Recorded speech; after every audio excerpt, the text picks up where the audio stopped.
turn to another delightful phase of horror, the supernormal.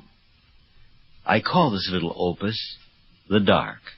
It's the sort of horror that was most effective on radio after midnight to make you wish, as you pull the bed covers over your head that night, that the author had been strangled while very young. But he wasn't. So, try this on for size.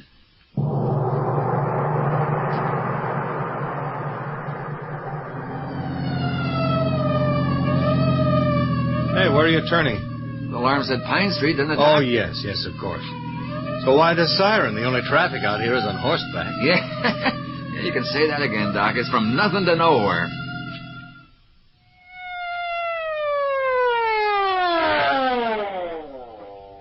Okay, let's go.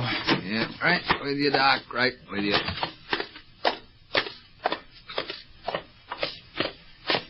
Said somebody was hurt? That's what the switchboard said.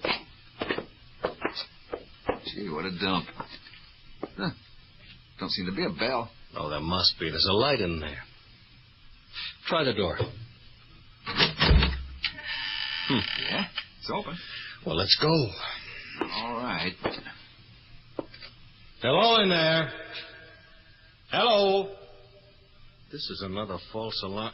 Anybody here? I'm a doctor. Hey, look. In the corner. This I gotta see. Lady, I'm a doctor from General Hospital. Now, what's the matter with her? She is screwy, all right, ain't she? Frightened. Come on, Doc. Come on, I should get her out of here. Or the straitjacket. Shall I get the straitjacket? Oh, Doc, wait. Where are you going? Can't get it open. Huh? What's the matter? Where do you want to go in there? Can't get this open. Okay. Whoever is hurt must be in there. Blasted door. Come on, we'll break it down. But the woman. Forget the woman. Come on, put your shoulder to it. Come on. Yeah, all right.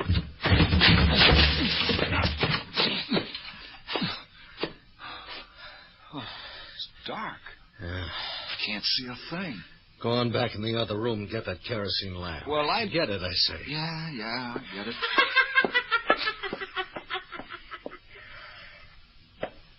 Here, Doc. The lamp. Okay. Hold it high. Yeah? Oh, Mother in heaven. On the floor. What is it?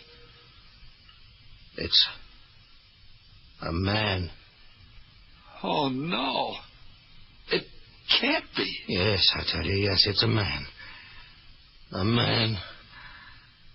And he's been turned inside out. Inside out? Yes, see for yourself. It's a man. But the skin is the inside. The raw flesh is the outside. Organs hanging. Yeah. It's a miracle. A man turned inside out. They could turn a glove inside. It's alive. It's alive. I see it, I see it. Alive? Yes. Doc, it's trying to get up. No. Trying to get up, I tell you. Trying to move. Sam, hold that light high. Watch. Look at it rolling over. Trying to get up. Stop that. Trying to get up on its knees. Doc, make it stop. Kill it. Do something. Man can't live inside out. Stop. Hysterical old woman, that's what you are. Now you stand there and shut up. Listen to him. Oh, let's get out of here, Doc, please. Don't be a fool. We've got to find out, Sam. What? Look, there's another door. Yeah. Open. The answer might be in there. Doc, don't. We got got lantern. Bring it. Gee, Doc, why can't we just go? Hold it high. Doc, what? Don't move. There's no floor in there. I don't see nothing. Nothing but dark. Well, look.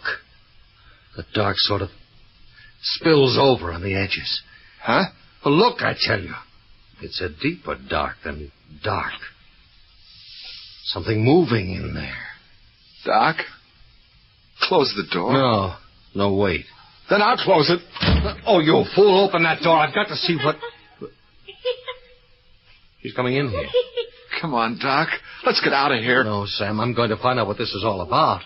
All my life, things have been what they've been. I'm going to know all about this. Please, Doc, please, let's get out of here. Woman, if you know anything, tell me. What was it we saw back of that door where the floor should have been? Do you know? She's going to the door. She's going to open it. Yes.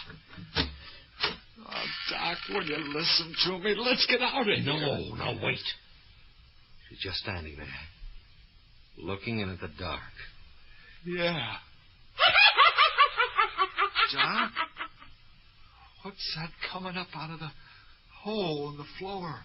The dark. It's like black smoke. Listen to it. It's reaching up to her. Yes. What is it? Smoke? Black? What? Crawling up around her.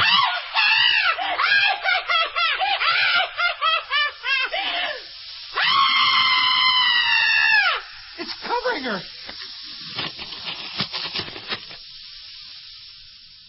No. Inside out. It turned her inside out. Inside.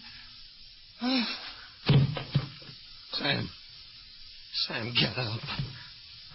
Sam, open your eyes. The shadows are crawling along the floor toward us. Come on, Sam. Come on. Sam, you're too heavy. I can't lift you. Sam, you've got to hear me. The shadows are crawling toward me along the floor. I can't leave you. You saw what they did to her. Look at her. Inside out. A woman inside out. Oh, Sam. I'll drag you out of here. Oh, you're so heavy. They're coming faster and faster. Like long black fingers. Yeah, my legs. What? Go of me. Sam, I can't help you. They're holding me back. The black. It's covering you. Sam!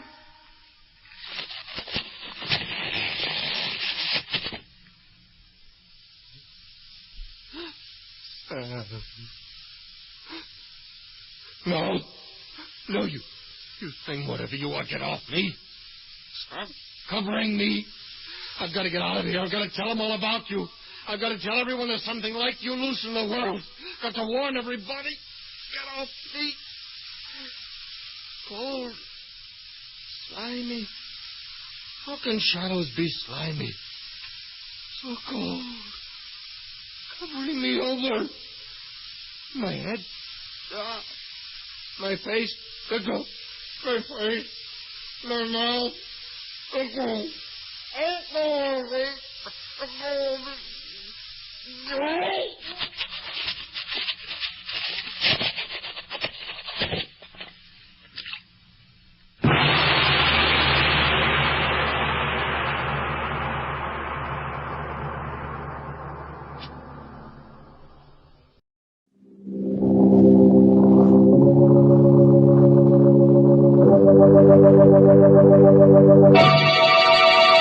Lipton Tea and Lipton Soups present Inner Sanctum Mysteries.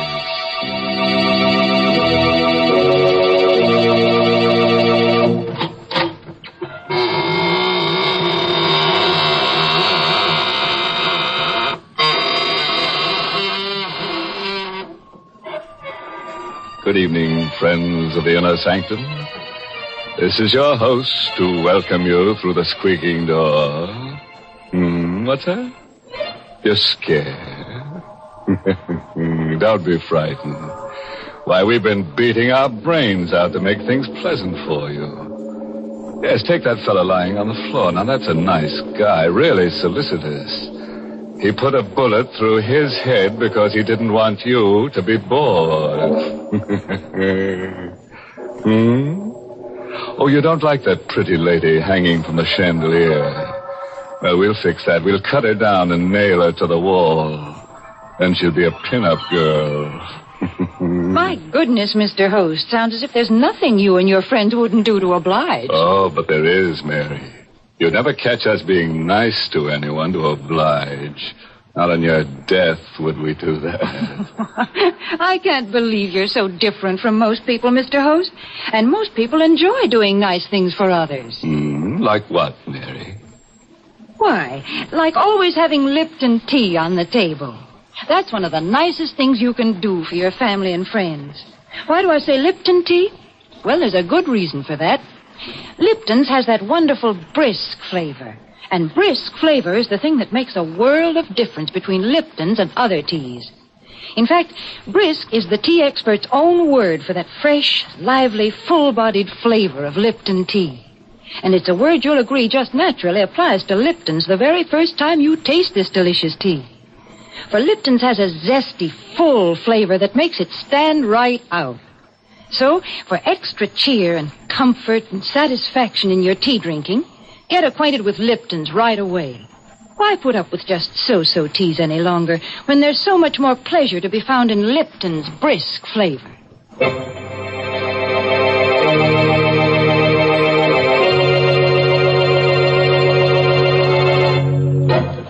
And now, friends, do whatever it is that you do when fear fastens cold fingers on your spine. A cigarette, perhaps, or a handkerchief to twist? Anything to brace you against tonight's tale of horror. It's an original radio play written especially for Inner Sanctum by Michael Sklar and called Death is a Double Crosser. Our star tonight is Lawson Zerby, who plays the part of Harry Smith, murderer. I looked at the blood-splattered mallet, still gripped in my hand, and down at Marie's body. It was like coming out of a bad dream, only to go into a nightmare. Instead of using a mallet to cut the King Midas diamond, I'd used it to murder my wife. And the big diamond was still in the vise, still sparkling in the light of the work lamp, still tormenting me with the glow of its inner fires. The thing was evil. Anderson had warned me. Does the diamond frighten you, Harry? No wonder. The story of great diamonds is a history of intrigue, violence, murder. Anderson was right. My luck had been all bad ever since I came to this house. It was one of those old New York brownstones, big enough for several families, but only 2 people were living there when I came. Anderson and my wife. Marie was working as his housekeeper, and she gave me the layout. He's about 70 years old, Harry. He lives all alone here. It's perfect for you. No family? No wife, no children, no friends. He never goes out except on business, and no one ever comes to see him. Sounds good to me, Marie. Good. It's perfect. I'll tell him you just got out of the army. He won't ask questions. He'll never find out you were in prison. What does he do for a living? He's a diamond cutter. A diamond cutter? You don't say. He was famous once. Diamonds. He doesn't cut little ones, Harry. Only the great big diamonds worth thousands of dollars.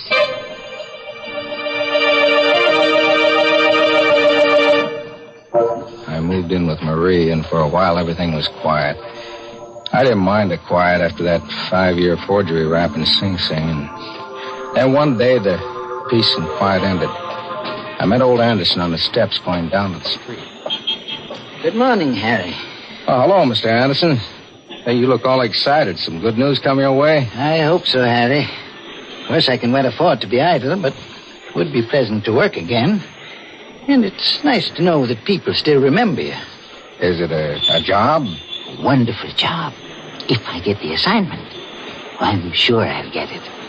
He couldn't give it to anyone else. A diamond? One of the largest diamonds in the world. The King Midas stone, discovered last year in the Kimberley Fields. It was purchased recently by Johnson, the multimillionaire. I'm on my way to his home to discuss the cutting. Well, good luck. I sure hope you get the job, Mr. Anderson.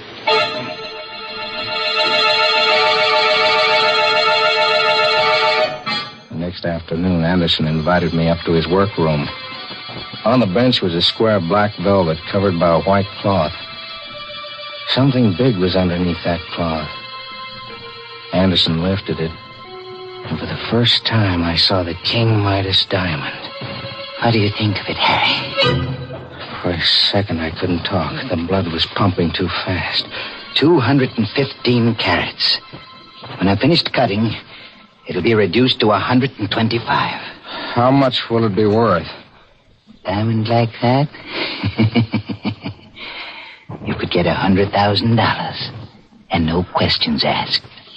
It's funny. It's kind of oily on the surface, but down inside it gleams like it's on fire. Does it frighten you? Yeah.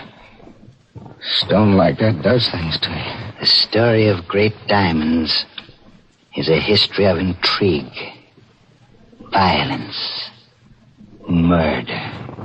You said something about cutting it. I'd have to study the King Midas until every detail of the task is clear in my mind. Then just a few light blows of the mallet on the chisel, and the result will be a flawless diamond. How long will it take? Oh, I should say about 2 months, Harry. I went downstairs to Marie. One look at me, and she knew something had happened. I told her my plan. If they catch you, they'll send you back to jail. They won't catch me. I've got it all figured out. This is our chance. He told me himself that the diamond will be worth $100,000 when he's finished. $100,000? Yeah. No more pots and pans and scrubbing floors.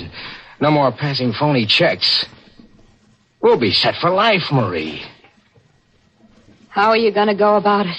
I'll wait until he's finished cutting the diamond. How will you know when he's finished? You'd have to know the exact time. If you waited too long, he might turn it over to the owner, Mr. Johnson. Then where would you be? Don't worry. I've got that figured out, too.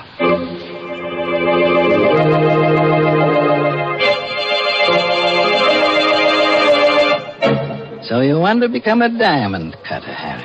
If you'll teach me the work, Mr. Anderson, I promise it won't be any bother. All I want to do is watch you while you go about cutting the King Midas. Diamond cutters aren't made overnight. Takes a great deal of time. I spent 50 years learning the craft. Oh, please, Mr. Anderson, you don't know what this means to me. Well, all right, Harry. I'll let you watch me as I work. So that's how it began. Every day for 2 months, I went upstairs and watched Anderson as he studied the King Midas diamond. Cleavage must take place along planes parallel to the octahedron bases of the crystal. Step by step, he explained the job, how he would split it, where he would place the notches so that the diamond would split along the exact lines he wanted. He went over every detail again and again and again. Finally, he cut the notches for the splitting. Slowly, carefully. And then he placed the diamond in the vise. He got out the chisel and the mallet and placed them on the workbench.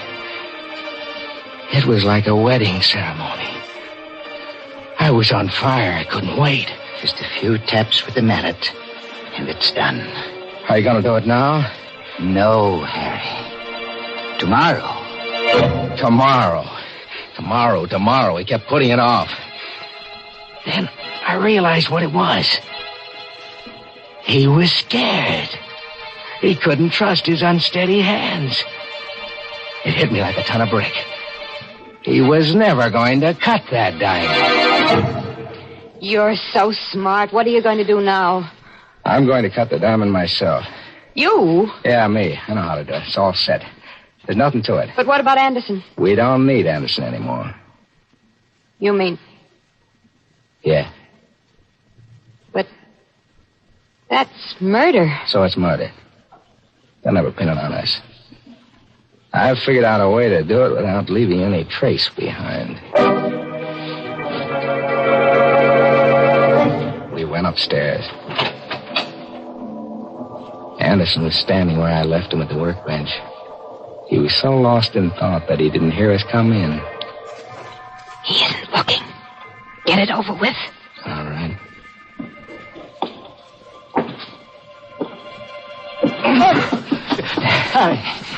Let go of me. I don't like to do this, Mr. Anderson, honest. Mary, stop it. It's no use, Mr. Anderson. I don't.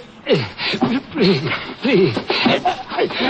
He begged for mercy. He fought back, but it was useless. I had a firm grip on his neck with both hands, and he was an old man. I squeezed tighter and tighter till his voice was cut off. His body stopped thrashing around. I held him like that a couple of seconds more for good measure. You can let go of him now. He's dead, Harry.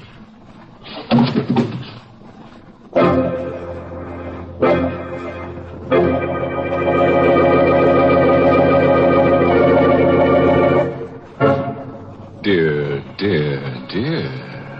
Imagine that. Cold-blooded murder. Killing a harmless old man like Mr. Anderson, choking him to death. Doesn't that slay you? And all because of a piece of ice. Why, it makes me hot under the collar. And that cool cucumber, Harry Smith.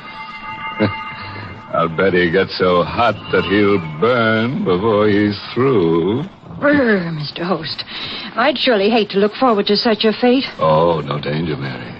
That is, unless you plan to embark on a crime career just for excitement. Oh, no, thank you, Mr. Host. I find enough excitement in the little everyday pleasures of life. Take yesterday, for instance. I was in the middle of the luncheon dishes when the doorbell rang, and in walked my cousin Betty, a whack just back from overseas. You can imagine that called for a real celebration. And in no time, I had the tea kettle on, and we were sitting down to a real gab fest over our friendly cups of Lipton tea. We were in the sunroom, and the sun was streaming in, lending its bright golden rays to cheer us on. We just sat there sipping and talking. Oh, it must have been for hours, because the sun was going down in a rosy blaze when we finally tore ourselves away. And believe me, Lipton's played a lively part in the fun we had. Even Betty remarked on it. When she got up to go, she said, "You know, Mary, it's tea like that makes a person glad to be home again." And friends, that's really true. Lipton's grand, brisk flavor is worth hunting the world over to enjoy. It gives you such extra delight, complete satisfaction. Try it yourself. Tomorrow, start enjoying Lipton's, the tea with brisk flavor.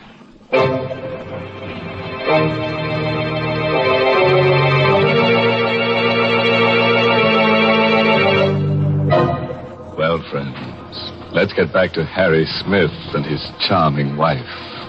Such nice people.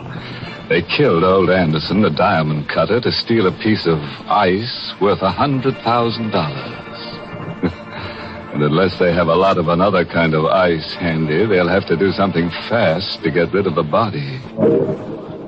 We carried Anderson's body down to the cellar and broke open the brick wall. Placing the old man's body behind it, we bricked it up again. Then we went through my plan. I wrote a suicide note.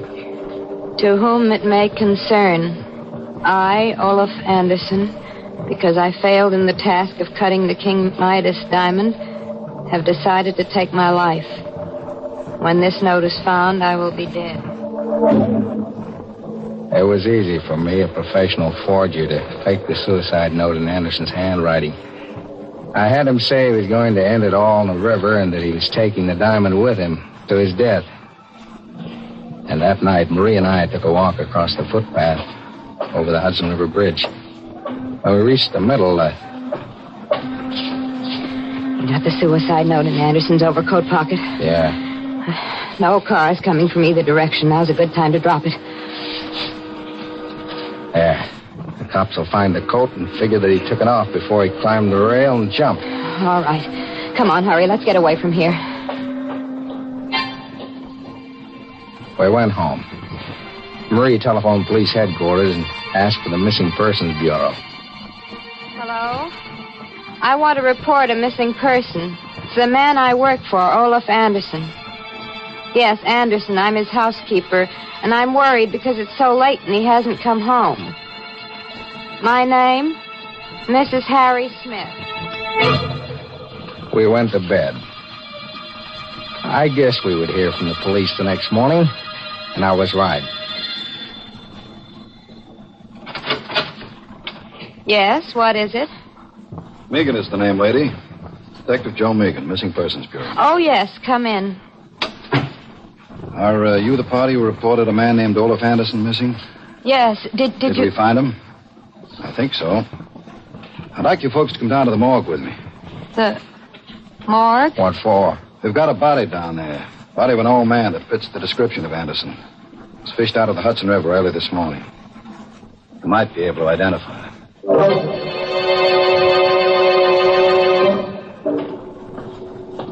Here we are, folks. Before I lift the sheet on this slab, I ought to warn you. This stiff ain't exactly pretty. We can stand a little shock, Megan. I just thought the lady... I'm all right. Okay, then. Well, you recognize him?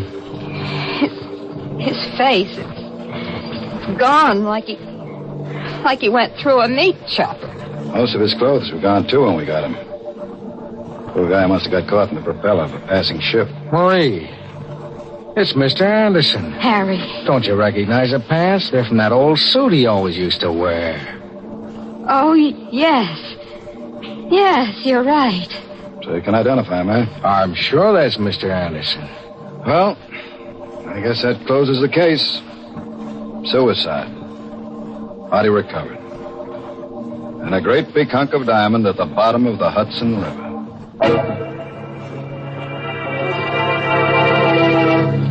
It was a lucky break for us. We were in the clear, and the King Midas diamond was ours. We went back to the house. I took the diamond up to the workroom, and I placed it in a vise. I got out the mallet and the chisel. I thought it would be easy to cut the stone until I tried. Well, what are you waiting for?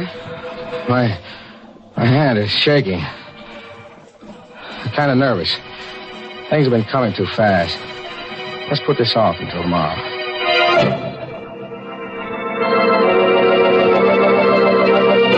I know I said I'd do it tonight, but... But what? I don't feel so well tonight, Marie. You're lying. How long are you going to keep this up? I take it easy. You said you knew how to do it. I do. Well, then cut it. For heaven's sakes, get it over with. Don't rush me. If I make a mistake, it'll cost us $100,000. You've been putting it off for 3 days now, Harry. First this and then that. There's always something. You've always got a reason for not cutting that diamond. Now, listen, Marie, I've got to be careful. Knowing how to cut the diamond is one thing, doing it is another. You're scared. That's what's the matter with you. Don't say that. You're frightened. Look at your hands. See how they shake. Well, you can hardly hold the mallet and chisel. You're as bad as Anderson was. She was right. My hands were shaking, just like Anderson's before I killed him.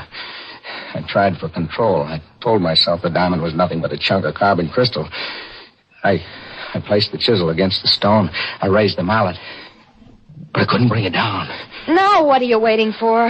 I don't know how hard to strike. A gentle blow. That's what you said Anderson told you. I can't do it. You can't do it. Of course you can. Don't be a stupid fool. There's nothing to it. She went wild. She began to shake my arm and scream at me. But her voice seemed to come from a distance. I kept staring at that diamond as though I were hypnotized. My throat was dry as dust. I was dizzy. Pinpoints of fire shot across my eyes.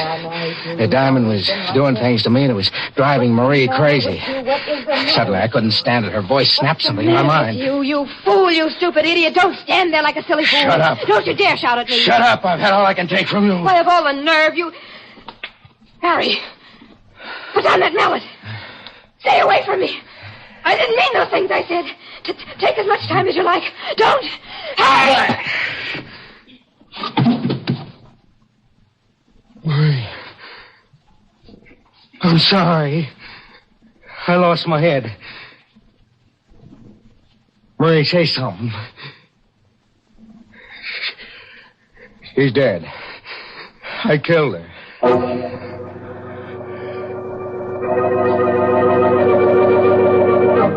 I took her body down to the cellar, reopened the wall, placed her body with Anderson's. I'd hardly finished putting the bricks back into place when the front doorbell rang. I cleaned my hands, went upstairs, and opened it. Hello, Smith. It was Megan, the detective. He came in, looked around suspiciously, and closed the door behind him. What's the matter with you, Smith? Me? Yeah, you. You look sick. Me sick? I never felt better in my life. Maybe it's the light. Is your wife at home? No, she isn't. Expect her home soon? Oh, no, she went to Baltimore to visit her mother. Left kind of suddenly, didn't she? What are you driving at, Megan? Take the chip off your shoulder. Nobody's picking on you yet. What do you mean? This Anderson suicide. You said the case was closed. It's closed until this morning. Now there's a couple of angles in the case that don't make sense. I'm not even sure the old guy we pulled out of the river is Anderson. But I identified him. Sure you did. Just today, a guy named Keeley showed up at the morgue and swore that same body was his father. It must be Anderson. A suicide note. Suicide note said Anderson was killing himself because he made a mistake and ruined the King Midas diamond. There, don't you see? But Anderson never got the job of cutting that diamond. Hey, what? Say that again. Anderson never was commissioned to cut the King Midas diamond. How do you like that? It can't be. He told me himself. I got that information straight from the owner, Mr. Johnson. I don't believe it. Johnson was out of town until this morning. I got in touch with him, making a routine check on the facts. He told me he never commissioned Anderson to cut the stone.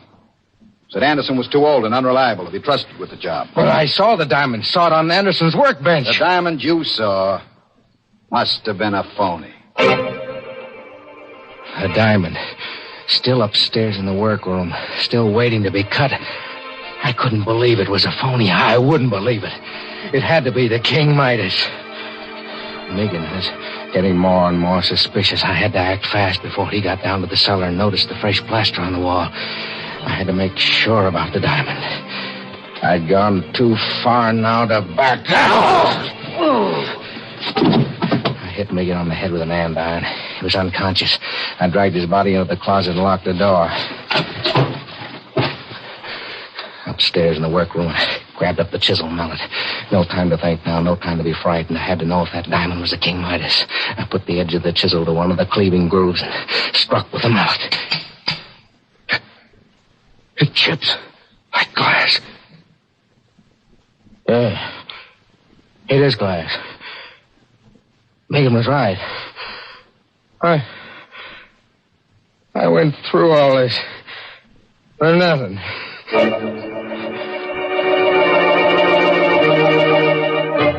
The whole thing was clear now. Anderson had lied to me. He had lied even to himself. Yeah, that was it. He had been unwilling to admit even to himself that he was no longer good enough to be trusted to cut the King Midas diamond. He was nuts. And he made up that crazy story. And I swallowed it.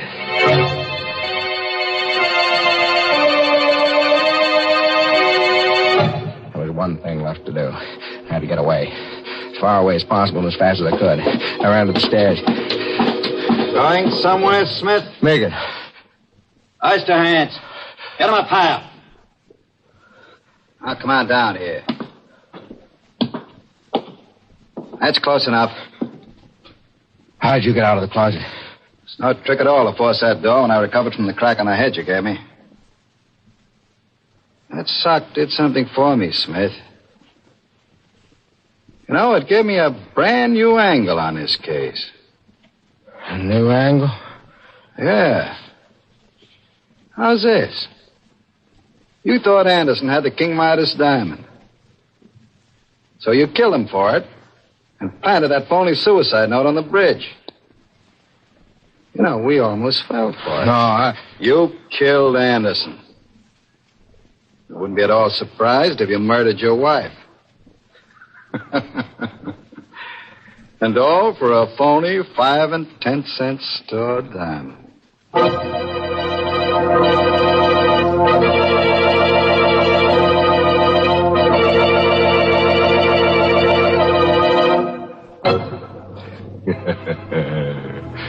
Poor Harry Smith. What a life. A Smith caught between the hammer and the anvil. You know, he never should have lost his head and murdered his wife. No, because now it looks as though he's going to have to lose the rest of him. Yes, right now, Harry is really harried. And when the state executioner gets him, he'll be fit to be tied in a noose.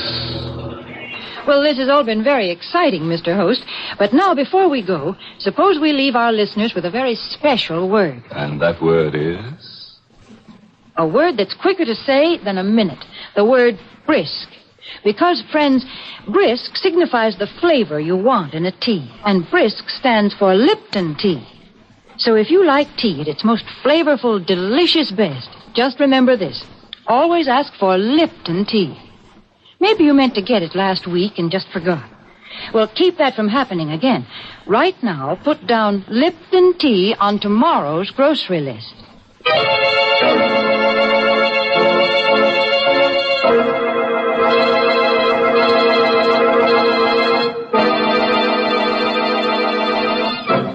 And now, friends, a few parting words of advice culled from the case history of Harry Smith. Remember, you can't afford to cut up when you cut diamonds. And don't put off until tomorrow what you can do today, because someone might do you in tomorrow. Oh, by the way, this month's Inner Sanctum mystery novel is The Lying Ladies by Robert Finnegan. And next week, the makers of Lipton Tea and Lipton Soups will bring you another Inner Sanctum story, directed by Hyman Brown, and called Night is My Shroud. Where would you least expect to meet the man of your dreams? You know, tall, good-looking, well-groomed. In the movies? Tending the soda fountain? Or right in your own dumbwaiter? You'll be listening to Inner Sanctum at the same time next week to see how your dream may come true as only dead dreams can. Until then, good night. Pleasant dreams.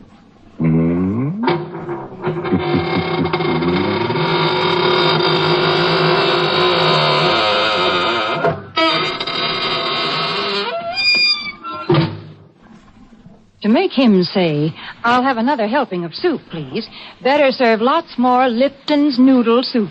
And serve it lots more often, friends. It's delicious, chickeny tasting soup. Has that real old-fashioned flavor. And it's full of tempting, tender noodles. You prepare Lipton's noodle soup mix with ease and speed, and it costs less and makes lots more. It's Lipton's noodle soup. So ask for some tomorrow. And next week, tune in for another Inner Sanctum mystery. This is CBS, the Columbia Broadcasting System.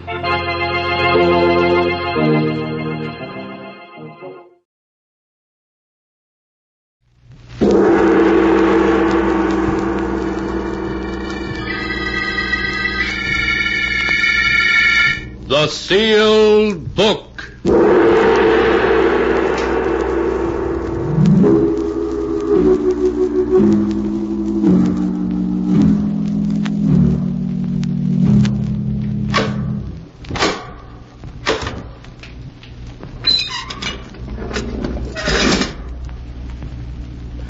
Once again, the keeper of the book has opened the ponderous door to the secret vault, wherein is kept the great sealed book, in which is recorded all the secrets and mysteries of mankind through the ages.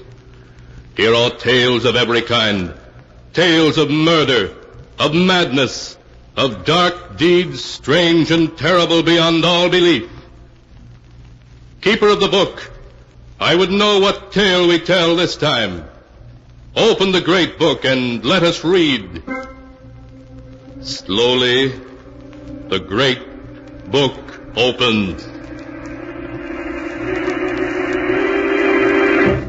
One by one, the keeper of the book turns the pages and stops.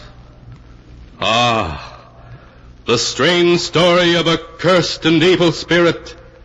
A spirit that threatened the peace and happiness of a young married couple. A tale called Stranger in the House.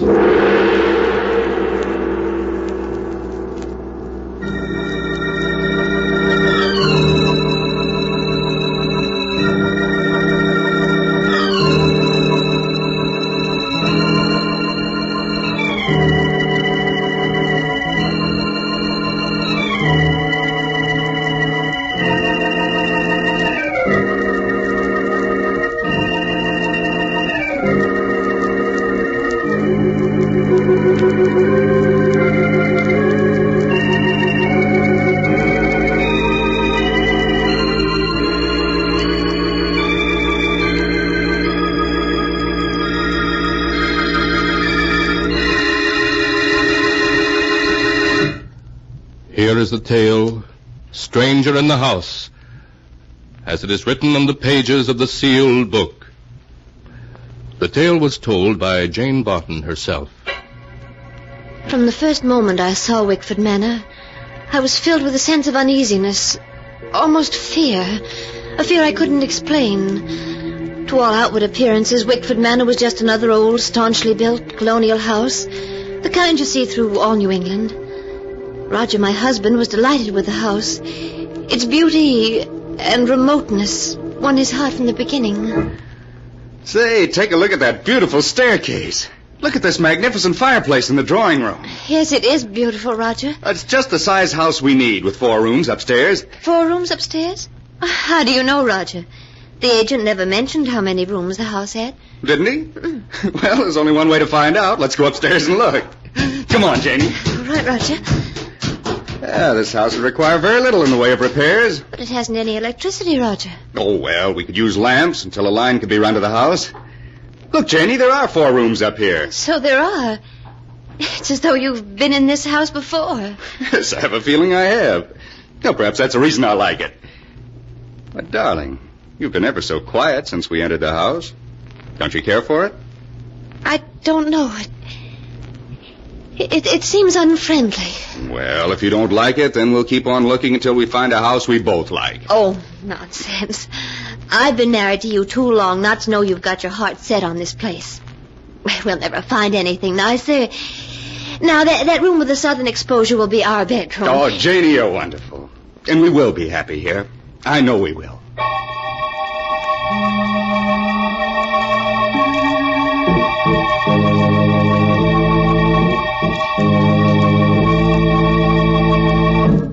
Because I loved Roger and wanted to see him happy, I buried my fears and agreed to the purchase of the house. The first evening in our new home, as I went about the drawing room unpacking our belongings, I suddenly realized how cold and clammy the room was in spite of the roaring fire. Beyond the feeble light of the oil lamp, the room was thick with fog.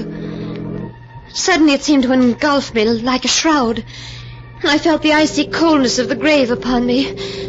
My heart pounded in my ears. I felt faint. After what seemed like eternity, the fog rolled away. The light of the lamp became brighter. I felt unbearably alone. I rushed out of the drawing room. As I opened the door to the study, I saw Roger seated before the fireplace. He was staring unseeingly at the ashes of a fire long since gone out. Roger. Roger. Roger! What? Oh, it's you, Jane. Roger, is anything wrong? Wrong? Yes, you seem so far away, remote. It frightened me. Do you smell perfume in here? Perfume? Why, yes. It's the perfume I gave you for your birthday, isn't it? No. No, it isn't my perfume. It smells like narcissus. Yes. So it does. How strange. Roger, what were you thinking of when I came in here? Why, I don't know. My mind was reaching out for something. Something in the past. But it was also confused. It was as if I were wandering in a fog. Wandering in a fog? Yes. Well, Jane, you're so pale. Aren't you feeling well? I'm just tired. It's been rather a tiring day. You go up to bed, Jane. I'll be along later. All right, dear. Don't forget to turn out the lamp when you come up. I won't.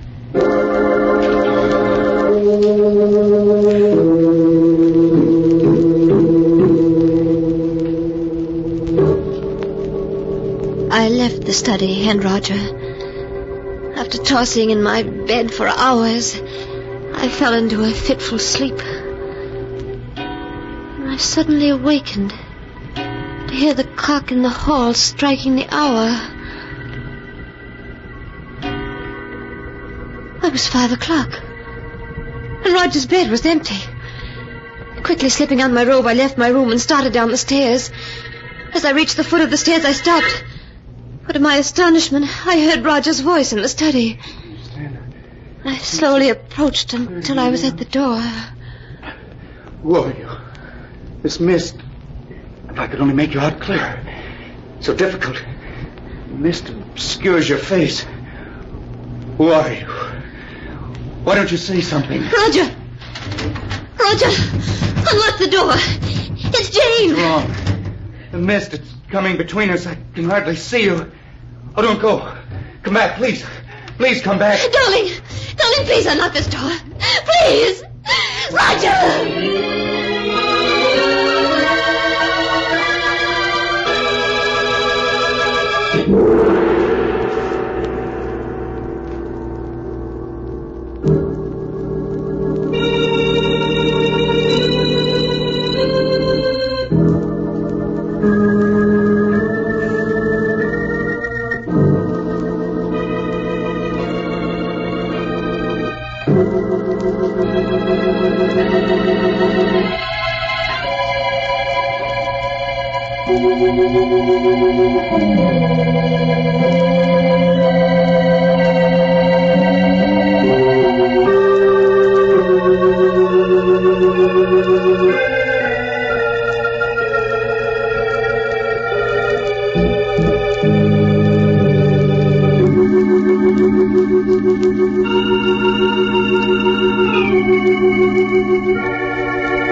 And now back to the story as it is written in the sealed book. It was 5 o'clock in the morning when Jane suddenly woke and found Roger locked in his study. He was apparently talking to someone, although there could be no one there. Hysterically, Jane pounded on the study door. Darling! Darling, unlock the door, please! Roger! Oh, Roger. What is it, Jane? I was so frightened. Who are you talking to? Talking to? I don't know. I must have been dreaming. Oh, yes. Yes, you must have been. There isn't anyone in here. Roger, the scent of narcissus. So strong in here. Yes. Much stronger than it was at midnight. Roger, what were you dreaming about? It was night. All around me was a mist. And there was a woman. A woman? Yes. I could barely make out her face in the swirling mists. But it was a beautiful face. The most beautiful face I've ever seen. Did you feel you'd seen her before? Yes. But I couldn't remember where. Oh, what do you make of it, Roger? Make of it?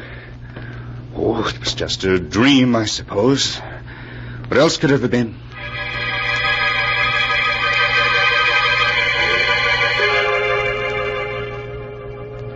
Roger said it was a dream. But in his heart, I knew he believed it was more than a dream. During the days that followed, he'd pace incessantly in the study, paying no attention to me, living only for the coming of twilight. And when night did fall, he'd lock himself in the study, forbidding me to disturb him. Hours would pass, and then suddenly I'd hear him talking to her, begging her to come closer, pleading with her to speak to him. At last one night, I couldn't stand it any longer. When he began talking to her, I knocked on the door of the study until he opened it. What do you want? I thought I told you I wasn't to be disturbed. I must talk you to you. You fool! She was about to speak to me for the first time. And you knocked on the door and caused her to vanish. Oh, Roger, you're not in love with her. You couldn't be. But I am. There's never a moment I don't think of her. Wish that I might see her. Oh, what you're saying is madness. You can't be in love with her. She's from another world, a phantom, an evil ghost. No, she isn't evil. She's beautiful. So beautiful I'd give my life for her. Roger, listen to me. You must come away from this house and from her. She's cast a spell over you, and it can only lead to disaster. Roger, we must leave this house at once. No, never. I insist. Get out, you hear? And don't come back. I'll never leave her, never.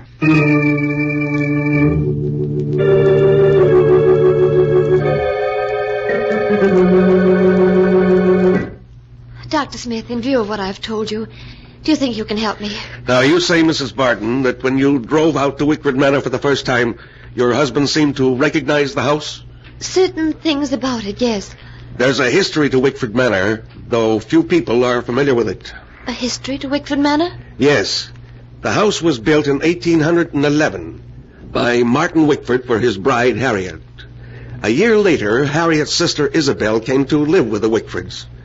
She was a remarkably beautiful woman, so beautiful that Martin Wickford fell in love with her, and she with him. Then what happened? Well, one day, while Martin was hunting in the mountains, he was killed in a fall. When his companions brought his body back to Wickford Manor, they found Harriet, his wife, dead. She'd been poisoned. Poisoned? Yes. At the sight of Martin's body, Isabel went to pieces and confessed that she had poisoned her sister. Before she could be arrested, she committed suicide in the study. In the study? Yes. In the years that followed the tragedy, Wickford Manor had a succession of tenants, all of whom left after a brief residence. You mean they saw her, too? Well, the tenants made no claim of seeing anyone, but their fear of an unknown element in the house led them to leave. If the other tenants never saw her, why should Roger see her? Mrs. Barton, you said that your husband seemed to know many things beforehand about the house. Yes, I recall joking with him about it. I said it was as though he'd been there before. Perhaps he had, long ago, as another person. As another person? Yes. You mean Roger had once known Wickford Manor in some previous life? How else do you account for his remembrance of things that he'd never seen in this life? Oh, you're trying to tell me something, Doctor. What is it? Perhaps your husband and the spirit of the woman Isabel are able to bridge the gap of time and space, because they had once known each other in another life. Doctor, you don't believe that Roger was Martin Wickford? I don't know. What is happening at Wickford Manor is beyond the knowledge of the living. But this I do know. We must return to the manor at once, for the spirit that's abroad in the house is one to be feared more than death itself.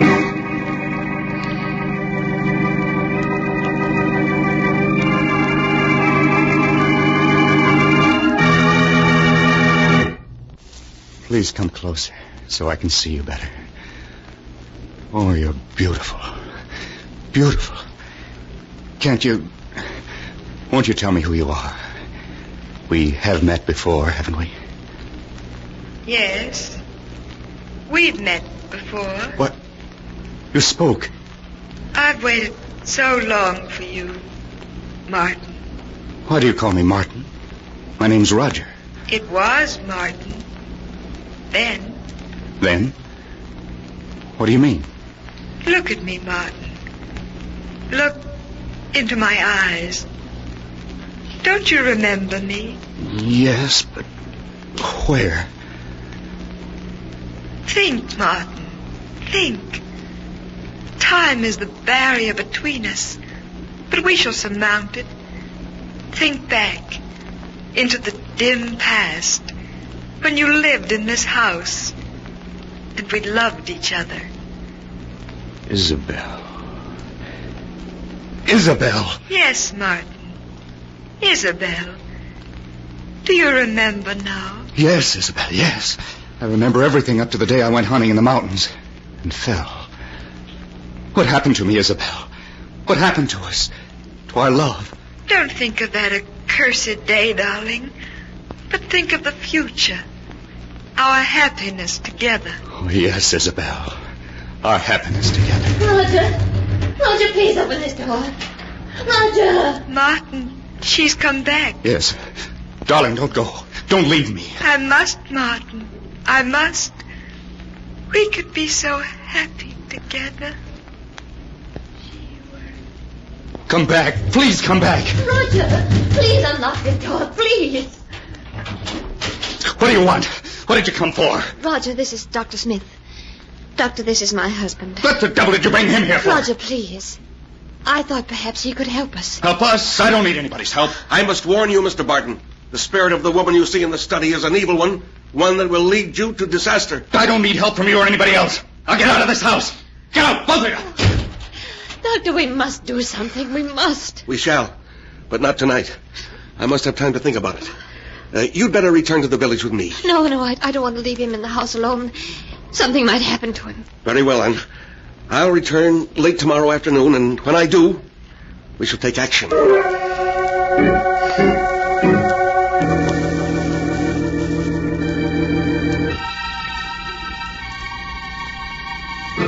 Isabel.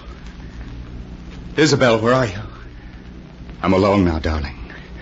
Please come back. I'm here, Martin. I'm here.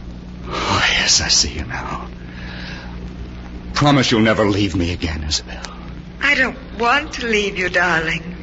But that woman is trying to come between us. Jane? Yes. She hates me, Martin. She will come between us if you don't get rid of her. I tried to make her leave, but she wouldn't go. Then that leaves only one thing to do. One thing to do? Yes. Come. We must hurry. It's almost dawn, and I'll have to leave you soon.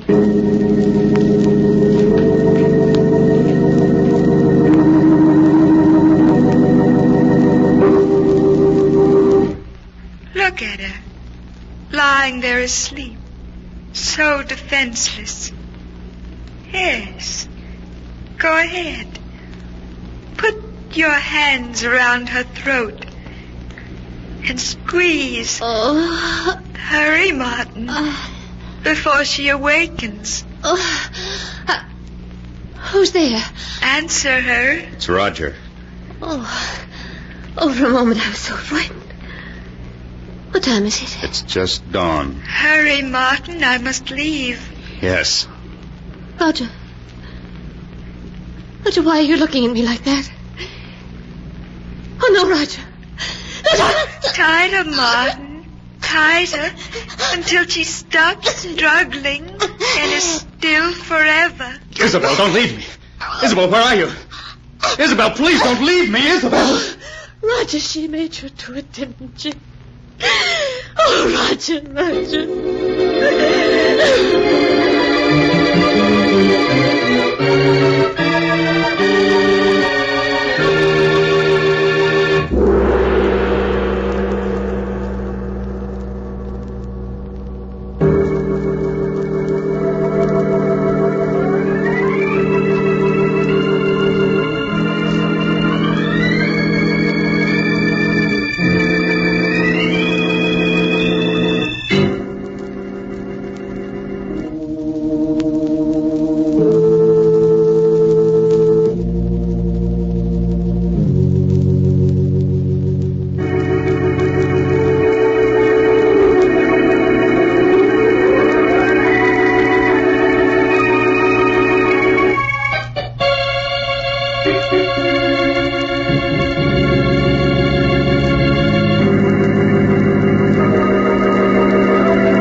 And now to continue the story as it is written in the sealed book.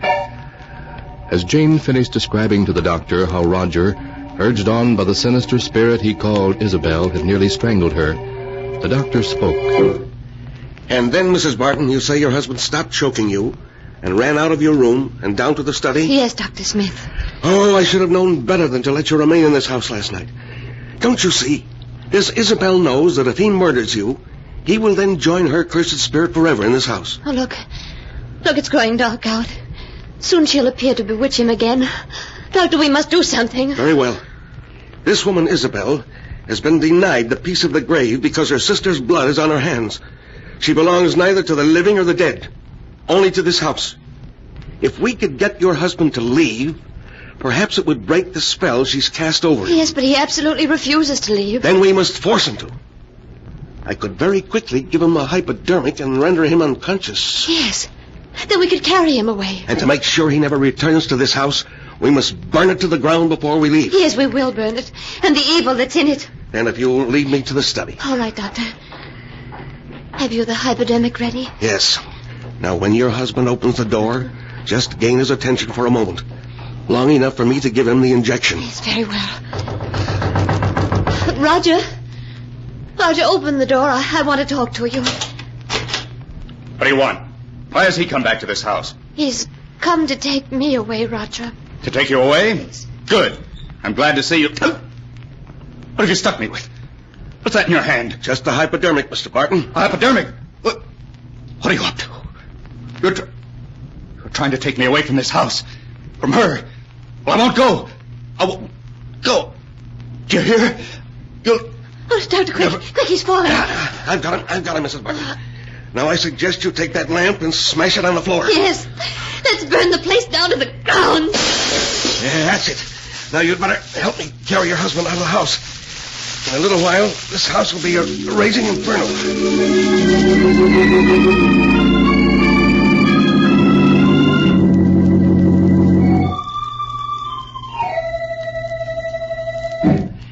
He's regaining consciousness, Mrs. Barton.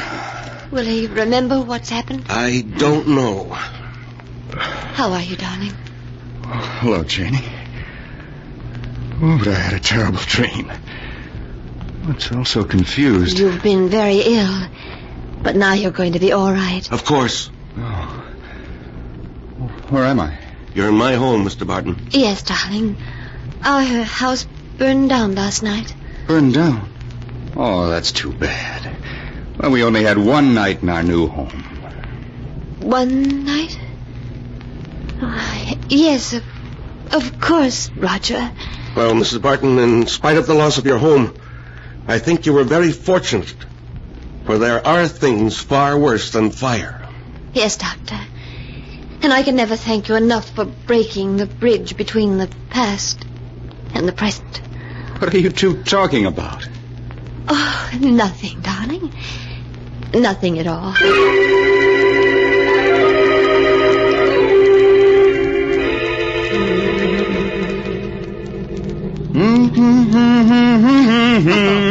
Roger, you've been humming that all day. Well, I like it. But you can't carry a tune. Oh, nonsense. I've carried this tune for 300 miles, and I'll carry it the rest of the way to California. Oh, what a trip this is going to be. Roger. What? Do you smell something? Yes. Good night air. No, I don't mean that. Well, what's wrong with you, Janie? Don't you smell it? What? You mean that perfume? Yes. Seems familiar. What is it? Narcissus. Narcissus? Yes. Oh, Roger, we haven't escaped from her. She's here in this car. Bart, it's Isabel. Think, darling. Think. Roger. You look as though you're listening to her. You do remember everything now. Don't you, Martin? Yes. Darling, we must get rid of her. She's trying to come between us. Yes. Oh, Roger, you mustn't listen to her. Once she's gone, we'll be together forever, darling. Yes. Forever. Roger. Roger, why have you stopped the car? No. No, don't look at me like that. Roger, no. Stay away from me. A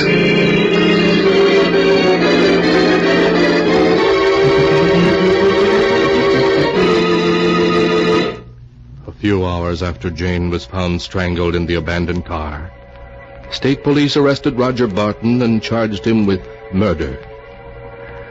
Strangely enough, as Roger was being hanged for his crime, witnesses at the execution noticed a strange scent of perfume about the gallows.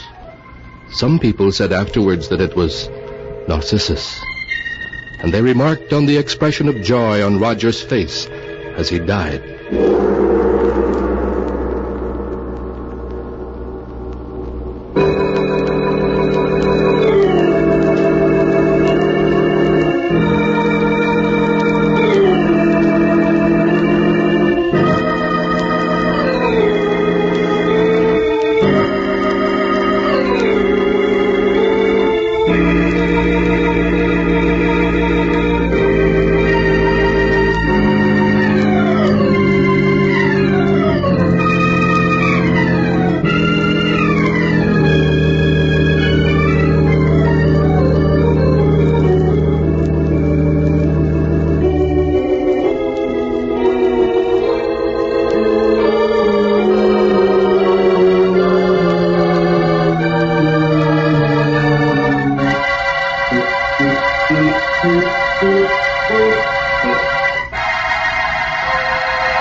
And now, keeper of the book, before you close the great volume, show us the tale we tell next time. This one. Ah, yes, a weird and incredible tale of a wife who was being blackmailed because of her past. But because she did not know the identity of her blackmailer, she suffered 1,000 times over. The tale is called Out of the Past. Be sure to be with us again next time when the sound of the great gong heralds another strange and exciting tale from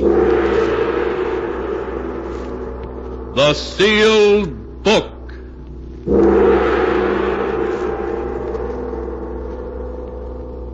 The Sealed Book, written by Bob Arthur and David Cogan, is produced and directed by Jock McGregor.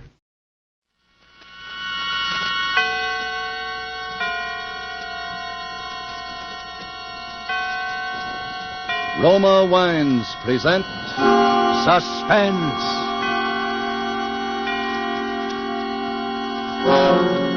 Roma Wines, made in California for enjoyment throughout the world.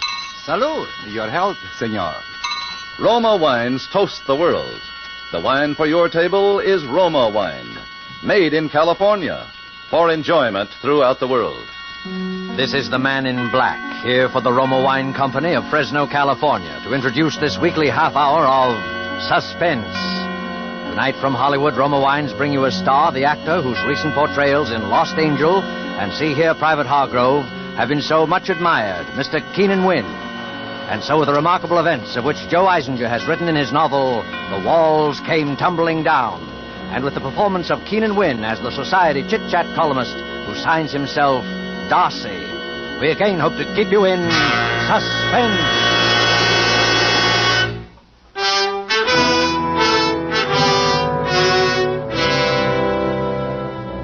My dear Captain Griffin, on a date which I am sure we shall always remember not quite without pain, I was sitting in my office at the Morning Post, composing, with my customary wit and brilliance, my daily column of Cafe Society chatter, when Miss Susan Finch, my devoted but mentally retarded secretary, poked her head into the room, ran her tongue nervously across her dental brace, and announced, "There's someone outside to see you, Mr. Darcy." "Oh, tell him I'm on my deathbed. Tell him there's a priest in here now administering the final sacraments. Now go away." "Well, I couldn't tell him that, Mr. Darcy. He's a priest himself." "Did you say priest? Well, perhaps I am in articulo mortis and didn't know it. Very well, Duchess. Ask the good father to come in." Yes, sir. Please come in, Father. Thank you, my child.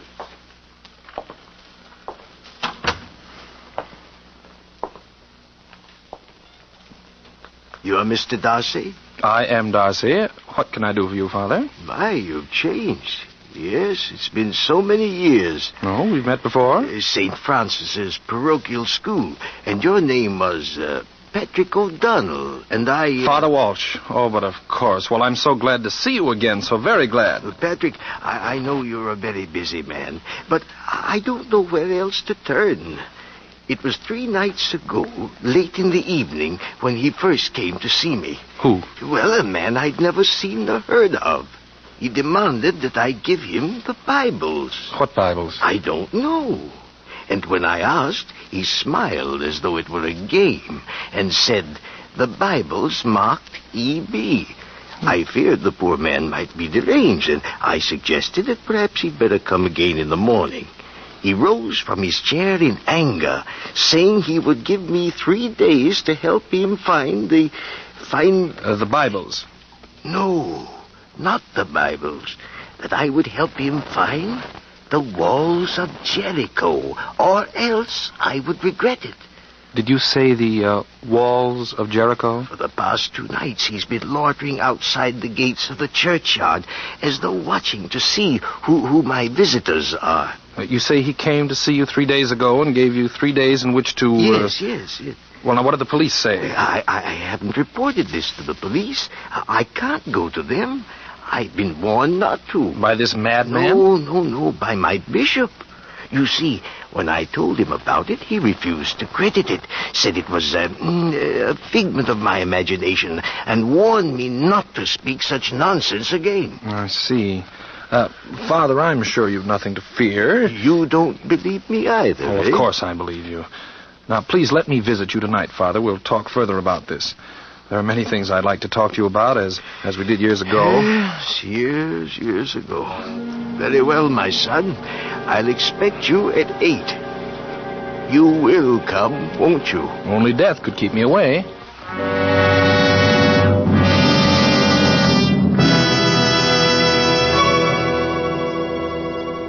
And now, in this brief intermission, let us picture this scene.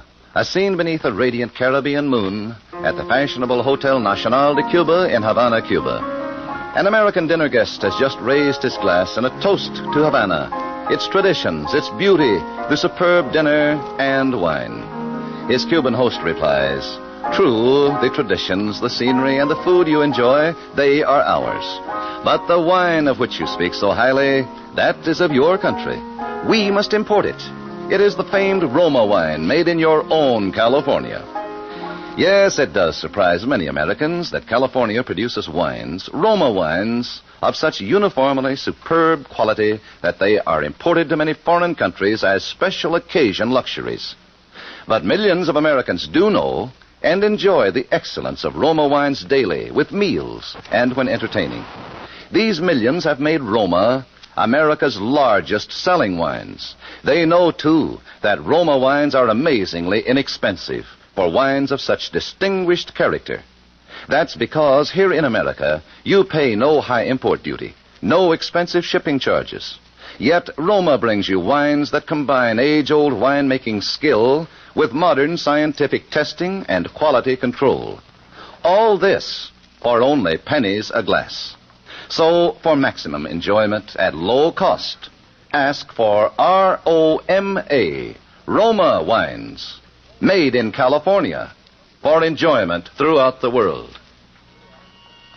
And now it is with pleasure that we bring back to our soundstage Keenan Wynn in The Walls Came Tumbling Down, a tale well calculated to keep you in suspense.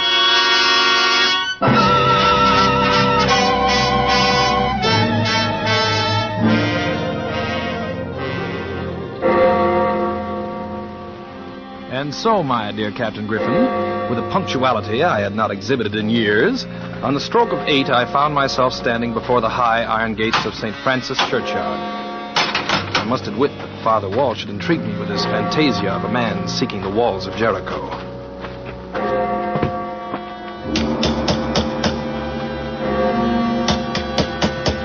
No response. I tried the door. Swung open, and I stepped into a musty, dimly lighted hall. Father Walsh? Father Walsh? You at home? There was no answer. I crossed to the door of the study and threw it open.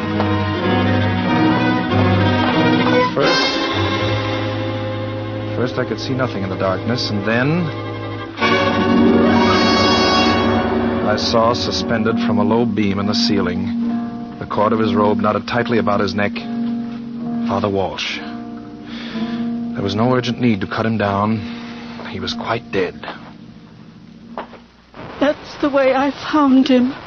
I came in to give him his cup of warm milk, and that's the way I found him. Who are you? I'm his sister, Catherine Walsh. My brother, he never would have committed that sin. But who? Have you called the police? Yes, Aren't you from the police? No, I was his friend. You're Darcy? Yes. Now tell me what you know about the Bibles before the police get here. This afternoon, after he saw you, a woman telephoned. He talked to her for a long time, and when he hung up, he said he remembered now about the Bibles. 40 years ago, he took care of a sick vagrant. The poor man died and left to my brother 2 Bibles. A bum left Father Walsh 2 Bibles 40 years ago. Well, do you know where they are? Yes. One is now packed away upstairs in the attic, and the other is... That must be the police. Now, don't say anything about the Bibles. I'm asking you to trust me. Call me tomorrow at my office. I'll let them in. Oh, come right... Oh. Father Walsh is expecting me. Well, come in. Who are you? My name is Patricia Behrens, and... Is something wrong? Why should anything be wrong? I don't know. It's just that... Well, I had an appointment with Father Walsh, and When did you make this appointment? Early this evening on the telephone. I'm afraid I'm a little late. Indeed you are. Father Walsh is dead. Dead? Oh, but he can't be. Why not? But I've been searching for him for so long, and now... Are you sure that you were looking for Father Walsh, or was it the walls of Jericho?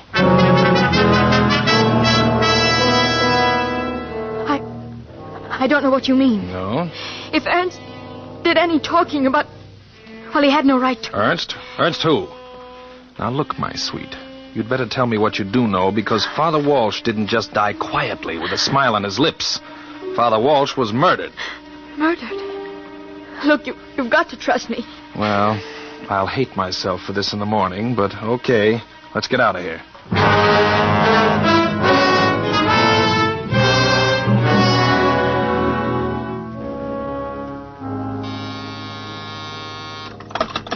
Yeah? Mr. Darcy? Mm-hmm. Good morning. This is Catherine Walsh. I've got the Bible I told you about last night that was in the attic. And the other one is... Miss Walsh, don't say anything more. You come to my apartment at 3 this afternoon. 24 Sutton Place. If I'm delayed, the doorman will let you in. And shall I bring... Oh, yes, by all means. Bring the book with you. Very well, Mr. Darcy. I'll be there. Yes, Duchess? Hey, Mr. Ernest Helms is waiting outside. Ernst? Well, prod him in, Susan. Prod him in. All right, Mr. Helms. Is this or is this not your card, sir? My name is on it. Uh-huh. Then it is your card. My name is Darcy. I'm the columnist for the Post. What can I do for you? Please. My name is Ernst Helms. I deal in rare books. I've been commissioned by a client to find 2 Bibles for a certain collection. You can trust me, sir. I'm experienced. I'm reliable. I am discreet. Yeah, that is how I am. Well, very well. And you want me to help you find the Bibles? No, Mr. Darcy, no, not quite. I want to buy them from you. Oh, well, then you've come to the wrong man. I'm not a book dealer. I'm a newspaper man. I might be able to help you find something. And what is your fee? How much cash do you have with you? How do I know you have the Bibles? Well, I didn't say that I did have them. How do I know you know where they are? You don't know anything. How do I know you aren't lying to me? How do I know you aren't a fake, a fraud? Now, you'll get nowhere by flattery. You haven't got the Bibles. You don't know where they are. You are a swindler, a thief. You're trying to rob me like everybody else. I know you. You're a vicious, degenerate fiend, a contemptible foul. Don't, please. I'm sorry, brother. Okay.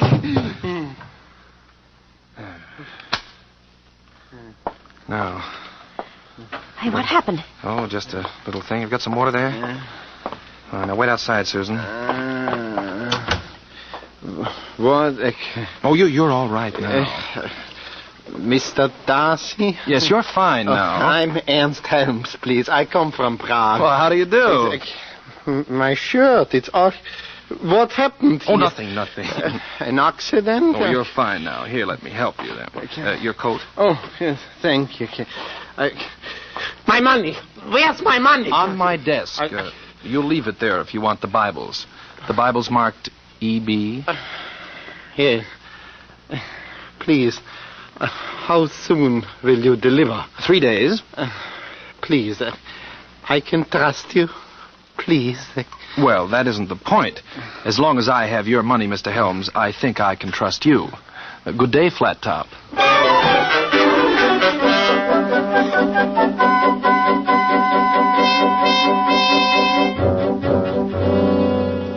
My dear young lady, look. I arrive here punctually for my appointment with Mr. Serko Hodekas for 2:30.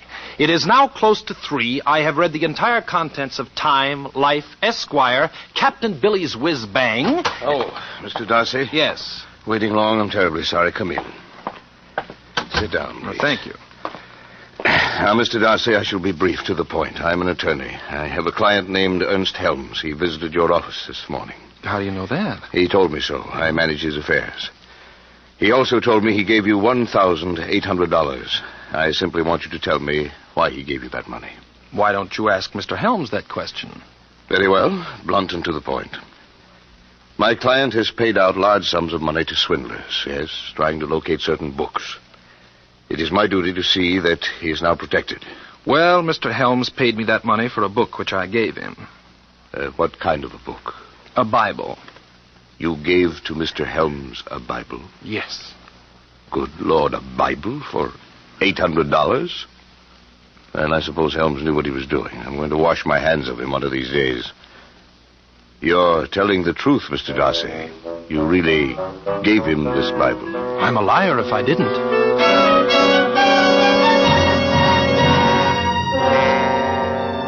So I was a liar.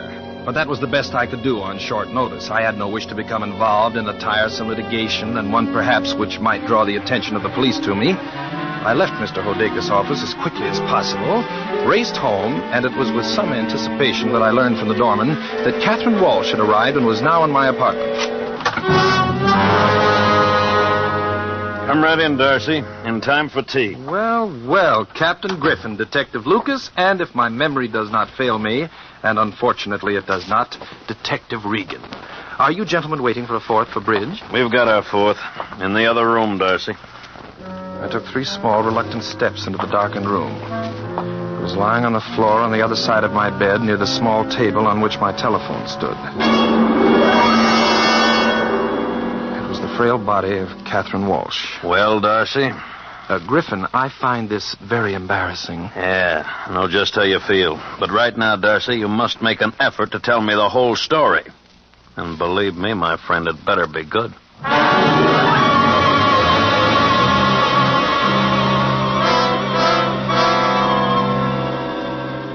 My story, you remember, Captain Griffin, was good. In fact, it was so good that after 2 hours of tortuous questioning, you agreed to release me on my promise that by evening I would come to you with the full meaning of the Bibles and the walls of Jericho. Straightening my tie and looking jaunty and attractive as usual, I awaited the arrival of the lovely one. Well, here I am. Look, Darcy, I'm frightened. Stop acting like Jane Eyre. Please don't be harsh with me now. Well, they weren't very gentle with Father Walsh and his sister. Darcy, I'm so frightened. The manager of my hotel told me that he got a phone call from Ernst Helms asking him to put his trunk and luggage in the storeroom. He's gone away and I don't know what to do. Try telling me the truth. Yes. I'm sorry I started the whole thing. His letter said there'd be blood and murder. He was right. Whose letter? Elias Barron's. You mean the Elias Barron's, the artist? Yes. He was my grandfather. I started to write a biography of Elias Barron's to show the world how he was forced to suffer and live in poverty. What the greatest and most celebrated painter of our time went through to... Well, during my research, I found this scrap of letter. Here, read it. Let's see. Live only to finish my greatest work, my only mural. And there will come the day when men will again shed blood for the walls of Jericho, as did Joshua and his hosts. But only in my Bibles will be found the key. He who reads each word of God will uncover the sweeping vision of the walls of Jericho on the wall of my hovel. Glory be to God, and cursed be all men. Well... That mural is priceless. But no one knows where my grandfather lived or died. He'd run away from a hostile world. I retained Ernst Helms, an art dealer, to help me in my search. And Elias Behrens was the poor, unknown vagrant that Father Walsh took care of and buried. Yes. We traced the Bibles to Father Walsh, but... Oh, Darcy, I'm so frightened. I can't find Helms, and You don't have to bother to look for him. The police will do that for you. What do you mean? He has one of the Bibles. Then why doesn't he come to me? Because that mural is, well, it's finders keepers in a case like this. But Helms is now a fugitive wanted for murder. Oh. And the other Bible is undoubtedly nowhere on this earth. That's what poor Catherine Walsh was trying to tell me. But we know that Elias Behrens left 2 Bibles to Father Walsh. Yeah, all right. Wait a minute. Father Walsh, of course. I'm a dope. I remember a warm and lovable little thing he used to do that the whole neighborhood knew about when I was a kid. He always used to bury a Bible with the souls he buried. So, one Bible he kept, which is now in the possession of the killer of Catherine Walsh, and the other Bible he blessed and buried with a dead man. But that means that... Precisely. We don't know where, under what name Behrens died, or where he's been buried.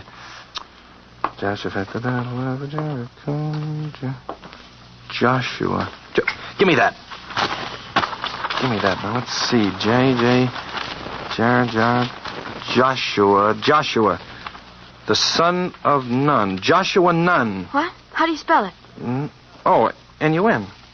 Oh, pray that my womanly intuition is not playing me false. Come along. Where? To see if there isn't a Joshua Nun buried in Father Walsh's churchyard.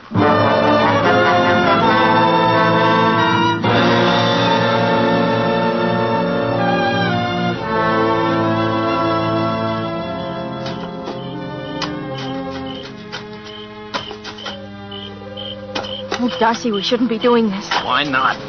The cross says Joshua Nun. And if I'm wrong this time, it won't be wasted effort. I'll simply crawl into the grave myself and pull it in after me. Here, I've struck it. Give me that crowbar. Quickly, come on. Oh, dear.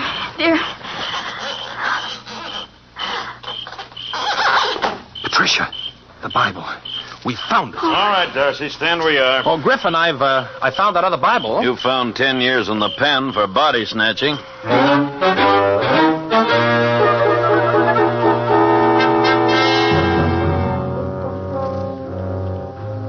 Well, Captain Griffin, this time, as you must remember, my story was even better. And you agreed that now, with one Bible in our possession, we might succeed in smoking out the killer who had the other Bible. The entire story of Elias Behrens and his walls of Jericho broke into the press, and a veritable epidemic of wall scraping struck the city. It was on the 5th day that a phone call from Serko Hodekas asked me to see him at once on a matter of great importance. Yes, Mr. Darcy. Helms called me twice. I tried to trace the calls, but it was impossible. All he would say is that he didn't kill anybody, but that he had the other Bible. How'd he get it? And he wouldn't explain. He said he's sending it to me so that you could find the mural. But the condition is that, as his attorney, I protect his interest in the sale of the mural. He has a right to that, even though he is a fugitive. Do you agree? I agree. Good. Here is the Bible, which came in this morning's mail.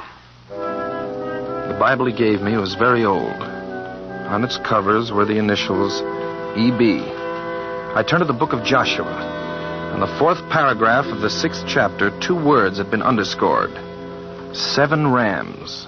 What's marked in the other one, the one you have? Here, I'll read it. And 7 priests shall bear before the ark 7 trumpets of ram's horns. And it shall come to pass... And the words 7 priests are underscored. 7 rams and 7 priests. Not much to go on, is there? Enough. The word priests tell us where the Bibles would be found. Now we're left with 2 sevens and the word rams. Where would you expect an artist to spend his last declining days? Right, Greenwich Village. And there you will find, in Father Walsh's parish, a street named Ram Street. And I'm sure that at 77 Ram Street you will find the walls of Jericho by Elias Behrens. Patricia, my sweet, swoop up your trumpet. The walls are about to come tumbling down.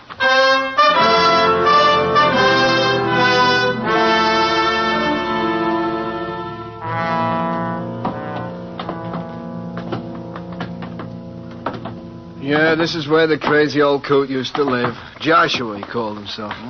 Not quite the Savoy, is it? And this is where a great artist was forced to... Well, let's get on with it. The mural must be hidden under the paint of one of these walls. If it is, Mr. Klinger here will find it. What's that?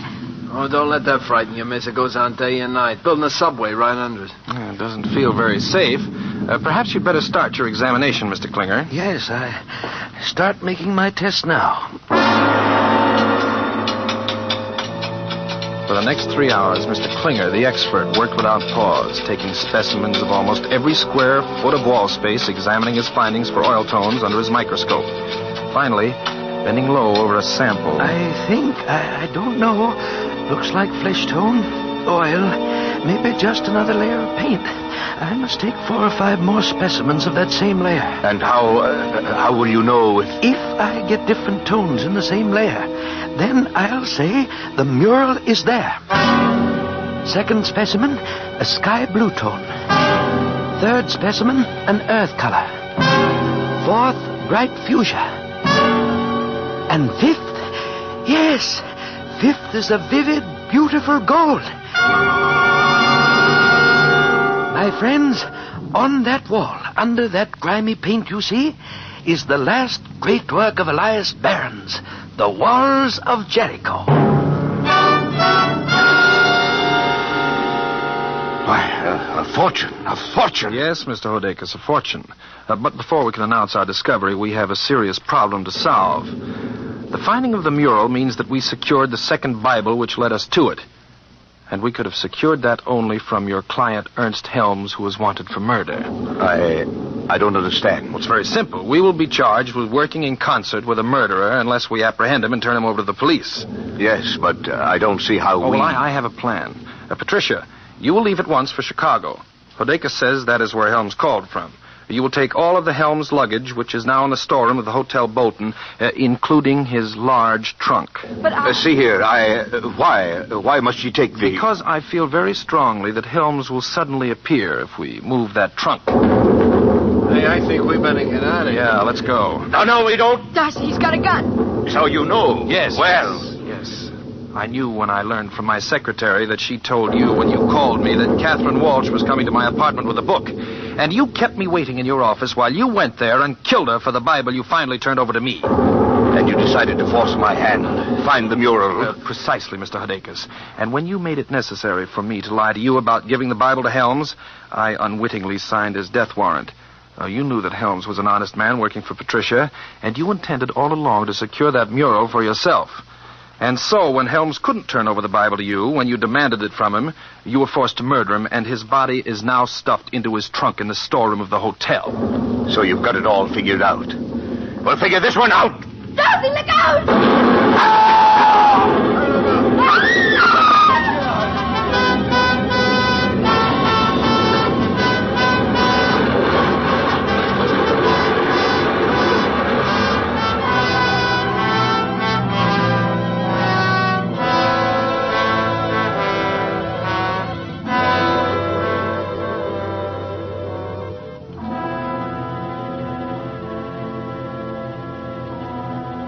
That, my dear Captain Griffin, was how it came about that the walls came tumbling down, right over Mr. Hodakis' embarrassed ears.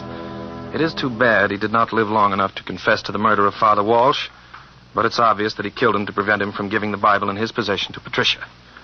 Well, my dear, I think that should take care of Griffin's curiosity. And shall I sign the letter simply Darcy? No, sign it Darcy O'Donnell. From now on, my pet, I'll be forced to use my last name since you are going to share it with me.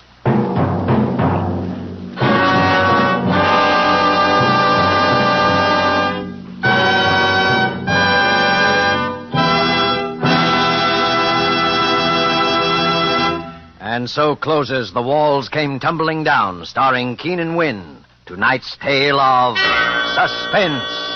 Suspense is produced and directed by William Spear. Have you discovered, as thousands have, how much Roma wines add to the enjoyment of your meals? How their superb flavor makes special occasion feasts out of everyday meals? Find out for yourself what a marvel worker Roma wine can be in giving any meal new appetizing savoriness, new compliment-rousing zest. Start off the meal with an appetizer, Roma California Sherry. Then place on the table a well-chilled bottle of Roma California table wine, delicate Sauterne, hearty Burgundy, or tart, tasty claret. You'll be amazed at the tremendous difference Roma wine makes in the enjoyment of your foods. Don't overlook this easy, inexpensive way to add thrilling extra enjoyment to the coming holiday and to everyday living. Remember, Roma wines cost only pennies a glass. Take a tip from the millions who enjoy Roma wines at meals when entertaining. Ask for R-O-M-A, Roma Wines, America's largest selling wines, made in California for enjoyment throughout the world. This is Keenan Wynn. I don't know of an actor in Hollywood who doesn't feel flattered and honored when he's invited to make an appearance on Suspense, and I'm certainly no exception. Next week sounds like a particularly outstanding one because your star will be Paul Muni in a suspense play by one of radio's outstanding authors, Lucille Fletcher. And of course, long before next week has arrived, you will have bought that extra war bond, won't you?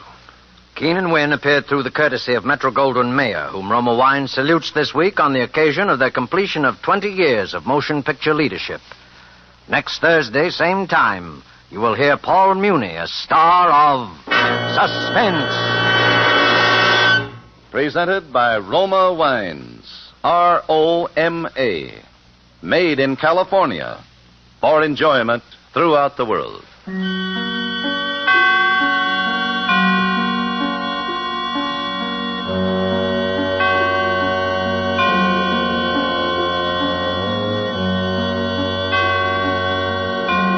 This is CBS, the Columbia Broadcasting System.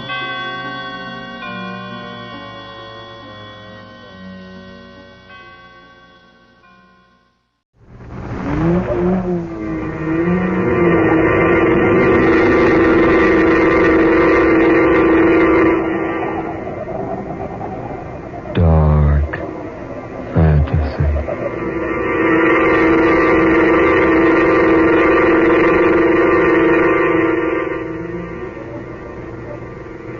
The letter from yesterday.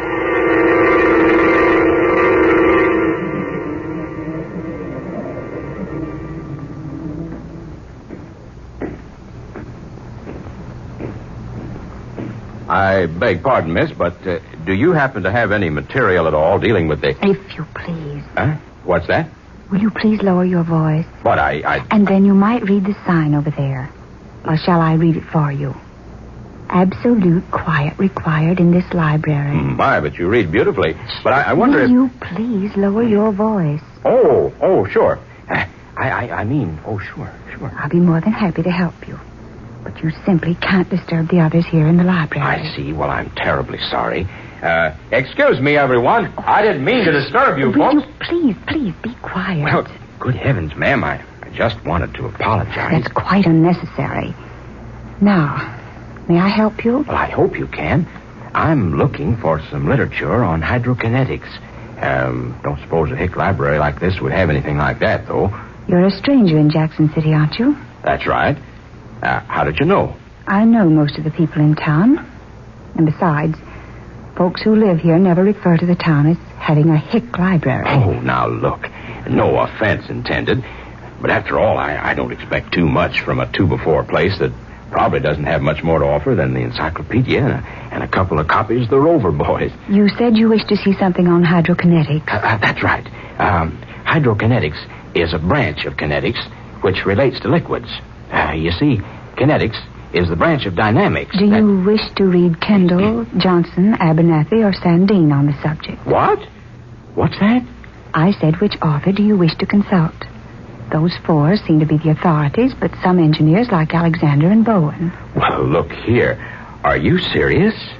Serious? About having books by Johnson and Kendall and Sandine and Abernathy on the theory of hydrokinetics. Will you follow me, please? Yes, certainly.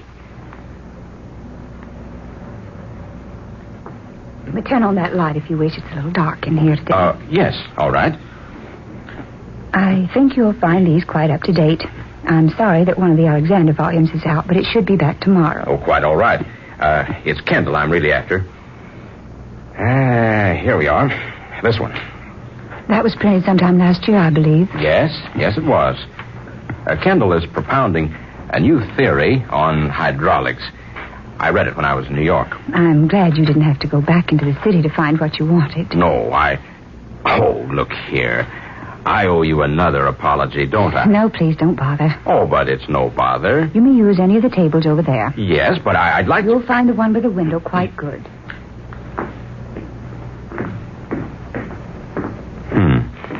Sensitive. Cute, too. Yeah, darn cute. Yeah, well. Well, let's see. Kendall says, when an ounce of plain lubricating oil is introduced into... wonder what her name is. First one, I mean. Nameplate on the desk says, Miss Marshall. Well, that's interesting. Miss Marshall. Oh, well. Well, as I remember reading about it 3 months ago, Kendall says that if you introduce 1 ounce of common lubricating oil into a cylinder 2 inches in diameter and 4 inches in height... Pretty girl. I wonder why I can't get her off my mind. I wonder where she lives. Oh, confound it. Well, then, according to Kendall, if an ultraviolet ray is permitted to cross the cylinder at the time pressure is applied to the top, the result will... I wonder what a good-looking girl like her is doing in Jackson City. She's smart, too. I just mentioned hydrokinetics, and she reeled off the 4 top authorities like she was a student on the subject. I wonder what she's doing tonight. Well, hang it all up.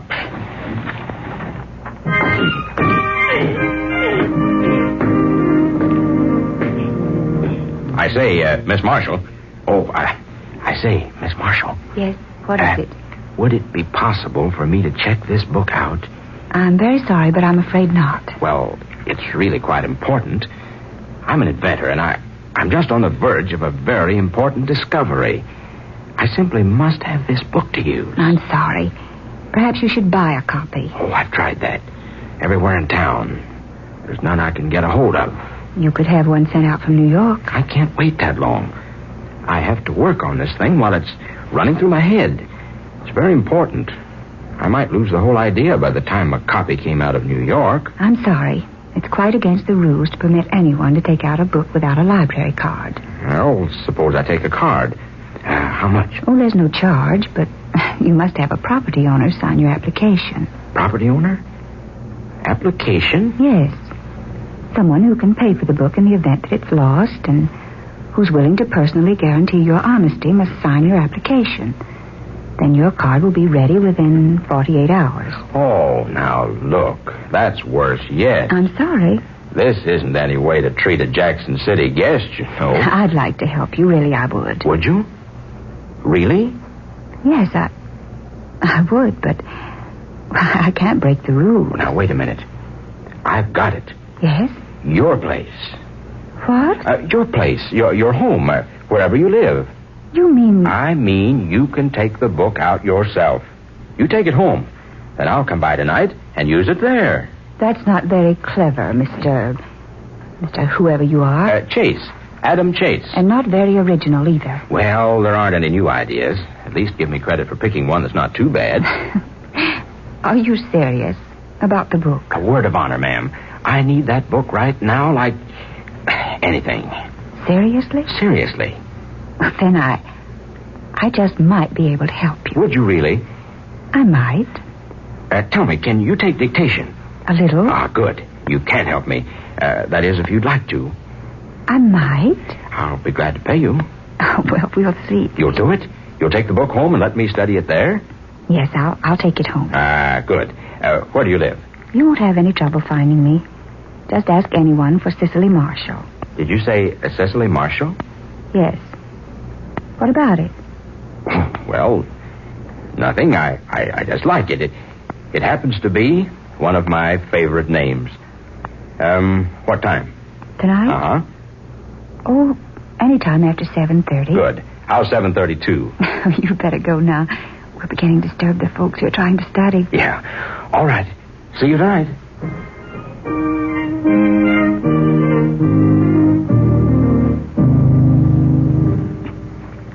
Now, just a minute. Yes? I've got to consult Kendall again. Hold on there a second. Do you really think this invention will prove itself? Well, I'm not exactly an expert, but the idea seems sound. Wait a minute now. Let's see. Oh, yes, here. Find it? Uh-huh. Now, will you take this down? Mm-hmm. Kendall, Volume 1, page 74. It has been my observation that hydraulic reaction often can be obtained through the use of a common water tumbler immersed in H2O. That's water. Oh, confound it. There I go again, treating you like a child. You probably know more about this entire subject than I do without my explaining chemical symbols. Don't you think we'd better call it a night? No, it's early. It's 1 a.m. No, it couldn't be. Well, it is, though, see? Oh, brother. I'll bet I'm popular around this place from now on. Oh, it's all right. I really enjoyed it. Mister, you were serious there in the library, weren't you? Yes, rather. I don't mind saying my complete future is probably tied up in this thing right now. If it's what I think it's going to be, I'm due to make a fortune out of it. I hope you do. Well, thanks. Why? Oh, I like to know people who are successful. Besides, my father was an inventor. Was he really? Yes. He was a brilliant man. He had an invention. I never did quite understand what it was. It was before he was married. Someone filed for the patents just a few hours before he did. And he lost out. Someone stole his invention? No, it was just a coincidence. But my father was never the same after that. Something happened. I don't know what. I remember hearing my family talk about it in whispers when I was just an infant. Is he still alive? No, he's been gone 3 years. Oh, I'm sorry. He was a fine man. Grand, but he never got over that, whatever it was that happened to him long before I was born. You mean there was something more than just the loss of the invention patents? Yes. Something that was, I think, even more tragic. I've never even been able to guess what it was. Maybe it's better that you don't know. Yes, maybe so. Well, really, I should go. It's late. Is there much more to do? Well, yes. I have to finish these papers before I can have the model of the invention built. Oh, could I help you more? Would you? I'd love to, really. Tomorrow night? Can you wait that long? Well, no, I can't, but I will.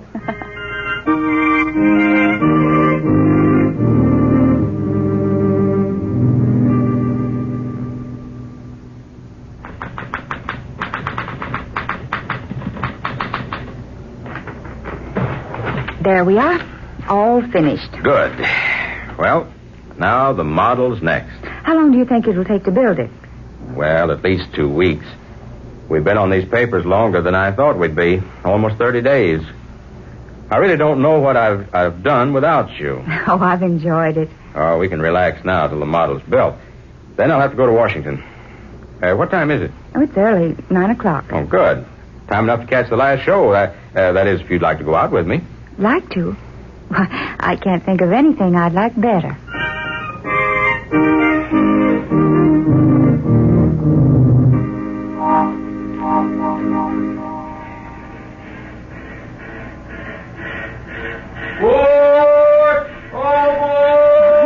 Your train's leaving, Adam. I'll be back with those patents. You will come back? You try to stop me. Oh, goodbye, darling.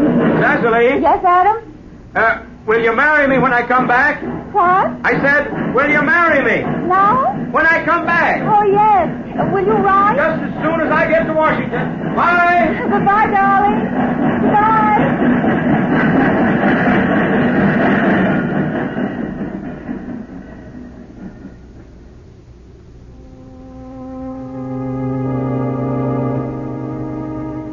my diary, January the 17th. It has been 5 days since Adam went to Washington. I'll never forget the unromantic but lovable way he asked me to marry him. Standing on the steps of the moving train, shouting the question at me above the noise of the engine. How I loved him at that moment. How I love him now. But why? Why, oh, why hasn't he written? 5 days, and not a word from Adam yet.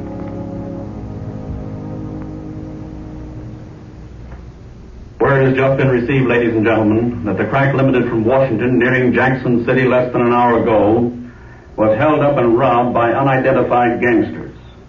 The train was flagged down by 2 men who pretended their car had stalled on the track. The engineer and fireman were shot and killed. All passengers were held at gunpoint, and the mail car was entered and robbed. This train robbery will remind old-timers of the historic and dramatic train robbery on almost the same spot some 50 years ago. Or to be exact, 53 years ago, January the 17th. There is no indication as to the identification of today's bandits, but it is believed police have found a vital clue.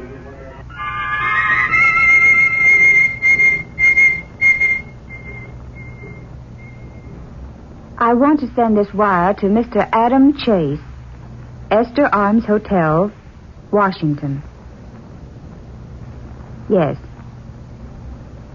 Darling, have not heard from you. Worried. I love you.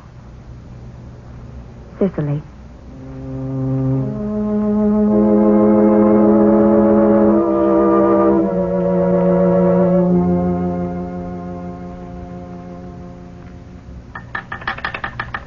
Hello? Hello? Yes, operator, this is the party calling Washington. Yes, I'm calling Mr. Adam Chase. That's right, at the Esther Arms Hotel. Oh, you have a hotel? Hello? What's that? Checked out. 2 weeks ago. Oh. No, thank you. Just cancel the call.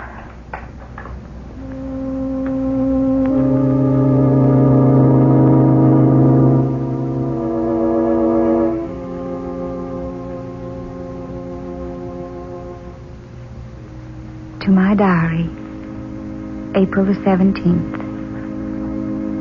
It has been 3 months and 5 days since I last saw Adam Chase.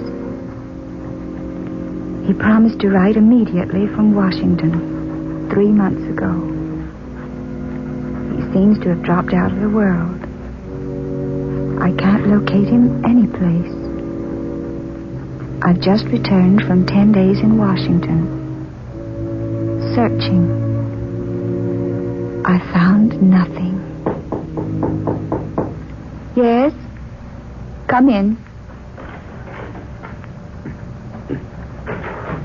Adam. I had to come back. Oh, darling. Darling, what's wrong? Tell me what's wrong. You look so ill, so thin. I guess I shouldn't be here, since you didn't want me. Didn't want you? Didn't want you? Oh, my darling, what makes you say anything like that? I wrote you about the invention. I didn't get your letter. I haven't heard a word from you. I told you what happened.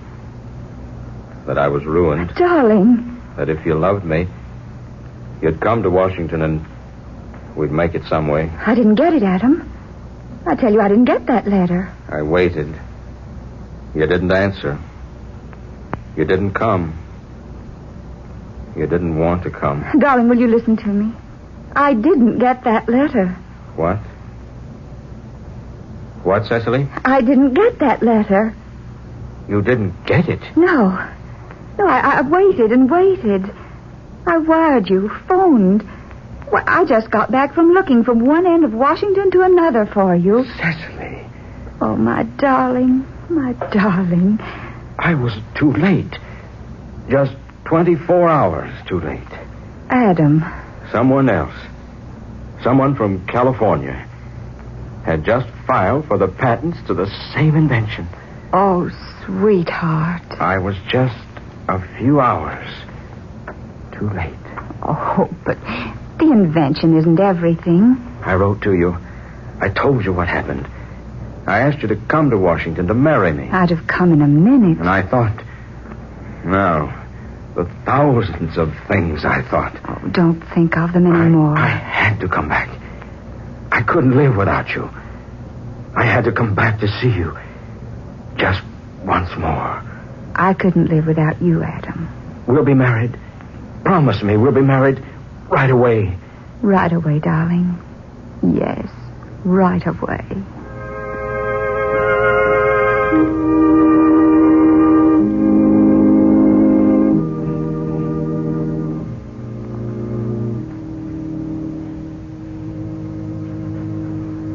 June 20th. Adam and I have been married 2 months today. We're very happy.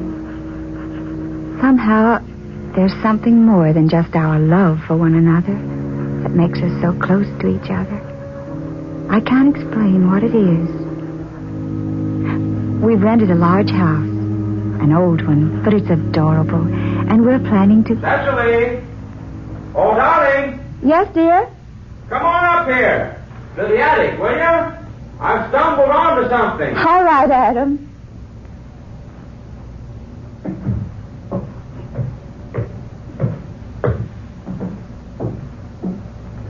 Look what I found. Back among the rafters. Well, what in the world is it? Well, it's an old mail sack full of mail. What? Yeah, look. Look here. These letters. None of them have ever been opened. Why, Adam. Dozens of letters, all sealed, all stamped and dated. Look. Look, Cecily. Postmarks. They're all the same. January 17, 1889. But how in the world did they get here in this attic? I don't know. I wanted to run a radio aerial out on the roof, and I had to crawl way back in the rafters. It was hidden back there up near the roof. It's evidently been there for years. But how did it get there? 53 years ago. 1889. Look at these letters. Addressed to people all over the country. Everett Holton, Detroit.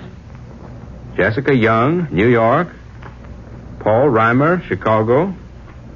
Mr. and Mrs. F.C. Halliday, Grady, Pennsylvania. And look, here's one addressed to President Benjamin Harrison from someone in Maine. Wait a minute, Adam. Oh, look. Huh? This letter. Addressed to Miss Cecily Drew of Youngstown. What? The return address, Mr. Aaron Marshall. My father. He wrote this. I know the handwriting. Cecily Drew was my mother's maiden name. Adam. Yes. Cecily Drew. And she lived in Youngstown. My father? Your mother? Open it. Open it. What? I said open it. Oh, all right.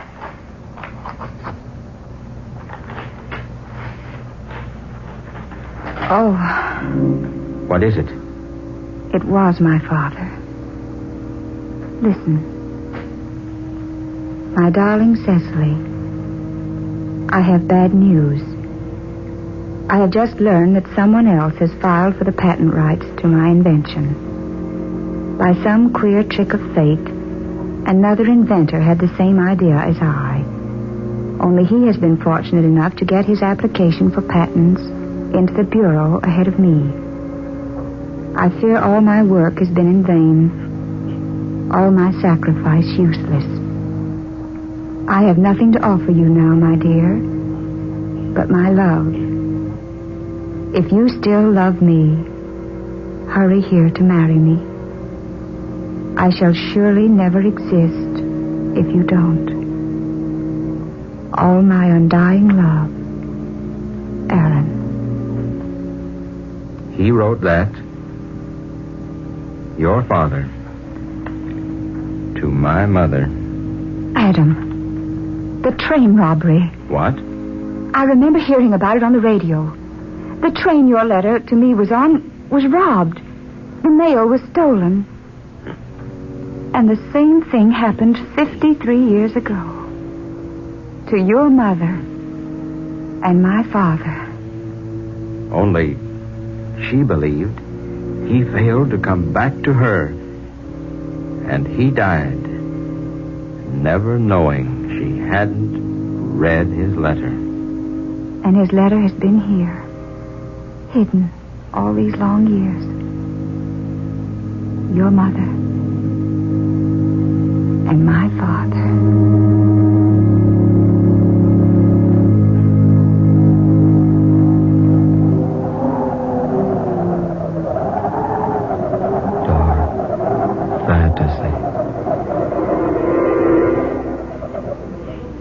You have heard The Letter from Yesterday, tonight's original tale of dark fantasy by Scott Bishop, originating in the studios of WKY.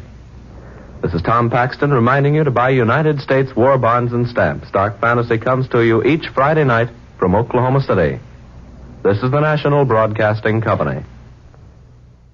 No short hairs rising? Then permit me to try you with the science fiction type. With all these Sputniks and satellites circling our Earth, and with all this competitive fission and fusion going on, science fiction horror is the very latest. And we are trying to bring you the very latest. Do you remember some time ago, in an Eastern scientific institution, they kept a piece of heart alive for weeks on end? Well, I got to thinking, what if that heart began to grow? And grow, and grow, grow.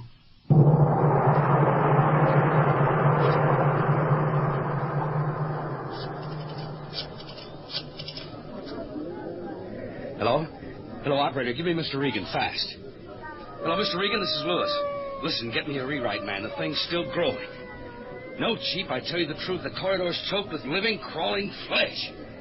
No, I'm not drunk. I'm telling you the truth. That little piece of flesh has grown until now it's jamming that building.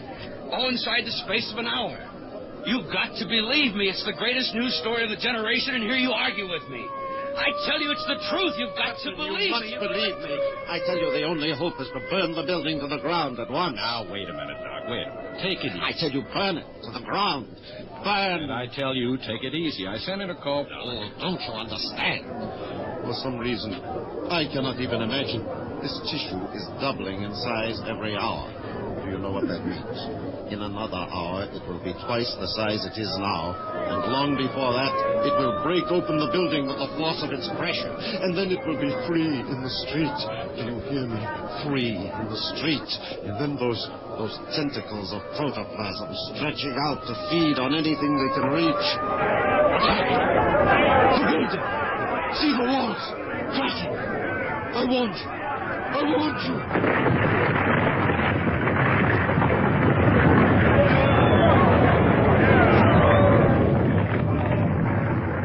Tried to warn them.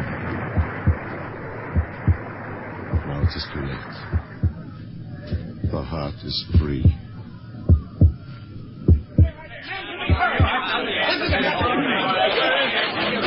Gentlemen, come to order, please. Gentlemen, please. Quiet, please. Please, now. As mayor, no one realizes more than I do the necessity of immediate action in curbing this unspeakable, unbelievable emergency. And I assure you cut the speeches, Mac. That blasted thing is spreading like a forest fire. Call the governor. Get the National Guard out. Please, wait, please. Here is Dr. Alberts of the Research Institute. Grant him speak. Step up here, Doctor. Got to do something. Let's see what he says. Gentlemen, it was in my institute this horror began. And if you give me a chance, perhaps I can stop it. What is it, Doctor? Tell us first what that monster really is. Yes, I will tell you. That great, ever-growing mass of flesh, it is, or it was, A chicken heart. Chicken heart? Are you crazy, man? Chicken heart! Crazy! Yes! Chicken heart, I tell you! Chicken heart! Listen to me, you fools! Listen! Everybody up there knows what he's talking about. I tell you, that mass of flesh was a chicken heart, the tissue of which, for some reason, is undergoing constant, rapid, accelerating growth. With every passing hour, its growth is doubling. Do you know what that means? If it is now 1 block in size, within 30 hours that cannibal flesh will have increased in size to 1 square block to the 30th power. In 30 hours, every inch of this whole city will be crushed under that moving flesh. Within 60 hours, it will have covered the entire state. Within 2 weeks, the entire United States. You ask for the National Guard. I say call out the entire army. Blast this thing up here. All ready, Chief? Pumpers are ready, all hoses coupled up. We'll flood that thing with water from all angles. All right, here's the signal. Open them up! Full blast! Chief, look out! That flesh is reaching out! Get back, everybody! Everybody back! The fools, what good is water? I told them. The only hope is artillery. Bombs. All National Guardsmen report to your armories. All National Guardsmen report to your armories. General mobilization order. Battery in position, sir. Commence firing on the hour. Yes, sir. 10, 5, 0. Commence firing! Fire!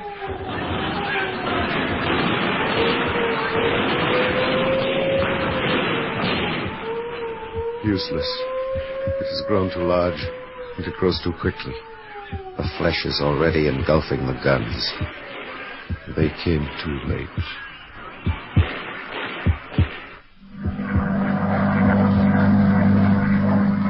You all right now, Dr. Alberts?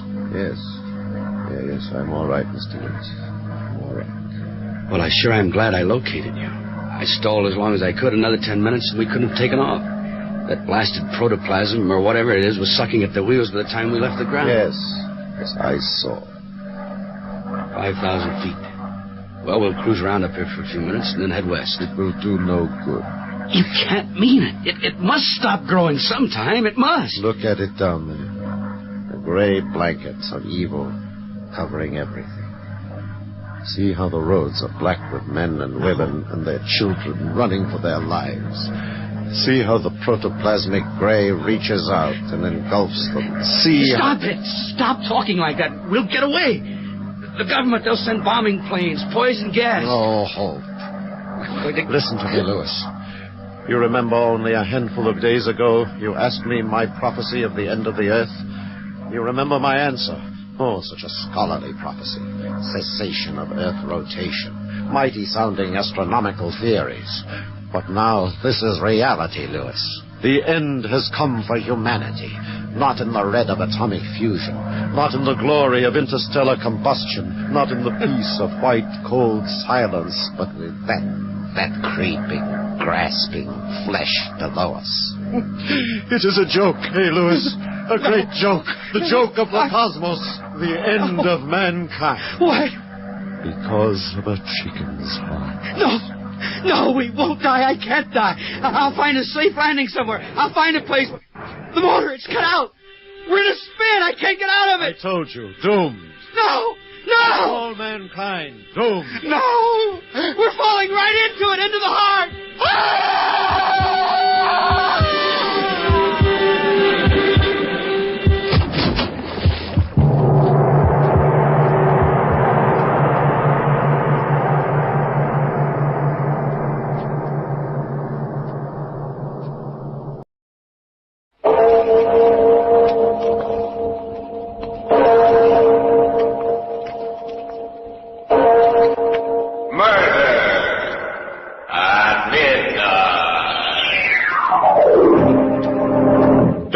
Too sure about that, Wentworth. What do you mean? Don't forget that skeleton there. He was once a man, too. Until he was trapped in here. Or murdered. What of it? Oh, nothing. Nothing except...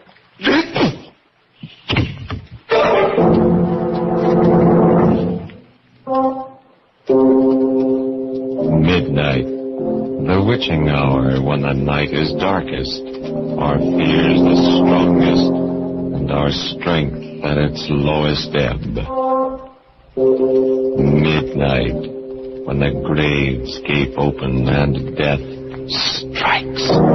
How?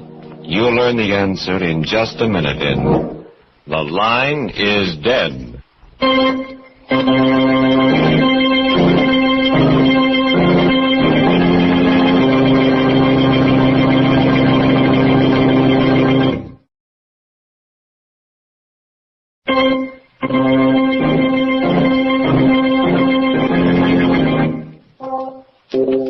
And now, Murder at Midnight. Tales of mystery and terror by radio's masters of the macabre. Our story by Faith Blau is The Line is Dead.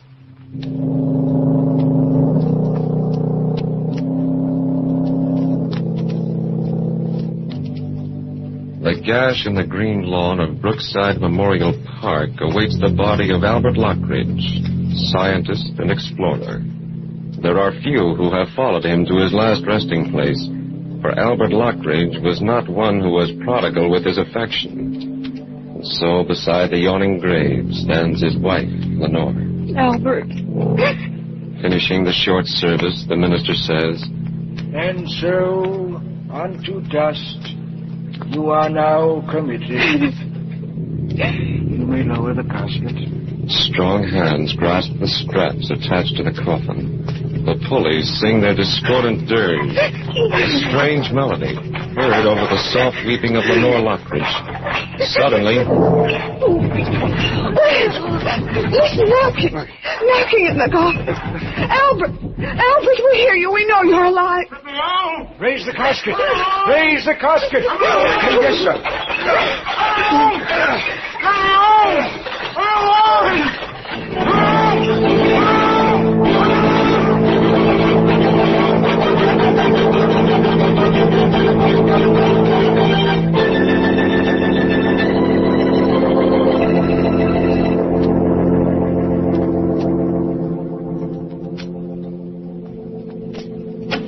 He is all right, isn't he, Dr. George? He seems to be, but... But what? Well, you can't blame me if I'm a little hesitant in giving my opinion. You mean you're not sure that he will? Yes. Oh. After all, Mrs. Lockridge, my position is a little awkward. I signed the death certificate feeling certain that your husband was dead. And now I'm naturally reluctant to predict just what course his convalescence will take. I think I understand. The only thing that really matters is that my husband's lying in his bed at home and not in the cold, black earth of Brookside. Isn't that true? Well, you're a very sensible woman. Albert will get better. Probably. But we'll have to watch his heart. His heart? These strange spells when his heart seems to stop, when I thought it had stopped. Each attack is an added strain. But the strain of regaining consciousness in the coffin, he withstood that when even a healthy person might not have. Oh, he's a hard person to kill. Oh, thank goodness for that. Well, this time it was a pretty close call. If he'd come to even 10 minutes later, Mrs. Lockridge, no one would have ever known.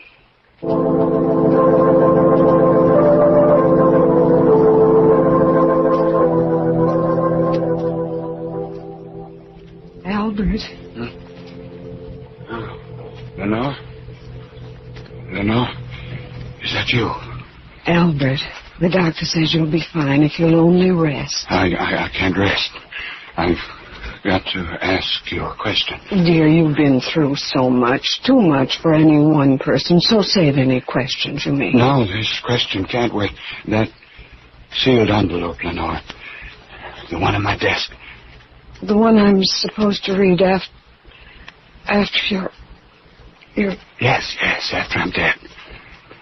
Lenore, you haven't read it, have you? No, Albert. I planned to read it after the funeral, just as you told me to. Sure? You haven't read it? Of course. Get it for me. I want to see for myself. Albert, no, you've so little strength. But I must know. You will. I must know now. Because if you read it, I don't want to live. Albert, I swear I haven't. Please believe me. You saw it? No. Look at me. You can see I'm telling the truth. Look at me. Yes. Yes, I think you are telling the truth.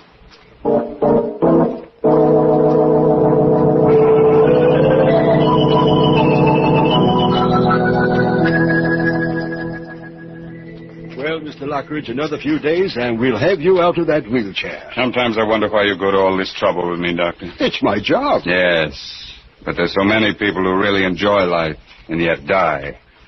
Twice now I've been pronounced dead, only to return to life, almost reluctantly. Reluctantly? Yes. You tried awfully hard to get out of the coffin. The sheer horror of being buried alive. I've always been terrified of it. Since childhood? Yes. My nurse locked me in a closet whenever I misbehaved. I always thought I'd be left to die there. Oh, it's not the fact of being dead that bothers me. It's the fear of being buried alive. It's the choking, the futility of crying out. Yes, it would be a horrible way to die, but... Excuse me, Doctor. There's a Mr. Burton here to see you, Mr. Lockridge. Good. Show him in, nurse. Nurse, take our patient out on the sun porch. I'll send his visitor there.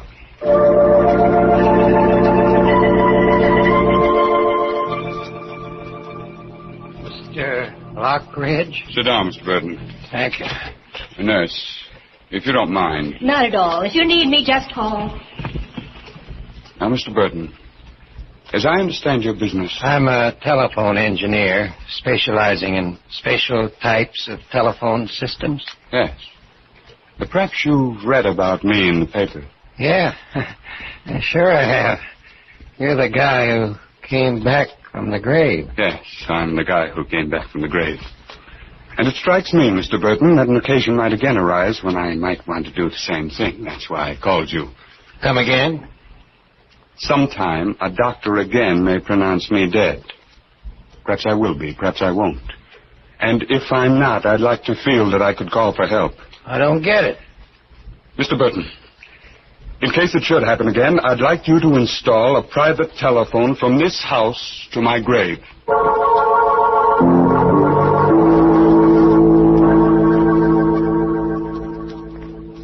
You must promise to keep the phone installed and in working condition for a year after I'm buried. A year?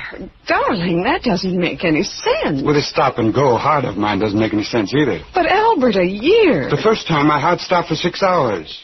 The next time, nearly 2 days. Who can tell? Well, a week, a month, perhaps. I think I'm asking very little. Well, then think of me, darling. Think of waiting day in and day out for the ring of that telephone. Think of the jumping at every stray bell, at every noise. Darling, you're condemning me to a slow death, like being in a grave above ground. I still think my request is a modest one, and the least that a wife who loved her husband would do for him. Albert, don't start that again. After all, I shall be in my grave. Perhaps I shall be waiting, too, waiting for help that will never come. Will you please stop this morbid talk? Nothing else seems to be on your mind lately. Besides, it's terribly late, almost midnight. When death comes to a man slowly, he gets time to think about it. Too much time. Stop it, please. It seems to me that you are only too anxious to get rid of me. Albert, how can you even think such a thing after...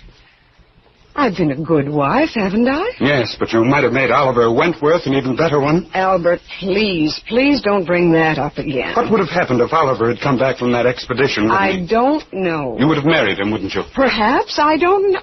No. How can you say that? You were engaged to him, weren't you? An engagement doesn't always mean marriage. You did intend to marry him, didn't you? Of course I did. What of it? You know I intended to. And you only changed your mind because he was killed. That's why you turned towards me. Well... I was nothing in your life. You were very sweet to me, Albert, then. I could see that you loved me in your peculiar way. I appreciated everything you did for me. Appreciate? Oh, Albert, why dig looking for a sore spot? It's not fair to me or to you. I was nothing in your life, was I? As long as Oliver was alive. What are you trying to prove? All the time we've spent together, I've played second fiddle to Oliver Wentworth. Look, Albert Lockridge, when we married, I said I'd put all thoughts of Oliver out of my mind. Well, I've done it. At least... At least? At least what? You mean you've tried, but you couldn't. I knew it. You've never loved me. He's always been in your heart. What are you talking about? You just said it. If I had died, you would never have given me another thought. But all the time, here, in my own house, he's been living his own memory, haunting you, haunting us. I can't go on like this. This just can't go on. I've struggled with him long enough. He's got to go. No matter what I have to do to crush his memory, I've got to kill it. I've got... Albert. Lenore? What is it? Lenore, help me. To the chair, my heart. I've got you. Now, slowly. Slowly? I don't think I can make it. Of course you can. Of course you can. You've got to. All right, yeah.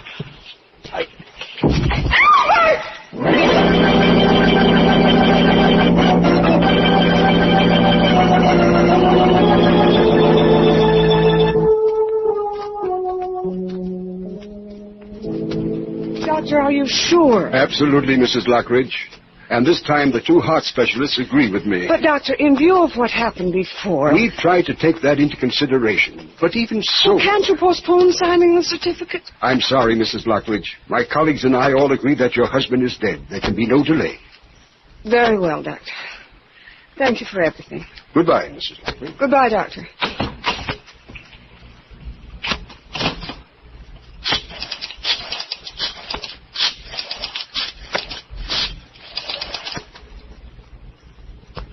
Hello? Mr. Burton? This is Mrs. Lockridge speaking. My husband died yesterday. He's to be buried tomorrow at Brookside. Will you please be there as he desired to install a telephone in his grave? A man who was afraid, not of death, but of being buried alive. A telephone to a sealed grave, and the great begun. Will we hear from Albert Lockridge again before the clock strikes 12 for... Murder at midnight.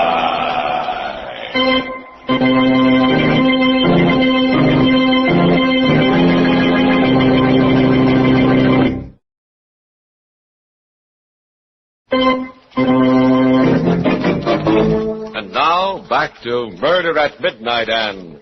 The line is dead. One minute. Oh, Dr. George. Good evening, Mrs. Lockridge. It's awfully nice of you to call. I was worried about you. Oh, I'm all right. I'm fine. I couldn't come to the funeral. I tried to phone you, but... The phone's disconnected. So they said. And so I came over. I rang the bell several times. No answer either. Finally, I knocked. I've had the doorbell disconnected, too. You mustn't cut yourself off from the world like this, Mrs. Lockridge. Believe me, Doctor, that's not my intention.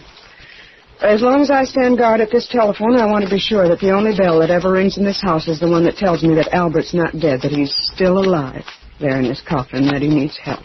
You're really going through with this? He asked me to. It doesn't seem too much. Oh, you're only deluding yourself, Mrs. Lockridge, believe me. Waiting this way is only a perverse and completely futile sort of mourning. I know you can't understand. I can't. But I do know that this morbid watch will only deepen your grief. Prevent you from making any kind of adjustment to his death. What difference does it make? You're a young woman, Mrs. Lockridge. You have a whole life ahead of you. All the more reason for spending some of it as he wanted me to. Doctor, my husband was not the sort of person who inspired affection. I know. But in his odd, sometimes unaccountable way, he did love me. Now that he's gone, no one on earth holds any fond memories of him but me. A heavy responsibility, Mrs. Lockridge. Still, you must take care of yourself. I will, Doctor. Assume that he is dead. Mourn him as you will, but don't live in a state of suspended animation. For instance, if he's left a will, don't put off reading it. There are some papers which I was supposed to read after his death. They're in a sealed envelope in his desk. Read them. Read them immediately. No, not yet. You should. Perhaps they'll contain some message of comfort. Get the envelope now. Not now, Dr. George, but very soon.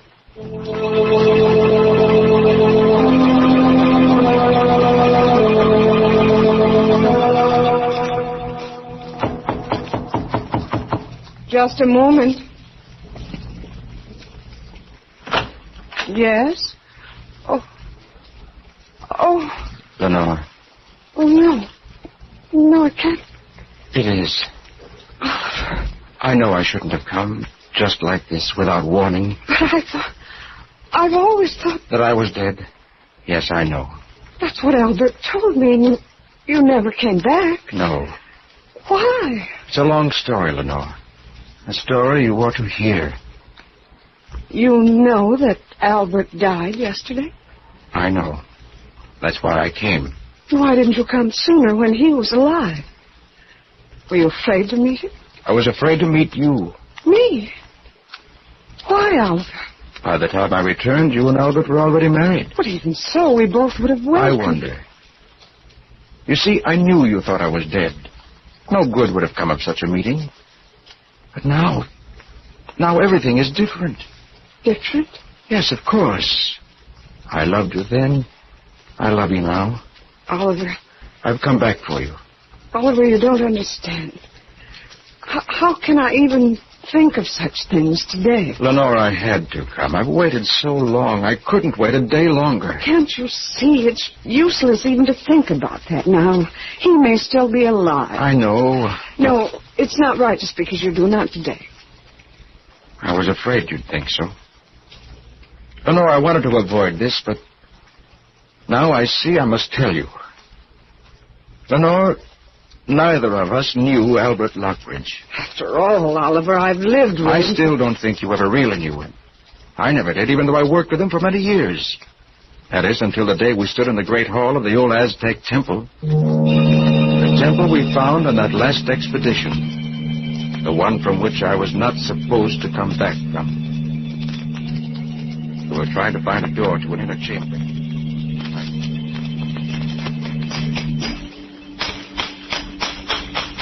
There must be an opening here somewhere, Wentworth. In every Aztec temple ever found, there was always a room near the altar used to keep ceremonial objects. I know. Now, wait a minute. Sounds like a little hollow here. Now, what about that slab on the floor? What about it? You think that it might... Certainly sound different. If I were an Aztec priest and I stepped on it like this... What? Wentworth, the door. We found the door. Solid stone. And still working after all these centuries. Let's take a look inside. You got the flashlight? Yes, take the hammer. Right. Uh-oh. It's not very pretty. It is a human skeleton, isn't it? Yes. Probably trapped in here and left to die. Ugly death. Look, Lockridge. Those dishes. Swing the flashlight over. Gold. Solid gold. There are more over here. Look, stacks of them. Watch them. We found the treasure. Now, wait a minute, Lockridge. Let's get this straight. In the first place, I don't think we'd be let out of the country with these gold plates. Oh, but we can melt them down and smuggle them out. Melt them down? Now, these things are priceless. Besides, the university sent us here. If the gold belongs to anyone, it's theirs. No one ever has to know. Oh, yes, they do, because I'll tell them. Huh? It's all very well for you to play the heroic fool. You've everything you want. What the devil do you mean? You know perfectly well. You got all the money you need. Besides, you have Lenore. What's she got to do with it? You do have Lenore, haven't you? You act as if I took her from you. You were afraid of me. Oh, Lockridge, don't be an idiot. Lenore would no more look at you than... Oh, wouldn't she? She'd marry me if you went in the way, I know it. Oh, you fool. She's just being friendly to you because I asked her. We'll see. If you weren't around... But I am around. And as far as the gold plates are concerned... I said we'll see. After all, that skeleton there, he was once a man, too. Until he was trapped in here. What of it? Oh, nothing. Nothing. Nothing except...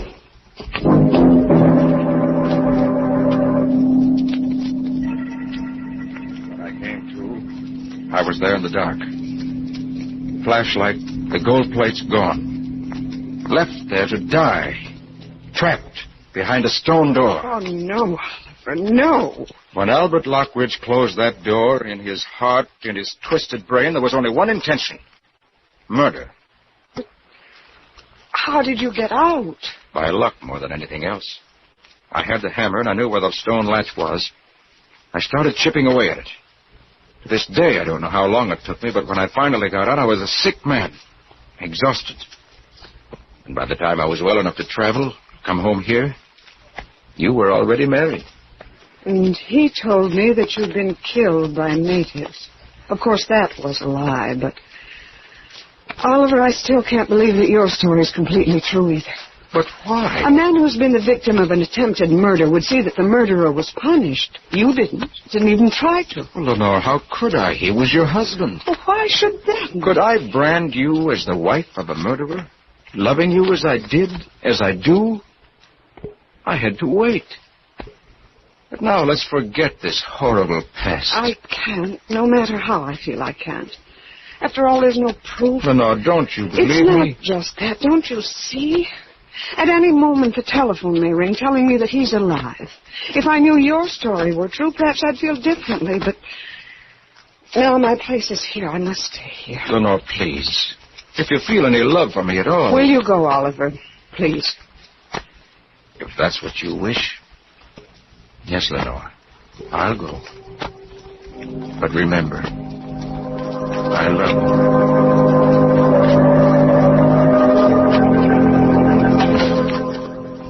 I don't know why it should matter now, but I still hope you told the truth, Oliver, for then. The papers in the sealed envelope. I promised Dr. George I'd read them.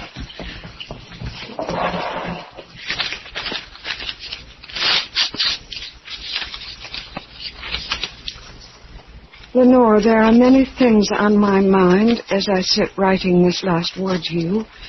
Many things which no human mind should have to bear without telling another. As I look over my life, I know now it has been an empty nothing. I've never had a straightforward human emotion and acted on it. My work has been a sort of shadow play which gave my hollow existence an outward tinge of reality. No friend has really touched me, for I cannot be reached. I married you more out of perverse vanity than love.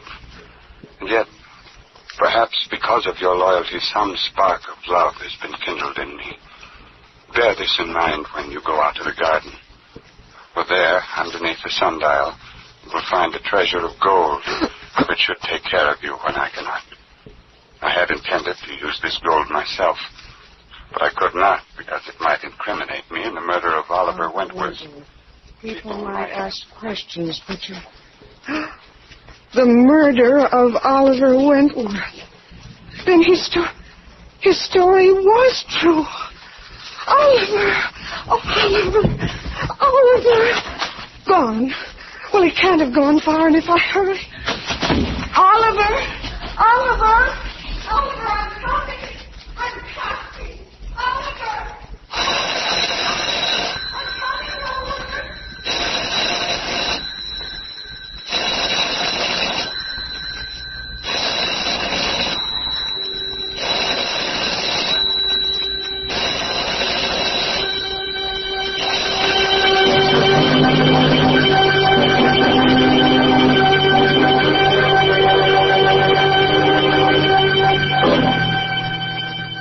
Telephone ringing in an empty house. A man who is not dead, lying in his coffin, fighting for breath and waiting for an answer that will not come. A fitting payment for murder at midnight.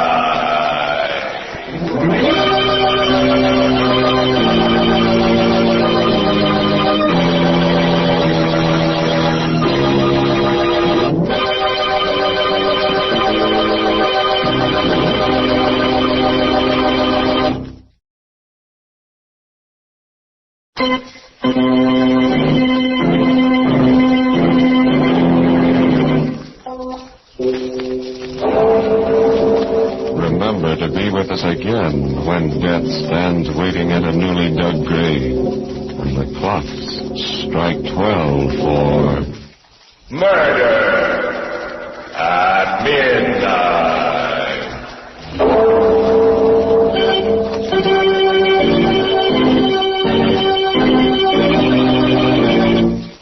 The parts of Mr. and Mrs. Albert Lockridge were played by Mr. and Mrs. Raymond Edward Johnson. with music by Charles Paul. Murder at Midnight was directed by Anton M. Leader.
Distributors of scientifically compounded pharmaceutical products present Stephen Dunn, star of Columbia Pictures in Deadline Mystery. Lucky Larson's the named columnist for over 250 newspapers syndicated all over the world. You know, even a newspaperman's got to eat, although to look at most of us, you'd never know we do. It isn't the fact that we don't make enough money. It's because we never have the time. But I'm different. I'm a guy who takes his time. Right now, there's an awfully big mess cooking on the stove in my little apartment. Who's frying? Lucia. A classy little dame who followed me to Sicily a couple of months ago to kill me because she thought I'd killed a guy who thought she loved butter. She can kill me with her pizza anytime. Pizza, that savory dish that tastes and smells of old Italy.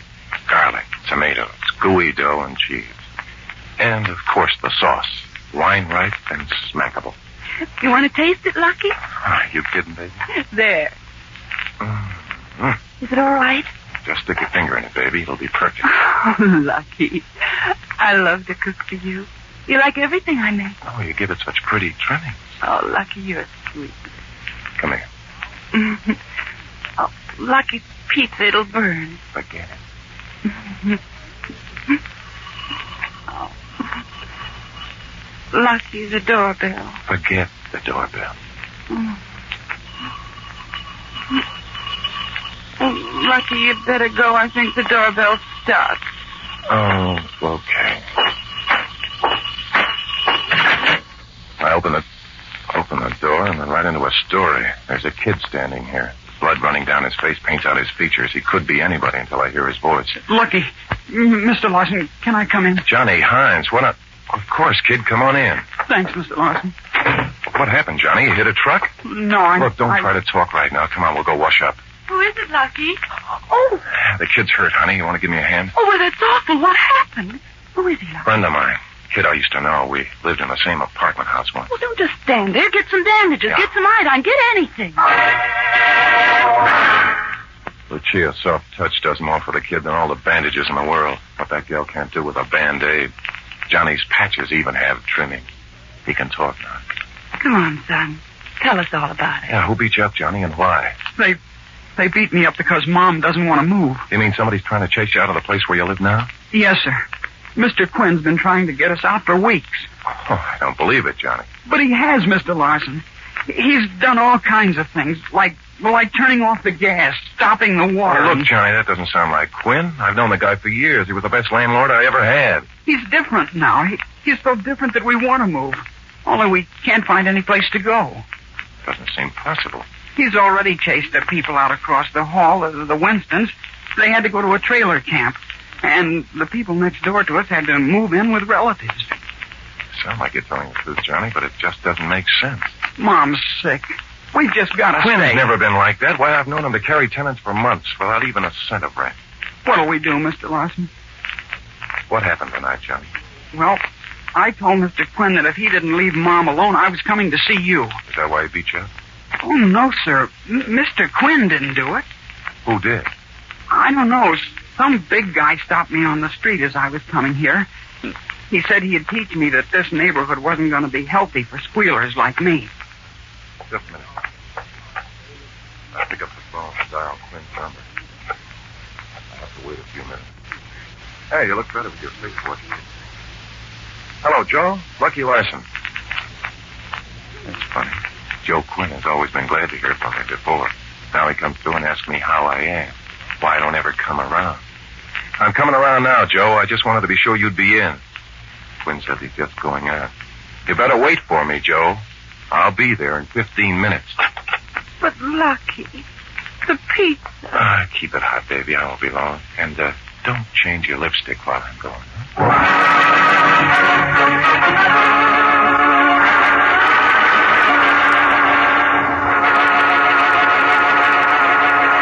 Here is a message of special importance to men and women who suffer from backache, to people who feel nervous and jumpy, people who are losing their pep because of restless sleep, people who get up in the morning as tired as when they went to bed, to people who suffer from muscular aches and pains and feel a lot older than their years. If these conditions arise from an accumulation of excess acids due to a non-organic and non-systemic disorder of kidney function, the very first dose of the diuretic formula called Cystex, Cystex, usually goes right to work helping nature clear away irritating excess acids and poisons. And this natural action may quickly bring an almost amazing increase in pep, a delightful easing of backache, nervousness, and a handicapping muscular pain. Then you can feel younger and get more fun out of life.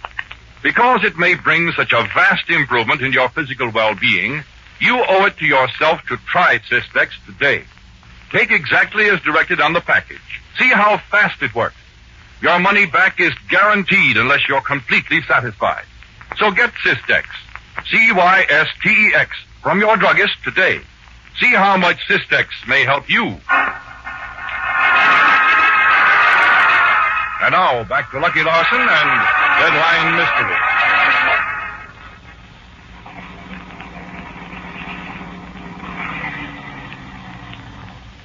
I'm at Quinn's apartment house now. I pull up and park. As I turn the motor off, a guy steps out of the shadows and points with a gun. I shove the door handle down. I roll to the street. The shot I expect doesn't come. Instead, the whole building falls on my head.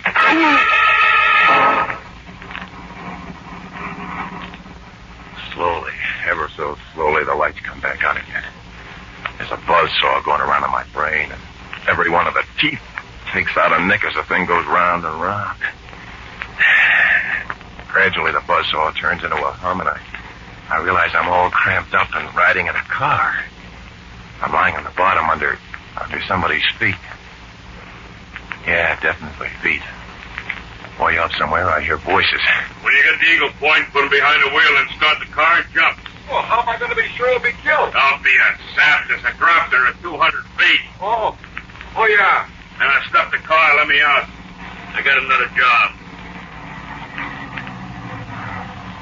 I hope my eyes are slit. Oh, it's too dark. Can't make out his mud. The lug grinds his heel into my ribs. I grit and take it. I got to. Can't fight two guys with two guns. Not with me lying on the floor, anyway.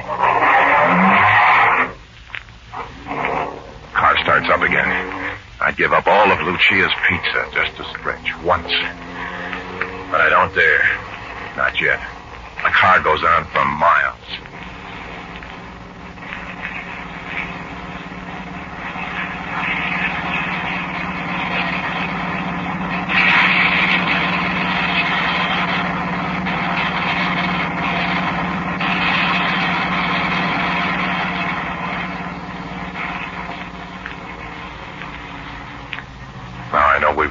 Eagle Point. The guy leaves his motor running, gets out. He comes around and opens my door. I grab his ankle, give it a twist. He dives into the gravel. My luck runs out. I lose my hold.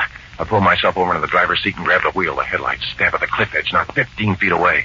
Through their back wash, I see the mud grabbing for his gun. I don't want it, but I got it. I throw the car in gear, twist the wheel hard, and step on the gas. Cliff jumps right up at me. I see I'm not going to make it. I slide over in the seat and push the door open and slide out onto air or land. Yeah, I win that toss. Way down below, I hear a terrible crash.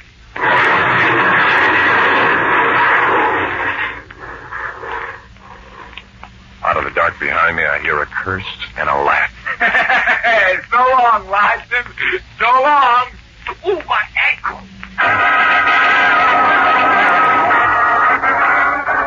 I'll ride back into town on my thumb. Right now I'm pushing the bell of Joe Quinn's apartment. Joe takes his time coming to the door. Before he opens it, he has to unlock it. And that's funny, too. Quinn never used to lock his door. Lucky. It is you. Yeah, Joe. Pretty healthy-looking ghost. But I... Joe, what makes you think you can get by with assaulting tenants? But I never... Wait a minute. I'm coming in. Oh, please, Lucky. I don't know what you're talking about. Don't lie, Joe. I already know about 3 of your tenants. How you had them beaten up in order to get them out. You've got to believe me, Lucky. I never had anybody beat up. Look, I saw Johnny Hines' face tonight, Joe. He came and told me all about it. And about the Winstons and the people next door. Johnny lied to you, Lucky. Johnny was caught tonight trying to strip a car. He put up a fight and the guy who owned the car kicked his face in. I don't believe it. Okay. Then come with me to Mrs. Hines' apartment and she'll tell you that that's the truth.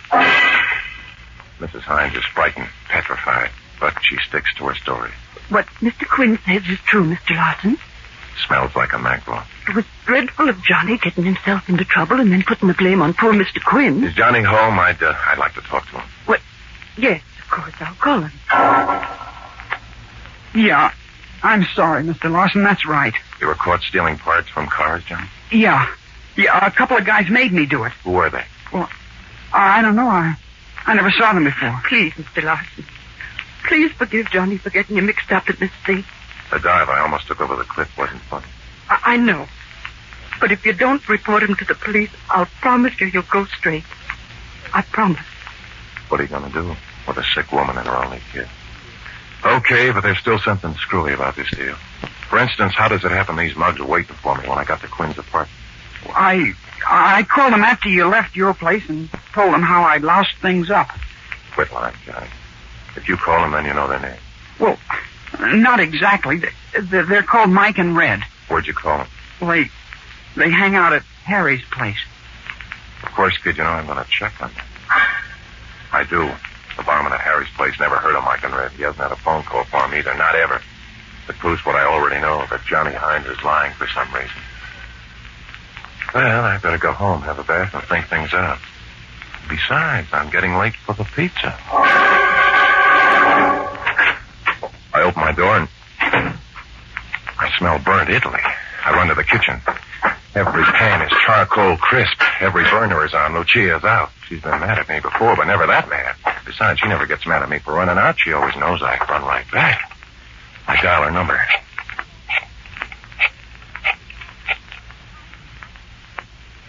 No answer. Something's wrong. I'll try a taxi stand. Hello? Jet a cab over to 350 Park Avenue, will you? Huh? Hello? What? Well, where'd you go, baby? Lucia tells me that Johnny lied about Mr. Quinn. She says that after I left, Johnny called 2 guys. He called them Red and Mike. Lucia says that Johnny said something to him about lousing things up. Hey, wait a minute, baby. Where'd he call him? She says Johnny called him at Harry's place. Yeah, okay, baby. I'll tell Papa who's holding a gun at your back. I checked the operator. Can you trace that call, honey? She says no. My door rings. It's the cab. I get over to Quinn's apartment. Quick.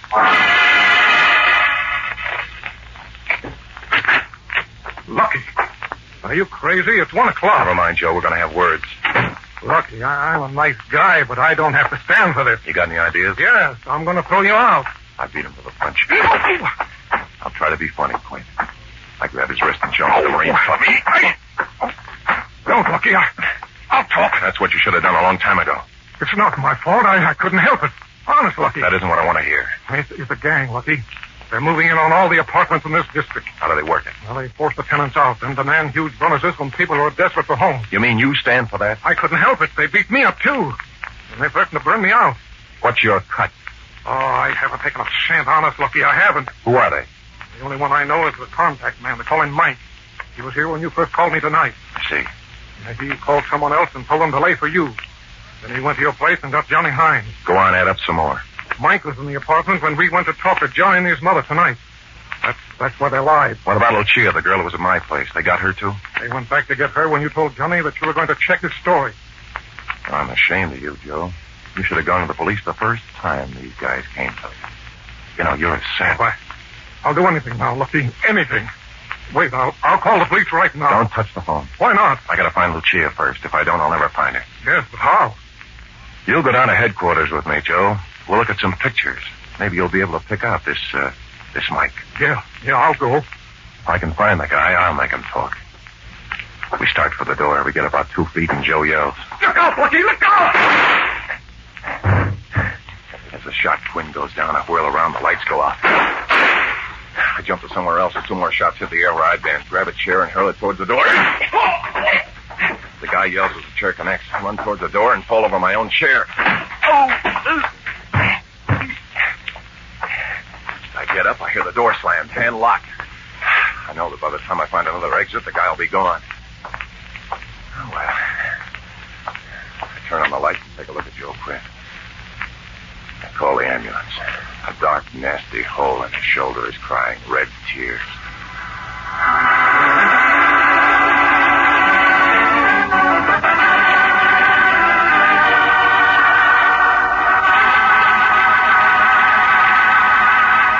Ladies and gentlemen, you've heard about Cystex for backache, for muscular aches and pains, for nervousness, for loss of pep and sleep, for that tired, worn-out feeling when due to a non-systemic and non-organic disorder of kidney function. But have you tried Cystex? That's spelled C-Y-S-T-E-X. Until you do, you can't know how fast it may work to help nature curb your backache and muscular pains, bring you greater pep, allay nervousness, improve your physical well-being. Clinical tests in many cases, even on people up to the advanced age of 80, prove that Cystex helps a high percentage of those who give it a fair trial. And because Cystex is so successful, it is now one of the accepted medicines in many countries throughout the world. For over 20 years, Cystex has brought joyous help to millions of men and women. So surely you'll make no mistake in at least giving Cystex a fair trial, under the guarantee of money back unless completely satisfied. So get Cystex, C-Y-S-T-E-X, from your druggist and take exactly as directed on the package. See how much Cystex may help you. And now back to Lucky Larson and Deadline Mystery. I step down to the HINES apartment. All I find is a note on the door. It says, "Gone out of town. No milk, please." Fine. There's no one who can identify the gang's contact man, unless I can find the Winstons or the couple next door. Got a chance of that. I haven't the glimmer of an idea where they are. As for Joe Quinn, he won't be talking for a long, long time. Maybe never. I go back to Joe's apartment just as the meat wagon boys get there, and the cops. My old friend Lieutenant Tom Burns was pushing them around. Hi, Lucky. Was that you who called the station? Yeah, Tom. Quinn's got a bad hole in him. Yeah, I know. Who did it? I don't know. Somebody took a shot at him from the door. Threw some lead at me, too. Put out the lights. I couldn't see who he was. Uh-huh. I don't dare tell Tom what I know, not yet. If I do, the gang will kill it, just as sure as taxes. Hey, Tom, why don't you get a fingerprint guy up here? Already sent for him, Lucky. Oh, are you expecting a call? Yeah. Huh? Yeah, this is Larson. A dirty voice on the other end tells me that if I like that dame of mine, I better button my lip, keep it buttoned. Yeah, it's a deal. Only be sure you keep your part of the bargain, pal. Well, that's that, Lucky. Not a print in this room that wasn't made by you or Quinn. Oh, but it's gotta be. It's got to. What are you so upset about? Quinn isn't going to die. I still want to find out who did it.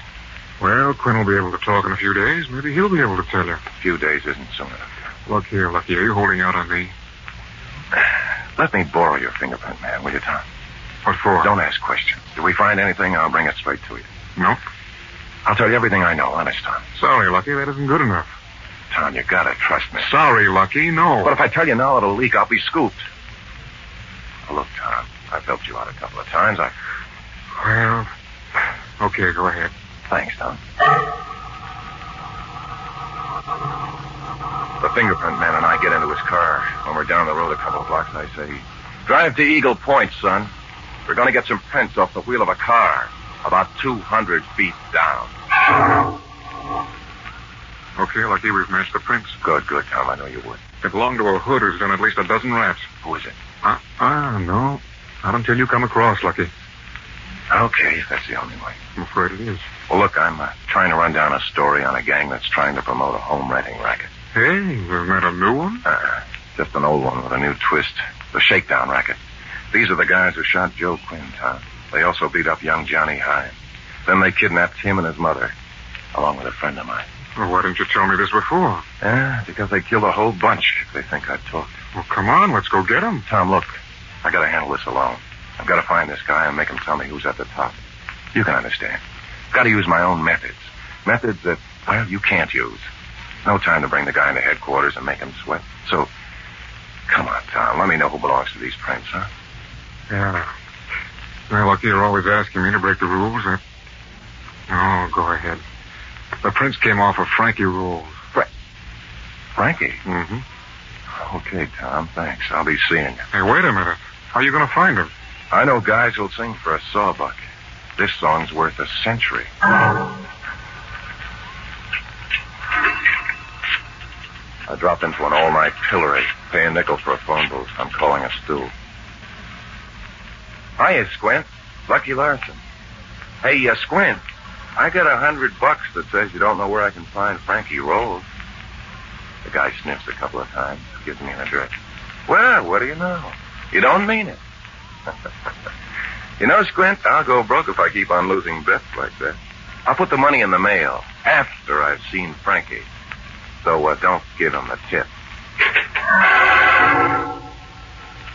The address Squint gave me is a pretty nifty neighborhood. Too nifty for the Frankie Rolls I used to know. Looks like this new racket is really paying off. I find a right window and slip my knife under the catch. Easy now, Lucky, easy. My pencil flash pokes around the room. It looks empty and safe. I give the window another shove. Wow! I didn't count on an alarm. Too late to back out now. Anyway, who wants to? I climb in, scurry across the room. I get back at the door just as somebody throws it open.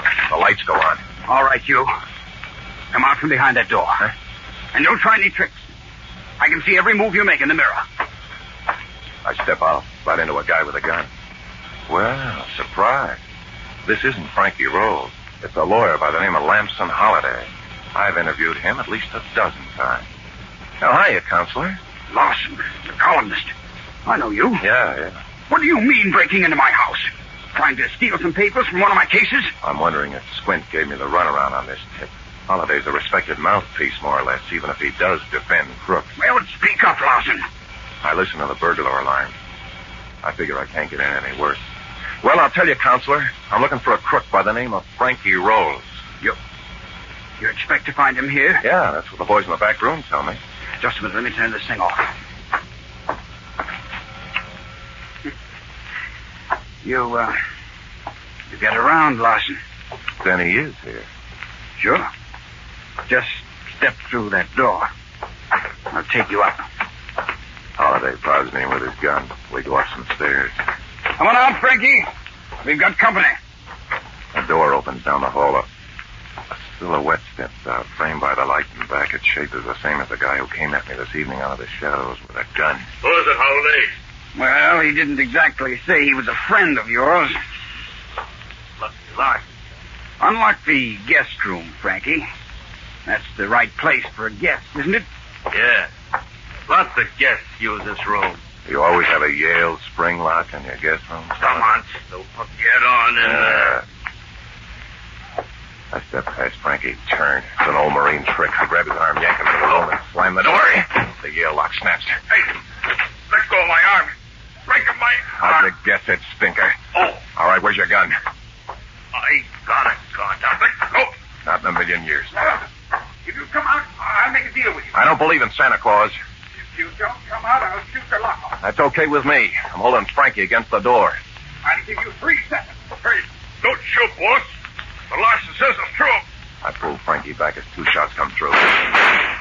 You're a lousy shot, Holliday. You missed. Hey, let me loose, Lucky. Let me loose.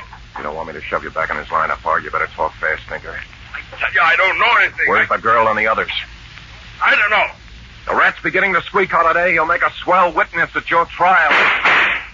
You'll have to do better than that, Counselor. You gonna tell me, Frankie? I don't know. Okay, Holiday.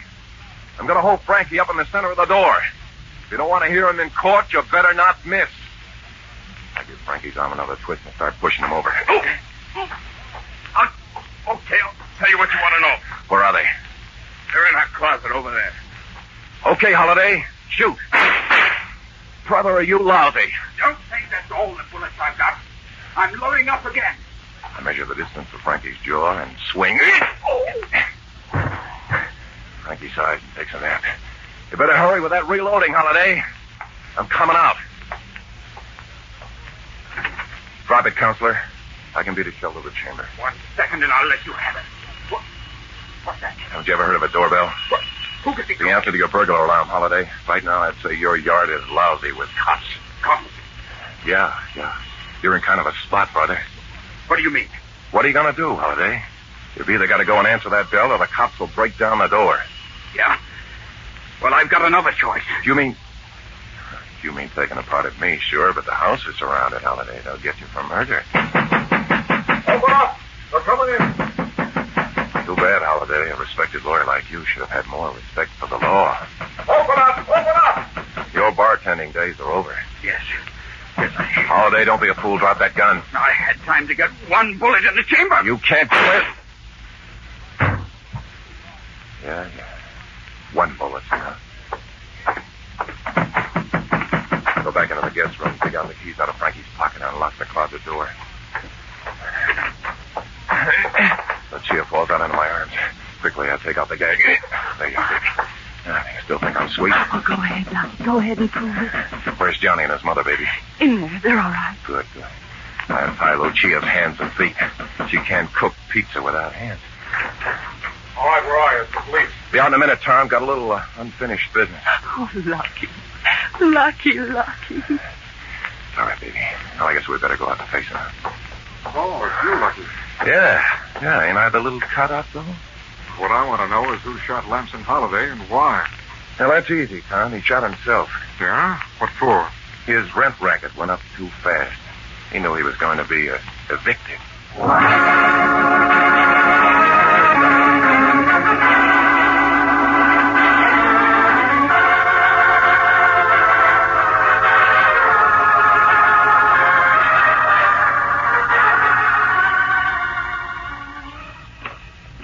Solemn for the day, Sunday, August the 10th, 1947. Deadline by Lucky Larson. Say, have you a little racket in your home? Whom are you paying off right now? Do you know a guy who knows where Aunt Minnie can get an apartment if she marries a veteran?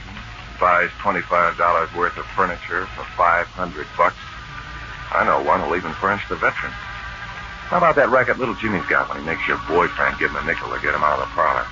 You can stop little Jimmy's racket by patting his pants and leading him out the front door by his ear. You can stop all the other rackets, too, if you'll just call a cop. The cop's got the best protection racket there is. And all it costs you is taxes. You know, little rackets turn into big rackets. And big rackets turn into war. So, be smart. Call a cop while they're still small, huh? You know, at one time, one lonely little cop could have stopped Hitler. Yeah. That's it.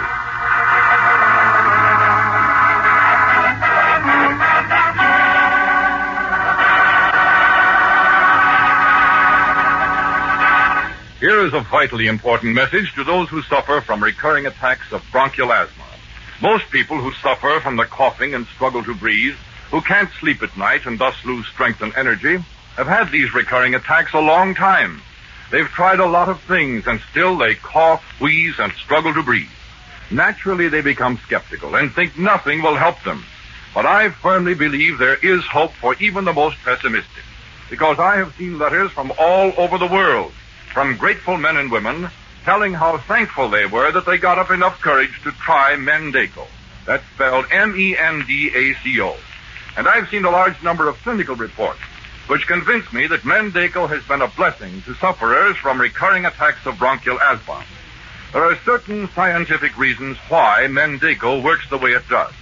And the producers of this great medicine are so confident it will help most sufferers from recurring attacks of bronchial asthma that they say, get Mendeco from your druggist and take exactly as directed on the package. If you're not completely satisfied, your money back is guaranteed immediately. For coughing, recurring attacks of bronchial asthma, get Mendeco, M-E-N-D-A-C-O. Ask your druggist for Mendeco today.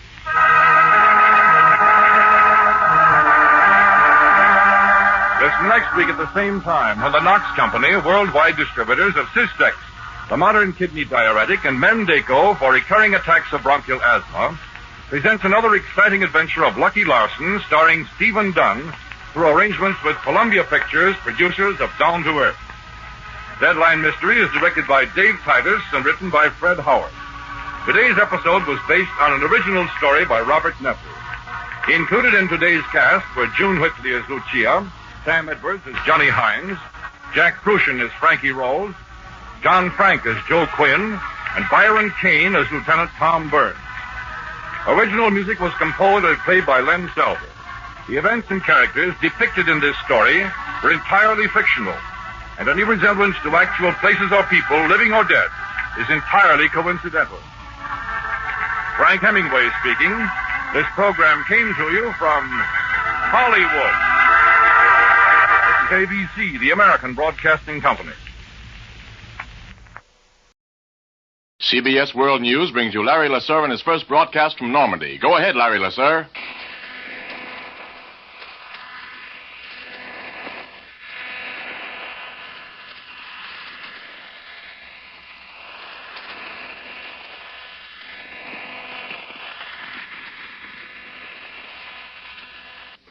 This is CBS World News headquarters in New York trying to contact Larry LeSueur on the far shore. Go ahead, Larry LeSueur.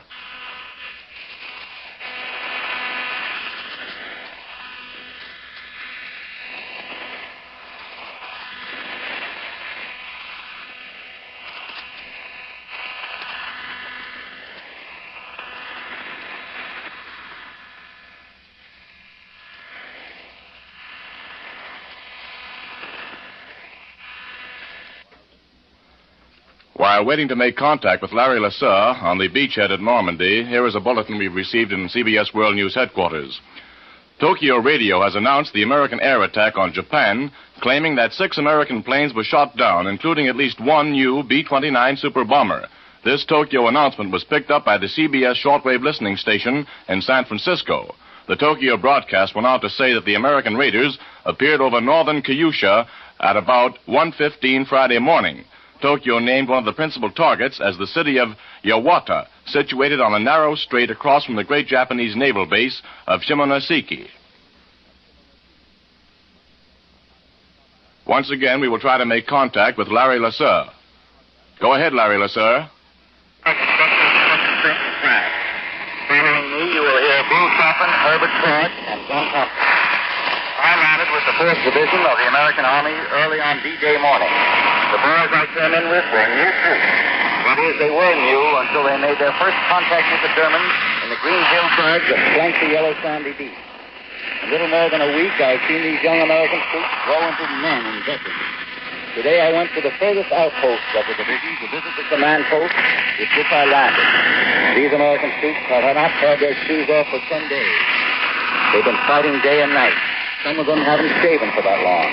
Their voices have less life in them now than they did the day we landed. But one and all now, they're men, fighting men. They've met the Germans and found out that their greatest fear was the fear of the unknown. And they've discovered that they are better men than the enemy. Keep fighting, young men. When I'm girls, the people will be free. They're pushing the hub faster. But I'm in trouble with her pushing the hub as fast as we can. We know we're only 15 miles from Cherbourg, but that 15 miles is the bomber flag. You have been listening to a program from the Normandy beachhead by one of our American correspondents. This program has come to you from CBS World News. We now resume our scheduled program.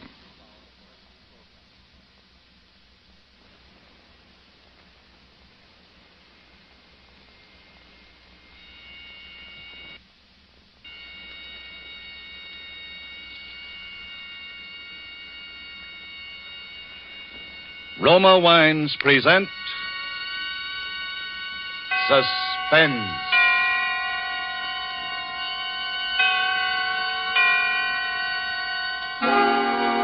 Roma Wines, made in California for enjoyment throughout the world. Salud. Your health, senor.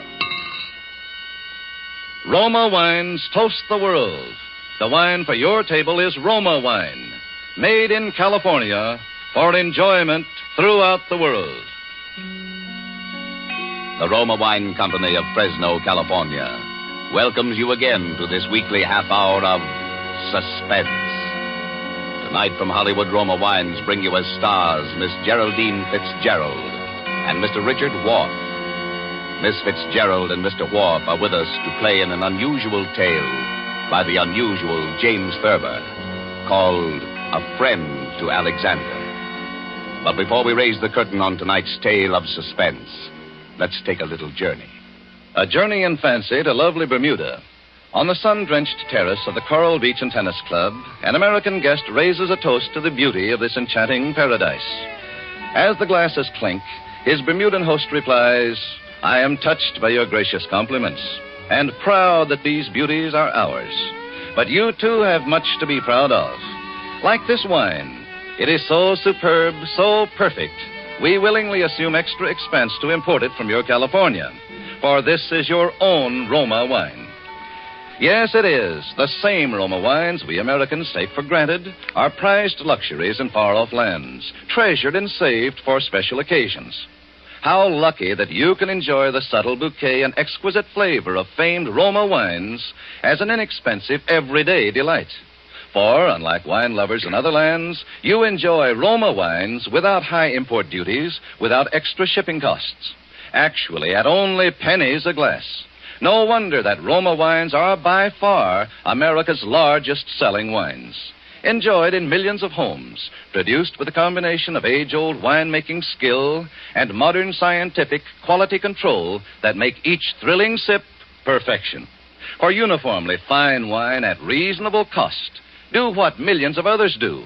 Ask for ROMA, Roma Wines, made in California, for enjoyment throughout the world. And now, with James Thurber's poignant and strange story, and with the performance of Richard Wharf as the man who was a friend to Alexander, and of Geraldine Fitzgerald as his wife Bess, who relates these events to us, we again hope to keep you in suspense.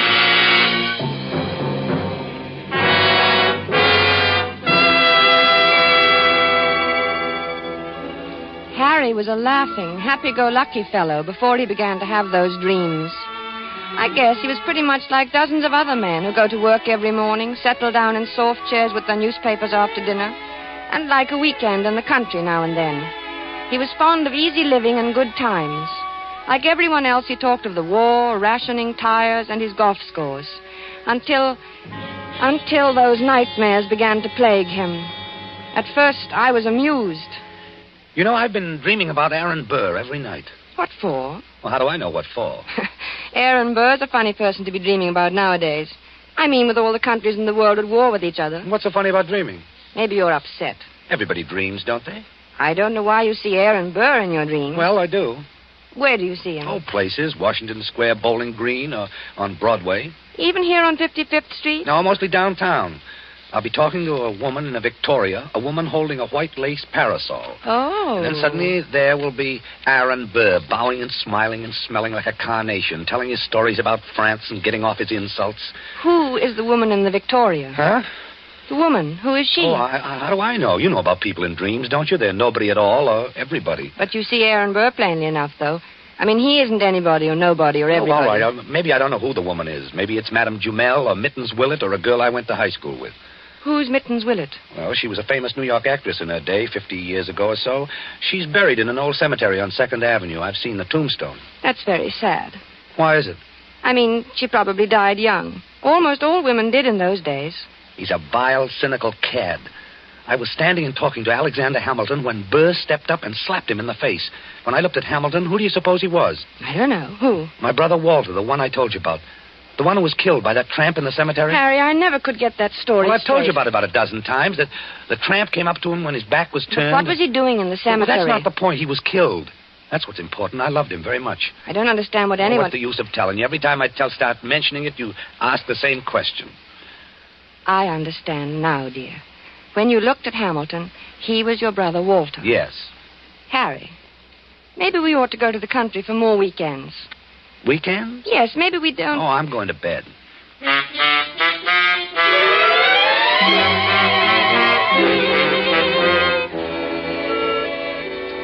For a time that evening, I worried about Harry. Not about his dream. Why shouldn't he dream? But I wondered about his health. He looked so unlike himself. I was glad when he went to bed. A good night's sleep was just what he needed, I thought. Sleep.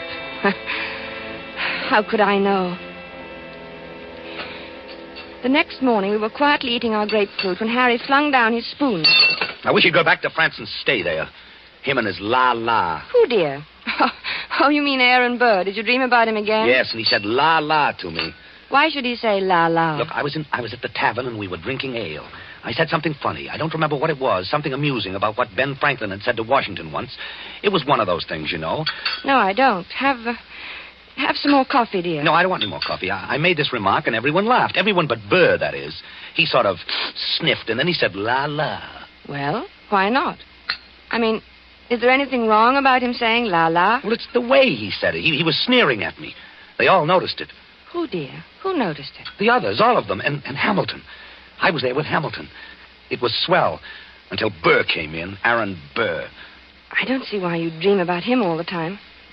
Don't you think you ought to take some luminol? I'm not sick, I tell you. I know what I'm dreaming. I just thought, well, it's always Burr, and that seems odd. Why? Why shouldn't I dream about Burr if I want to? But you don't want to. No, but I can't help it. Everywhere I go with Alexander, sooner or later, Burr shows up, and he makes those nasty remarks. Last night, he elbowed Alexander out of his way. He did it deliberately. Alexander? Hamilton. Oh, Alexander Hamilton. Yes, goodness knows I'm familiar enough with him by this time to call him by his first name. You know, we might go to the Old Drovers Inn this weekend. You like it there. Hamilton has become not only my brother Walter, but practically every other guy I've ever liked. Don't you like the Old Drovers Inn anymore? Isn't it natural that Hamilton should represent my brother and guys I like? Well, that's natural, isn't it? Yes, I suppose it is. Then why are you looking at me like that? You know, dear, I wish you'd go and see Dr. Fox. But I don't want to go and see Dr. Fox. I want Aaron Burr to stop sneering at me. And my clothes. He looks at me and his lip curls up and he says, la, Mr. Andrews, what odd taste you have. I wish you'd go and see Dr. Fox. I'm going to the zoo and feed popcorn to the rhinoceros. That makes things seem right. For a little while, anyway.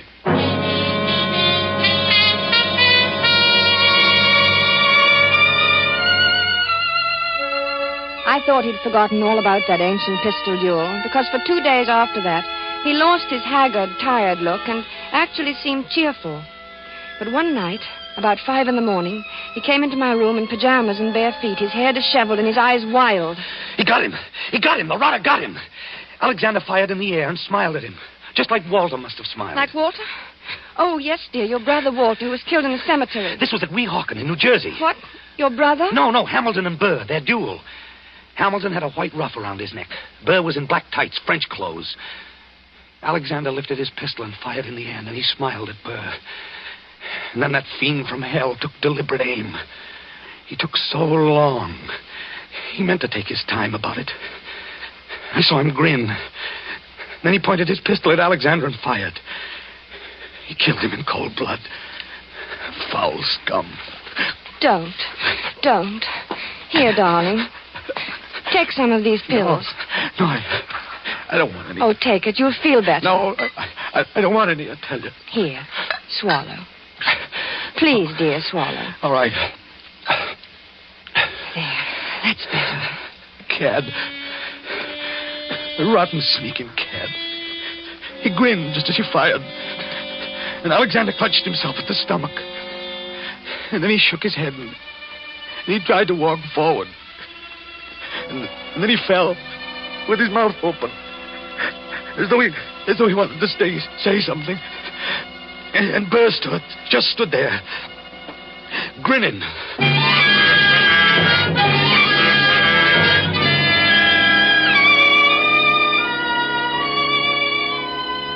finally got him to see Dr. Fox, and he said Harry was fine, heart perfect, everything.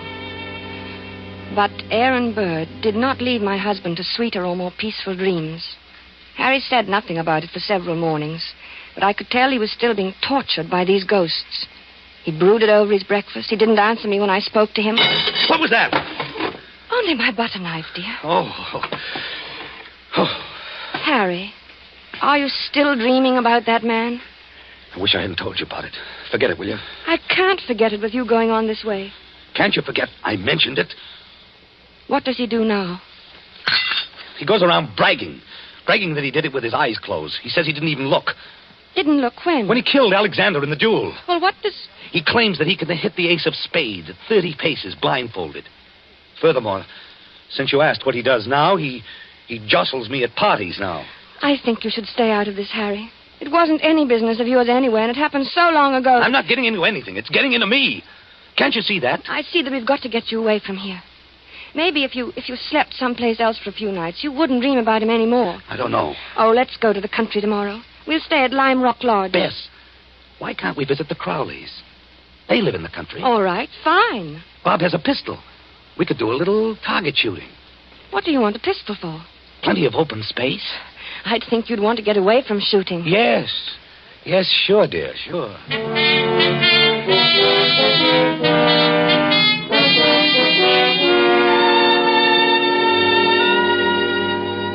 The vacation seemed a success at first. When we arrived at the Crowley's house in the cab, I thought I'd left my suitcase at the railroad station. Harry laughed his old normal laugh for the first time in many days as he found the bag and handed it to me. And then he leaned over and kissed me. Good old Connecticut. Oh, Harry, this is wonderful. We'll have a grand time. Yes, sir. Here they come. Oh, good old Bob. Hello. Remind me of telling that rabbit joke. Hello, Madison. I'll take your bags, Mr. Andrews. Oh, thanks, Madison. Good to see you. Thank you, sir. Hello there. Well, Bob, how's the old country squire? Fine. How have you been? Never better, boy. It's good to be here. Hello, Alice. Well, you two, I'm glad you've come. It gets kind of dull out here in the hinterland. Well, Harry and I'll fix that. Wait until you get one of our extra special cold martinis into you. You'll feel ship-shape then. Still know how to mix them, huh? Better than ever. Get lots of practice these long country winters. Right.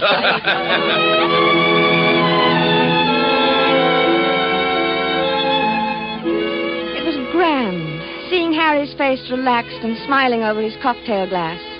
When I went to bed that night, I felt that at last that nasty old business of the dream was over, and I was happy. But when I awoke the next morning, I saw my husband lying rigid on his back, staring at the ceiling. One Henry Andrews, architect. What's the matter, dear? Nothing. Oh, why don't you go back to sleep, Harry? It's only 8 o'clock, and this is the country. One Henry Andrews, an architect. What are you talking That's about? what he calls me. Calls you? Who? One Henry Andrews, an architect. He keeps saying it in his nasty, sneering little voice. One Henry Andrews! Harry, please don't yell. You'll wake the whole house. It's early. People want to sleep. I'm beneath him. I'm just nobody. I'm a man in a gray suit. Be on your good behavior, my good man, he says, or I shall have one of my lackeys give you a taste of the riding crop. Why should he say that to you? You ask me why? He wasn't such a great man, was he? I mean, didn't he try to sell Louisiana to the French or something behind Washington's back? He was a traitor. Then why worry what he says? He was a scoundrel, but he had a very brilliant mind. I was in hopes that you weren't going to dream about him anymore. I thought if we came up here that... It's him or me. I can't stand this forever. Neither can I.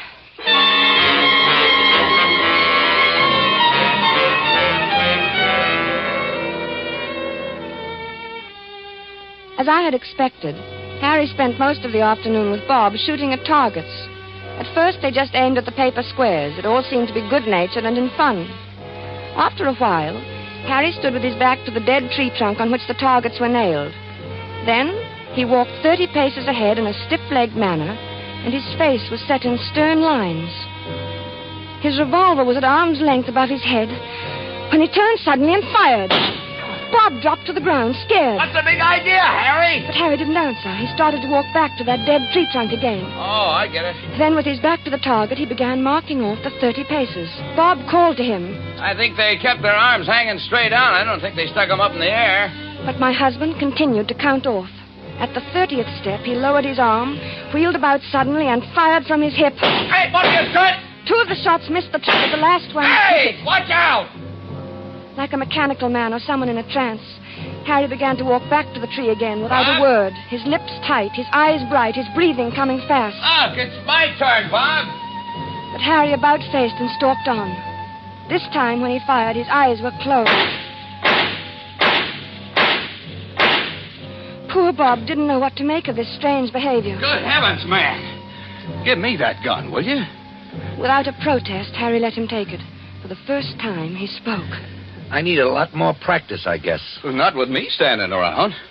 Come on, let's get back to the house and shake up a drink. I got the jumps. I need a lot more practice.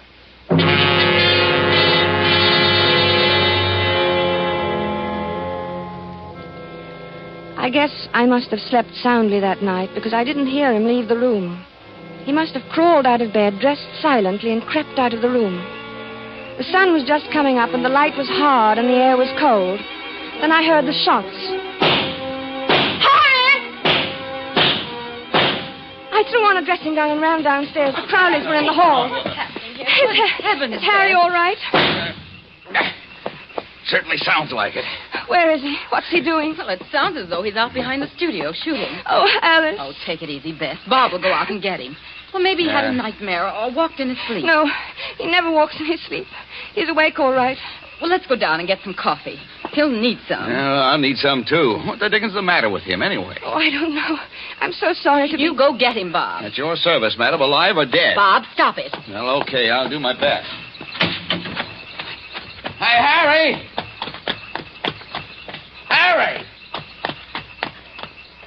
Harry! Harry, what's the matter with you? Huh? What? What the dickens you doing out here in this freezing air? What? Only your pants and your shirt and your shoes on. I'll get him one of these nights. What are you... I'll get him one of these nights.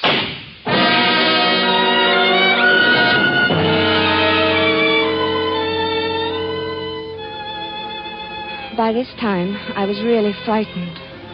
When we returned to the city, Harry was the picture of gloom. Our first night back.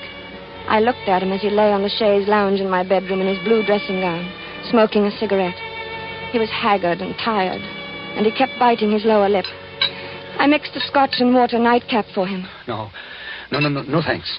No liquor. I need a steady hand. Look, watch my hand. Does it tremble? Is it steady? Yes, very. That's good. That's very good. You need a steady hand, you know. For what, dear? Oh, things. Harry, will you sleep in my room tonight? No. You'll keep shaking me all night to keep me awake. You're afraid to let me meet him. Are you still on that? Why do you think everybody's better than I am? I can outshoot him the best day he ever had. Of course, dear. In the waistcoat, right next to the middle button. He has 3 big pearl buttons on his waistcoat. Came from France. Why don't you dream about it somebody else? Anybody else, You'd please. like that. You'd like that, wouldn't you? You'd like to have me dream about somebody who wouldn't hurt a fly. Somebody like that because you knew I'd never get in a duel with him. A duel? You're dreaming of a duel now? Ever since Hamilton died, Burr knows I hate him. It's nearly over now. Harry. It's him or me. I'll get him, the rotter. But Harry... I know I'll get him. I have a modern pistol. He has to use an old-fashioned single-shot muzzle loader. Is that quite fair? Fair? What do I care whether it's fair or not? Was it fair the way he shot Alexander? Was it? Don't be mad with me, Harry. Oh, I'm sorry, darling. I'm very unhappy. I'm sorry, darling. And I'm worried sick. Oh, I'm sorry, darling. Don't cry. Please don't cry. It upsets me when you cry. And you mustn't be upset. I mustn't be upset. I must be very calm and rested. My hand must be steady tonight, especially tonight. I'm so worried, Harry. Oh, don't worry about me. I'll be all right. I'll be fine. My hand is like a rock.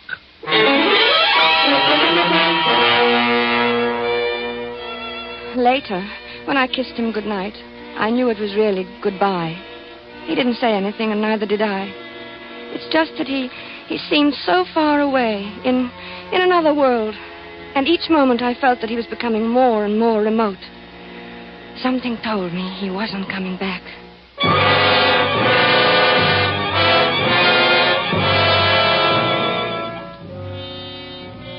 I couldn't sleep. After an hour of tossing and turning, I went to Harry's room. He was sleeping peacefully. I sat down in his chair and watched over him for a long while. Then finally, I must have fallen asleep.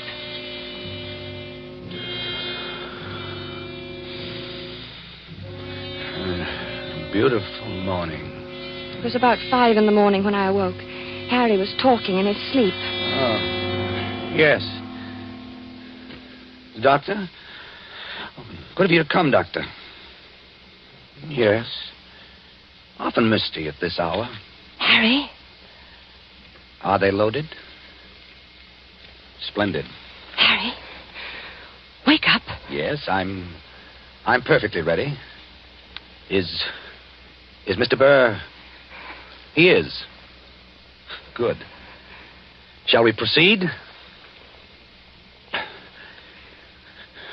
No, I do not care to make any statement. Wake up. Very well. Harry? I understand it perfectly. 10 paces. Turn and fire at the dropping of the handkerchief. Yes.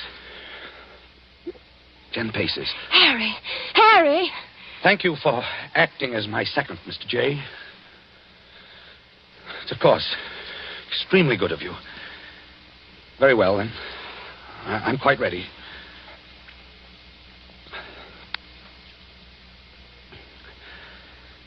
One. 2. 3. 4. Harry, please. 5. Don't, Harry. 6. 7. 8. 9. 10.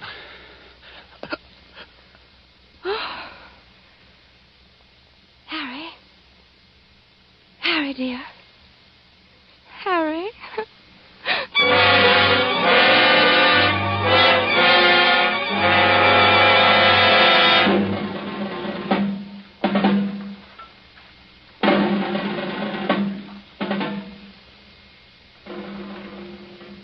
Dr. Fox was puzzled when he examined Harry. It's extraordinary. His heart was as sound as a dollar when I saw him the other day. He seemed to be fine, Dr. Fox. I can't understand it. What? Why, his heart stopped as if he'd been shot. Shot? Yes, of course there are no gunshots. Shot? Well, Mrs. Andrews, you... Shot? Oh, no, you'll have to calm yourself. You can't help him now. I should have known it would happen. I kept staring at Harry's right hand. The 3 fingers next to the index finger were closed stiffly on the palm, as if gripping the handle of a pistol. The taut thumb was doing its part to hold that invisible handle tightly and unwaveringly. But it was the index finger which held my eye the longest. I looked carefully to make sure that I was right. Yes, it was so. That index finger was curved inward slightly, as if it were about to press the trigger of a pistol. So there had been a duel after all. Perhaps there was no gunshot wound, but Harry had been shot as surely as he was dead. Dr. Fox saw me staring and spoke to me. What are you looking at, Mrs. Andrews? Harry never even fired a shot. Aaron Burr killed him the way he killed Hamilton. What are you talking about? Aaron Burr shot him through the heart. I knew he would. Yes, but there's no evidence. I knew he would.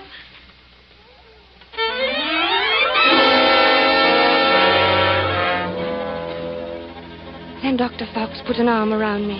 He looked at me gently and a bit frightened, the way I used to look at Harry when he told me about his dreams. He led me to his assistant and whispered something. He thought I didn't hear him, but I did. She's crazy. Stark, raving crazy. I let the assistant take me away. Maybe he thought I was crazy, too. But now, I knew. Aaron Burr got Harry. Just as he had killed Hamilton in that old quarrel long ago. I knew he would. I knew he would!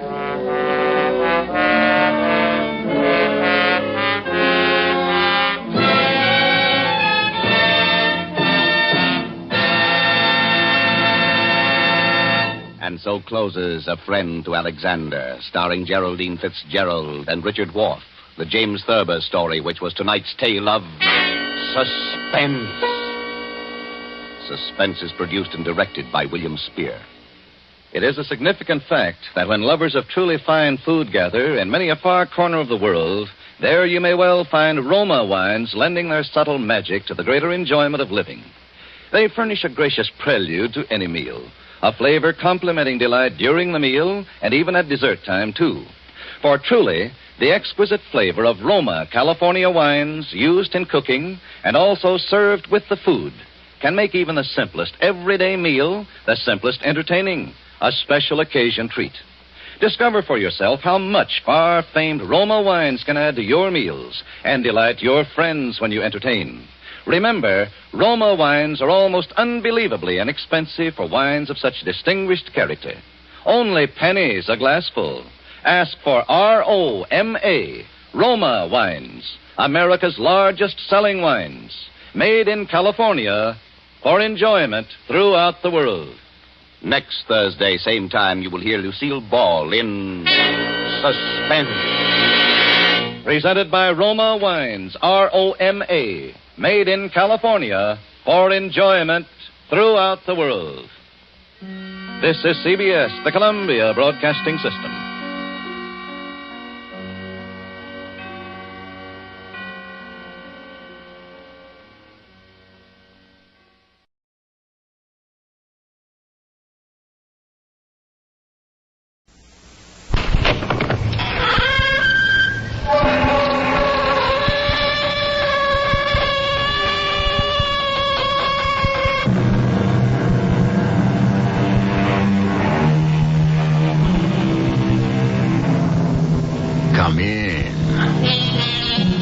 Welcome.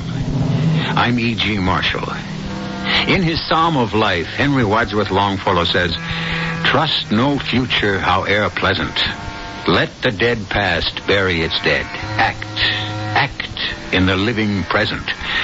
The trouble is that the past so often refuses to stay in its place, and the dead invade the living present, or at least the memory of them does, to shadow both it and the future, as you will find out if you listen to this particular tale. Wait a minute, Buck. Are you suggesting that Joe Coslow had anything to do with Pete Stein's death? That's what I've got to talk to you about.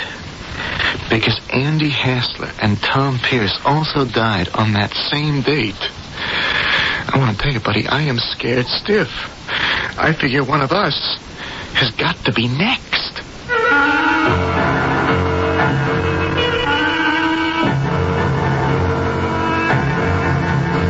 Our mystery drama, This Deadly Fraternity, was written especially for the Mystery Theater by Ian Martin and stars Jack Grimes. I'll be back shortly with Act One. Aims to guide you. Books are their business. Check out the library. It's filled with success stories. A public service message from the American Library Association and this station.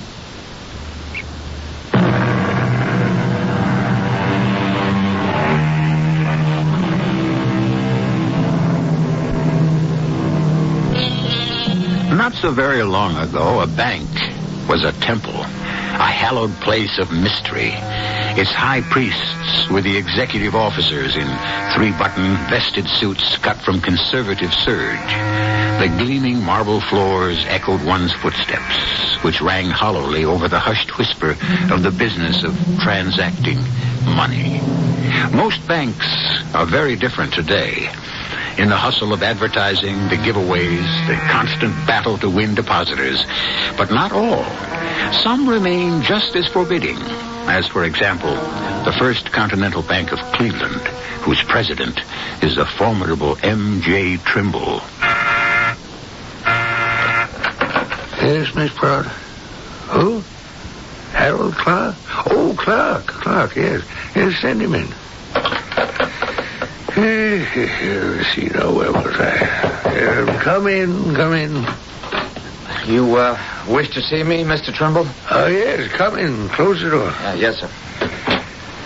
Now then, how's everything going along at Mortgages and Loans, Clark? Well, all right, I think. Have I done something wrong?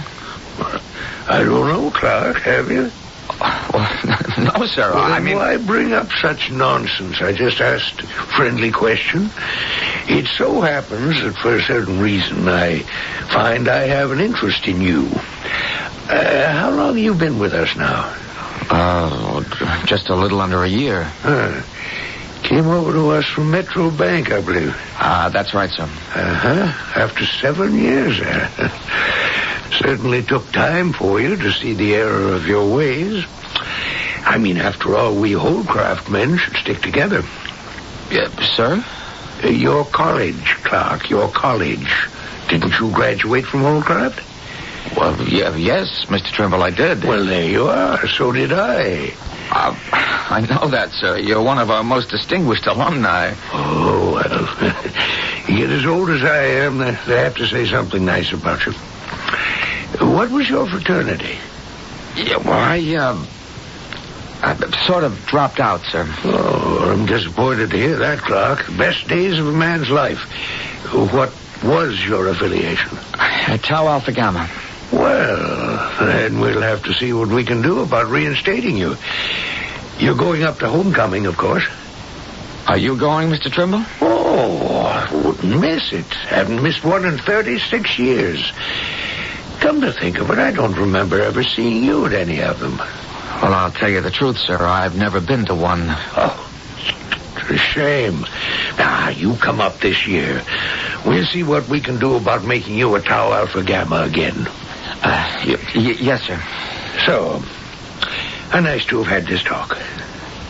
That's all, Mr. Trimble? Yes. I just wanted to get acquainted with a fellow collegiate. Sorry it took so long.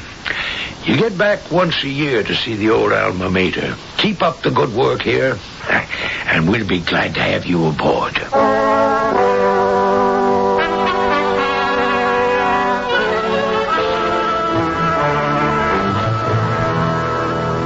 I don't see what's got you in such a lather, Harry. Helen, I just got through telling you. So your boss suggests you should go off on a little jaunt to your college homecoming. What's so terrible?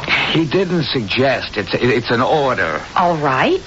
If it'll keep the old boy happy, it's no skin off your back, is it? You might even have a good time. I won't have a good time. All right, then. Don't go. If I want to keep my job, I've got to go. That's the message I got today, loud and clear. Nonsense. Oh, it's true. Sometimes I wonder about you, Harry. Huh? Honey, what is it makes you so uptight all the time? You're like Chicken Little, always afraid the sky is going to fall on you. I'm sorry, Helen. I always have the feeling that something haunts you. Way down deep, like it was something you buried a long time ago and keep being afraid wouldn't stay that way. Oh, now you're being silly. There's hardly a thing in my life you don't know about. There's nothing wrong with us. I'm terrified there is. What do you mean? Is it because I've never given you a child? Oh, come on, honey. We've had that out long ago. One of these days... Oh, come on, honey. When it's meant to, it'll happen. Now, in the meantime, who's complaining? I guess maybe I am. Oh. I find it gets sort of lonely around the house days, and now that you're going off on a weekend jaunt with the big boss and starting to plan nights out with the boys. Hey, hold on, wait a minute. I'm not going with MJ. I'll have to get there by myself. And what's all this about going out nights with the boys?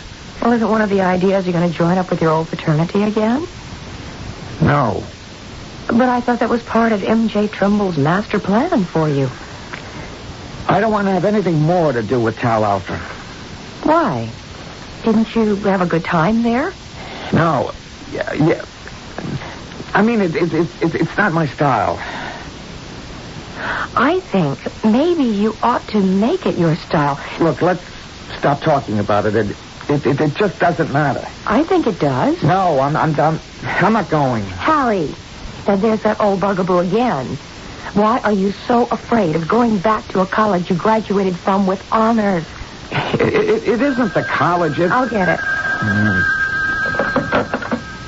Hello? Hello? Mrs. Clark? Yes. MJ Trimble here. I wonder if I can speak to your husband. How do you do, Mr. Trimble? Of course. It'll just take a moment to get him. He's in the other room. Who is it? Why did you say I was in the other room? Mr. Trumbull. And I wanted to give you a chance to think before you talk to him. Why? What does he want? I don't know, but before you answer him, think, darling. Oh, for heaven's sake, Helen, give me the phone. Hello, Mr. Trimble. Clark, Boomer Johansson just called me. He won't be able to make it next week. He'll be out of the country on State Department business. You remember the old Boomer? Yeah, well, I don't believe the class of 38. Old crap's first All-American. Anyway, since he had to cancel, that means there'll be an empty seat on our bank's jet. So, I'll fly you up and fly you back. Can I count on you? Yes, Mr. Trimble. That's very kind of you, sir. Nothing at all, my boy. Just gives you a notion what a fraternity brother can mean to you. Especially a big one.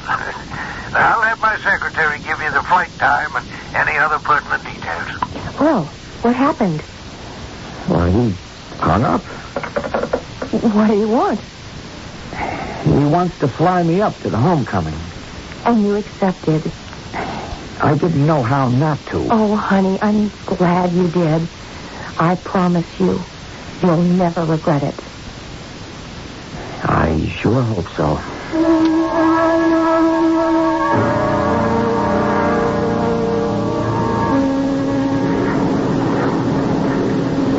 Well, almost there. Look familiar to you, Clark? Yeah, sort of, Mr. Trimble. It's a little different from the air. Well, there's the lake off to your left. Uh-huh. And up on the bluff beyond it, there's our alma mater. We'll be coming on in right over Devil's Leap on our landing pattern. Devil's Leap? You ever have to scale that southeast face there? No, sir, I never did. Oh, that used to be one of the big features of Hell Week. Well, I cut it out some years ago, probably before your time. Well, maybe they were right. A couple of weak sisters took some bad falls there. One of them was killed, I think. Still in all, it was a real thrill for a fella to climb that bleak old rock face. Give you a sense of power, belief in yourself. I suppose they took it easier on you in your day. The hazing, I mean. No, sir, it was pretty tough. You minded that? Oh, no, sir, I didn't. Not then. Oh, look there. What's that, sir? Don't you recognize her right near the bluff?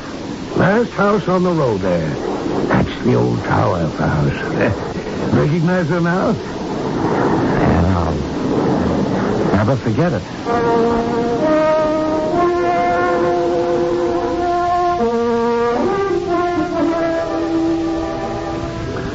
Found anyone you know yet, Clark? No, not yet, Mr. Trimble. Oh, well, you will. I'll have to leave you now. I've got a meeting of the Board of Governors over at the old frat house. I'll put in a good word for you. Where are you staying? Ralston House. Fine. You check for a message from me before you turn in. With any luck, it'll be word that you're reinstated without prejudice to membership in Tau Alpha Gamma.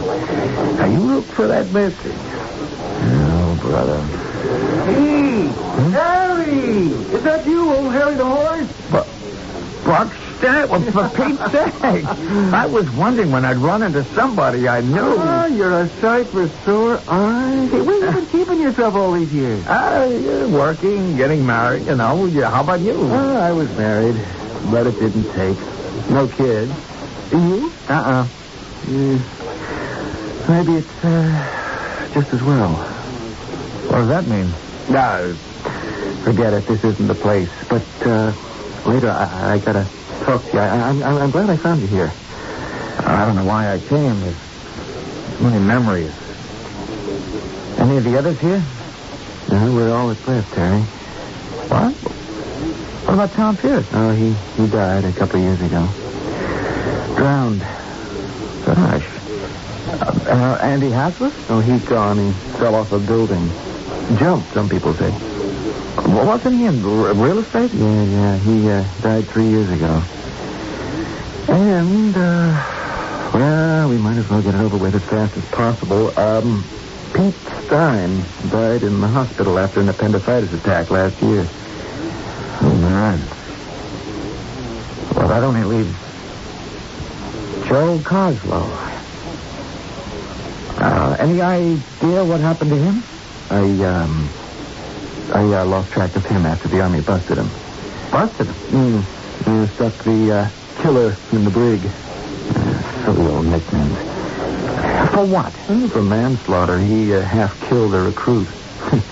His nickname wasn't so silly. The leopard never changes his spots, I guess.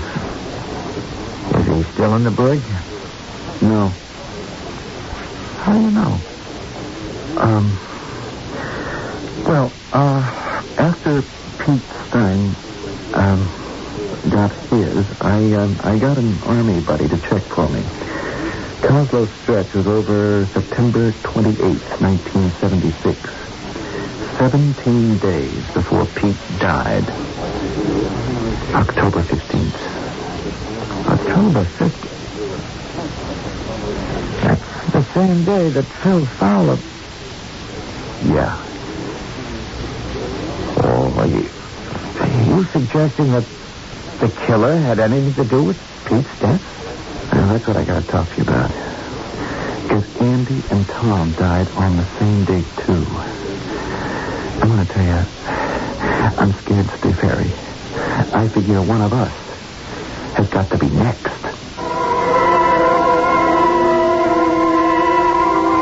What do you suppose happened to 6 members of the class of 34 at Holcroft College that would make them candidates for sudden death? I did promise you that the dead past is going to invade the present, and it seems as if it has, with a vengeance. Now, was that just a cliché phrase or prophetic? I shall return shortly with Act 2.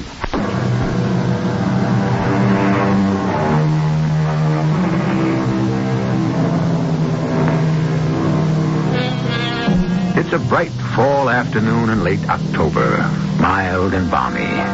The last rosy glow of Indian summer. But as Harry Clark strolls under the profusion of red gold leaves along a winding, deserted path on the campus, icy fingers clutch at his insides. His old classmate, Buck Stanley, is reeling out a string of coincidence and conjecture, building to a conclusion that shakes him to the core. For what Buck is saying confirms the premonition that has dogged him all the way up on this trip to the past. Knock it off, Buck. What are you trying to give me? A warning, Harry. At the very least. What? That I'm next on the hit list? It has to be you or me. Oh, come on. What kind of rib is this? Look, Harry, there were 6 of us in on it. Only one of us took any kind of real rap for it. The killer. He got bounced from school. It wrecked his life. And you want to tell me that he's coming back for revenge on all of us? It just won't wash, Buck. Why not? First off, because... Well, the way you tell it, there wasn't a shred of evidence that Pete and Andy and Tom's deaths were anything but natural. Except that each one of them died on the 15th of October, each just 1 year apart, and all of them after Joe Coslow was sprung out of the brig. Oh. Plus one other thing. You know what the 15th of October is. Yeah, I'm not likely to forget. So? You said that Tom Pierce was drowned. How? Well, all I know is what I got from the newspaper story I looked up in the library.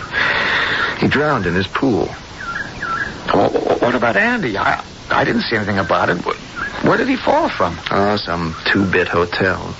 They kind of hushed it up as much as possible. I went to the funeral. You remember he married Sarah Templeton? He did? Yeah. She took it pretty bad. I got the notion he'd been messing around with some other dame. Suicide? I thought so then. Well, now you don't think he jumped. You think he was pushed. Yep. And you don't think Tom just drowned by accident. You think the killer helped him somehow. Yep. Well, if you don't believe it was an accident, it could have been suicide also, couldn't it? It could. And Pete, a ruptured appendix. You can't make murder out of that. They all died on the same date, Harry. How far can you stretch coincidence? It doesn't have to be coincidence. Let's be sensible. Look, after what happened, none of us were ever quite the same. We've all carried our own guilt feelings, I guess. I know I have. About Phil Fowler. Yeah, I'll never get that kid out of my mind. Neither could Andy and Tom, it looks like. You're telling me they took their own lives because they were remorseful or something? All your old Army buddy told you was that the killer was supposed to be released on September 28th, 76. We don't know he was. For all we know, he could have been kept in another year or anything. Do you know where he was in the brig? Well, in Germany, I guess. That's where he was stationed. You see? Now, isn't it crazy? He could get back to the States within 17 days and somehow manage to knock off Tom in his own pool? And why would he wait a whole year to go after Andy? And another one for Pete, if he'd been nursing a grudge all this time. Like I say, Buck, you're flipping your lid over nothing. It just doesn't hold water. Okay, you win. Harry, I want to believe you. You could be right. You make a lot of sense.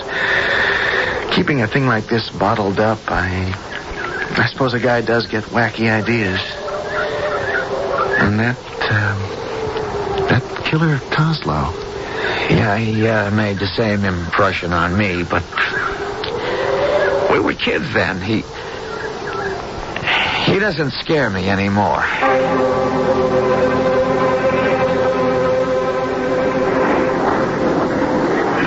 How'd you enjoy your weekend on the old campus, son? Well, I don't know if I can quite tell you, Mr. Trimble, how much.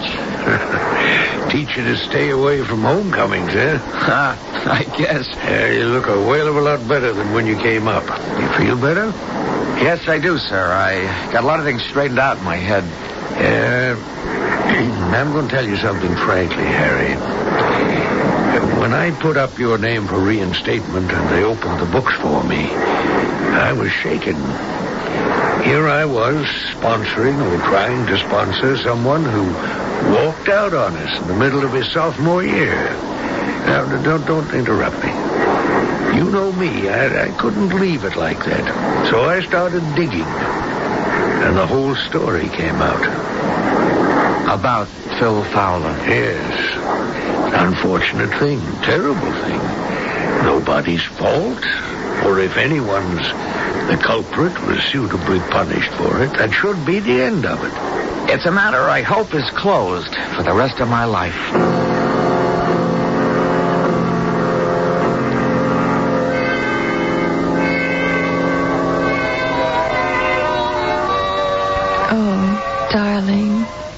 Darling, I can't tell you how happy and delighted I am. About what? You. Oh, is there something new with me? You know there is. Ever since you came back from your big rah-rah weekend, you've been a different person. You're the man I married again. What happened up there, Harry? Where? At dear old Holcraft. Something I do have to tell you, Helen, someday. Why not now? No, not yet. Going back, I got a couple of things in perspective, at least. I should have gone back years ago, then it mightn't have haunted me so much. I don't want it to start haunting me again. Why don't you tell me? Oh, okay. Let me turn off the radio. When I went to Holcroft, there was a guy 2 classes ahead of me called Joe Kozlow. He looked like King Kong. I was scared of him. We were all scared of him. He could have broken any of us in 2. We called him Killer Kozlow. Wasn't he a football player? Yeah. Holcroft's only 2-time All-American, a fullback. The guy was a twisted, terrifying bully. I ought to know. He was the one who put me and all my closest friends through our hazing when we were bid to Tau Alpha Gamma. He was a fraternity brother of yours? We belonged to the same fraternity. He was no brother. He was just what he was nicknamed. A killer. You mean he hurt you? Tom Pierce, Andy Hassler, Pete Stein, Buck Stanley, me. And we all had scars enough to prove that, but They don't matter. They didn't last. Phil Fowler wasn't so lucky. I don't think I've ever heard you mention him. Well, you haven't. I've been too ashamed to. Why? Because we killed Phil. All 6 of us killed him. Well, what do you mean? 5 of us were sophomores. Killer was a senior. He organized all the hazing. He liked that. And he had everyone so intimidated we were scared to question him. It was the end of Hell Week, and Phil Fowler was freshman pledged to us. We were the fraternity to belong to on our campus. And to get in, any kid was ready to bust his butt. So the killer was going to make sure he did. Over our objections, he decreed Phil had to go through a trial by fire. What does that mean? Well, he made Phil strip and told us all to light cigarettes. Then he told Phil we were going to grind them out on his bare skin after he was blindfolded. Oh, the rest of you went along with that? It was a trick, Helen, just mental suggestion. All we'd have done was touched him with a piece of ice. I don't understand. The power of suggestion. You conditioned the victim so that he thinks he's being burned. But just the same, none of us wanted to go through with it. And did you? No. Because Phil was so scared that while we were arguing, he ran for the door and took off into the night.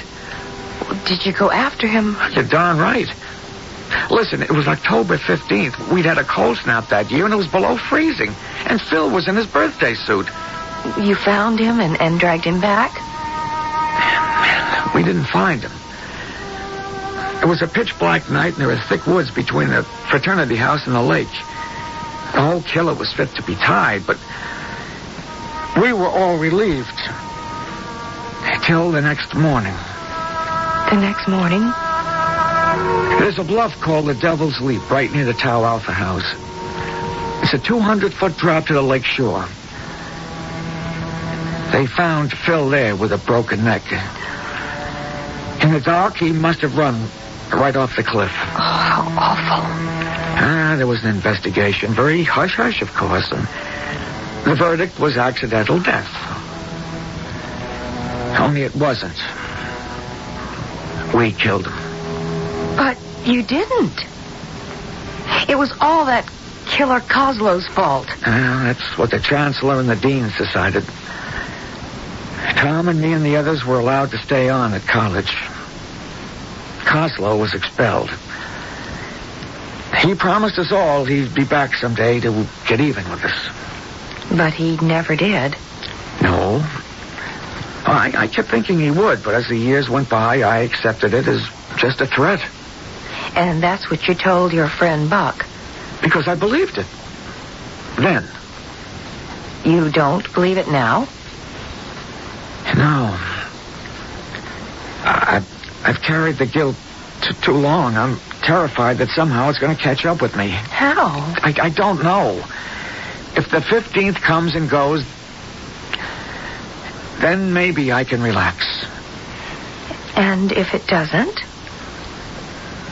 Well, there's a 50-50 chance I won't be around to worry.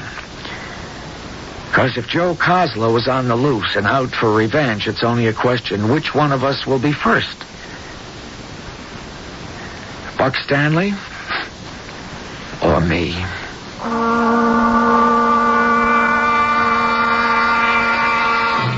And though circuitous and obscure, the feet of Nemesis, how sure. Those are the lines of the Victorian poet Sir William Watson. And Nemesis is the ancient Greek goddess of retribution who takes many forms. Is the form in this case the hulking figure of the brooding, brutal killer Coslow? I shall return shortly with Act 3.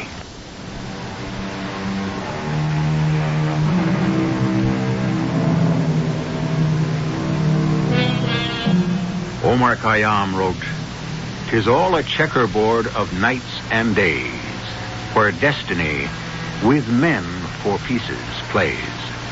That seems totally contradictory to the American belief in free choice. Yet, when you come right down to day-to-day living, how many of us have the strength to exercise it? Instead, in common with people all over the rest of the world, we find ourselves prisoners of the past and hostages to our future, as Harry Clark finds himself now.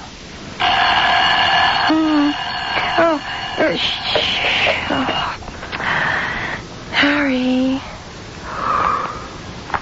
Harry? 7 o'clock. Time to get up. I don't want to get up. You don't want to be late for the bank, do you? Oh, I didn't mean because of the bank. I'm afraid to get up. Why? Oh, you know what date this is? I know. Darling. What? Promise me something. What? I know the day has got to be lived through. But once we're through with this 15th of October, can we please wash it out of our lives for good? Yeah, I hope. I hope as much as you that we can. Will you be late tonight? Yeah, probably. They'll be reconciling the books and we'll all be locked in the cage till they prove out. That's good. You'll be safe.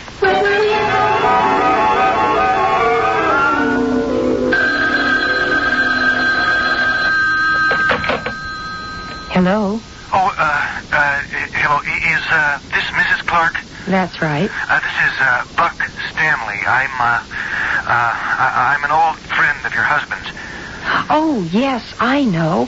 We've been talking a lot about you. I don't mean to be rude, Mrs. Clark, but this isn't a social call. Is Harry there? No, I'm sorry. He's at the bank. Well, look, could you give me the number? It wouldn't do any good. You couldn't reach him. Oh, when can I reach him? Well, I could give him a message as soon as he gets home. All right. Tell him to call immediately. I'll be waiting. My number here is code 901-555-5111. I'm in Toledo. Do you have that? Yes. Any message? Tell him it is literally a matter of life and death. Tell him that he's turned up again. That we were wrong. It isn't over and done with, not by a long shot. What do you mean? Hello? Hello? Mr. Stanley? Mr. Stanley, can you hear me? What's happened?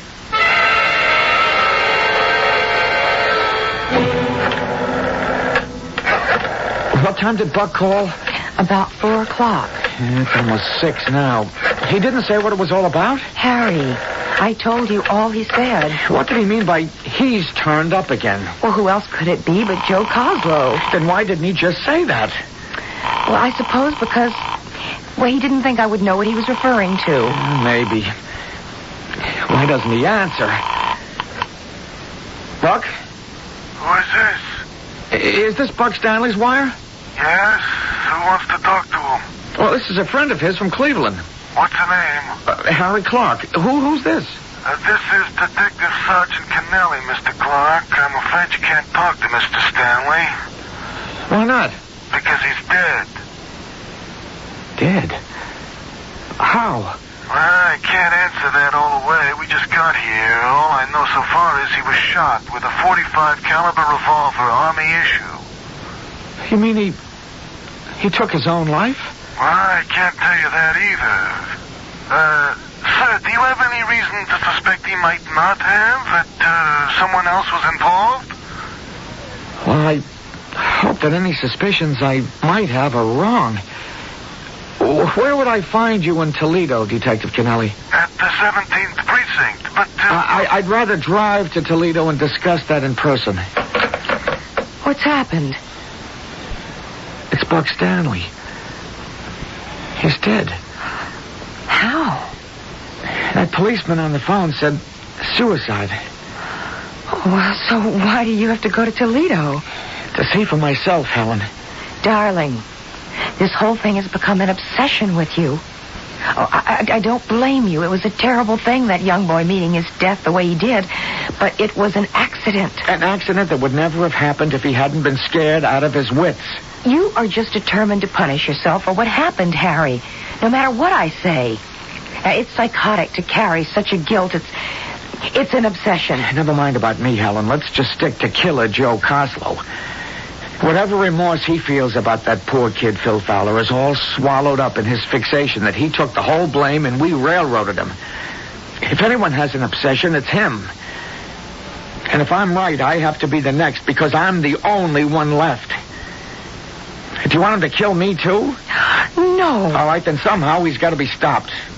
That's why Toledo. To see if I can get the police to do it. Because if I can't... If you can't? Then I'll have to find him wherever he is and... kill him first.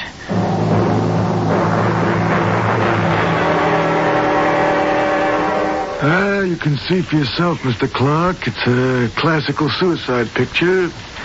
He was seated at the desk. The bullet was directed directly to the brain. Death was instantaneous. The gun dropped from his hand to the floor, and there are no other prints on it than those of the deceased. I'm afraid you've had a long trip for nothing. In spite of what I told you? Yeah, we're checking all through that now, but to the best of our knowledge, there was no one like the man you described in Mr. Clayton's acquaintance. And we have no reason to suspect anything except death by his own hand. You're absolutely sure of that? Mr. Clark, in my business, you learn to be absolutely sure of nothing. We live by a series of educated guesses. So you're just going to let this go at that? No, sir. I don't close any files till I'm certain. Because of you, this one's going to remain open until... Until what? Well, until we check out this Joseph Coslow of yours. Are you working on that now? Mr. Clark, I'm only one detective sergeant in the Toledo police force. I got all I can handle with my own local problems. But for your information and my own, I am checking. But I can't do what you want me to do, get results yesterday or even today. You're just going to have to wait till tomorrow. And the best I can promise you is I'll stay on it and keep in touch. It's awfully important to me. Yeah. You drew me a picture. I believe my life depends on it. Sir, if I get word, I'll be in touch. And if I don't hear from you? Then we're both out of answers. And that's what we got to live with.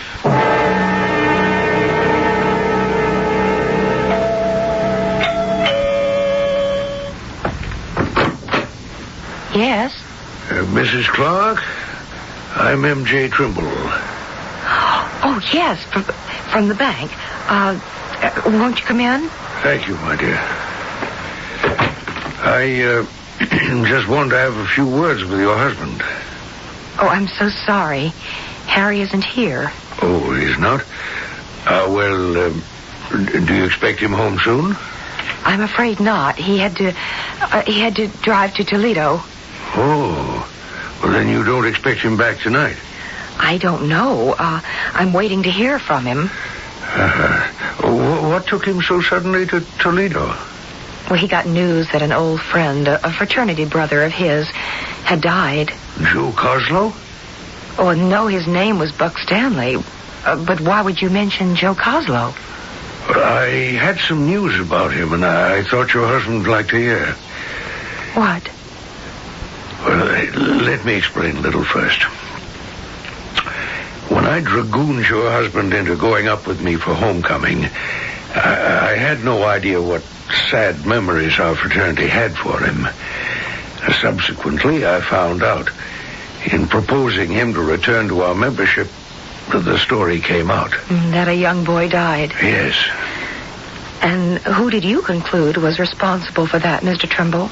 If anyone, I'm ashamed to say the system.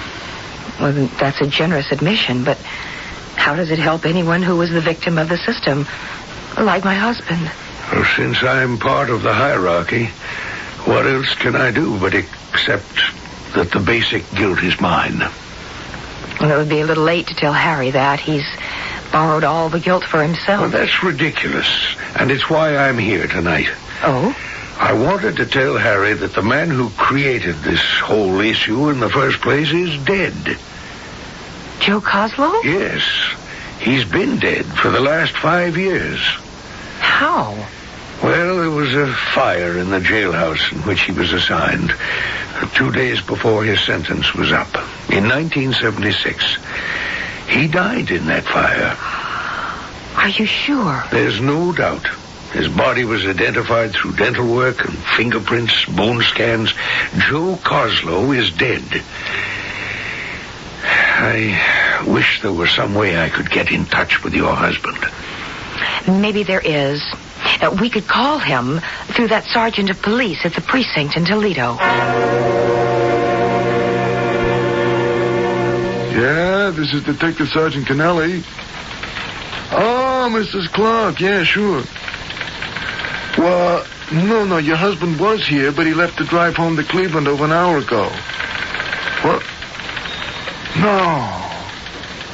Well, we talked about the guy Coslow, but neither of us knew he was dead. He wanted me to look into that, but to tell you the truth, I told him I would just to keep him happy. Huh? Oh, well, because it was an open and shut case of suicide. No way it could have been murder, no matter how much your husband wanted to make it look that way. What? What do I mean by that?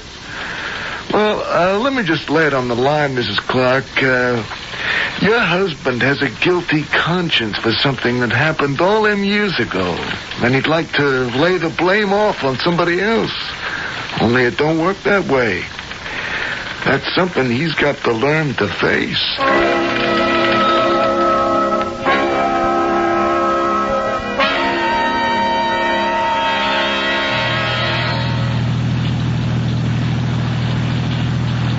I should have called Helen to let her know I was on my way home. It's too late now. I don't want to stop in this weather. Perhaps it's just as well, Harry. Phil Fowler. What are you doing here in the car? It's still not quite midnight, Harry. This is my one day on Earth each year. So it was you. It never was Joe Coslow who was looking for revenge. It was you all the time. Quite right, Harry. You killed them all. Oh, no. Correction, please. They destroyed themselves, just as all of you destroyed me. What did you mean when you said it was just as well I hadn't stopped to call Helen to tell her I was coming home? Isn't that obvious? You're never going to get home. I won't let you stop me. Oh, I won't stop you. You'll do that yourself. What do you mean? You've lived with it for over 15 years, Harry. Just like the others. You know there's only one way you'll ever get rid of what haunts you. How? I never managed to join your fraternity. Instead, I ask you to join mine. It's the only way you'll ever know peace.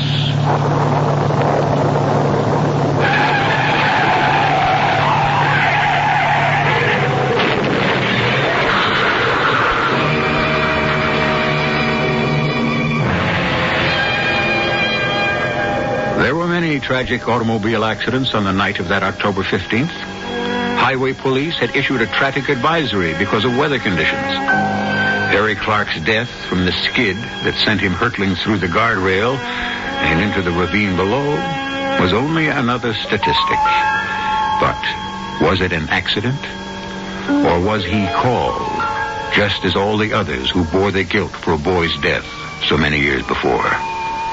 I'll be back shortly. I'm Susan Anton. It's a good feeling to sleep the night away on a perfect sleeper by Pillow Soft is the ultimate in sleep. Unique extra thick cushioning for heavenly comfort on top. Ultra firm support inside. Perfect sleeper Pillow Soft. Firmness that feels good. Be a perfect sleeper. Buy a perfect sleeper. Perfect sleeper by Sturla. Behind that blueberry face, under that chocolate chin. Beneath the Gouda mist, the glop, and the watermelon grin, there's a beautiful child. Wetland's Moist Towelettes can help you find your beautiful child at the beach. Little hands and faces can get mighty sticky in the summertime, but Wet Ones go where you go for fast cleanups.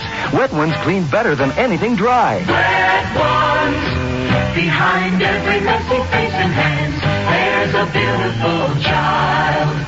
I can't wait to meet your daughter, sir. Well, I'll call her. Evie! What? Come here, would you? This better be good. She's got a lot of spots. Yes. What is it? Evie, I'd like you to meet a nice young man. Oh, no, my hair looks dirty. Daddy, how could you do this to me? I want to die.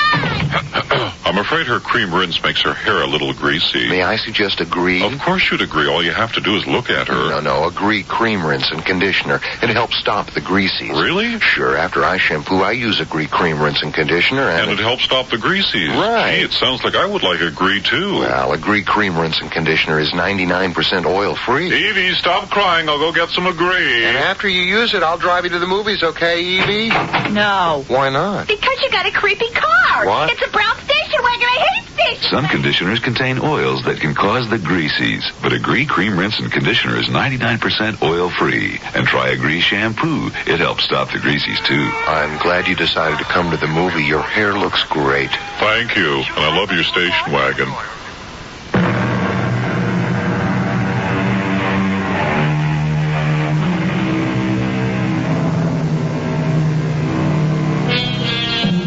Was our story one of deep remorse or inexorable fate? I don't know. I leave you only with another quote from Omar Khayyam. The moving finger writes, and having writ, moves on.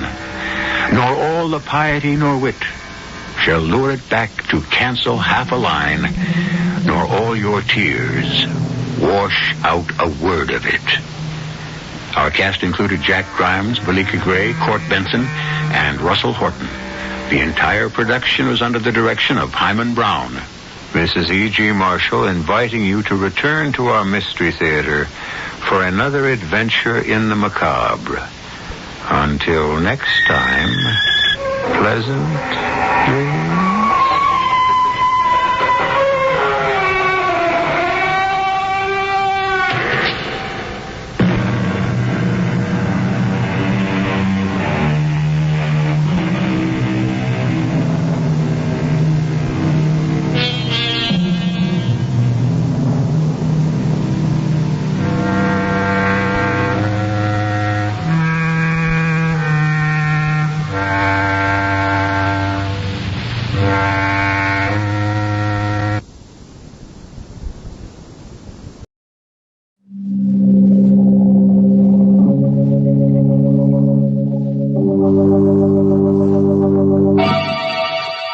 Lipton Tea and Lipton Soups present Inner Sanctum Mysteries.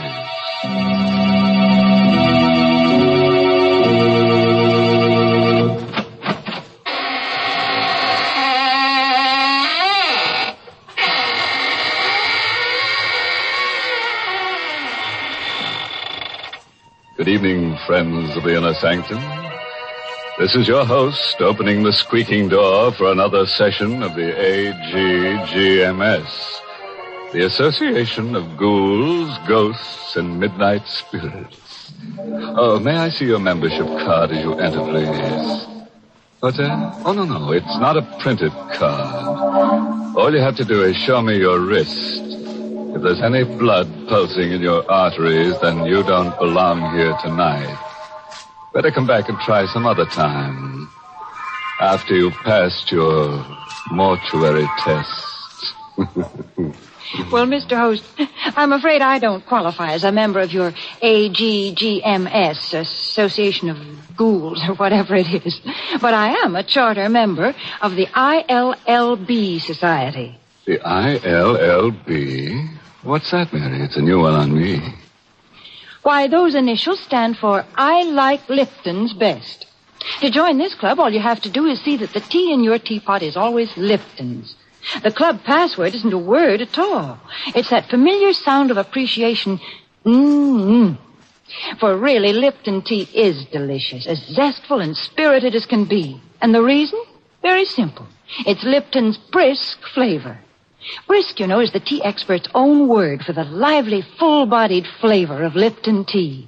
That brisk flavor has made a lot of friends, for more folks buy and enjoy Lipton's than any other tea in the world. So try a cup of Lipton tea yourself. I know you'll say, as so many others do, I like Lipton's best.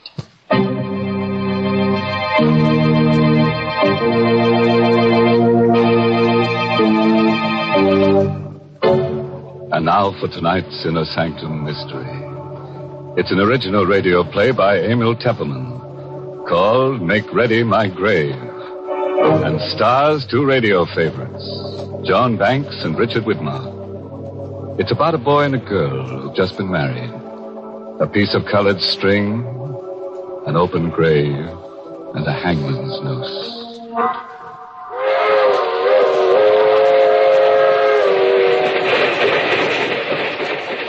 That train is the Southeast Limited.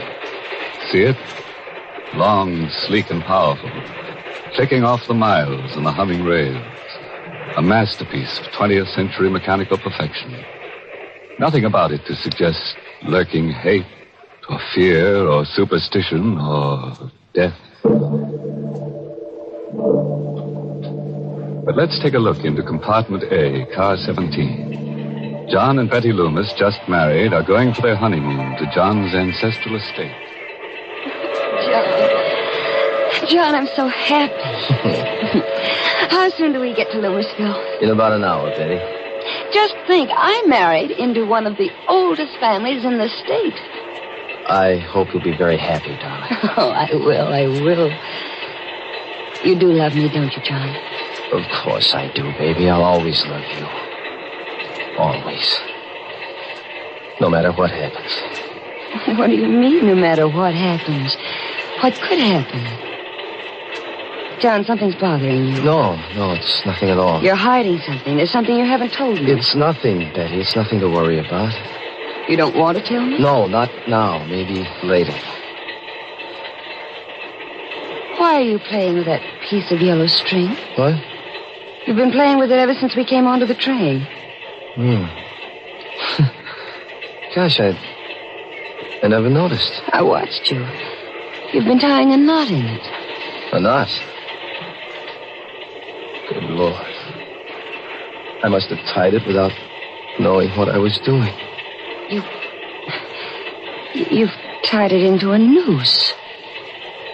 A hangman's noose. I don't know how I came to make it or where I picked it up. Well, it's only a piece of string. Yes, it's only a piece of string. Betty. What is it, John? Here, take this. A gun? Take it. But why? If I should ever try to strangle you, John. Please listen to me. If I should ever try to strangle you, promise me to use that gun on me. What are you talking about? Loomisville, next stop. No, this... Next stop, Loomisville. This is where we get... John, what's this all about? That piece of yellow string and now this gun? Put it away, Betty, and remember what I said. Don't ever forget it.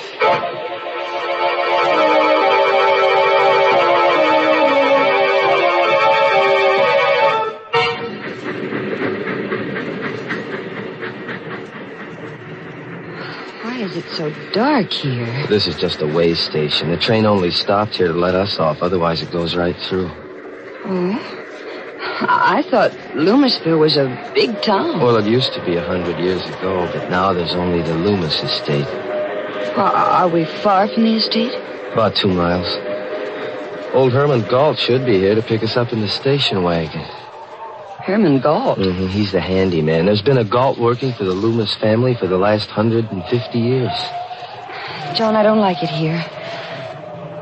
Dark, and that wind. The devil can Galt be? I wrote them what train we were taking. I'm ready, Mr. John. Oh, Galt, you frightened my wife. I'm sorry, ma'am, if I scared you. Oh, that's all right.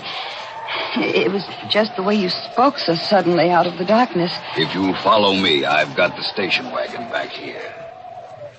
John, he doesn't like me. Galt? No, that's just his way. He's very devoted to the family. Wait till you get to know him. I don't think I care to.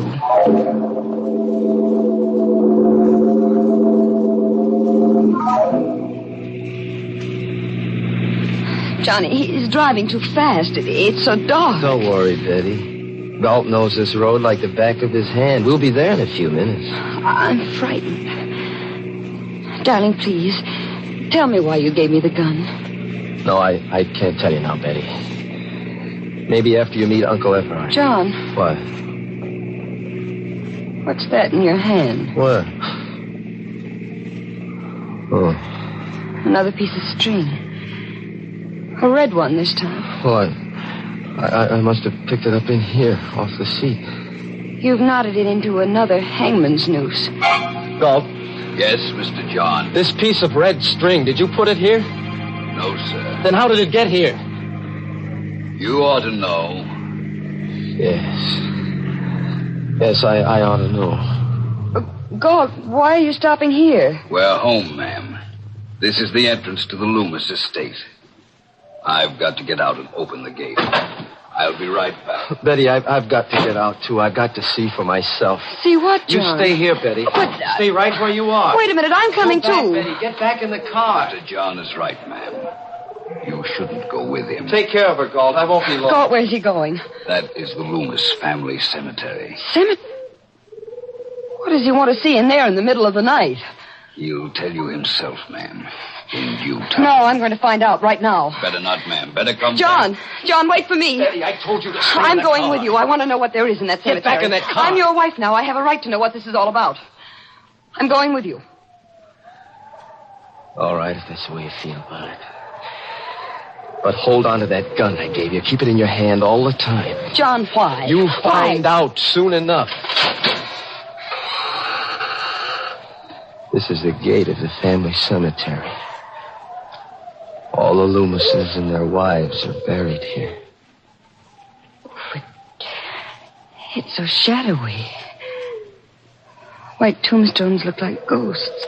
Hold my hand, John. No. Just hold on to that gun. John, whose grave is this with the high tombstone? My great-grandfather's. Stuart Loomis. He founded the Loomis estate. This is my grandfather's grave. His wife.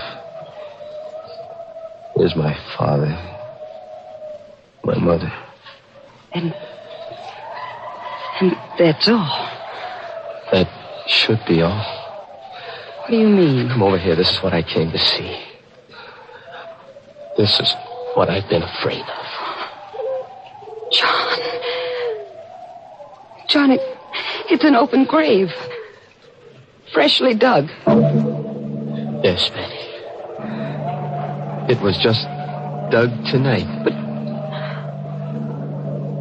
who is it for? Betty, darling. I'm afraid it's for you.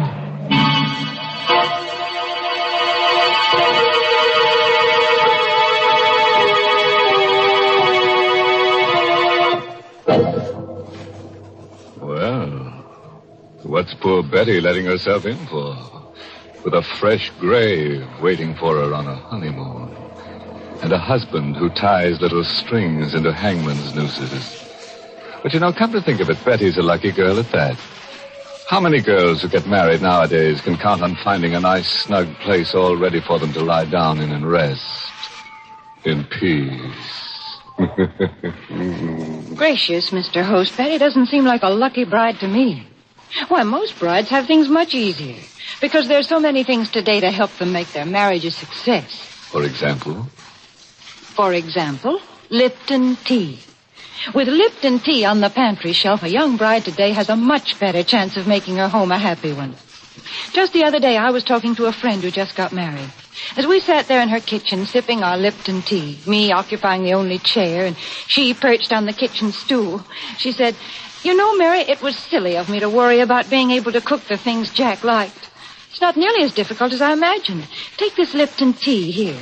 It answers the whole beverage problem as far as Jack is concerned. He's happy as long as he has Liptons morning, noon, and night."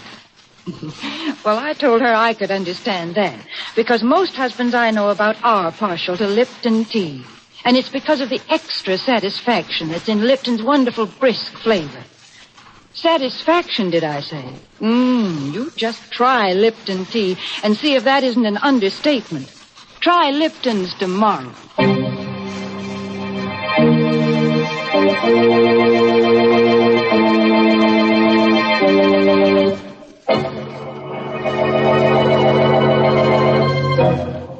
And now let's hurry back to our date in a graveyard.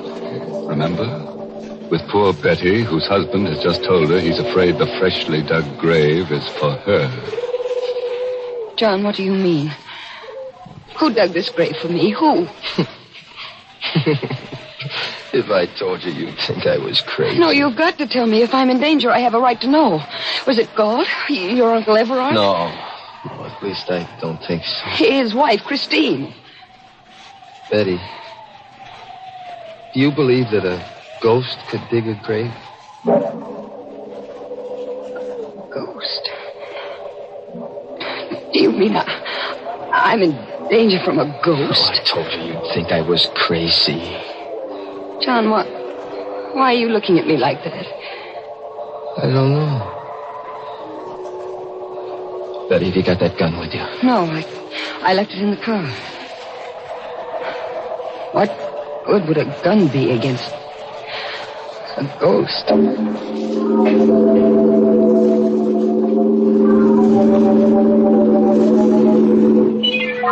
There's the station wagon still waiting at the gate, but I don't see Galt. Maybe he went up to the house. Galt, where are you? Hello there, John.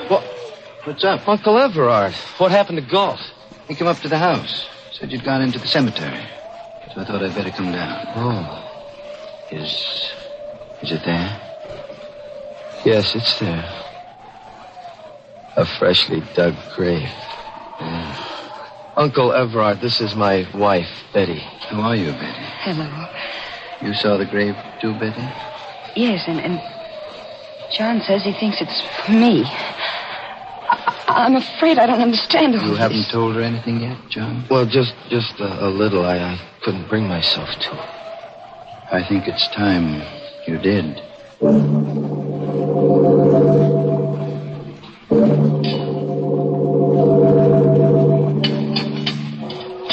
More tea, Betty? Thank you, Uncle Everard. I will have a little more. You, John? No, thanks. Too bad Christina's ill. She's upstairs in our room. But I hope she'll be better by tomorrow. You can see her then. Maybe. What do you mean? That grave out there. Maybe it'll be filled tomorrow. John, don't you think it's time you kept your promise to tell me what this is all about? You tell her, Uncle Everard. Well, Betty, there's a ghost in the Loomis family. That's it in a nutshell. Oh, I see. And it was a ghost who dug that grave, huh? I know it sounds mad. But after 150 years, we Loomises have come to the conviction that it can't be anything but a ghost. 150 years? You mean... John's great-grandfather, Stuart Loomis, settled this strip of seacoast under a patent from the colonial governor. There's his picture over the fireplace. He doesn't look much like you, John. Stuart Loomis was a hard man. There was a French privateer in these waters who made a lot of trouble in those days. Gaston Leroux, who sailed the seas with his wife, Antoinette. But what has a French pirate and his wife to do with that grave? Stuart Loomis captured Leroux and his wife, and under the authority conferred upon him by the governor, had the power to hang them. You mean the woman, too? Yes. He hanged them both on a gibbet where our family cemetery now stands. Oh, how terrible. Before he died, Gaston Leroux laid a curse on the Loomis family. He swore that just as his wife was hanged, so would all the Loomis women die. He swore that he would come back and dig a grave for the wife of a Loomis in every generation, and furnish the noose by which a Loomis would strangle his own wife. But that's incredible. Short while afterward, a fresh grave was found beside the gibbet where Leroux had been hung. That night, Stuart Loomis's wife, John's great-grandmother, was found hanging by the neck from the eaves of this very house. And Stuart Loomis? I told you Stuart Loomis was a hard man and had made many enemies. There were many who hated him deeply and bitterly. He was arrested and tried for the murder of his wife. Convicted and executed. Now you know the secret of the Loomis family. But, John, that still doesn't prove there's a ghost. No, that one incident doesn't prove it. But it happened again when the next Loomis married. John's grandfather. And to the next Loomis, John's father. Sometimes a year after he married, sometimes 5 years. But the curse never fails. It's happened in every generation? Yes. And now, John Loomis has brought a new wife home. There's a freshly dug grave waiting in the family cemetery. And I'm next. I don't know, Betty. Maybe that grave isn't for you. What? Maybe it's for Christine. My wife. This is all ridiculous. A ghost couldn't dig a grave, make John strangle me to death. Uncle Everard, you can't believe such a legend. It can't be true. Maybe not, my dear. But the graves of the strangled Loomis women are out there to prove it.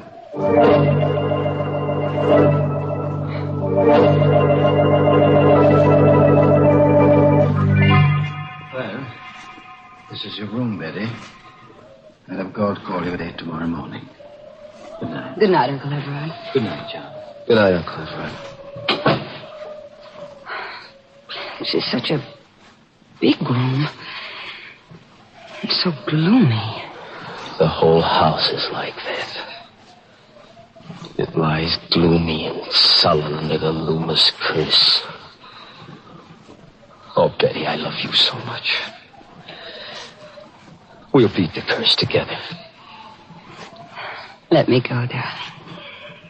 I want to change my clothes and wash. All right. There's the bathroom over there. I'll only be a minute. All right, darling. Oh, it's a lovely bath. Betty, what is it? John, quick. What? Look. Hanging from the shower bar. What? A hangman's noose.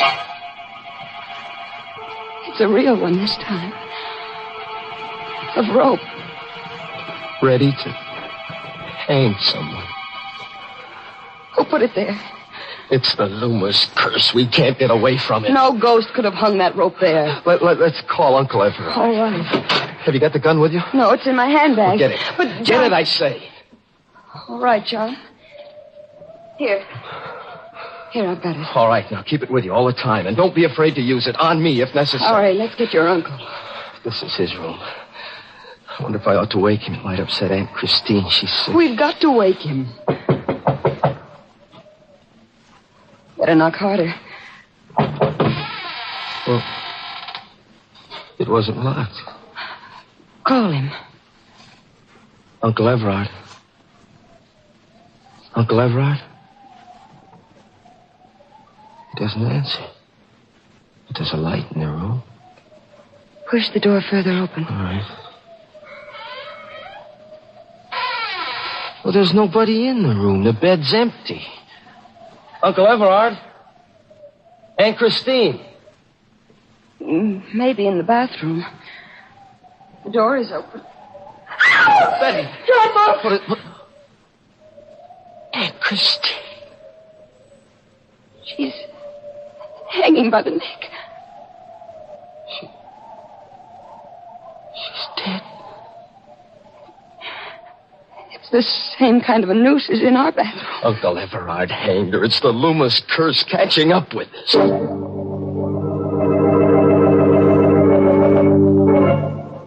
Well, Galt, any trace of Uncle Everard? I searched the whole house, basement to attic, not a sign of him. He must have gone out. Come along. But it's raining. We've got to find him, Betty. Come on.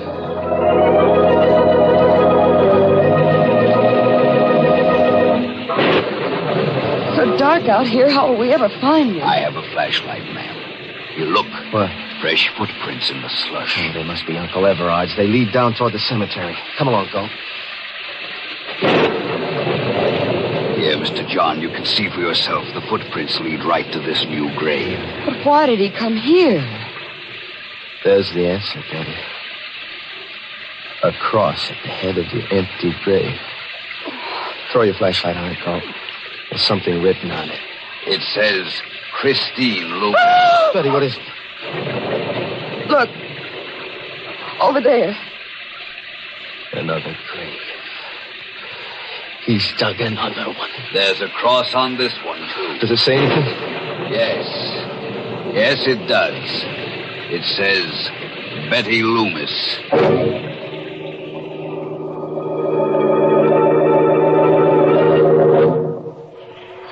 John, sit close to me. That portrait of Stuart Loomis over the fireplace looks so real. It frightens me. Now remember, Betty, whatever happens, hold on to that gun and don't be afraid to use it tonight. Where is Galt? He ought to be here soon. He went to look for some weapons. Here I am, Mr. John.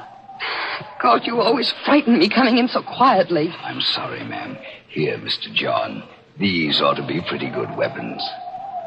Size? Yes, I had them sharpened only the other day. They could slice a man's head off in one stroke. Take one, Mr. John. Thanks. But I'd hate to use it on Uncle Everard. If he shows up tonight, you'd better use it. Maybe he's come back into the house through the back way. I'll go through the house again if you'd like. This time I'll start with the attic. Be careful, Galt. I will, Mr. John, I don't like him. Galt? And I don't think he likes me either. Oh, that's not true. Darling, what's that? Must be Galt in the attic. Help, Mr. John! He must have met Uncle Everard hiding up there. Stay right here, Betty, and hold on to that gun. John, be careful. Don't worry, just take care. John, come back. I'm frightened. I'm afraid to be alone. There's nothing to be afraid of. I have this gun. And if anybody comes... The lights. Lights went out. Who's there? Who's in this room? Don't come any closer. I have a gun and I'll shoot. I can't see you, but I'll shoot at the sound. John, help! Rope. Around my neck. Let go. I'll shoot. It's not loaded. I took the bullets out when you left it in the car. Galt. Yes, ma'am, it's Galt. Mr. John is busy up there in the attic with the body of Mr. Everard. I killed him, too. And when Mr. John comes downstairs, he'll find you. And I'll cut him down in the dark with my scythe. Why? There were others besides the pirate LaRue who hated Stuart Loomis. Like my own great-grandfather, he was in the service of Stuart Loomis, and he hated him. When LaRue laid the curse on the Loomises, my great-grandfather decided to make it come true. It was he who strangled the wife of Stuart Loomis. Through the years, the Galts from father to son have handed down their hate. You're mad. Maybe. I'll tighten the noose and finish Betty, you. where are you? Why is it dark in here? John! Betty! John, look out, it's Galt. He has his eye. And so will I. John! Oh.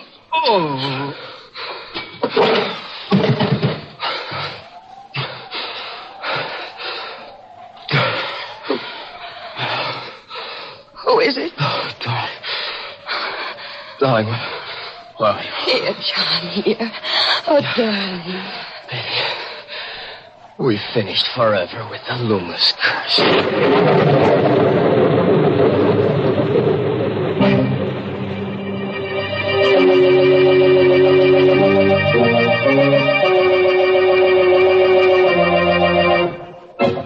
Well, that was a pretty rough honeymoon for Betty. But, you know, there's a lesson in her story for forgetful wives. Yes, if you keep tying little colored strings to your fingers to remind you of things and you still can't remember them, why not try a rope neatly tied around your neck? It's sure to help you forget. Oh, dear, Mr. Host, there you go telling our listeners how to forget things when I've got something for them to remember. Oh, I didn't realize that, Mary. What is it you want them to remember? It's Lipton tea, folks. And you don't need any string tied on your finger or any such reminder. To make sure you get it when you visit your grocer's tomorrow, just remember that Lipton's is the tea with the wonderful brisk flavor. The fine quality tea that gives you all the goodness nature meant tea to have. I wish you'd try a cup of Lipton's soon, because it's so delicious. Just ask your grocer for Lipton's. Remember, Lipton's is the tea with brisk flavor.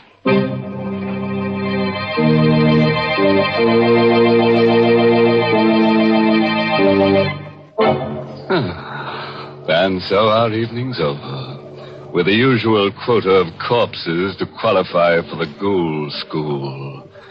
We're working on a special matriculation for bachelor ghouls. In case you didn't know, a bachelor ghoul is one who believes that two can die as cheaply as one. Oh, by the way, this month's Inner Sanctum mystery novel is I Hate Blondes by Wolf Kaufman. And next week, the makers of Lipton Tea and Lipton Soups will bring you another Inner Sanctum story directed by Hyman Brown and called Dead Man's Turn. It's a little night course in murder, that's all. As you have your choice of majoring in choking, shooting, drowning. But why don't you just listen in to Inner Sanctum next week and you'll get all the inside told.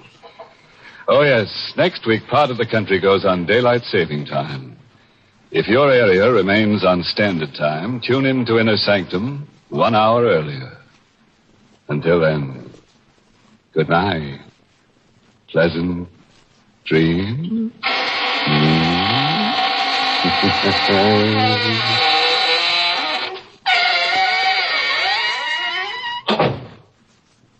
Want a delicious dinner treat in a hurry? Then Lipton's noodle soup mix is the thing for you. In just a few quick minutes, you have a grand-tasting chickeny soup ready to serve. Lipton's noodle soup is full of tender, golden noodles and seasoned to perfection. And it's economical, too. Costs less and makes lots more than ordinary canned soups. Just ask your grocer for Lipton's noodle soup mix. Your family will love it. And don't forget to tune in next week for another Inner Sanctum mystery. This is CBS, the Columbia Broadcasting System.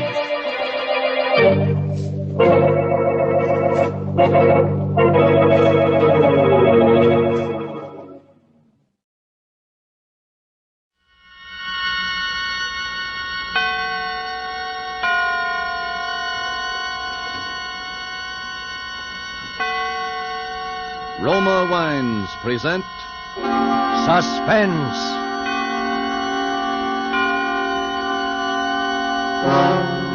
Roma Wines, made in California, for enjoyment throughout the world. Salud. Your health, senor. Roma Wines toast the world. The wine for your table is Roma Wine, made in California, for enjoyment throughout the world. The Roma Wine Company of Fresno, California, welcomes you again to this weekly half hour of Suspense. Tonight from Hollywood, Roma Wines bring you a star, Mr. Herbert Marshall. Mr. Marshall is with us to play in Nicholas Blake's powerful story of vengeance and retribution, The Beast Must Die. But before we raise the curtain on tonight's tale of suspense, here is a message from Roma Wines. In Havana, Cuba, one gathering place of fashionable people is the charming Pan American Club. A dinner party is in progress, and the Cuban host has risen to return a compliment which has just been paid him by a guest from the United States. Lifting his glass, he says, "Thank you, my friend. Thank you also for telling us about the perfect climate and soil of California, from which we import these supremely delightful Roma wines. Now we can understand how such perfection is possible, such magnificent quality as we enjoy in Roma wines. You will agree it is a tremendous tribute when other countries find Roma wines so superior they import them as rare and expensive delicacies. Such international esteem can only mean that Roma wines are truly magnificent in quality. But remember, you here in the United States can enjoy these distinguished wines at almost unbelievably low cost. For you pay no high import duties, no expensive shipping costs. You enjoy the unique combination which makes Roma wine so superlatively fine. The combination of California's perfect soil and climate and age-old winemaking skill, plus Roma's modern quality controls for only pennies a glass. Discover the delightful flavor and goodness which have made Roma wines America's largest selling wines. Ask for R-O-M-A, Roma wines, made in California for enjoyment throughout the world. And now with The Beast Must Die, and with the performance of Herbert Marshall as Felix Lane, who wrote a diary of death, we again hope to keep you in suspense.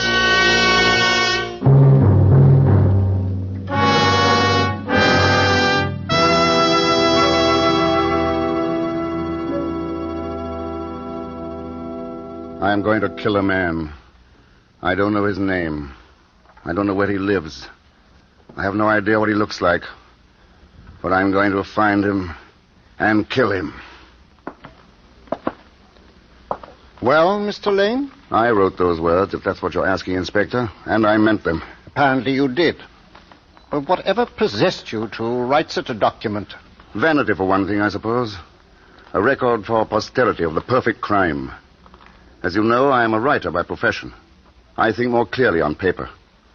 By keeping this diary, I was able to plan my murder step by step. But you found out that a real-life murder could not be carried out so easily as the murders you wrote about in your detective novels, eh, Mr. Lane?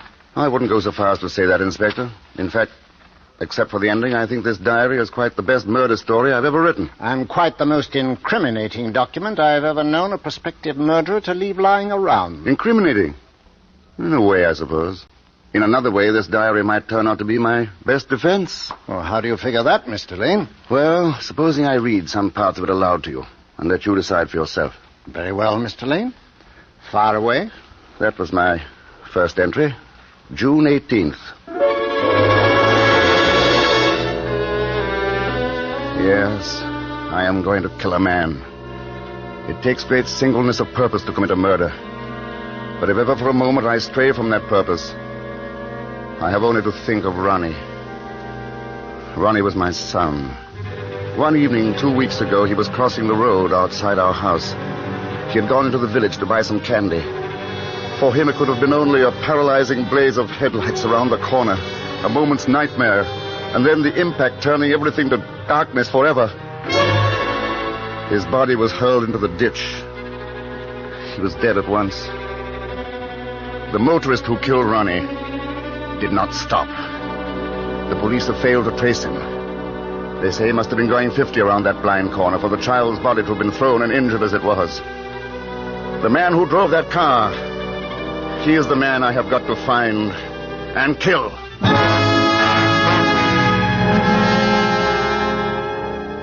June 25th. I found my first clue today. My mind was on Ronnie. I was driving toward a neighboring town.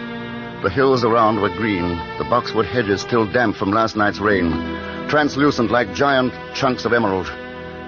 Suddenly, the front wheels of my car hit into a great puddle. A sheet of water splashed up over the front of the windshield and drenched me from the side.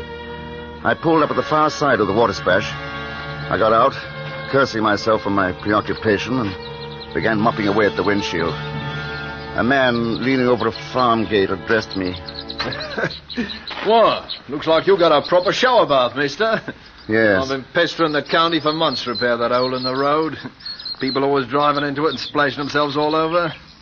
Funny thing of all, though, was about a fortnight ago when a chap tried to use it to get a free car wash. Oh, really? Yeah, it was my wife's birthday, to be exact.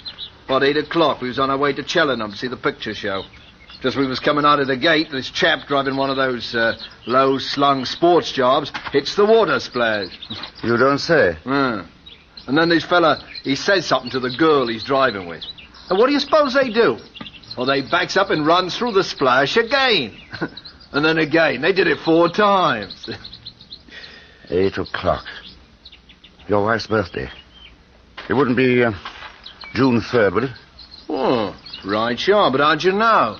Oh, well, you see, that is a friend of mine was rather celebrating that night. Driving toward... Severn Bridge. That's where this fella and his lady friend was going. I remember his lady friend says, George, ask the men whether you turn right or left at the next fork. George. Yes, George, that's right. That's my pal's name. And Severn Bridge. Yeah. Yes. The way he drives ought to have brought him by here just around 8 o'clock. He didn't have a crumpled right front fender, did he? Oh, that he did. If that bloke was your friend, he sure is a proper nut. Well, peculiar, at least. Yes. Yes, he is peculiar. Driving through that water splash all over again and again. 4 times he does it. And he wasn't laughing, either. Didn't seem like a joke, somehow. Looks like he's trying to get a free car wash. Funny way I'd say to get the mud off. Huh? Yes. Maybe it was tar, though, huh? Yes. All blood.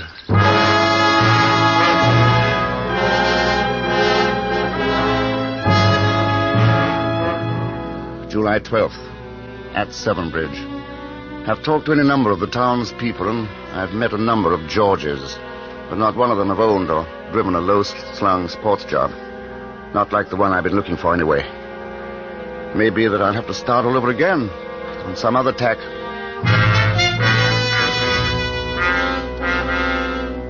July 14th. I was returning to the inn this afternoon when I noticed a car parked on the side of the road up ahead.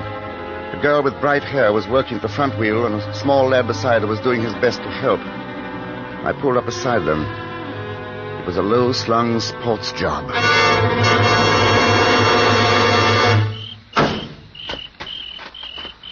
I say, can I help? Well, what do you think, Phil? Oh, yes, sir. Please, if you would lend a hand. I'm afraid we're not quite heavy enough to weight this jack handle down for another turn. Here, fella, let me have a go at it. Oh, the paint doesn't seem quite to match on the right front fender. The fender? Oh, Dad had a new fender put on a while back. It got bunged up or something. I can't tell you how awfully nice it is of you to help us out. Oh, not at all.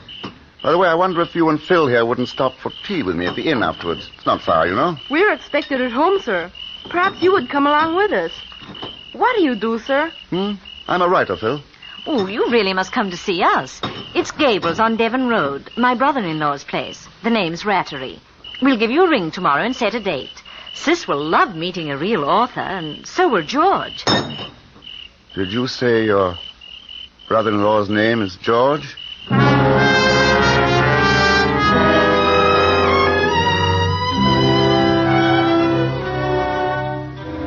July 16th.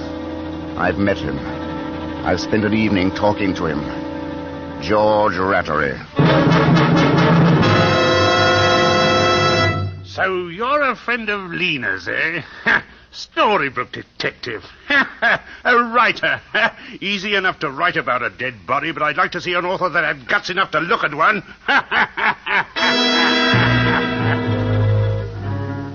I had been more than a little afraid that George might turn out to be a sympathetic character.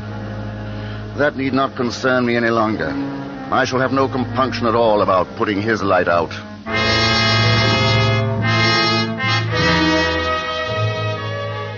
It appears that George is the half-owner of a garage down in town. A man by the name of Carfax is the other partner. The garage. That will explain how the damaged fender got itself fixed without the police knowing. How can a beast like George have a fine young son like Phil?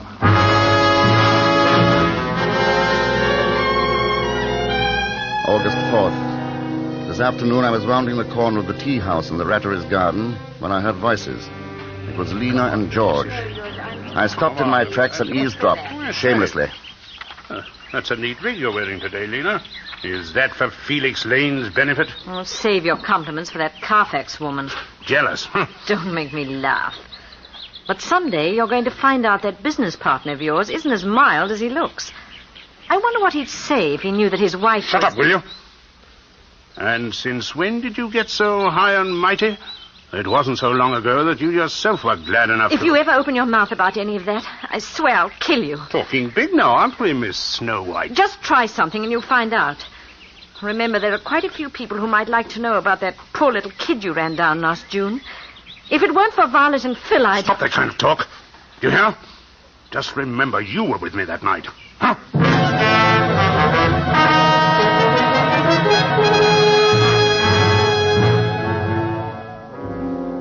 August 5th. Had a look around the Rattery Carfax garage this afternoon. Told George it might come in useful as material in my book. All at once I heard a shot. And there stood George blazing away over the plot in back with a rifle. I went up to him. It's another one of those pests out of the way. We've tried everything. Traps, poison, rat hunts. We can't keep them down. That's a nice rifle. Gave it to Phil last birthday when he came back from school in Switzerland. Much too good for him. Yeah, like to have a go at him? I raised the rifle and sighted. George's back was to me. By shifting a few inches to the right, the bullet should enter the base of the brain. Who could prove that George hadn't suddenly stepped in my way? My finger tightened on the trigger. I say, George, I can't find that new tin of rat poison. Phil was spreading some out in the dump yesterday. I wonder where he put it. Oh, hello there, Lane. Hello, Carfax. Watch out where you're pointing that gun. We wouldn't want anything to happen to the senior partner, eh? Not very funny.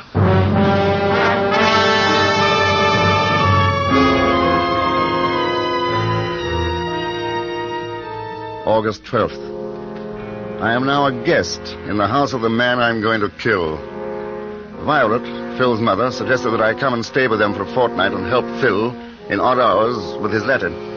George, much to my surprise, joined in heartily with the idea. I wonder why.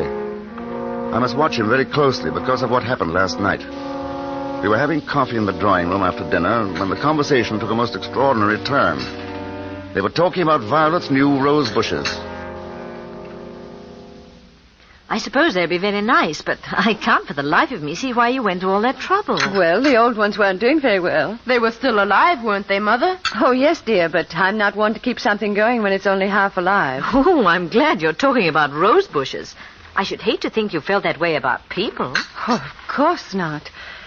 But on the other hand, I do think if a person were incurably ill that they ought to... Well, that is, they ought to have the right to ask their doctor to put them out of their misery. Don't you think so, Felix? Huh? Well, Oh, speaking of doctors, reminds me, George, don't forget your tonic. Doctor said after every meal. Tonic. Oh, pass it here. Yeah. Foul stuff. Bitter as gall. Poison. That won't kill you, George. Felix, would you really be in favor of doing away with all unfortunates? Well, what about your incurable social pest? The person who makes life miserable for everyone else around him. I think a person would be justified in killing someone like that. Oh, I do think you're all getting a little morbid. Well, the kind of a person I described has no right to life. Of course, that's to say I would kill him if I could do it without running my neck into a noose. Now, in my book, I'm working on a very pretty murder. Quite my masterpiece, I think. Well, he's darn close about it. Locked doors, sealed lips, and all that. Of course, he says he's writing a thriller, but we've no proof, have we? I think he ought to show us the manuscript, don't you, Lena? I can't. I'm sorry. I hate anyone to see an unfinished manuscript of mine. I'm funny that way. Oh, Felix, please, get it and read some of it. Oh, come on, don't be a spoilsport. I'll go and get it myself and read it out loud if the blushing author is too coy. By heaven, I'll go upstairs and get it now. You'll do nothing of the sort. What? I forbid it. I will not have people snooping about among my manuscripts. It was close. After all, there is no book but this diary. I must keep it well hidden in my room.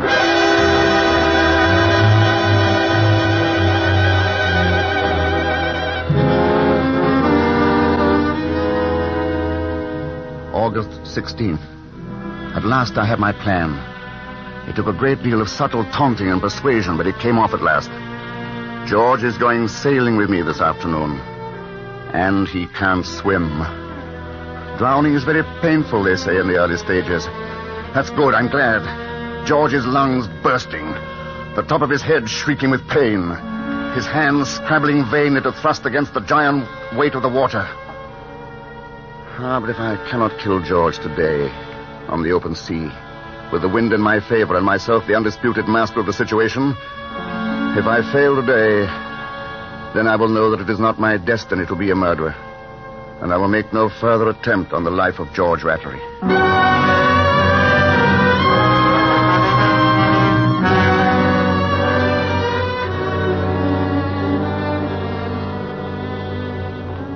And that, Inspector Blunt, is the last entry in my diary. But you and George did go sailing, didn't you? Yes. It was after lunch on the same day. We walked down to the docks together. George, as you can imagine, was rather clumsy about a boat. It was only a few minutes after he clambered aboard that we were out in the main water, sailing free. George had his feet braced against the centerboard case and his hands gripped the gunwale. A squall was coming up. That motor barge is getting pretty close, isn't it? Oh, there'll be plenty of room, George. Power vessels have to give way to sailing vessels, you know. Give way? How do you think a boat that size is going to give way to a crate like this? Hey there, what are you up to? Look out, I tell you. You can't do that. If you run us into that boat, you'll pull out. I'll bloody well hang on to your leg until we both drown. Be careful! I can't swim! What are you doing? Hey! It's a bit close, but perfectly safe. Perfectly safe. That barge didn't miss us by a yard. The same thing happened the other day when I was out with Phil. He didn't lose his nerve. Oh, he didn't, eh? By the way, you better not stand up in the boat again. That's one thing that's not safe. Very well, my friend. But I shouldn't try any of those funny tricks you've been planning. Tricks? What tricks? You know what I mean, you filthy sneak. I searched your room just before lunch, and I found your diary. Yes, I posted that precious diary of yours off to my solicitor just before we came out here. Posted it, mind you, just before we went sailing. So you see, it'll be most unfortunate for you if you let me drown.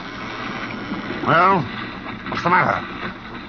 Lost your lying tongue, have you? Why, I ought to break your jaw for you.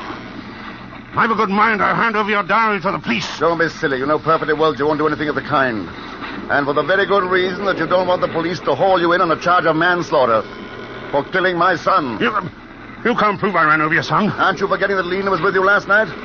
She was with you that night. The police will get a confession out of her in no time. Why, if I ever see you again after the day you slug, I'll bash you into a jelly. Oh, shut up, George. I guess we've both been a little too clever. It looks like a stalemate.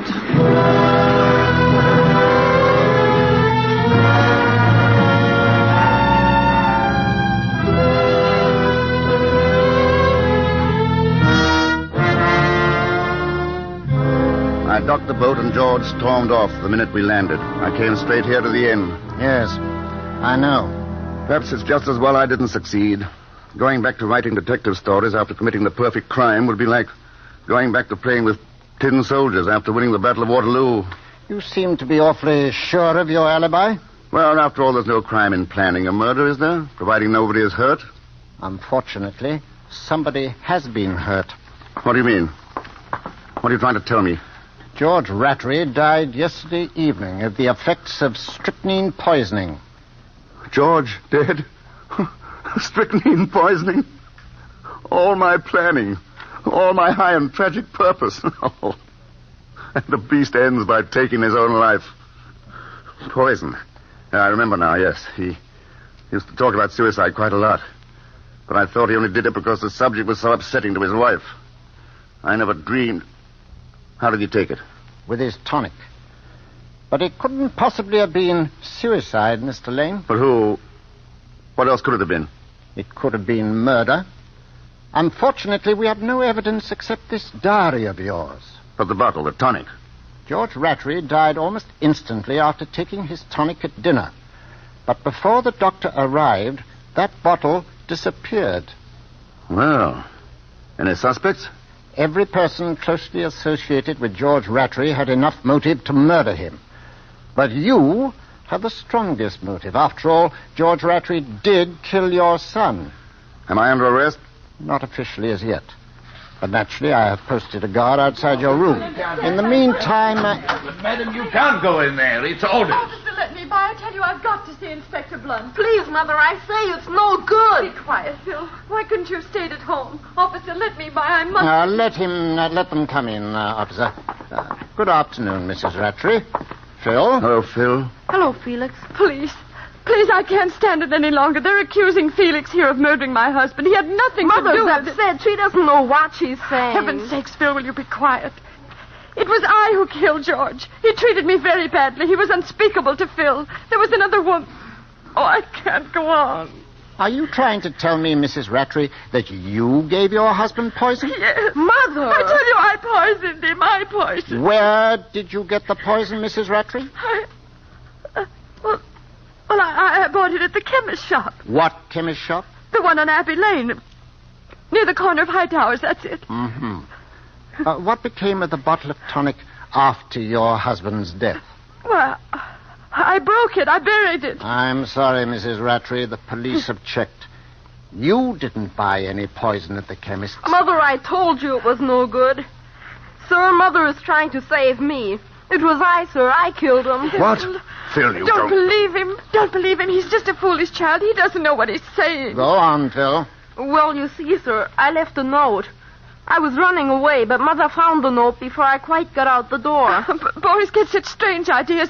He couldn't have done it. He's just a boy. You know he couldn't. You see, sir, when they accused Felix here, I couldn't stand it any longer. That's why I wrote you the note, but Mother found it first. She said if she confessed, they wouldn't do much to her. That the police would understand. Felix, make them believe me. I can prove I did it. Go on, Phil. You say you can prove it. Now, what do you mean? I have it in my pocket, sir. I've had it hid ever since. See, here it is. It's still half full. It's Dad's bottle of tonic. Phil, where did you get that? I took it off the buffet after the doctor said Dad was dead. This is very serious, Phil. You know that. He's lying. He couldn't have. He's just a little boy. Please, all of you. I have a favor to ask. Let me talk to Phil alone for a few minutes. It won't hurt anything. I think I may be able to help solve this whole thing. Phil didn't do it. Violet's right. Yes, but the bottle. Just give Phil and me 10 minutes alone. Very well. We'll wait outside. 10 minutes, mind you, Felix. No more. Come here, Phil. I'm a murderer, Felix. You're not a murderer, Phil. No one could ever tell me that. But I left a note. We've gone all over that. I killed him. He beat Mother. I killed him, I Stop tell that, you. Phil. I know better. They thought you did it, Felix. I heard them talking about your diary. You wanted to kill him. You said so in your diary. Maybe I did, but... They'd hang you, Felix. So that's why you wrote the note and pretended you did it. Yes, I saw you in the pantry with Dad's bottle of tonic before you went for the sale with him. You saw me? Oh, I'm sorry, Phil. Sorry you saw me. Naturally, you jumped to the conclusion that I... Oh, poor little man. Well, there's nothing for you to worry about now, Phil. You mean they're not going to hang you, Felix? They're not going to hang me. You won't let them do anything to you, will you? No, Promise me. I won't let them do anything to me. But, Phil, there are other things for you to think about now. Now that your father's gone, you're head of the house. That's a man's job, Phil. There's a lot you've learned about courage these last few days. Living takes a lot of courage. This is pretty grown-up talk, Phil. Do you understand me? I'm trying, Felix. You remind me a lot of my own son. You mean the boy my father ran That's over? right, Phil. Yes, you're a lot like him. Would he have gone sailing with us? Yes. I think Ronnie would have been quite a sailor. Can we go sailing tomorrow, Felix? Not tomorrow. Are you going away? Yes, Phil. But not as far as most people might think. You sound very strange, Felix. I have a note to write. Got to make everything shipshape. You go on out to your mother and tell them they may join me in a few minutes. Oh, can't I wait, Felix? No, Phil, go ahead now. But I'd like... Those are orders. Skipper's orders. Aye, sir. Goodbye, son.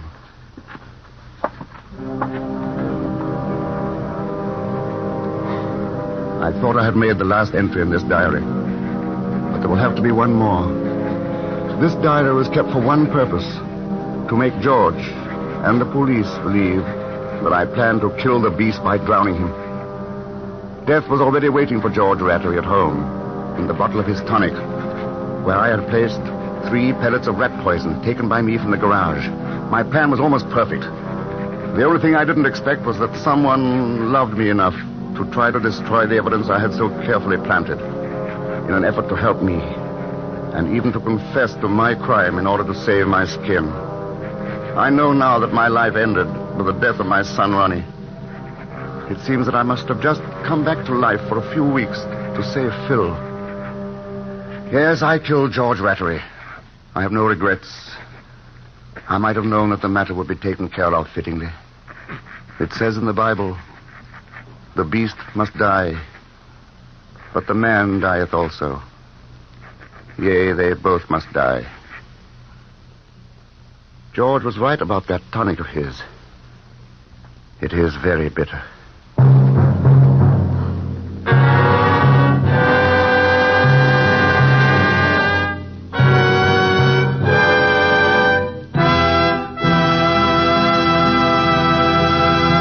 And so closes The Beast Must Die, starring Herbert Marshall. Tonight's tale of Suspense. Suspense is produced and directed by William Spear. Have you discovered the age-old secret of famous chefs and lovers of fine food? Namely, how good wine makes even the simplest, most inexpensive meals really exciting events? How Roma wines perform flavor miracles in bringing out rich new savoriness? Well, the next time you cook any of the red meats, stews, fish, or poultry, add a generous portion of any Roma California table wine, delicious Sauterne, hearty Burgundy, or tasty claret. Then put the same bottle well chilled on the table with your meal. You will be amazed at the wonders Roma wine performs in bringing out all the appetizing goodness of even the simplest foods. Remember, Roma wines, these marvelous aids to greater enjoyment of daily meals, cost only pennies a glassful. So any home can afford the pleasure they give to everyday living. Ask for ROMA, Roma wines, America's largest selling wines, made in California for enjoyment throughout the world. This is Herbert Marshall. And at the request of the United States Army, I'm addressing this to every soldier listening. Volunteers are once more being accepted for immediate training by the parachute troops. Paratroopers receive $50 extra per month in base pay. Officers get $100 extra per month. If you think you can qualify for the paratroops, apply to your company commander immediately. Mr. Marshall appeared through the courtesy of Metro-Goldwyn-Mayer, producers of White Cliffs of Dover. Next Monday, same time, you will hear Mr. Peter Lorre with Richard Conte as stars of Suspense. Presented by Roma Wines, ROMA, made in California for enjoyment throughout the world. This is CBS, the Columbia Broadcasting System.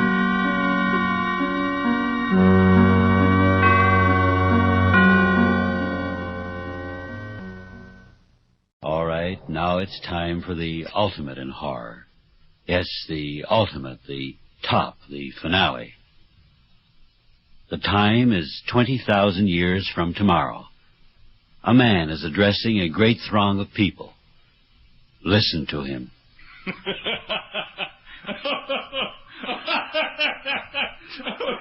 Excuse me, please. I'm laughing. I know it isn't polite, but I can't help it. The funniest thing. Oh, wait till you hear it. Absolutely the funniest thing. Yes, I'll tell you. A hoax. He tried to play a hoax on me, telling me it was an authentic record of their times and expecting me to believe. Now, wait a moment. I'll start from the beginning. No, really, I will. And then you'll laugh with me. I know you will. Well, it started like this. An old man comes to my study a little while ago, a package under his arm, and he tells me he's a student of the past. A past master of humbug, that's what he meant. Now, wait until you hear it. So, he has this package under his arm, and he says to me breathlessly, Kind sir, I brought you the most wonderful relic of the past the modern world has ever known. Really, I said. What are you talking about, and who are you? A lonely traveler, one who wanders in far-off places. Far-off places, that's what he told me. So I said, and is that what you're bringing me from one of those far-off places? He shakes his old head like a strutting rooster. Yes, indeed. You are the greatest living scholar of the history of the old world, so it is fitting that I bring this to you. Indeed. And what have you got, and where did you find it? I was walking through the mountains beneath which the great city once stood. Well? As you know, thousands of years ago, there was another civilization that reached great height. I know. Certainly you're not going to teach me history, my ancient friend. Oh, no, indeed. I only meant to say, what I found high in the mountains, it is a written record of that civilization. The first written record ever to be found. For a moment, I couldn't breathe. I just looked at him.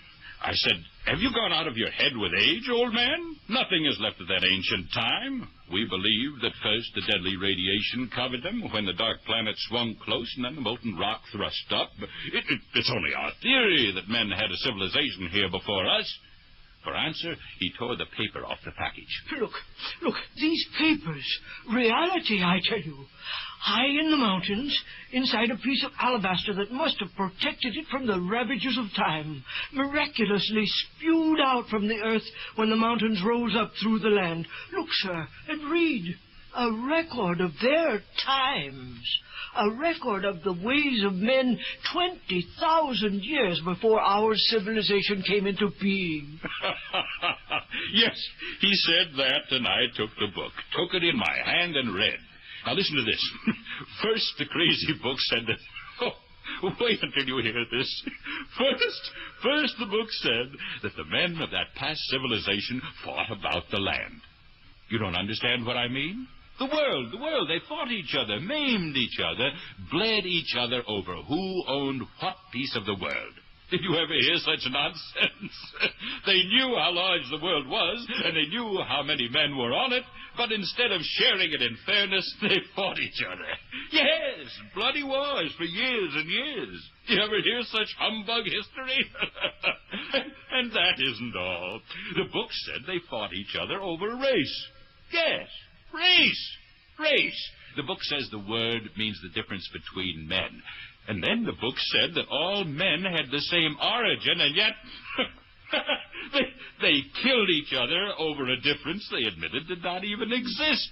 Oh, what a fraud, that book. And a man walked that world for a little while and said, for the glory of God, peace on earth. And he spoke truth, and men listened and said, we believe. And then went out to murder with bright music playing. Music, I tell you. And then a little man arose who said, for the glory of the state, war on earth. And he spoke lies, and men knew they were lies, and he knew they knew, but again they went out to murder with the music playing. And here's the climax. This preposterous book said that these crazy people who filled the earth in those days had machines with which to fly through the air. Yes, really, through the air. Imagine the wonder if it were true, speeding through the air like the birds, great glistening machines to carry men to new wonders, but... Guess what the fraud of a book said they did with them. Oh, you'll hold your sides when you hear this one. They loaded the machines with horrible tearing things and flew over the crowded places and dropped them. Yes, believe me, that's what this humbug history tried to make me believe was the truth. Men struggled for centuries, men studied, they toiled, rivers of heartache, at least the book said so, trying to make a healthier world for their children to live in, and then they threw poison clouds down from the sky and killed them off in the tens of thousands. Killed the children.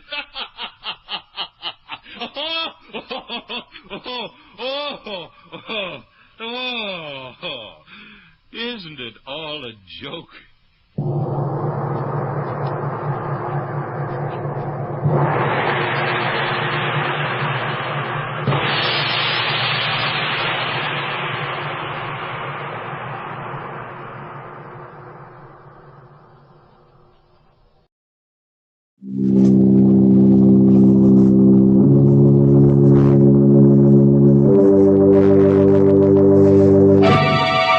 Lipton Tea and Lipton Soups present Inner Sanctum Mysteries.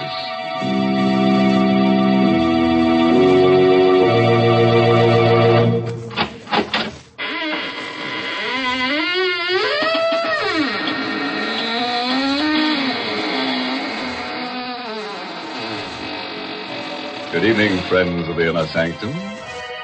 When you heard the sound of the squeaking door, it was exactly 30 seconds past the hour for murder. But don't worry. We won't keep you waiting much longer. Even as I talk to you now, our hero and his victim are standing beside me, wishing I'd dispense with formalities so they can get to more enjoyable pursuits, like murder. Now, isn't it funny, Mr. Host? I feel the same way in hot weather. You mean the heat makes you feel murderous? Now, this doesn't sound like our Mary. Please don't misunderstand me, Mr. Host. I mean the heat makes me want to dispense with formalities so I can get to more enjoyable pursuits, like serving myself and my friends tall, cooling glasses of iced Lipton tea in my backyard under the trees. What grand iced tea Lipton's makes. So gloriously full-bodied, so full of zip. And it's that brisk Lipton flavor that does it. A flavor that's never flat, but always spirited and satisfying. You see, brisk is the word the tea experts themselves use to describe the livelier freshness of Lipton's. And those same tea experts agree that in iced teas, brisk flavor is extra important. That's why, for the best iced tea you ever tasted, you should always insist on Lipton tea. It's good iced because it's brisk in flavor. So keep a frosty pitcher of iced Lipton tea always on hand. Thank you for those cooling thoughts, Mary.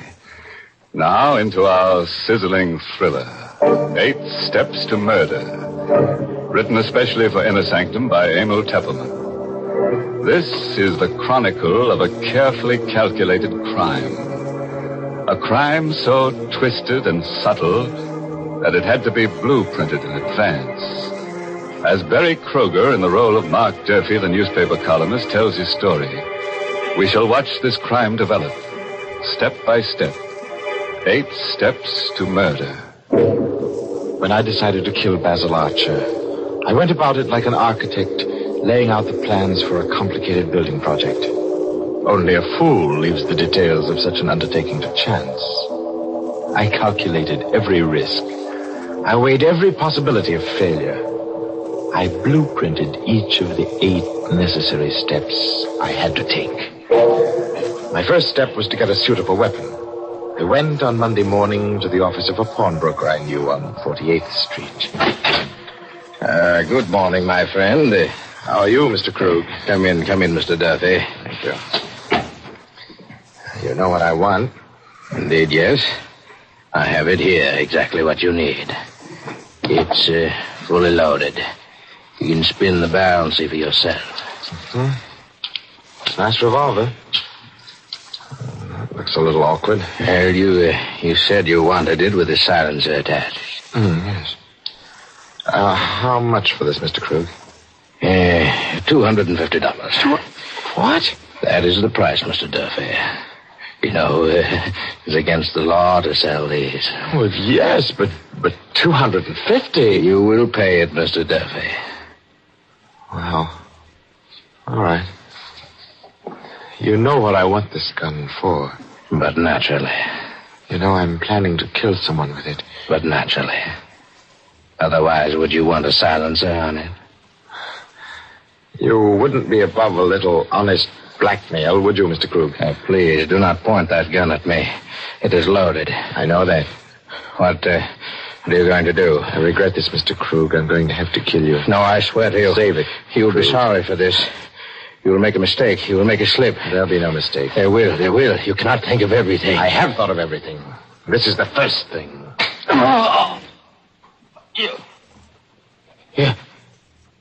You cannot think of everything. I left Krug's body where it lay and put the silenced revolver in my inside pocket and stepped out into the air.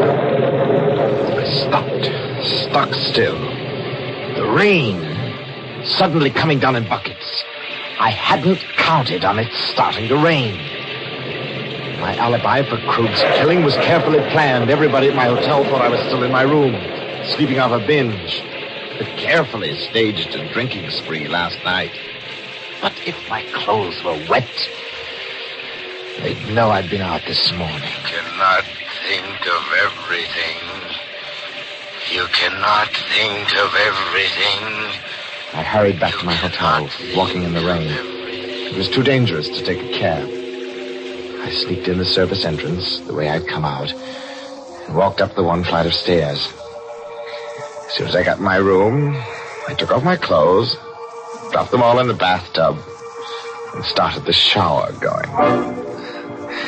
And then I went to bed.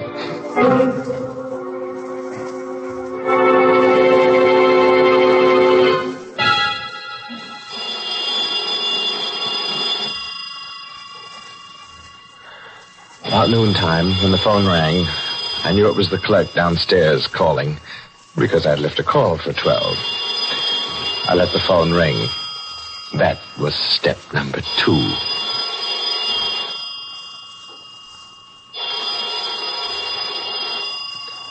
A few minutes later, just as I expected, Ryan, the house detective, let himself into the room with his pass key.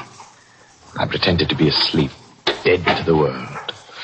All the cockeyed shenanigans. Boy, what a load he must have taken on last night. I heard Ryan go into the bathroom where the shower was still running, and then come out, muttering, and approach the bed. Wake up, Mr. Duffy. What? Oh, my head. Oh, you must have been as high as a kite last night. Oh. You undressed in the shower. Left all your clothes in the bathtub. They're soaking wet. I was safe. My tracks were completely covered. This was Monday afternoon. According to my schedule, Basil Archer was to die on Friday evening at 10 o'clock sharp. I was now free to take step 3 in my blueprint for murder. For this purpose, I went to Basil Archer's office. He was a theatrical producer, you see. His office was upstairs over the famous old Fantasy Theater, where Archer's new play was to open on Friday evening. As I opened the door of Basil Archer's office, I was quite cool. I'd rehearsed myself well. Basil was seated at his desk talking to Gregory Sutherland, the young and handsome author of the new play. Hello there, Mark. Glad to see you. Hi, Basil. Just dropped in to get a line on the new play. You know Greg Sutherland, the author? Sure. Greg, this is Mark Durfee. We've met. I tell you, Mark, Storm Over the Highlands is going to be the biggest hit of the season. Greg's written a fine play. I'm glad to hear that, Basil. Ought to go over big, especially with your wife doing the lead. Nina's a great actress. Confidentially, that's one of the reasons why I'm doing Storm Over the Highlands. Just suited for Nina. Nina will be wonderful. Oh, I guess she likes working with you, Mr. Sutherland. It's always a good idea for the author and the star of a play to work together. Oh? Have you and Nina been working together, Greg? Well, yes, Mr. Arch. We sort of thought if we could exchange ideas. I never saw two people put their heart and soul into a job like Nina and Sutherland here. They spend every minute they can together. Now, look here, Durfee, I don't like the way you said that. Oh, I'm sorry, Sutherland. You know I didn't mean anything. It's only what people are saying, seeing you both together so much. What's this all about, Mark? This is the first I've heard of anything. Oh, forget it, Basil. Oh, by the way, here's a package. I want to give it to Nina on opening night. I wonder if you put it in your safe for me till Friday. Oh, sure, if you want me to.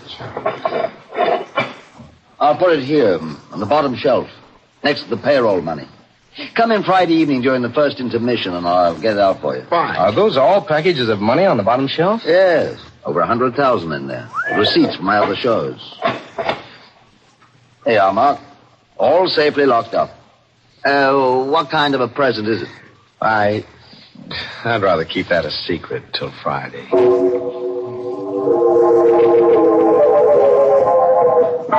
From Archer's office, I went straight to his apartment. I knew Nina would be home, and it was important that I talk to her now. Hello, Mark. I've been wondering if you'd come today. Well, I told you I would, Nina. I've waited so long. Darling. Oh, Mark, how long will it be now? How much longer? Only till Friday, darling. After Friday, you'll be free of him forever. And then you and I... There's work to do first. This is only the 4th step. There are 4 more to go. Everything's working according to schedule. The next step is up to you. What must I do, Mark? Oh, I've started the ball rolling. Basil's beginning to worry about you and Sutherland. He's got to be encouraged to suspect as much as possible. You've got to be seen around with Sutherland as frequently as you can. Oh, that'll be easy. Sutherland's hardly more than a kid. He worships the ground I walk on. But I'd rather be with you, darling. There's 5 days more, Nina. And then we can be together. Always.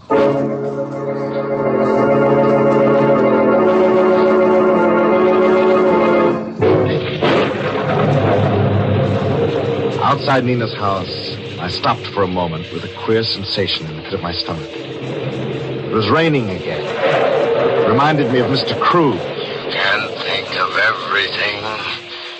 You can't think of everything. I seemed to hear Krug's voice drumming in my ears. Drumming. You'll make a mistake, Mark Durfee. You'll make a mistake. I won't, Wolf. I won't.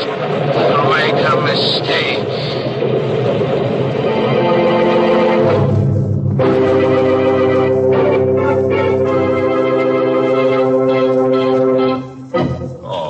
Poor Krug.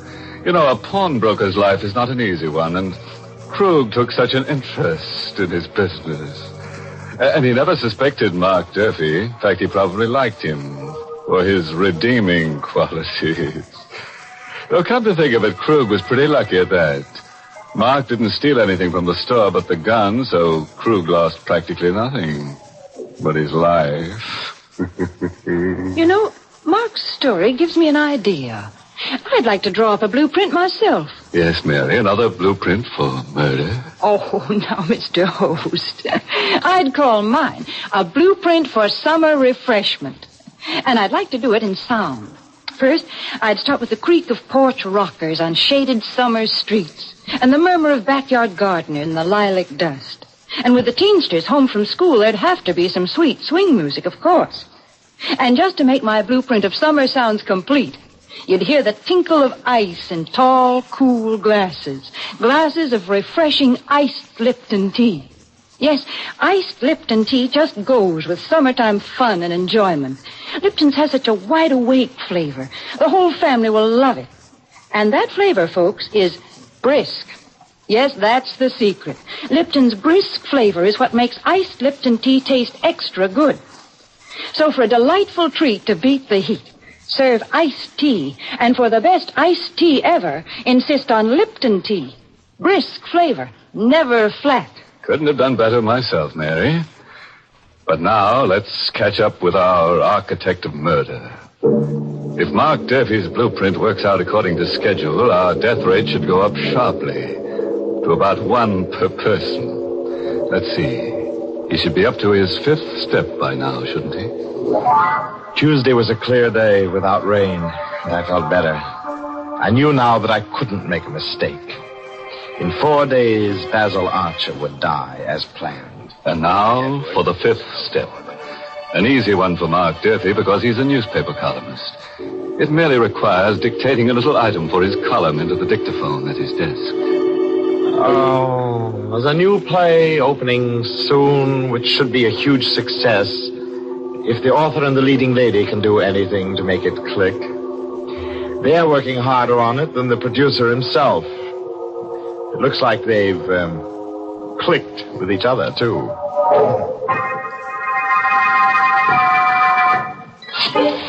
And now, the 6th step. 8 steps to murder, and this is number 6. Just a couple of telephone calls to set the 6th step in motion. Hello? Hello, Nina. Did you see the paper this morning? Mark, darling, it was perfect. I've had a half-dozen phone calls. Everybody knows you met Sutherland and me. Oh, good. Basil saw it, too, at breakfast this morning.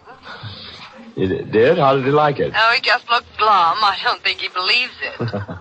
Well, all right. Now, here's what I want you to do. Get hold of Sutherland and make him take you out tonight. Uh-huh. There's a fast little nightclub out on the island, the Pirate's Hole. I know the place. Kind of disreputable, isn't it? Yeah, right. But now, look, you get Sutherland to take you there. You think you can manage that? Oh, he'll take me anywhere I want to go. Good. Be sure to be there tonight about 10. I'll take care of the rest.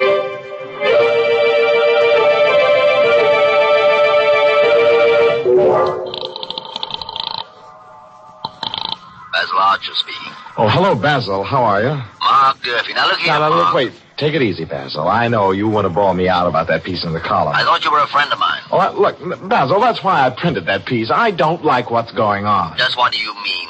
If Nina feels like working with the author of the play, she Sure, that's all right. But look, why keep things secret? What do you mean by that?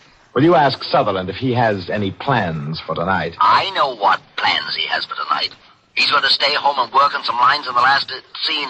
Is that so? What are you hinting at, Mark? I'm hinting that you take a run out to the Pirates' Hold. You know where it is? Out on the island? And you'll see how hard Sutherland will be working on the last scene.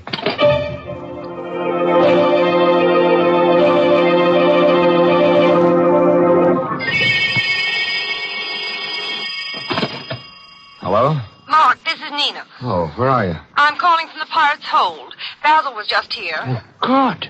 Did he find you with Sutherland? Well, naturally, I did just what you told me to. Fine, fine. And everything is set for tomorrow. You're sure everything will be all right? Oh, yes, quite sure. Now, this is what I want you to do tomorrow. Just before the show opens, you'll take sick. Oh. Basil will have to put in an understudy for you. Yes, I can do that all right. Then you'll dismiss the servant. Yes. Now, remember this clearly, Nina.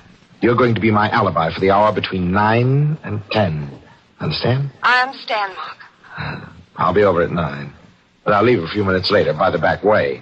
Only you'll swear that I stayed till a few minutes after 10. Is that clear? Yes, Mark. And good luck.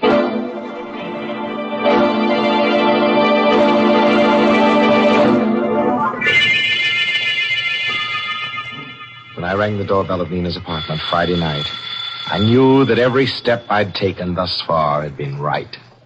I couldn't fail. Mark, I was afraid you weren't coming. I was afraid something had gone wrong. Nothing's gone wrong. You sent the servants away? Yes, they're all gone. I'm alone. I can swear you were here till after 10. Good. How are you going to kill him? With this. A gun. What's that bulky-looking thing on it on the muzzle? That's a silencer, Nina. Oh. Well, you better hurry, darling. You haven't much time. There's one thing more that I've got to do here before I go. Why are you pointing the gun at me? Because I'm going to kill you, Nina, dear. Oh, now, Mark, I don't like that kind of joke. It isn't a joke, my darling. Mark, are you crazy? You little fool. Did you think I'd go to all this trouble, planning this thing step by step? Did you think I was doing all of this for you? But I thought you loved me. You thought I was committing murder because I loved you? Oh, Nina, you're just another step in my blueprint. Now you've served your purpose, just like Krug.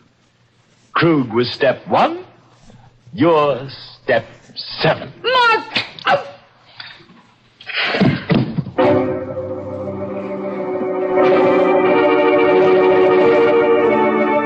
I made sure Nina was dead, and then I hurried out and went to Basil Archer's office. I had to be sure my timing was right. This was the 8th and the final step. I knew Basil would be in his office during the first intermission, so...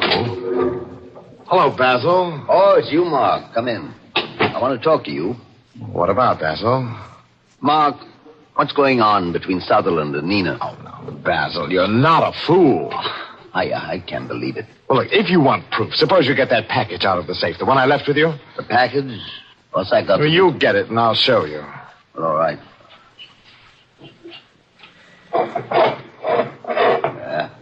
Well, here's your package.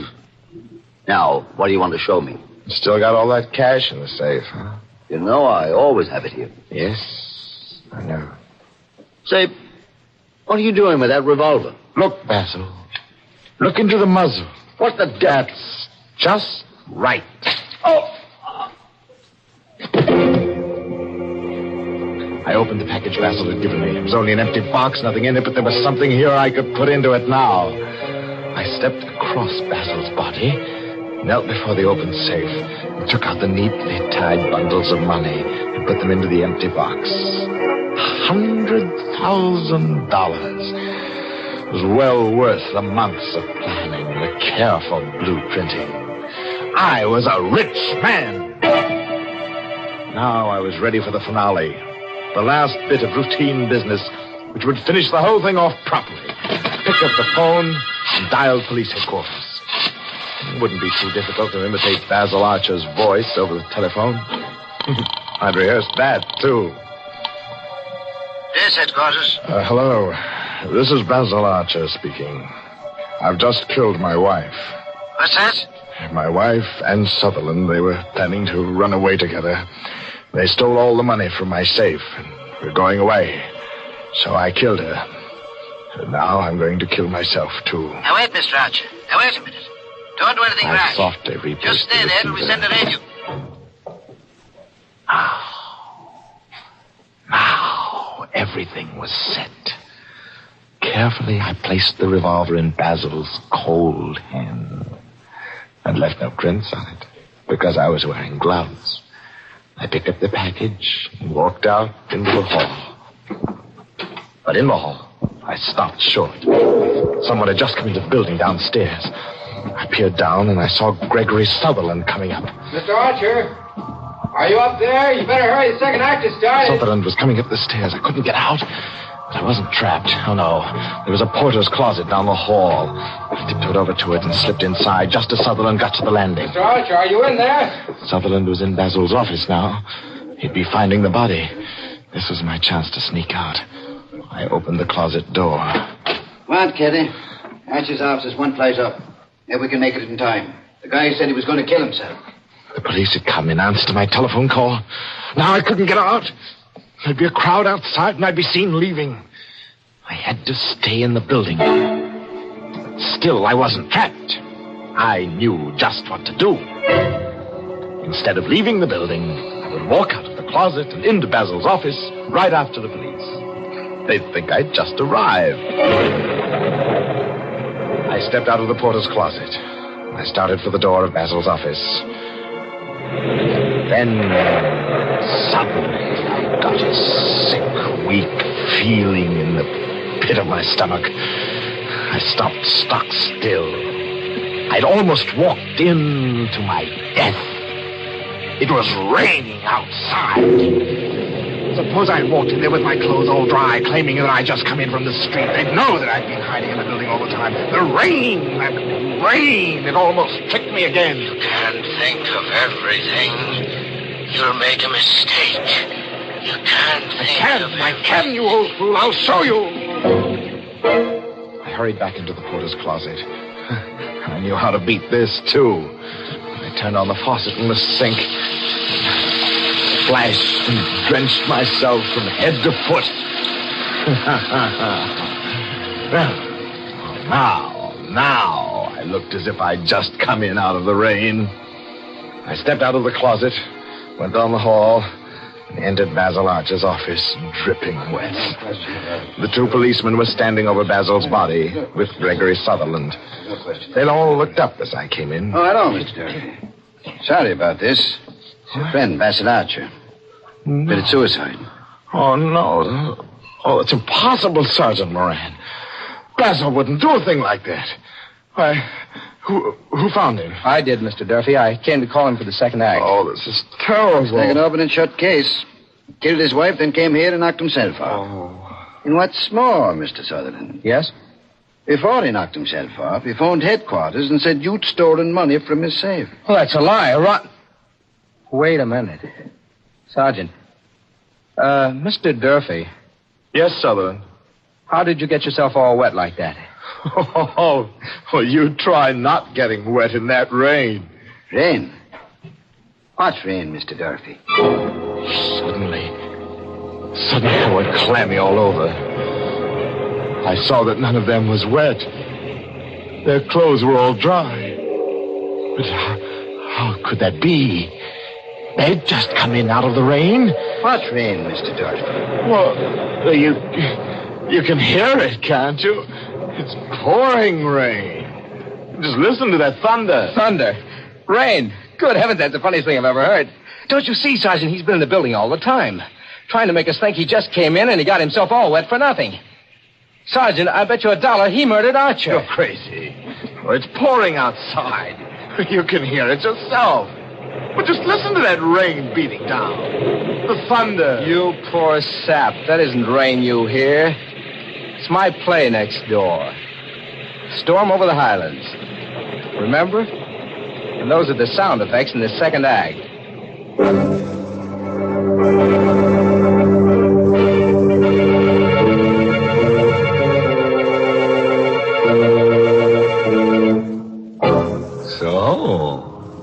It looks like Mark Durfee was all wet. In fact, he got himself so soaking wet, he practically liquidated himself. But cheer up, I'm sure he won't spend more than 6 months in jail. And that wouldn't be so bad, would it? If they weren't going to execute him afterward. Poor Mark. If only someone had told him. Told him what, Mary? Well, look, Mark took 8 steps to get in the cooler when you really only have to take 1 step to get cool. Sure, just step down to the grocer's and get a large economical package of brisk Lipton tea. Then keep a pitcher of iced Lipton tea always on hand and help yourself to its cooling refreshment off and on throughout the day. That's all there is to it. And you'll find Lipton's makes perfect iced tea because Lipton's is never flat. It always tastes delightfully tangy and full-bodied. That's why this summer, when you want iced tea, you should be sure to use the tea with the brisk flavor. Ask your grocer tomorrow for Lipton's.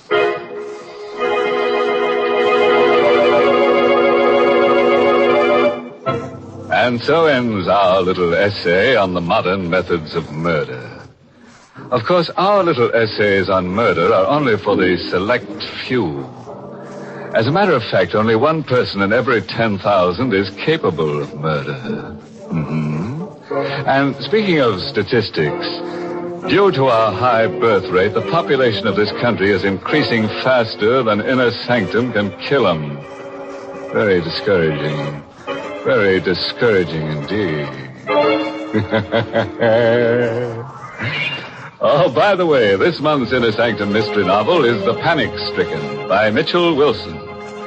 And next week, the makers of Lipton Tea and Lipton Soups will bring you another Inner Sanctum story directed by Hyman Brown and called Bury Me Not.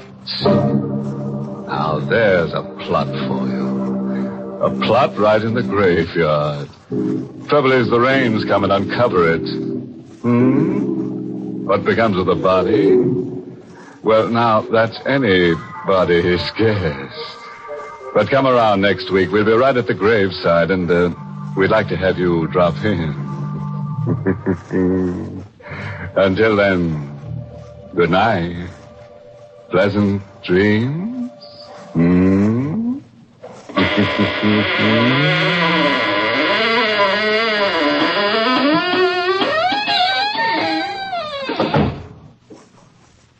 Now that summer's here, keep cool by keeping out of the kitchen.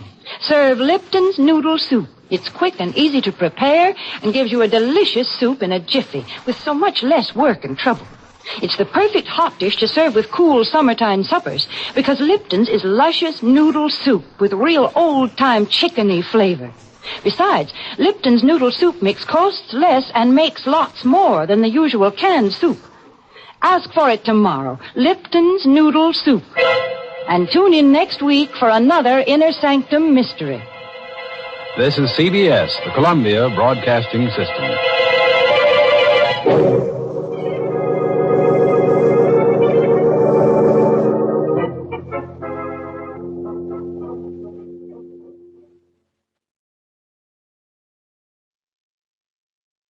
And now, the MOLLE Mystery Theater. Presented by MOLLE. MOLLE, the heavier brushless shaving cream for tough whiskers and a tender skin.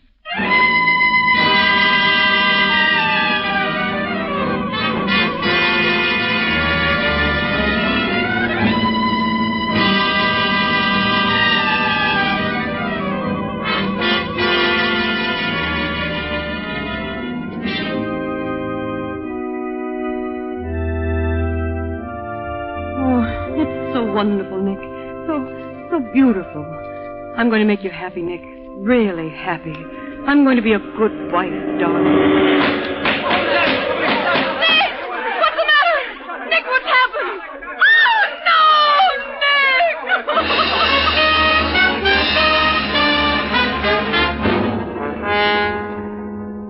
evening. This is Jeffrey Barnes, welcoming you to the MOLLE Mystery Theater, the program that presents the best in mystery and detective fiction. You've just heard the opening scene of tonight's story by Cornell Woolridge, starring Miss June Havoc, and bearing the rather unusual and bizarre title, The Bride Wore Black. After all, black is the color we associate with death and funerals, not with weddings and romance. But tonight, black is the color of a woman's revenge. Well, gee, Mr. Barnes, you know, some men could cope with such a dangerous woman, and yet, strangely enough, be worried stiff when it comes to shaving tough whiskers or a tender skin. Well, men, we don't blame you. All we say is, try MOLLE, the heavier brushless shaving cream. Yes, sir, it's smooth. So smooth. It's slick. So slick. It's a smooth, slick shave you get with MOLLE. MOLLE, the heavier brushless shaving cream for tough whiskers or a tender skin. MOLLE. And now for tonight's MOLLE mystery presentation, The Bride Wore Black.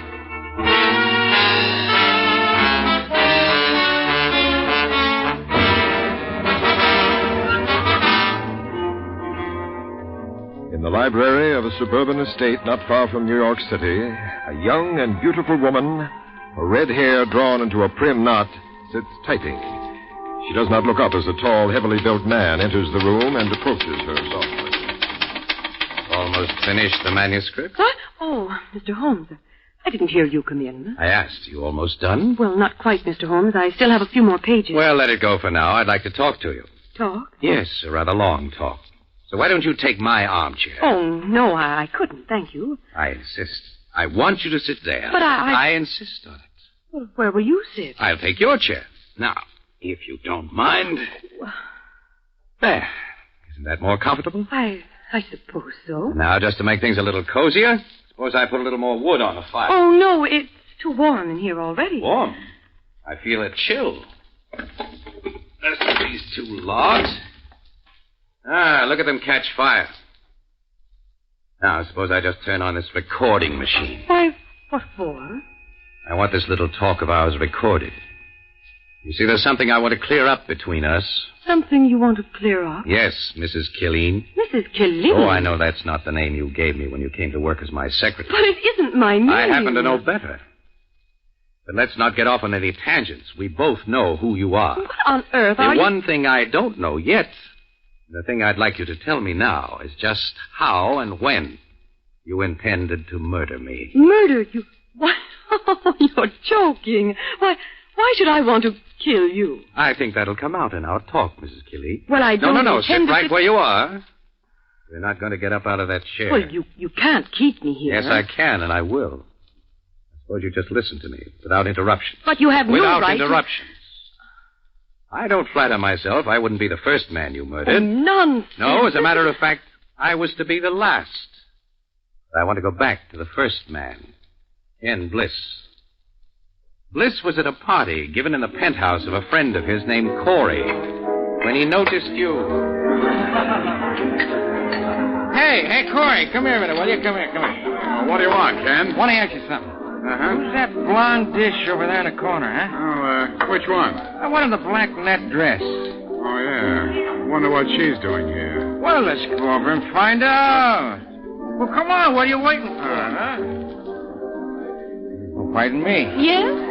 I brought our host over to introduce us to one another. Well, go on, Corey. Start hosting. I'm not sure I remember the young lady's name. Why, of course you do. It's Nora. Nora? You sure? Of course I am. Oh, of course. Maybe I got you mixed up with someone else. Uh-huh. Perhaps you have. Perhaps. I don't know. What is all this? I'm Ken Bliss. How do you do? Come on, Nora. Come out on the terrace. Well, I'll show you the city, all lit up. All right. Beautiful terrace. Don't know how Corey can afford it, but there have been rumors. Shut up, Ken. Okay, Corey. Hey, coming, Nora? Yes. I'll come along. You got your guest. I'll come along. Ooh, chilly out here. Could you bring me my wrap? Attaboy, Corey. Would you, Mr. Corey? Okay, I'll get your coat. Which one is it? It's a blonde mink. Initials NR. Right. I'll be back. Don't seem so chilly out here to me. It isn't. It's just that I wanted to talk to you, Mr. Bliss, alone. Oh? About something important. Important? What's important? You. Some things about you. Yeah? What about me? Oh, about the time we met once before. We met? And I forgot? Well, we didn't exactly meet. You saw me and and... forgot you? Oh, no, impossible. You were in a car with 3 other men. That could be 100 times. But this time the car's license number was D3827, remember? No. I got a rotten head for figures. Besides, what's the difference? We're here and now. This car was... Forget the car. It was kept in a garage up on Exterior Avenue in the Bronx, and they left it there. They never called for it again. But I traced it. I found out who was in it. Look, who's interested in some car? I mean, a beautiful girl, and all she gives me is a routine about a car. Oh, no. Come here. Well... Now, let's just stay interested in us. You and me. And what's the matter? Why, my scarf. You knocked it off my shoulders. You weren't wearing any scarf. It flew over the railing. You sure? There it is. It's caught on something right down there. Well... maybe I can reach it. No. I'll do it. Here. Look out. Let me. Now, where's the thing, huh? Right there. Don't you see it? Watch out. Don't lean over too far. Oh, boy, it makes me dizzy. I don't see your scarf. Right below you. A little further. A little more. Hey, what you doing? Getting even for Nick Killeen. Huh? No.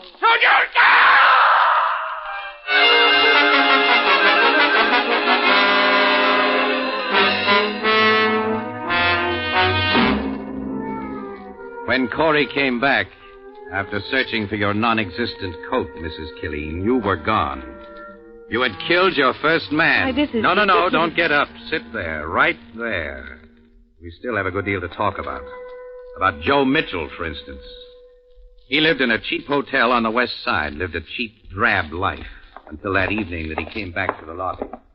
Hello, Mr. Mitchell. Want your key? Yeah, Tom.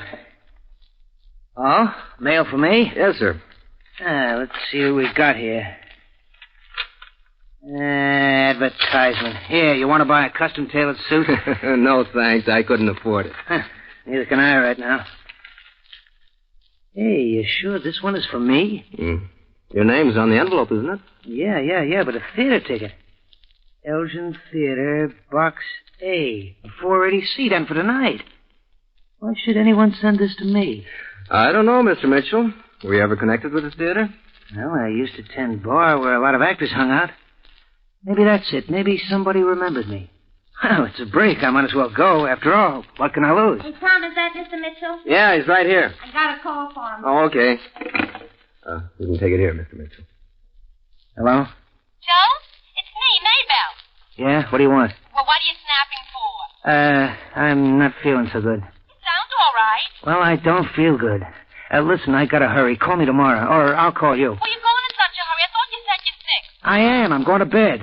I'm sorry about our date. Don't be foolish, Joe. That's all right. I tell you what. I'll bring over some chicken soup. No. Yes, some nice warm chicken soup from the restaurant. The cook will give it to me. No, I told you. Look, I gotta hang up. I'll talk to you tomorrow. Yeah, but Joey... Chicken soup.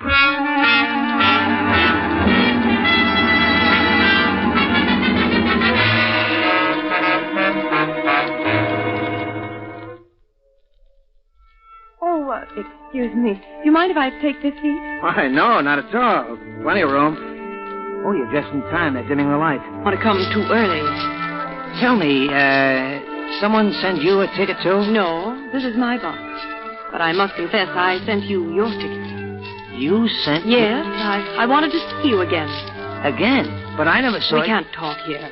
I want to be alone with you. Yeah, but the show's about... Well, why don't we go over to my place? It's a hotel, but it's respectable, sort of. Well, I wouldn't want to be seen going to your room. Oh, I understand. Well, we can go up the stairs. It's only the 3rd floor, and no one will notice us. What do you say? All right. That will be as good a place as any.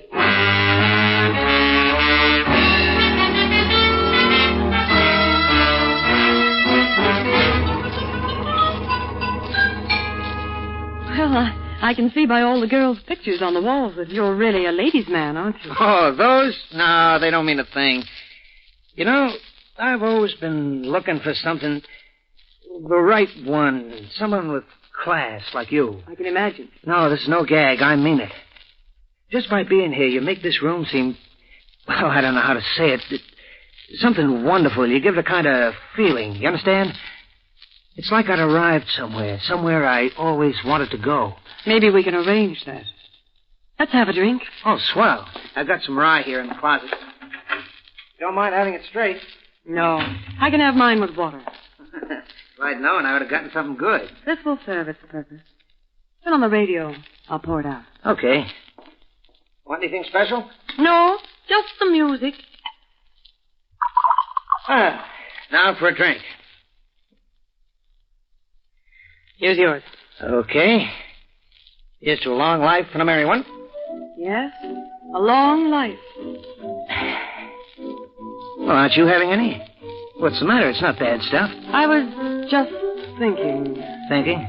About what? About our first meeting. Yeah, I've been wondering about that. Where'd I ever see you before? On the steps of a church. On the steps of... Oh! What's wrong? That's funny. Nothing, just a pain in my stomach. Go away. What's this about you on the steps of a church?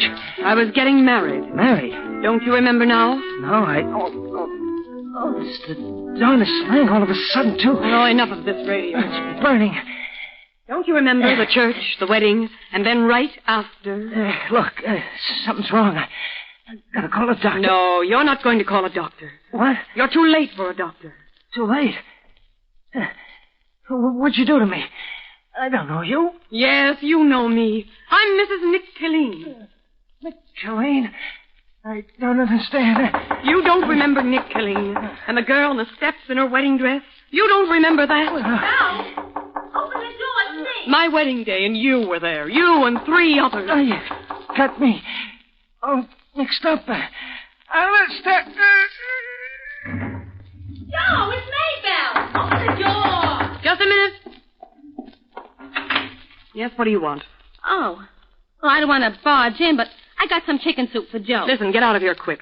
Make sure people see you leaving and take that jar of soup with you. Why, what's the matter? Do as I say. I don't want you to get into any trouble. I don't have anything against you. You must be nuts. All right. Go on in and have a good look.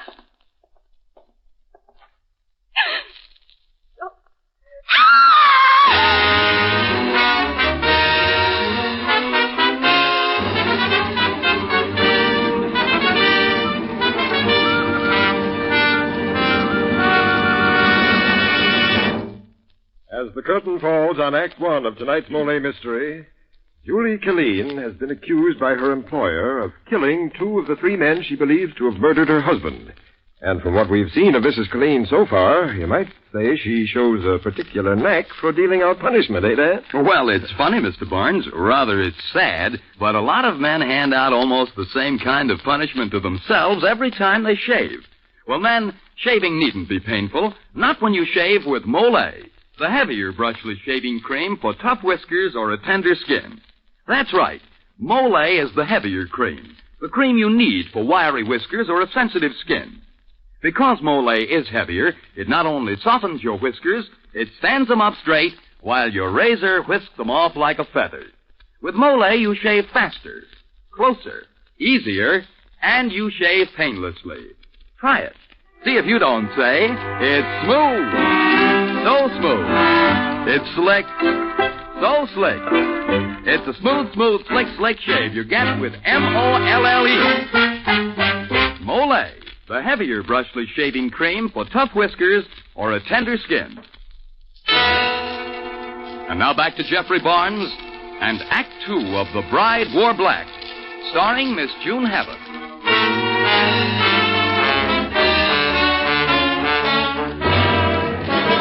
Julie Killeen, a bride whose beloved was murdered on their wedding day, in blind rage has vowed to avenge him. One of her intended victims, however, has uncovered her whole plot. That, Mrs. Killeen, was how you murdered Ken Bliss and Joe Mitchell. The first, you pushed from the terrace of Corey's apartment. No, I didn't. The second, you poisoned in his hotel room. Now you can see why I wanted this recorded. Mr. Holmes, you know this is a pack of lies. You know it's not true. On the contrary, every word of what I've said is gospel. No, don't get up. Now I'll go over what happened to Frank Moran. I said don't get up. Sit there and listen. We begin in the street, outside Frank Moran's house in Scarsdale. A 5-year-old boy riding a tricycle is stopped by an attractive young woman. Say, you got in my way. You got in my way. Oh, I'm sorry, but I found this ball. Is it your ball? No. Mine's a high bouncer. Oh, do you want this one? I'll give it to you. Gee, thanks. What's your name? Cookie Moran. And what's your father's name? He's Mr. Frank Moran. Do you have any brothers or sisters? No, but I got a grandma, though. She lives in Garrison, but she comes to stay with us. Well, don't you ever go to Garrison to visit her? Oh, yeah. But Dr. Bixby says I make too much noise for Grandma. She's sick. Oh, Dr. Bixby's your grandma's doctor, hmm? Sure. He goes to see her a lot. My Aunt Ada takes care of her. Tell me, have you started school yet? Oh, sure. I go to kindergarten every day. What do you do there? We draw ducks and rabbits, and Miss Baker gave me a gold star for drawing a cow. I brought it home. Really? Well, you run along and play now, Cookie. And don't lose the ball.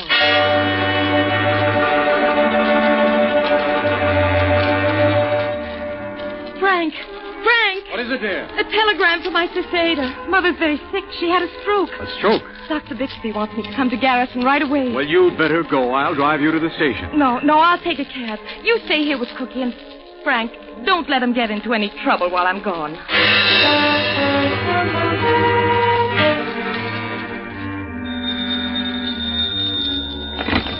Hello? Hello, Mr. Moran. Yes? This is Miss Baker, Cookie's kindergarten teacher. Yes. I've heard that Mrs. Moran had to go away, and I've been worried about Cookie. You know, he's so active. I'd like to come over this evening and help you take care of him. Well, certainly, Miss Baker, and thank you for being so thoughtful.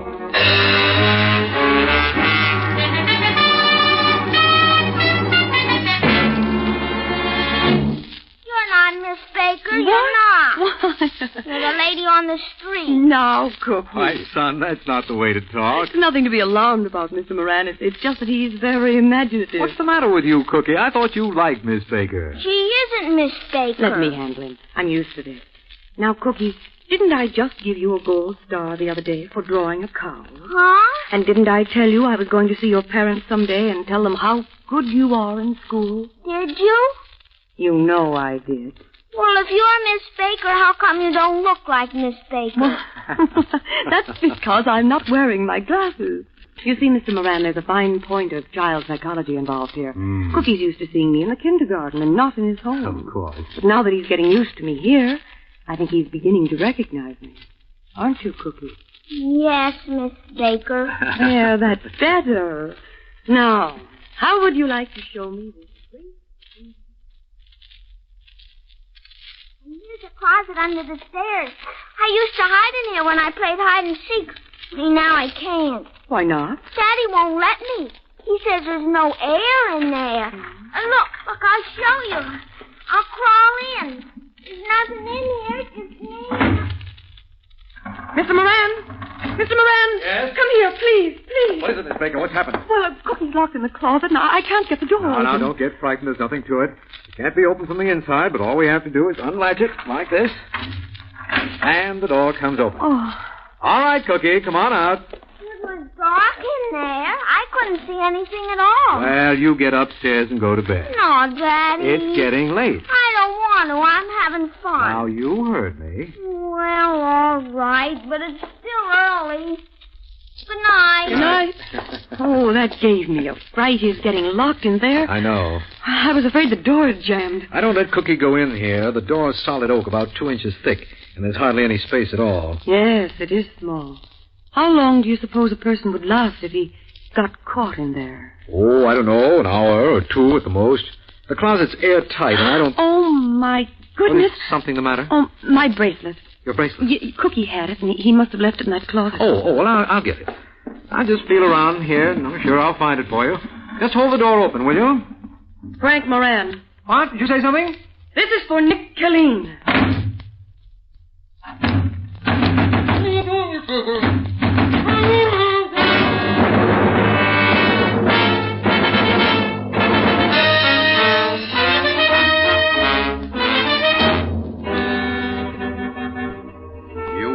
be forgotten, Mrs. Killeen, by the widow of Frank Moran or by that little boy. Why, you must be out of your mind, Mr. Holmes, making these accusations against me. I assure you I'm entirely sane. You see, Mrs. Killeen, I've been on to you right from the beginning. From the moment you wangled an introduction to me through my publisher.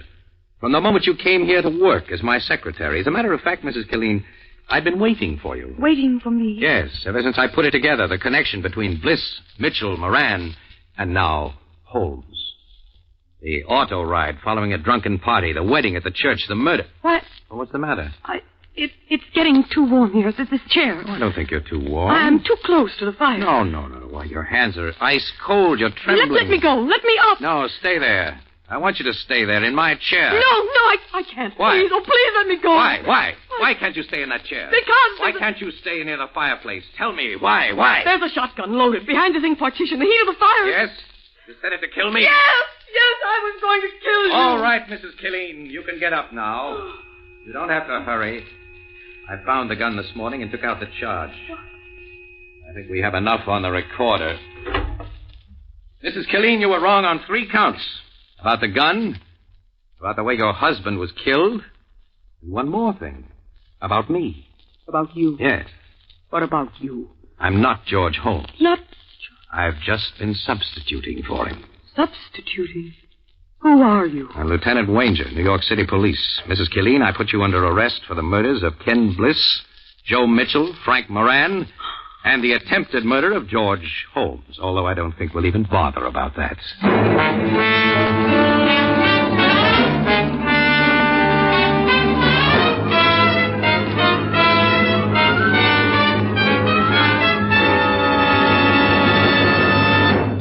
This is Jeffrey Barnes again. In just a moment, we'll bring you Act 3 of The Bride Wore Black.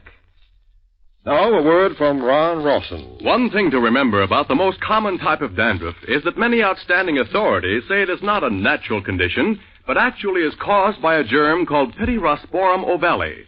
Now, the only way you can get real relief is to destroy this germ. And simply washing or brushing away loose dandruff won't do it. But double danderine will. Yes, double danderine really works because it gets at the cause of this dandruff and kills it. Actually kills the germ on contact. Results with double danderine have been remarkable, even in many stubborn cases.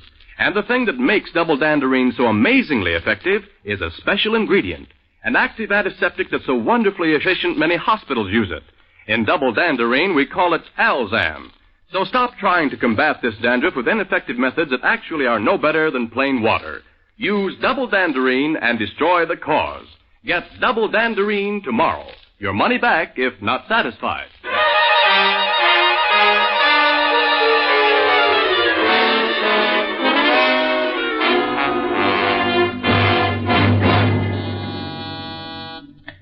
Yes?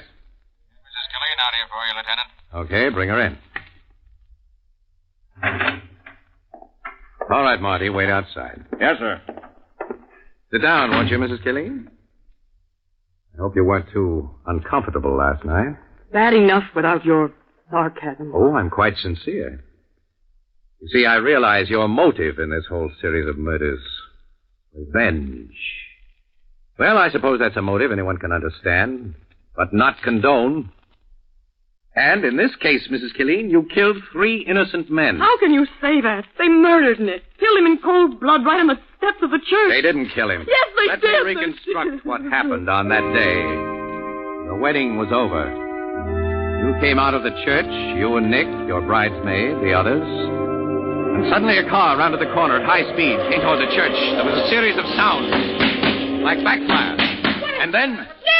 Oh, Nick! Oh, no, Get the girls out of here. Please get up, Nick. You'd better come with me, Julie. Please, Julie, you're getting blood on your dress. Let me handle it. No, I don't need any help. Andrea. Yes, dear. Did you see that car? Yes. Come on, Julie. No, Andrea, did you get a good look? Yes, I did. How many men were in that car? There were 4 of them, but Did you see the license number? It was Z-38-27. I'll remember that.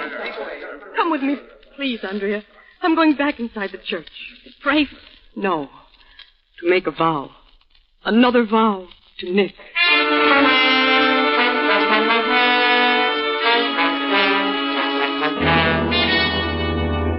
And that's what happened on the steps of the church, isn't it, Mrs. Killeen? Yes. You made one mistake, a tragic mistake. Those men in the car, they had nothing to do with your husband's death. They did. They killed No. him. On that day that Bliss and Mitchell and Moran and Holmes tore past the church steps in their car, another man crouched at a window of a rooming house opposite, a gun in his hand, waiting for Nick Killeen. He raised his gun as you came out on the steps. As the car streaked by, its exhaust backfiring, he shot. Who was it? Who? Just a moment. Yes, Lieutenant? Bring him in. Okay, sir. It was a former partner of Nick's. The man who worked the rackets with him. The man who couldn't let Nick go straight. Oh, stop torturing me. Who was it? Good morning. Oh, no. It can't be. How do you do, Mrs. Colleen? Corey. Yeah, when you came to my party, I thought I recognized you from a picture Nick showed me once. And I sent you away so I could kill Bliss. Yeah. Wasn't it too bad you didn't know who I was? Too bad Nick wouldn't introduce you to his partner. He didn't even trust me to meet you. And now look at the mess you're in. You're on a spot yourself, Corey. Sure, I know that. You know... Yes? Wouldn't it be something if me and her were hung the same day?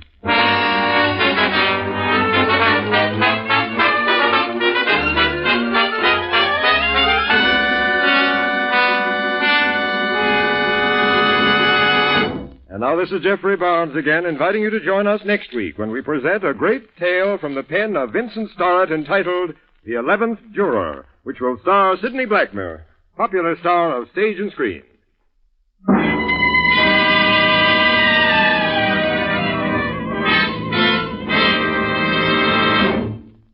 Maybe you haven't thought about it, but when you're too tired, you often get depressed, apprehensive. You have 2 strikes on you from the start. Now, if you're often that tired, and pale besides, your doctor may find you have a borderline anemia, resulting from a ferronutritional blood deficiency. In that case, take ironized yeast tablets. They help build up your strength by building up your red blood cells. So take ironized yeast tablets to help get back your energy, your enthusiasm, your healthy color. Ask for ironized yeast tablets.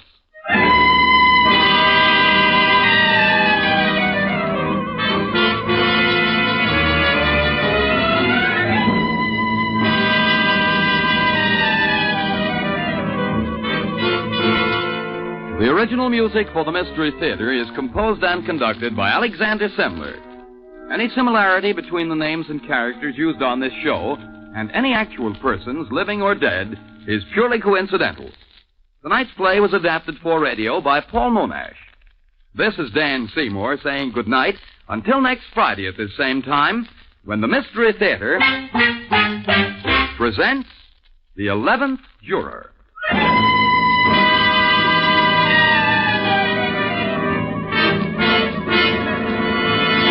This is NBC, the national broadcasting company.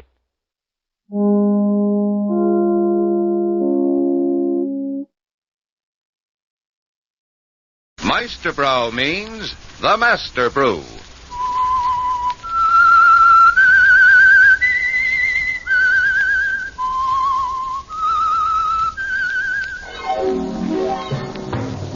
That whistle is your invitation to another Meisterbrow mystery drama presented by the Whistler.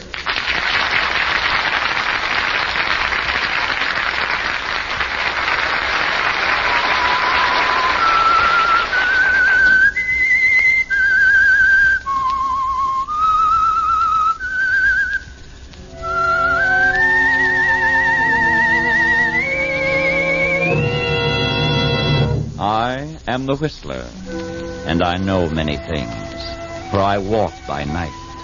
I know many strange tales hidden in the hearts of men and women who have stepped into the shadows.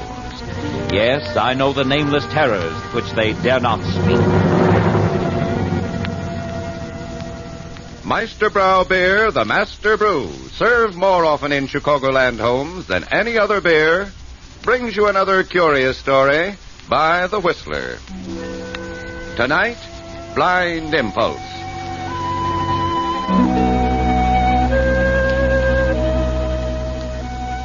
Steve was in his glory. Never in his wildest dreams had he ever believed a thing like this could come to pass. Here they were, just the two of them, at Carol Crandall's special table at the top of the Mark in San Francisco. Through the huge plate glass window, he could see the shining city stretching away to the east. A line of lights marking the Bay Bridge, pointing across the water like an arrow at other sparkling cities at the foot of the hills on the other side of the bay. Everything sparkled. The brilliant room sparkled. And across from him, Carol Crandall sparkled. What's the matter, Stevie? Huh? Not going pensive on me, are you? Oh, no, just thinking, Carol. Better watch that. Mother always told me, beware of the man who thinks too much. It's the music, darling. Always makes me philosophical. Mm. And there are other things. Ah, other things. Pray go on. Oh, the night. That beautiful city down there. And you. Stevie, you read it in a book. No, not at all. Just came to me all of a sudden. Just like Ronald Cole. Yeah. Oh, there's something about you, Stevie. Makes me want to wrap you up and take you home. Ah, doing your Christmas shopping early. Exactly. Excuse me, darling. Don't go away. Be right back. Be right here. Pardon me, please. Oh, excuse me. Waiter. Oh, yes, Mr. Kinsella. The operator's ready with that long-distance call of yours. Oh, thanks. You can take the call in the phone booth right over there. Thank you. Oh, I'm sorry. Pardon. Steve Kinsella speaking. Mr. Kinsella, your call to Juarez is ready. Just one moment, please.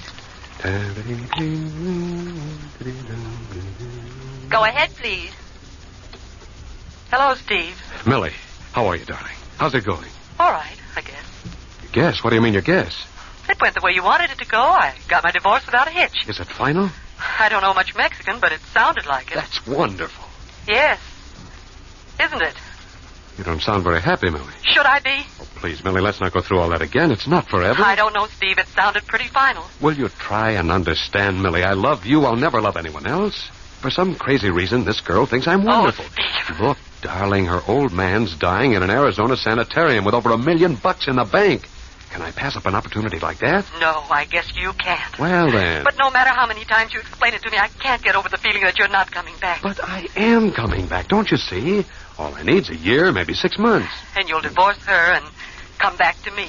With half of his estate. Think what it means to us, Millie. The things we can do, the places we can go. I don't want to think about it. Now, look, Millie. I've tried awfully hard. But all I can say is that I'm giving you to another woman. Millie, please. That's all, Steve. I don't want to talk about it anymore. You can have your divorce now. You're free to marry her. Go ahead. But please forget all about me. Will you? Millie, will you... Hello. Hello, Millie. Oh, for the love of Mike. I'm sorry. Pardon me. Oh, there you are, darling. Thought you deserted me. Oh, I'm sorry, Carol. Meet Lana Turner out there somewhere? I was about to send out the St. Bernard. Oh, nothing so glamorous, I'm afraid. Just a phone call. Oh. Yeah. Let's see. Where were we? You were about to ask me to marry you. What? Weren't you? Well, Carol, Don't be flustered, dear. People get married every day. Well, I... You, were going to ask me to marry you, weren't you? What made you think so? You had that look. Was it that bad? I'm an expert, Stevie. I can see it a mile off. Well, you're certainly... Oh, please don't think I'm vain. It'd happen just as often to any girl who was reasonably presentable, who... Who what? Had a wealthy father. I see. But you've decided you love me anyway. Did I say that? Didn't you? No, I didn't say I love you, Stevie. I said I wanted to marry you. There's a difference. Oh? You see, I like your looks, and I like the way you wear your dinner clothes. And I like the way you laugh. There are hundreds of things I like about you, and I just think it'd be fun to be married to you. Is that all? Isn't that enough? You're an amazing girl, Carol. At least I'm honest. Carol, I don't know what to say. You love me, don't you? Of course I do. Oh, you'll never go to heaven, Stevie. What do you mean? You're lying. You think I'm a spoiled little girl who's always had everything she wants. Oh, no. Oh, yes, stupid, but covered with money. Oh, no, wait a minute, Carol. And you're wrong, Stevie. I'm not stupid. When I met you, I said to myself, looky, Carol, here's a man who wants to marry you for your money. Carol, listen. Don't let it worry you for a minute, dear, don't you see? It's not worrying me. Now, let's see. I might possibly marry you tomorrow or the day after at the very latest. I see. Any objections? No. Good. just as I told you, Stevie. I want to wrap you up and take you home.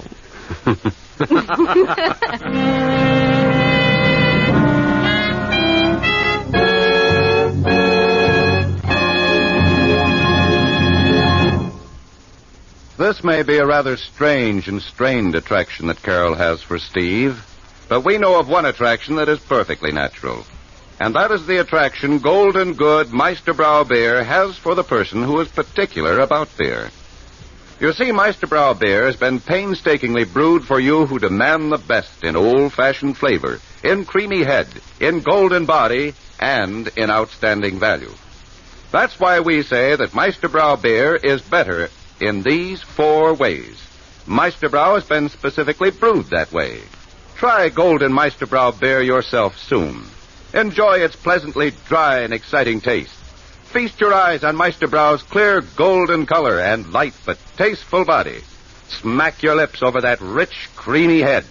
In short, treat yourself. And we do mean treat yourself to a glass of bubbling, refreshing Meisterbrau beer tonight. You'll find the pleasure is all yours when yours is Meisterbrau beer. Now, back to the Whistler.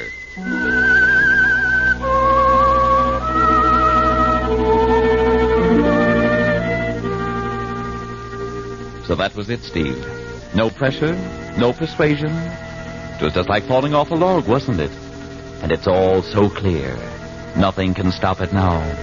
Old Simon Crandall, Carol's father, is wasting away in that sanitarium in Arizona with only a few months, maybe weeks, to live.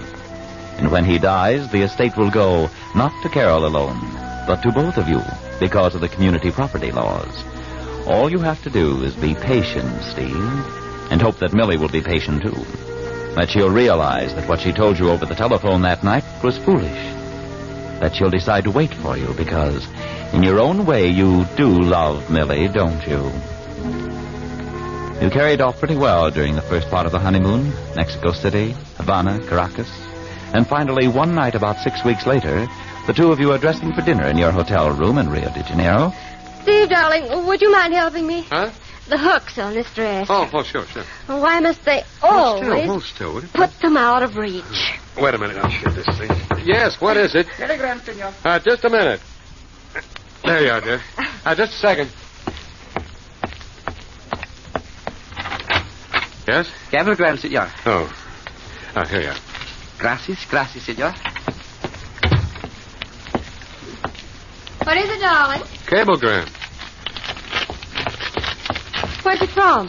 Tucson, Arizona. Probably your father. You don't suppose... I don't know. Wait a minute. Think it advisable you return to Tucson immediately. Signed Whiteside. He's father's doctor. Something's wrong. Yeah. Steve. Huh? Do you have to look so pleased?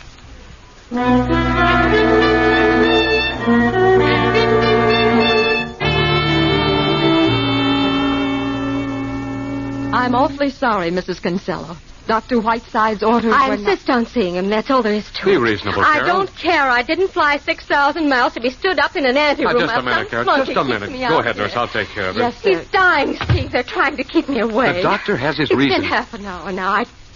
I can't take it much longer. No. Wait a minute. Here, have a cigarette. It'll quiet your nerves. Here. There you are. I didn't know I'd feel this way. Well, it had to come sooner or later. It didn't come too soon for you, did it? Oh, now, see here. Funny, isn't it?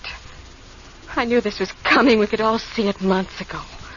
Yet I have to wait until the last moment when it's staring me right in the face to discover that deep inside I've got a heart after all. The doctor will see you now. Oh, thank you. This way, please. How do I look, Steve? Great. Keep your chin up. I'll try. Here we are. Father. Well, can't you do better than that, Carol? Father, you're dressed. Why aren't you in bed? I've been in bed for 6 months. Got tired of it. You mean you're well? Well, I wanted to surprise you, Carol. Doctor, what's he talking about? He's sound as a dollar. Gave him his final tests this morning. I'd say if he takes care of himself, he's good for another 20 years, at least. I thought you were dying. Carol, well, that's ridiculous. You see, Simon, I told you we should have made that cablegram plainer. Oh, I'm sorry, dear. I just wanted to surprise you, that's all. Oh, Father. You don't know how I felt. Oh, there, Carol. We're going to forget all about it. We'll go up to the Grand Canyon for a few days, you and I. And Steve. I take it this is Steve. Oh, yes, Steve. Hello, Mr. Crandall. I forgot all about you for a minute. Isn't it wonderful? Yes, of course it's wonderful. I guess I sort of bowled over. It was such a relief. Father, you don't know what Stevie went through when we got that cablegram. The poor boy was almost beside himself. Yes, it was an awful shock, you know. Here, darling. Have a cigarette. It'll quiet your nerves.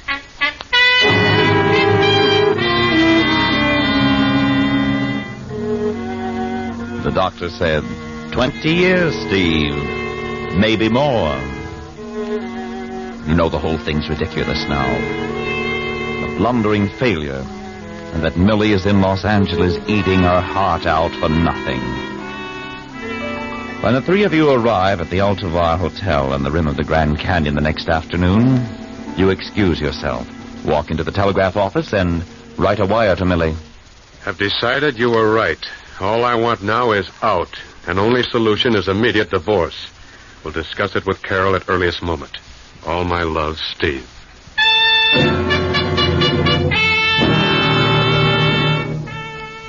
You tip the clerk an extra $1 to keep it under his hat.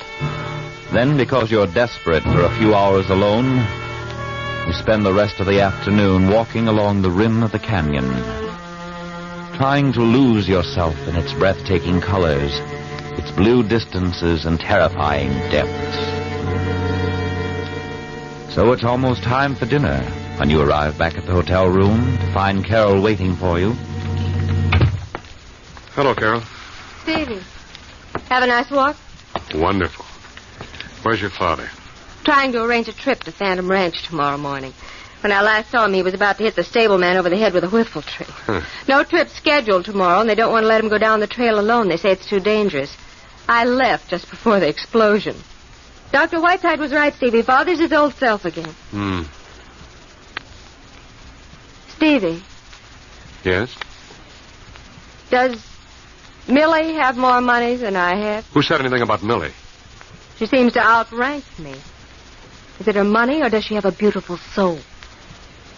You know, you never told me about anyone named Millie. What did you find out about her? This telegram came this afternoon after you'd gone. You opened it? By mistake, believe it or not. At this point, I'm rather glad I did. Give it to me. Steve, dear, your wire was all I needed. Coming at once. Have wonderful news. Hold everything until I arrive. Love, Millie. Who is she? It's a long story. I was married to her once. Before you met me? That's right. Oh. You never told me you'd been married before, darling. You weren't interested at the time. No, I suppose I wasn't. So you've decided you love her after all, and you want to go back to her now that... Now that what? Now that Father's back on his feet. You're pretty blunt. You didn't answer my question, Stevie. Do you love her? Yes. You always have? I suppose so. Well, you don't know how complicated you're making things. What am I supposed to do now? Divorce me? Oh? And let me go back to her? I hate divorce, Stevie. I always have. Can you, think of a better answer? I'm afraid there isn't any answer. You went into this with your eyes open, you know. The money? Mm-hmm. I suppose it should be just as simple to let you go. Well, it's not that simple. Why not? See, I love you. That's almost funny. I know it sounds ridiculous. It is. You're a spoiled little girl, Carol. Always had everything you wanted. You know, it may have been amusing to lean across a dinner table and tell me I was next on your list of trinkets, but it wasn't love. What was it you said? Something about wrapping me up and taking me home. What did you expect? I'm sorry, Stevie. You know, this is funny. You're the heel, and I'm doing the apologizing. What? You were next on my list of trinkets. But I guess the past 6 weeks have made a lot of difference. I'm sorry. Thanks. Let it ride for a while, will you? I want to think it over. All right, Carol. Of all the incompetent, unreasonable idiots, those birds take the cake. Never heard of anything so fantastic in my life. What's the matter, Father? Why, they refuse to let me go down that trail in the canyon tomorrow. Say I have to wait until Thursday. Make the trip with 30 old maid school teachers and a guide. Are you going with them? Not on your life. I've hired a couple of horses for tomorrow morning. Told them we're going somewhere else. We can leave at 5 in the morning and start down the trail before anyone's around to spot us. We? Oh, I forgot to mention that, Steve. You're going with me.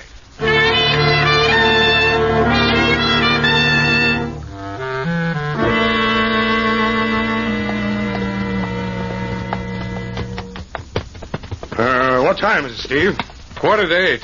How much farther down to the bottom? Oh, a couple of miles by the trail. 1,000 feet straight down if you're in an awful hurry. By George, look down there, Steve. I'd rather not. I don't trust this horse. Oh, they're used to it. Let him have his head, though, when we get to that narrow stretch down there. Looks like that's that dangerous place the guide was telling me about. Been a few accidents there, it seems.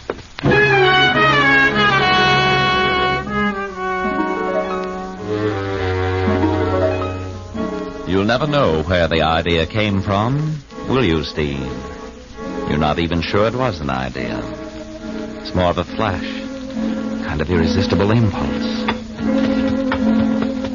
One moment you see him there ahead of you, starting to guide his horse down the dangerous series of switchbacks, where the trail narrows down to almost nothing, and the cliffs drop away sheer for 1,000 feet.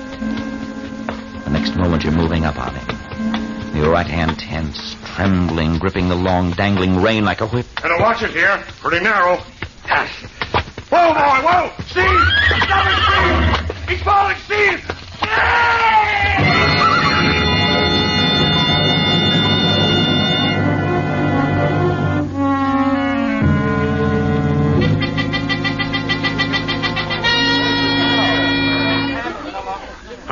I'm sorry, Ranger. That's all I can tell you. You say this business of going down that trail without a guide was his own idea? That's it. The horse stumbled. Of course he stumbled. That trail's for mules, not horses. I've got to find my wife, Ranger. Where is she? She's in a room at the hotel. Does she know about this? Yeah, I told her. You'll be available, Miss Kinsella? Yes, of course. Good. I may want you when the authorities get here.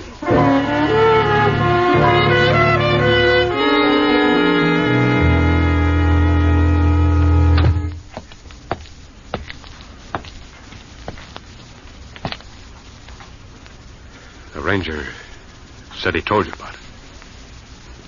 Yes. It was very kind.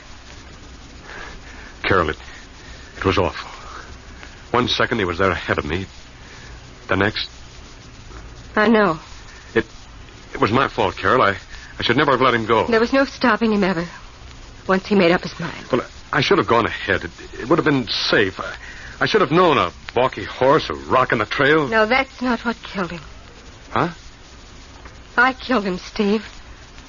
In a way. I killed him that night I told you I wanted to wrap you up and take you home. That was the big wrong. To look at it as a lark, to marry a man you knew was after your money and nothing else. Carol, what are you talking about? Sit down, Steve. Well... Please.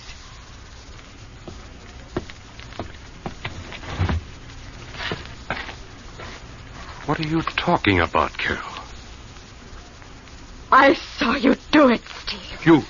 I saw you kill him. You don't know what you're saying. There's a public telescope on the point out there. Quite an invention. You can put a dime in it and see your father murdered. The biggest 10 cents worth in history. Carol. I was interested in that trip. I wanted to see the two of you together. That's why I went out there alone to that telescope at 8 o'clock this morning. It puts me in a fascinating position, Steve. I was the only one who saw it. Saw you ride up behind him and lift that rein and whip the horse. All right, Carol. Where do we go from here? I seem to have two alternatives. I can expose you. Carol. Have you charged with murder and put on trial. Oh, yes, I can give the yellow journals a field day with the Crandall case. Spread it all over the country for the next 6 months. Human interest stuff, you know. Playgirl heiress collapses at trial. Money-seeking husband denies murder charge. Reporters, newsreels, people smacking their lips over the scandal. Yes, it'd make a wonderful 2-page spread in the National Weekly, wouldn't it? Please. But I'd do it, Steve. I'd take all that. If I thought there was a chance in the world you'd be convicted, I'd walk down to that ranger right now and tell him everything. But there isn't a chance, you see. I'd pay the price and I'd get nowhere. Because some brilliant lawmaker at some time or other decided he'd make it illegal for a wife to testify against her husband. Wait a minute. I mean, I'm helpless. I'm the only witness, but I can't testify because I'm your wife. So that leaves me the other alternative. To let it lie. Let them decide it was an accident.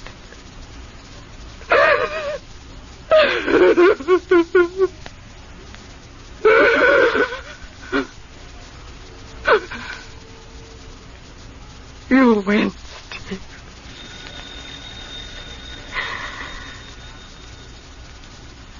Better answer the phone. Yeah.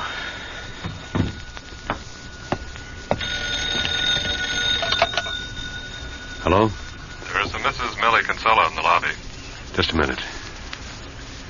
It's Millie, Carol. Send her up.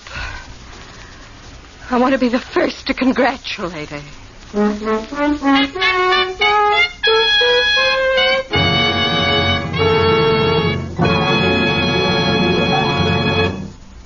The Whistler will return in just a moment.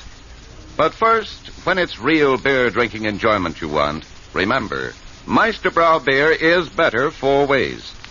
Yes, according to independent research among Meisterbrau beer drinkers, Meisterbrau beer is better 4 ways. 1, better taste. Select seedless hops, perfectly brewed, give Meisterbrau beer a taste mellowed through and through with old-fashioned beer goodness. 2, better head.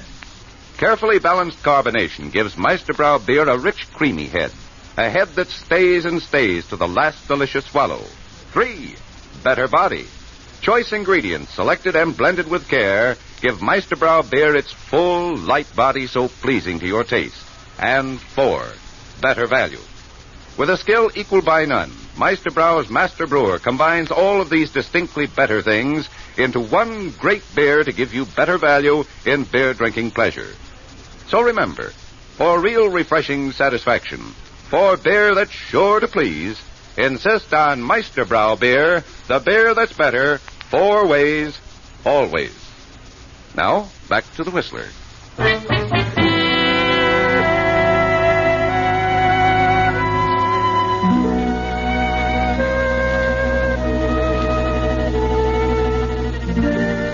So there's nothing more to be said, is there, Steve? The two of you and Carol, sit quietly in the room at the Altavar Hotel, waiting for Millie to come up from the lobby. The whole morning has been like something out of a nightmare. A blinding impulse that made you drive Simon Crandall's horse over the cliff. Carol's amazing admission that she saw it all through a public telescope, and her unbelievable decision to let you get by with it because she knew her testimony wouldn't be accepted under the law. So the money is yours now, Steve. Half of Simon's estate. But somehow it doesn't interest you anymore.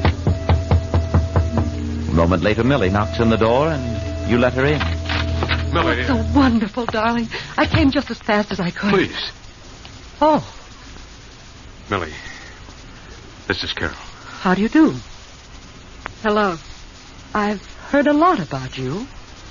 I imagine you have. Millie, Carol has been very reasonable about everything. She's going to give me a divorce. But that's what I meant in the telegram, darling. You won't have to get a divorce. What? The authorities just told me. A Mexican divorce by proxy isn't recognized as legal.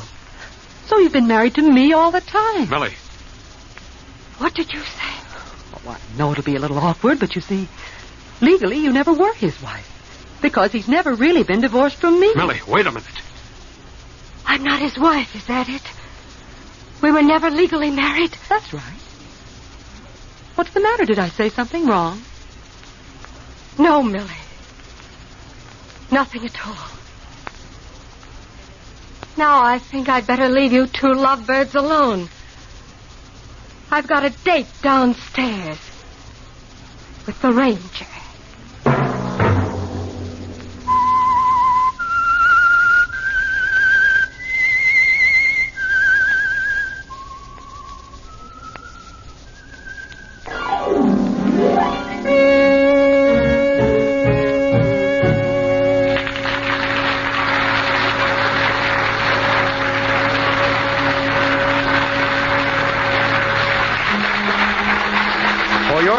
Pleasure, the Peter Hand Brewery Company of Chicago, brewers of Meisterbrau beer, bring you the strange tales of the Whistler on this station every Sunday night at 9:30. Next week, another exciting story by the Whistler. Tonight's story was produced by Sherman Marks with music conducted by Hunter Kaler. Tonight's production starred Patricia Dunlap as Carol, Ed Prentice as Steve. The part of Millie was played by Josephine Hipple. Bill Green was heard as Simon Crandall. The Whistler is played by Everett Clark. Sound effects by Ed Whitel and Lou Weir.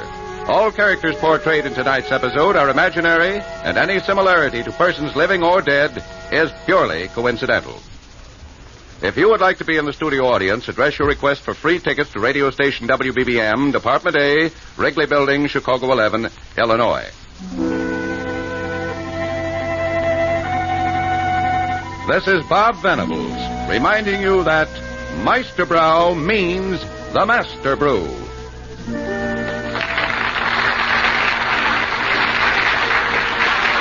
This program has come to you from our CBS studios in Chicago. This is the WBBM Air Theater, Wrigley Building, Chicago.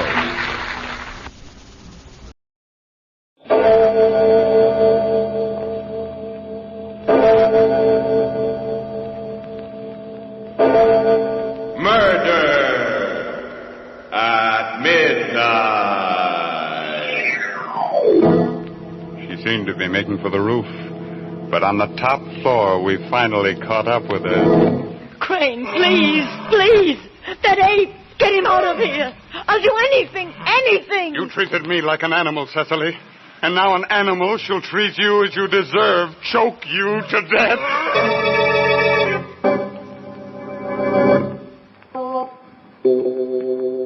Midnight. The witching hour, when the night is darkest, and our fears the strongest, our strength at its lowest ebb. Midnight, when the graves gape open and death strikes. How? You'll learn the answer in just a moment in The Ape Song.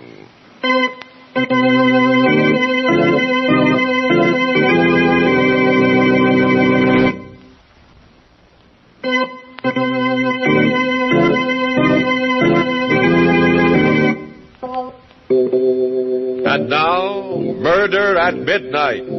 Tales of mystery and terror by radio's masters of the macabre. Our story by Peter Martin is The Ape Song.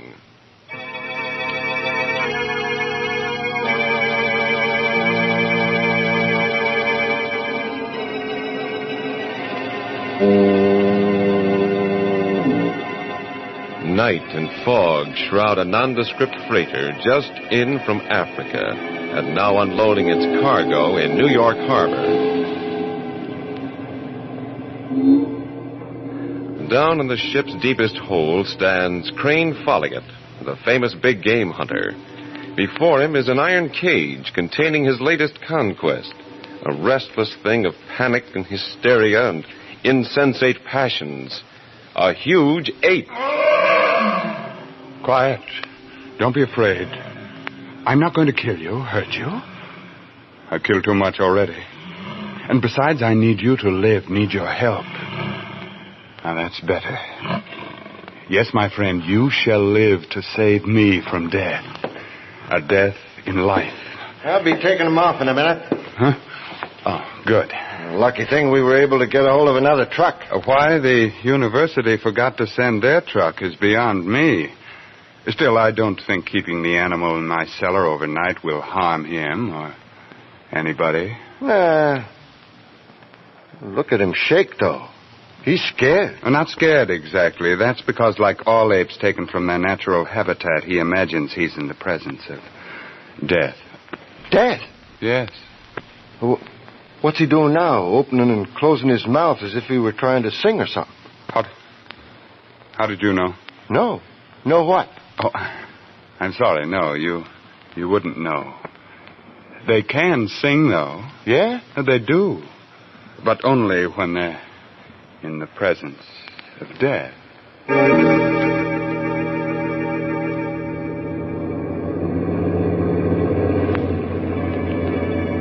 We rode home through the foggy night in the truck, the ape and I. The house was dark when we got there, and I had to give the driver and his helper an extra $20 to take the canvas-covered crate holding the ape around to the back door and into the cellar. Walking up the cellar stairs, I entered the front hall and... Elliot, is that you? Dr. Murchison. Yes, welcome home. What are you doing here? Your wife was just going out when I came here, but she let me in, and I've been waiting for you. Waiting for me? Yes. I was about to go myself when I heard a noise downstairs. Oh, I suppose you want to know where the ape is. Well, he's downstairs in the cellar. I see. Folliot, why did you bring the ape here rather than to my laboratory? Well, the laboratory truck never arrived. What? It's impossible. I personally arranged for it to meet you at the pier. Why are you questioning me, Dr. Murchison? You don't really think I want an ape as a house guest, do you? The only thing I was interested in was to get the ape to a safe place until morning. Then I was going to call you. I see. Can't you wait to start cutting him up, whatever you intend to do with him? Do you want to take him with you now? Well, you know that's impossible, Folliot. And you know we don't intend to cut him up. Well, I'm sorry, Doctor, but the strain taking care of him, you know what delicate animals they are. Won't you come into my study and we can talk? Thanks, Folliot, but now that I know he's safe, I must be running along. As you wish. When will you send the truck around, take him to the laboratory? Around noon, I should say. Good. Get some sleep, man. You look terribly tired. Yes, good, peaceful sleep at last. Hello, someone's at the door. Yes, I imagine it's my wife. Oh, Crane. Hello, Cecily. You're back.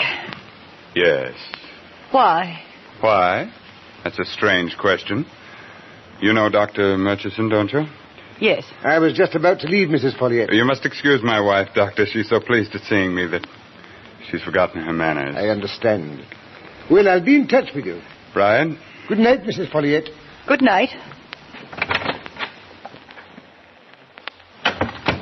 Crane, you promised you'd stay away until November. Yes, I know I did. But the thought of you all alone in this big house doing nothing but waiting for me to return to your welcoming arms... What else could I do but rush home as quickly as I could, my dear? Don't be sarcastic, Crane. On the contrary, my dear. I'm not being half as sarcastic as I'd like to be. Excuse me, I'm going to bed. But don't you care for me just a little, Cecily? Just enough to kiss me goodnight? Let me pass. I've never asked very much of you, you know. No more than the friendly pat on the head you give to your dog. I said let me pass. Yes, Cecily. But first, there's something I must tell you. How tired I am of being a hunter, of killing wild animals instead of enjoying the happiness of my home with you. You seem to enjoy your hunting trips well enough. You're always going on them and bragging about them to everybody. Now, let me pass, Crane. Please believe me, Cecily, hunting is only a substitute. A very unsatisfactory substitute for the love I hope to receive from you. I never do. I thought we'd settled all that. Yes, but I never dreamed you'd treat me like some loathsome animal you couldn't bear near you, as though I wasn't a man, but an ape. When are you leaving on your next trip? When? Yes, because until you do, I'm going away. If you hate me so much, my dear, why don't you go to Reno and get divorced? You know my family doesn't approve of divorce. Of course they don't. Especially when it's a matter of losing the Folliot millions along with a husband. How can you be so disgusting? Something terrible has happened to me, Cecily. Something which forbids me ever to go hunting again. Don't make silly excuses. You know you love to hunt. Not anymore, Cecily. Something has happened that makes me terrified ever to hunt again. What on earth are you talking about? I really can't explain it, my dear. But on this last trip, every time I killed a wild animal, I imagined I was killing you. I watched her run up the stairs in terror. I heard the slam of her bedroom door. Stood there at the foot of the stairs for a moment, dazed, yet more certain than ever of what I had to do. And then, quite unexpectedly, I felt the wet sting of tears on my cheeks. Yes, there were tears, but no sound. I thought of the ape in the hold of the ship, silently opening and closing his mouth. Some outside force seemed to be guiding me now, as though I was a mechanically controlled robot. I began walking down the hallway to the cellar door. The darkness didn't frighten me. It was my friend. I went down the cellar steps in perfect calm, never thinking to snap on the light. No, it was the darkness that soothed me, whispered to me. The darkness and the presence of my friend. He sensed me, of course. And more than that, he expected me. He knew I was coming. I went to him. There he was, outlined in the dim light of a faraway street lamp, coming into the cellar from the grating over my head. Yes, my friend. You want to be free, don't you? Yes, and why not be free? But before I let you out of your cage, we must understand each other. There is a price you must pay for your freedom. Am I really being so unreasonable? Listen, you shall do what I command you to do, with an ecstasy of satisfaction. Do you hear? For this time it is no animal you will see die, but a human being. And more than that, my friend, you will not only see her die, but you yourself shall kill her, shall avenge all the terrible deaths I have dealt your fellow brothers of the animal kingdom. I see you are pleased, and you should be. Didn't I kill your mate? But I tell you, Cecily drove me to it in my need to quench my murder lust against her. And now, my friend, you shall act as my conscience. You shall kill Cecily in revenge. Your spirit shall be my spirit, and Cecily will die. Yes, you do understand. Here in my hand is the key to your cage, the key to your freedom, and mine. We have made our bargain, haven't we? Yes. We understand each other as though we were two brothers. Yes. Come on. Now, upstairs to her room. It is there that you shall sing at last. Yes, your song of freedom, your ape song. And so man and ape start for the room of their victim. Start up the stairs side by side in the darkness as the clock strikes 12 for murder at midnight.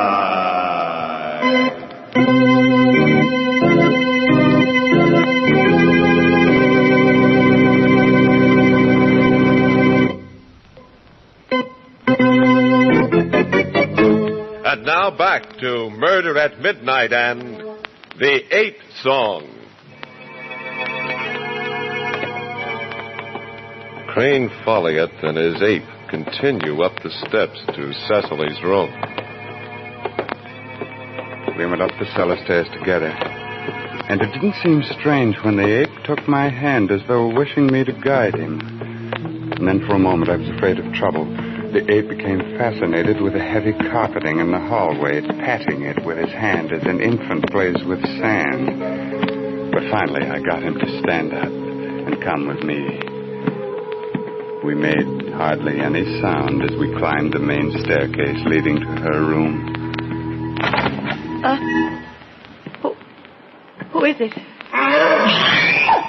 What is it, my dear? What's the matter? Oh, something in the room. I hear it. I see its eyes. But that's fantastic, my dear. There it is. Crane, what are you doing to me? I see nothing. I hear nothing. Crane, let go of my arm. In a moment, but won't you kiss me, please? You're going to kill me. Oh, no, not I. Come, aren't you going to kiss me just once, as you used to in the old days? All right. Yes, anything. But let me go. Good. Now, let me hold you in my arms. Oh, Cecily, I need you so. Why have I lost you? Why did you forsake me, Cecily? Go! Cecily, come back. Don't run. You can't get away. Very well, if that's the way you want it. It was quite a chase. I followed them as they ran through the house from room to room, floor to floor. She seemed to be making for the roof, but I knew if she got away from me, she'd never shake off the ape. Finally, on the top floor, we caught up with her in the attic. Crane! Please, that ape! Get him out of here, Crane. I'll do anything. You treated me like an animal, Cecily. And now an animal shall treat you as you deserve. Choke the life out of you. There she is. Over there in the corner. No, Crane. She made me kill your mates. Kill her. Kill her. Kill her.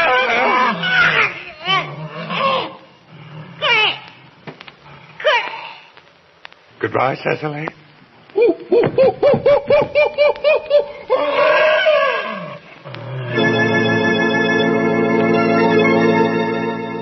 I felt wonderful. I stood over her body and thought I could smell the sea and hear the pounding of the clean waves. And I felt sleepy again. Really sleepy again. I knew I could sleep now. I don't know how long I stood there or how long the doorbell was ringing until I remembered that it wasn't I that had killed her, but the ape. I was safe. Why not go downstairs and open the door?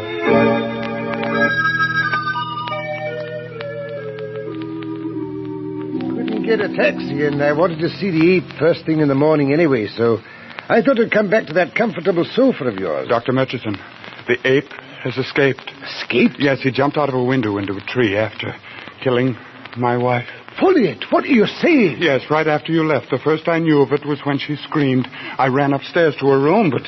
Queer. What was that? I merely said it was queer. I can't tell you how sorry I am, Folliot. For you. Sorry? For me? Shouldn't I be? Well, in a way. Yes, it's lucky you did come back. We'll have to organize a search for the ape, of course. Call the police. Yes. I am sorry for you, Folliot. Terribly sorry. The days that followed were the happiest of my life. At the inquest, the coroner's verdict was death by accidental strangulation. The ape could not be found, and the official opinion was that he drowned in the river, his body carried out to sea. Everything had worked out perfectly until I began to become aware of something strange and frightening and horrible. All this was happening to me. One day on the street. You dropped a coin, sir. Oh, thanks, that dime. I have it. Did you hurt your finger? Here, let me pick it up for you. Thank you. My thumb. Somehow I can't seem to bring it across. My thumb was no longer opposable. I couldn't bring it across my fingers. I never realized what it could mean until a few days later at a ball game. Get your scorecard at the game. Can't tell nothing without a scorecard, mister. Never mind. Come on, mister. Only a dime a scorecard. You don't want to spoil the pleasure of the game just for a dime, do you? Move on, you idiot. Yeah, who are you, a quiz kid or something? I said get out of here. Take your hands off of me, you ape, you! What was happening to me? I could hardly force myself to think about it. But I had to, especially after what happened at my club. I say there, Folliot, old man. Have a seat in the chat. Thank you, Sam, but I've got to be going. Yes, of course. I see. You see what? Lumbago, eh? Can't straighten up your back. Going to a doctor, eh? You think it would help, do you? I don't know. But you certainly can't spend the rest of your life bending over like that, with your hands hanging halfway to your knees. A half hour later, I was in Murchison's office. Now, you must take it easy, Folliot. We all have our off days, you know. You've got to help me, Dr. Murchison. You don't know what I'm going through. I wonder. You do look rather... I can't stand wearing shoes anymore. They torture me. And I can't straighten my back up. Have you ever had rheumatism? Any severe back injury? Rheumatism? You sit there talking like that when I've caught myself making sounds like an ape? Don't you realize what's happening? That's what I'm becoming, an ape. You're a psychiatrist, aren't you? Well, do something. You've got to do something. Quit your whimpering and listen. I can help you, but only if you cooperate. I'll do anything. Admit you arranged for your wife's murder. What? With the ape's help. Everything points to it, Folliot. Bringing the ape to your house, your strange behavior before and after I left. And now the transference. I don't know what you're talking about. It's quite simple. Arranging for the ape to strangle your wife put you legally in the clear. But you can't strangle your guilt. You can only suppress it. And unconsciously in your guilt, you have taken on the actual characteristics of the ape. If you say that again, I'll kill you. Killing me would only prove your guilt twice over. Be sensible, Folliot. Trust me. I've taken extensive note on your case. You've taken note? Yes, because I knew that some sort of reaction would set in. Folliot, no. Keep away from me. No. You're going to turn me over to the police. You're against me, too. Everyone's against me, trying to hunt me down, but you won't get me. You won't. Please stop.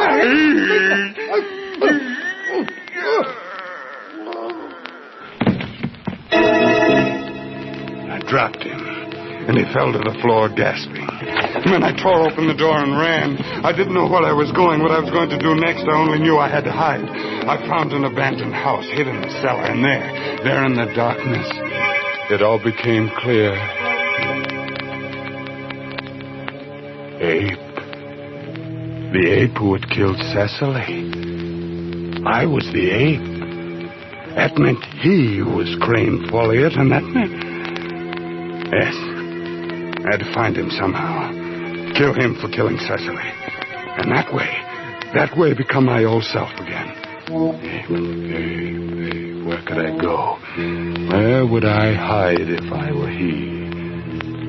Where there is green, yes, and trees, and rocks. Ape, yes, in the park.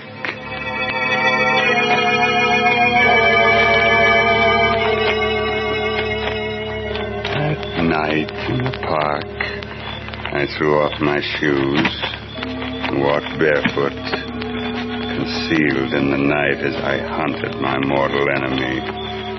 Piece by piece, I discarded my clothes, my jacket, my shirt, my trousers, walking like the animal I had become. My eyes were sharper than they'd ever been. I could see even in the darkness. And then, as the moon started to go down, I climbed a ridge. There were cages, stone houses, the zoo. And then I heard something that made the hair prickle on the back of my neck. My fingers itched and my body shook as I heard the sound that told me I had found my enemy, the ape. I jumped down toward the sounds. my lips puffing in and out with my heavy breathing, my head pounding like a trip hammer, my entire body aflame with the hot blood of murder. I ran to where the sounds came from, and there was a locked steel door. The ape was snarling, daring me to come near him. I ran around to the other side, wrenched a fire axe from the wall, and came back to the door. I smashed at the lock with the sharp edge of the axe, opened the door, and leaped into the cage. He reared at me with his hind legs, and I sprang at his throat. Hold him, Moses. Jake, get your gun, quick. There's a man in there. Yes. Let me up now. Die. Die for killing Cecily. And die in me, too. Let me be Folliot. Folliot, do you hear? Watch out. The cage is open. Yeah. Dead. Miss dead. And I free.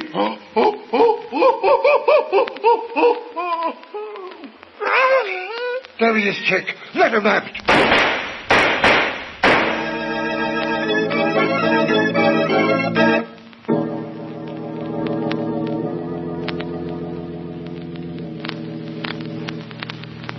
Yes, it's he. I pronounce him dead. Who'd have thought a man could make a sound like that? It was dark, and we thought the ape had killed him, so Jake just fired. What gets me is his trying to kill an ape with his bare hands and doing it. To his crazed mind, this was the same ape he provoked into killing his wife. I'll never forget that sound as long as I live. Never. The complete transference into ape. Yet he could have been saved. Look at them lying on the ground. Too bad we couldn't have gotten here a minute sooner. Sure left an easy trail, dropping his shoes and clothes after him piece by piece. Ape and man on the ground, side by side. It ain't pretty. His toes turned in, puffs of hair from the ape's throat still clutched between his fingers, his teeth biting into his lower lip. Poor Folliot. Or should I say poor humans? How close to animals we really are. Two bodies lying side by side in the darkness, with no one to say which was the victim. As the clock strikes 12 for murder at midnight.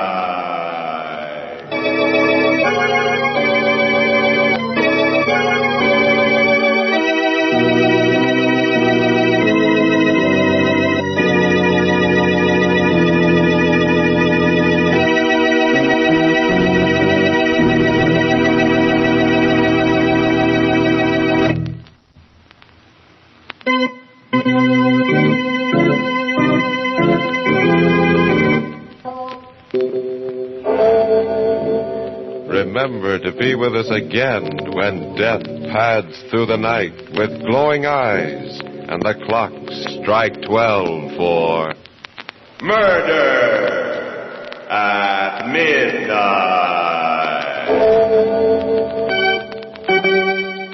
The part of the big game hunter was played by Raymond Edward Johnson. With music by Charles Paul, Murder at Midnight was directed by Anton M. Leader.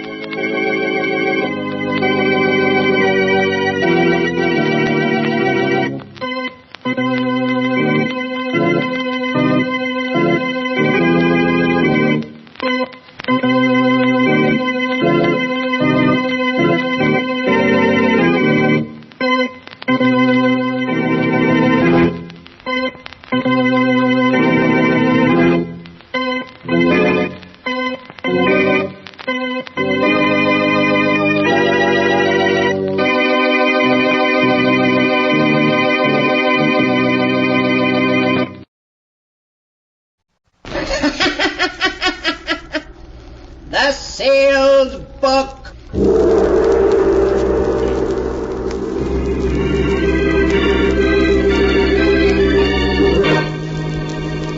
Once again, the keeper of the book is ready to open the ponderous volume in which is recorded all the secrets and mysteries of mankind through the ages. All the strange and mystifying stories of the past, the present, and the future.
Keeper of the book, what tale will you tell us this time? What tale shall I tell you?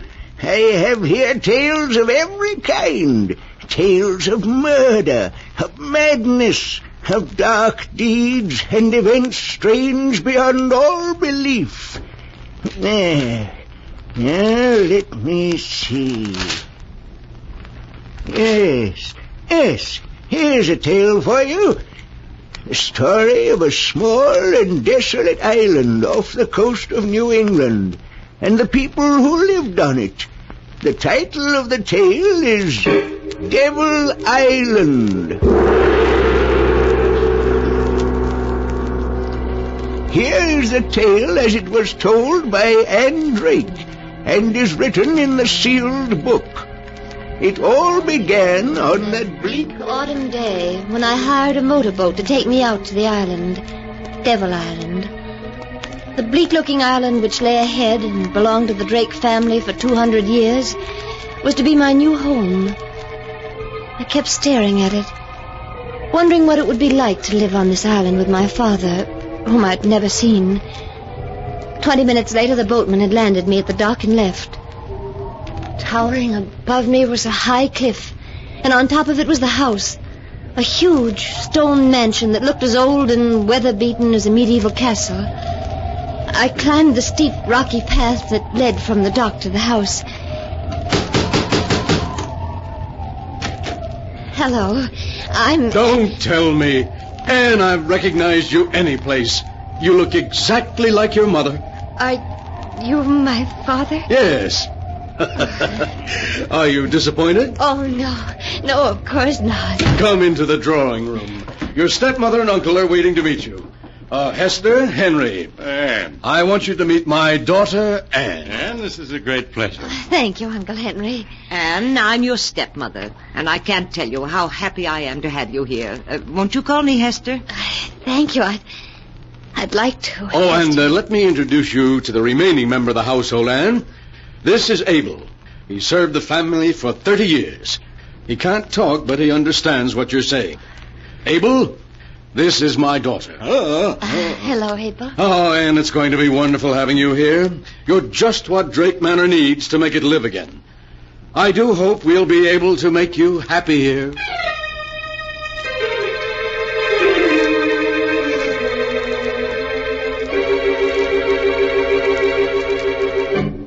The weeks slipped by, and I was happy. I spent the days reading with Father and taking long walks with Uncle Henry and being taught cooking by Hester. And at night, Uncle Henry and I would play chess. Well, that's another game for you, Anne. The trouble is, I taught you how to play the game too well. It looks as though another northeaster is on its way. Yes, it does. Would you like me to draw the curtains, Uncle Henry? If you will, Anne. That window over there seems to be... He's there, looking in at me. Who, Uncle Henry? There's no one at the window. Can't you see him? He's beckoning to me. But there's no one there.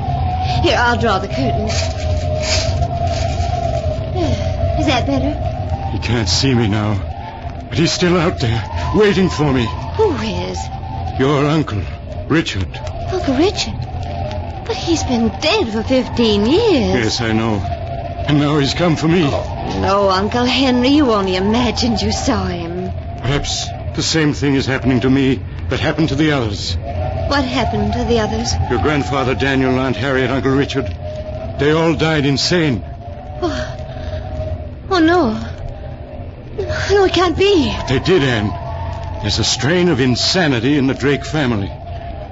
Aunt Harriet, for weeks before she died, kept screaming that Grandfather Daniel was trying to pull her into the grave. Oh. And Uncle Richard, he died crying out that Aunt Harriet was at the window calling him. No. They all died during a storm like this one. And now my time has come. Richard is waiting for me. I'll be the next of the Drakes to die. Please, Uncle Henry, you mustn't say things like that. Oh, Anne, I'm so afraid of insanity. I'm dying. Uncle Henry, I'll spend all of my time with you now. We'll end this nightmare you're living in. The only end to it will be death.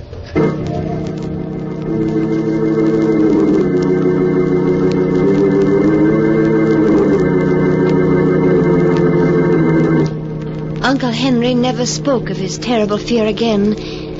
But in the weeks that followed, he grew haggard, became frightened at the sound of a door opening. Then one day, another northeaster set in. By nightfall, it had whipped itself into a gale. At midnight, I woke suddenly to hear Uncle Henry speaking to someone in his room. Richard, stop tapping on my window. Go away, do you hear? Why can't you leave me alone? I don't want to go with you. No, not yet. I quickly opened my door. I stepped into the hall. Don't take me now. Uncle Henry's voice grew wilder and wilder as I approached his room. Why don't you go away? You're dead. Dead. You have no right to bother the living. Uncle Henry, let me in. No. It's Anne. No. Uncle Henry, please unlock the door. I won't go with you, Richard. My time hasn't come yet. No, I won't. You can't make me. Henry. Why are you raising my window? No, Richard. Don't come in. Stay away from me. Uncle Henry. Uncle Henry. Anne, what is it? What's wrong? Oh, Father, do something. It's Uncle Henry. He was screaming and now he... Come here, dear. Hush now, hush. No. The door's locked. I'll have to break it down.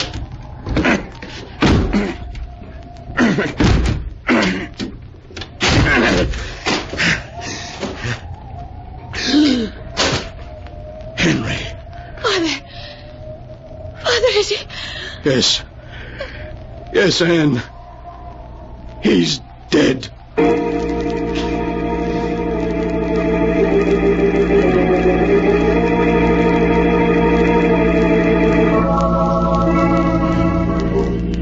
Here in the island burying grounds of 6 generations of Drakes, we place the remains of our beloved brother and uncle Henry Drake, secure in the knowledge that in thy arms he shall find everlasting.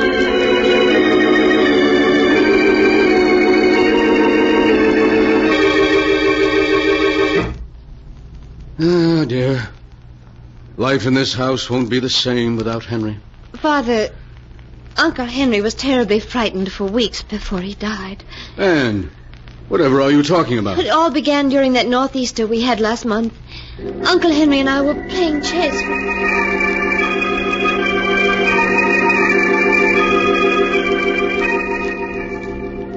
But Anne, why didn't Henry tell me about those hallucinations he was having? He didn't want to worry you.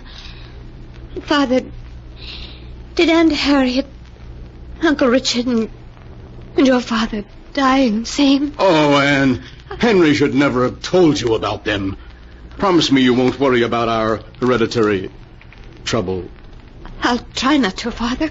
We've lost Henry, but the 3 of us will go on as before.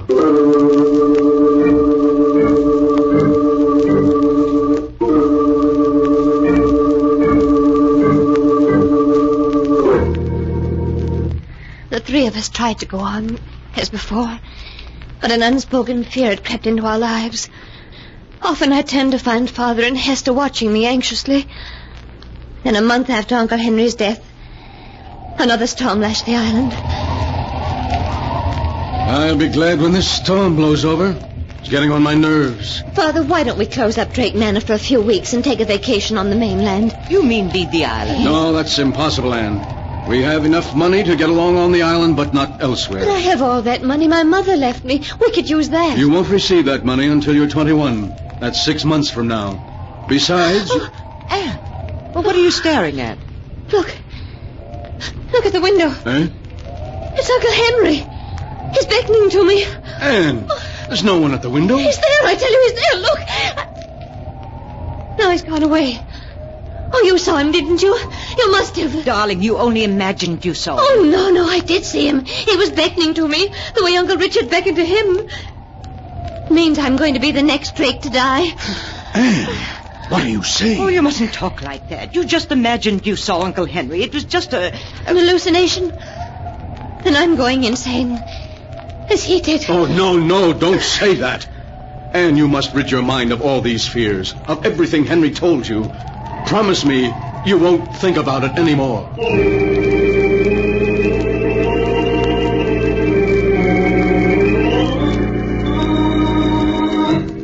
But that was a promise I couldn't keep. At night I'd lie in the darkness of my room, thinking of everything that had happened, listening to the night noises. And one night I heard footsteps above me in the tower. That limp. Oh, that unmistakable limp. It was Uncle Henry in the tower. There was an icy coldness about the house as I climbed the steps to the tower. I opened the door.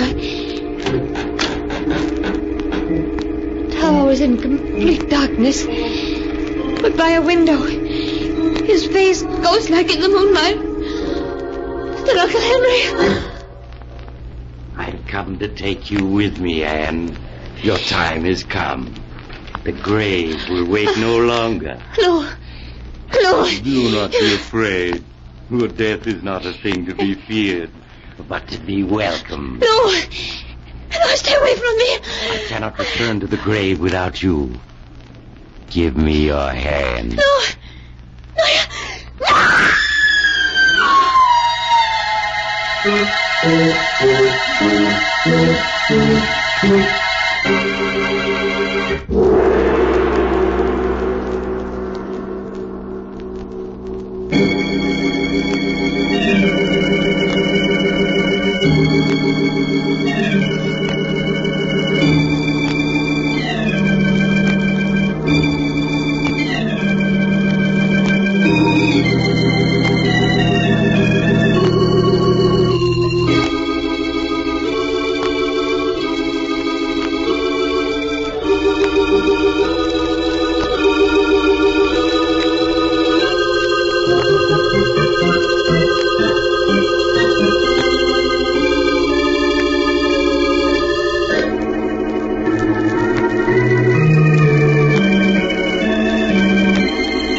And now for the rest of the story, Devil Island, as it is written in the sealed book. Martin Drake, hearing Anne's screams, rushed up to the tower of the old mansion to find her lying unconscious on the floor. After Martin and Hester had taken the girl back to her bed, Martin went to the mainland. At dawn, he returned with a doctor and waited impatiently for him to finish examining Anne. I've just given her a sedative, Mr. Drake. She's asleep now. Will she be all right, Doctor? Afraid she's on the borderline of insanity. Oh, no. And I'm afraid in a case of this type, where there is inherited insanity, there's very little that can be done.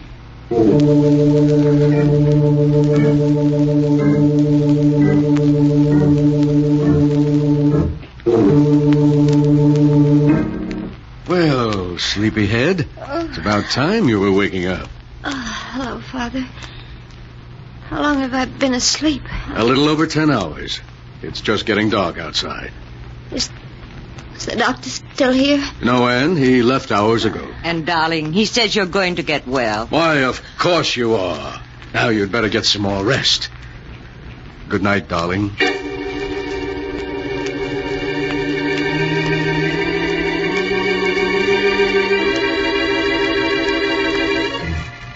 A moment later, they were gone. And I was alone again. Alone in the dark. And all I could think of was... I was going insane. Perhaps I was already mad. The hours passed. The very stillness of the house made my heart pound in my ears. And then... stillness was broken. That limp again. It was Uncle Henry in the tower. Back and forth from one end of the tower to the other he limped. Then silence. I lay in the darkness waiting. Waiting. And then suddenly... the door to my room was opened. I wanted to scream, but I couldn't. Oh, Abel. Oh, Abel, what are you doing in my room? What are you trying to tell me? I don't understand. Oh, he's walking again. Abel, you hear him, don't you? You do hear it. I told them that Uncle Henry had come back from the grave, but they said I was just imagining it. You mean no? He hasn't come back from the grave? But if he hasn't come back from the grave, and you hear what I hear... Abel, you don't mean that he's still alive.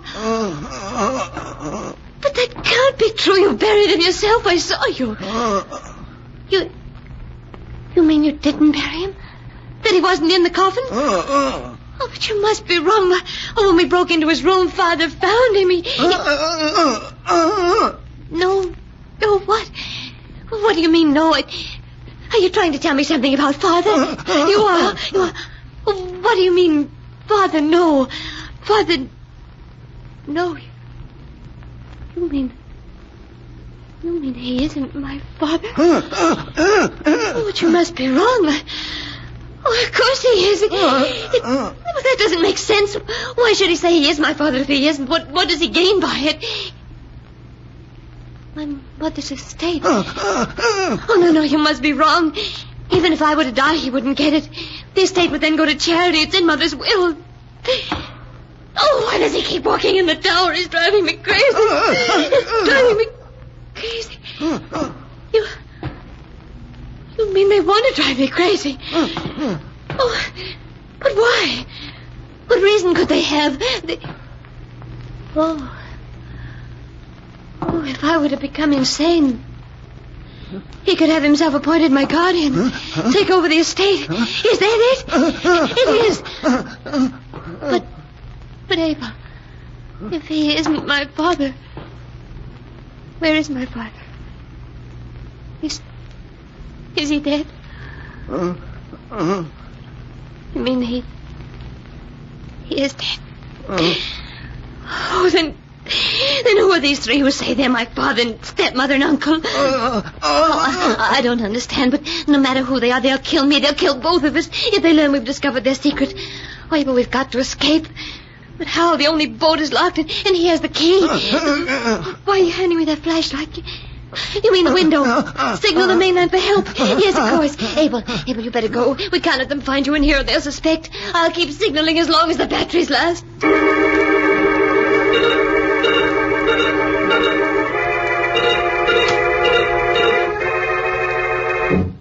Oh, I can't keep signaling much longer. But now... And, what are you doing out of bed? And with that flashlight? Nothing at all. You weren't signaling someone on the mainland, were you? Oh, no. No, I just had the flashlight in case someone came in the room. Oh, why, you're trembling as though you were frightened. You're not afraid of your own father, are you, dear? No. No, of course not. Now, no more walking around. I want you to get some sleep. Good night, dear.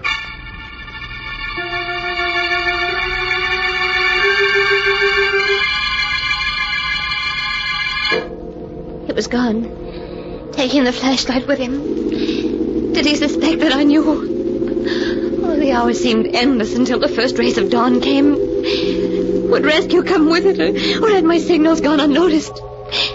After I dressed, I went to the window, and then I saw it. The strange launch tied up at the dock.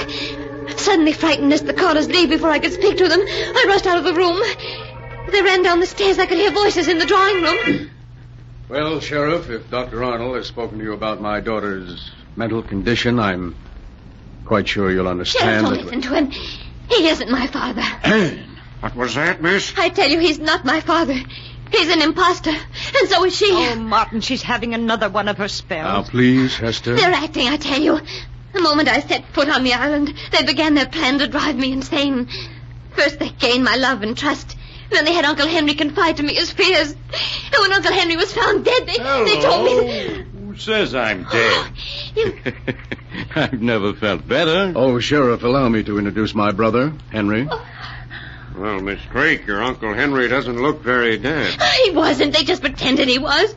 They even buried an empty coffin to make me think I was attending his funeral. I really think you should take Anne up to her room, Hester. She needs rest. Oh, Sheriff, they're lying, the three of them. Have you any proof, Miss Drake? Yes, Abel will tell you. He knows. I'm afraid that Abel can't tell you anything, dear.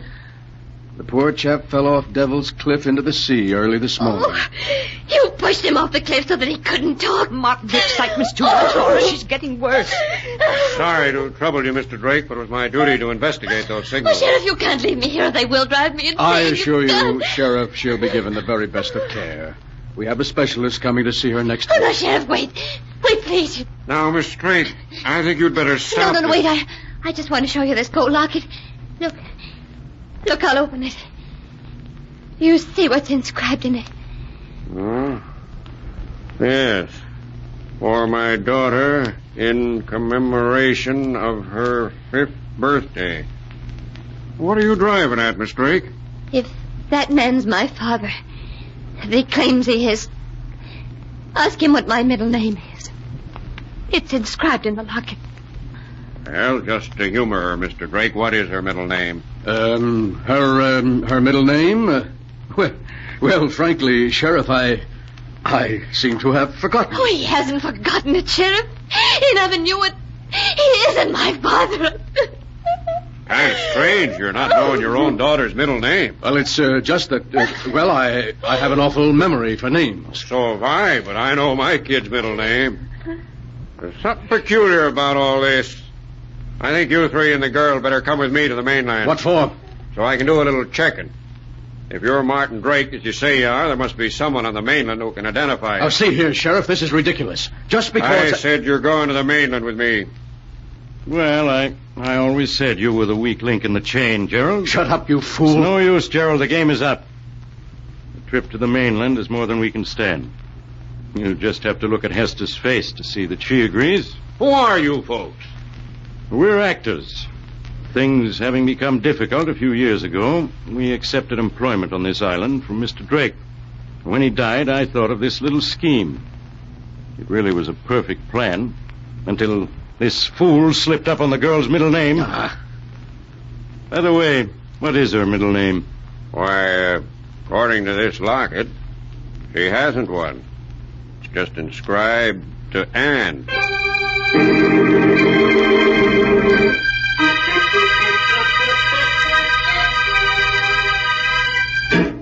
And that is the story of Devil Island, as it is written in the sealed book.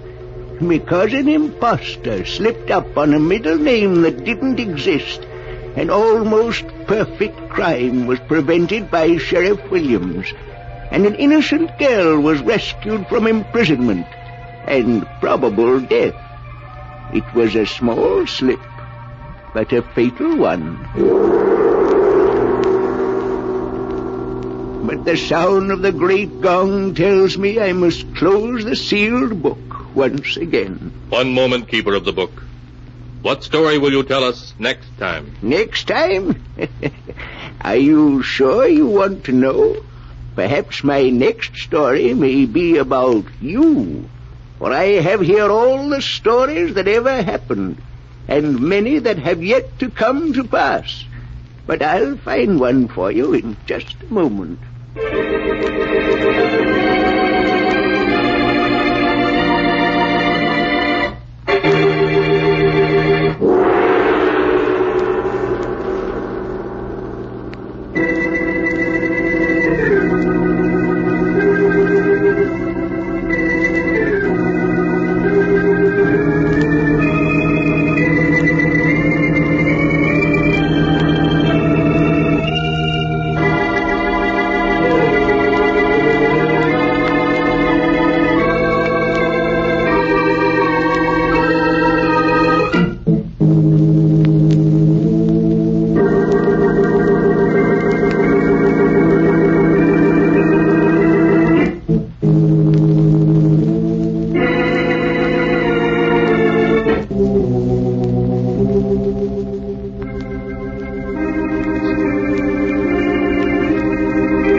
now, Keeper of the Book, have you found the story that you'll tell next week? Yes, I have found one. It's the story of two helpless old ladies in fear of their lives and the desperate measures to which they were driven in order to save themselves. The title of the tale is Escape by Death.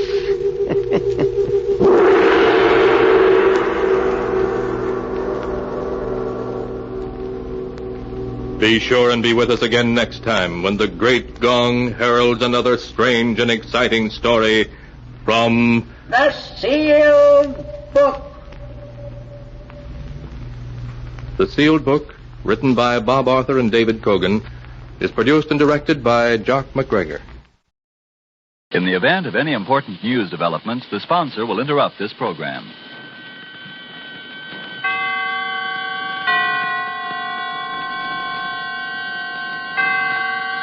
Roma Wines present Suspense. Roma Wines, made in California for enjoyment throughout the world. Salud. Your health, senor.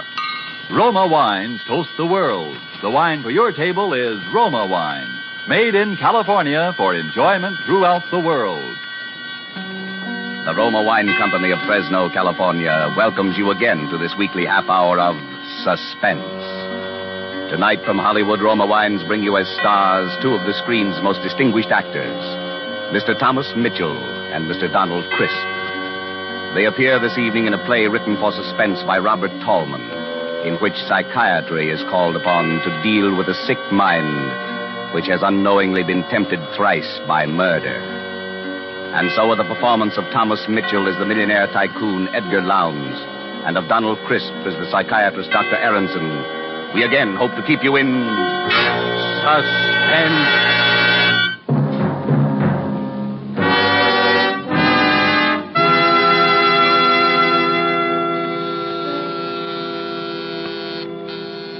Yes? There's Mr. Edgar Lowndes here to see you, Dr. Aronson. Lowndes? Edgar Lowndes? When did we get him for patient? I think you'd better talk to him, Doctor. Yes, and I think he'll have to go through the usual routine. I don't go through usual routines. I'm Edgar Lowndes. I dare say you've heard the name before, Doctor. Well, who hasn't? Edgar Lowndes, the railroad magnate. Sit down, sir. Thank you. Well, I'm a man of a few words, Doctor. Frankly, I'm at my wit's end. Why, if my business associates had any idea I was consulting a psychoanalyst, I'd be laughed off the floor of the stock exchange. But we'll never mind that. It's these headaches, Doctor, I've been having. And aspirin, codeine, nothing seems to help. How long has this been going on? A little over a month. Since the death of my wife, in fact. We were very attached, you know. Very attached. Her death was a shock to you? No, I wouldn't say a shock precisely. She'd been an invalid for years. Bad heart. Wasn't so much what happened the night she died, but the way it happened. Oh, but why shoot off my mouth to you about it? I've told the story 1,000 times till everybody's sick of hearing it. Well, perhaps you haven't told all the story. Even yet. Well, as a matter of fact, that's the truth, Doctor. There's one little thing I left out. But the funny part of that is I didn't know it myself till yesterday. And what was that? Well, I was dressing for dinner. I was getting ready to go out when in comes my wife's servant. You know, her nurse. She's all aflutter about something and... Mr. Lowndes, I hope you'll forgive me for bursting in like this, but Mrs. Lowndes... Yes, speak Well, up, she's Carol. resting quite well, Mr. Lowndes, but she did have that little attack this afternoon, and I can't be here this evening. And what with the servants' night out being tonight, I thought... Yes, you thought I'd better stay with her, and I certainly will. Now you just go along about your business. I look after Mrs. Lowndes personally. Oh, I knew you'd see it that way. You're a good, considerate man, Mr. Lowndes. Edgar. Feeling a little rocky, darling? Well, old Edgar's not going to let you down, not even if it means losing that war contract. Oh. I'm going to sit right here with you, sweetheart, and Lowndes, Reed and Company can go hang. Oh, no, Edgar. There's no reason for you to stay, really. There isn't. Just the same, I'm going to stay right here with my little wife this evening. Really, Edgar, it's not necessary. If you'll just get the brown bottle out of the medicine chest, the digitalis, and leave it here by my bed with a glass of water. And leave you here alone in this big house feeling the way you do? Not much. Not for 100 war contracts. Now, Edgar, do as I say. Just leave the medicine here by my bed, and everything will be all right. Now, Go on, darling, and do as I say. Please, it's the brown dog.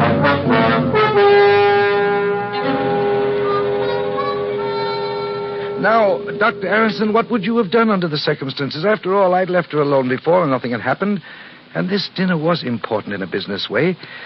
That night was my big chance. Your big chance? Yes, I suppose it was. Well, to make a long story short, she died while I was out. Now, if only I'd stayed with her. That's what I kept telling myself. And people I told the story to kept telling me that I shouldn't reproach myself. After all, it could have happened to anyone. And then yesterday I was packing up her things and I came across this bottle in the medicine cabinet. It was the digitalis. I'd left the wrong bottle by her bedside. That was what drove me nearly crazy, Doctor. Finding that bottle. It was bad enough leaving her alone, but making a blunder like that on the medicine, why, it made me feel almost like I'd murdered her. But as you say, it was your big chance. Huh? What do you mean? What are you trying to tell me? You mean you think I wanted to get rid of her? You say that, Mr. Lowndes. I didn't. But I see our time is up. I can't talk to you any more today. Oh, but you've got to. You can't leave me up in the air like this. Why, you've practically accused me of wanting to murder my wife. Perhaps we'll understand your feelings towards your wife better, Mr. Lowndes, when we've discussed the others. What others? Hey, what are you trying to give me? Relief, Mr. Lowndes, for those headaches of yours.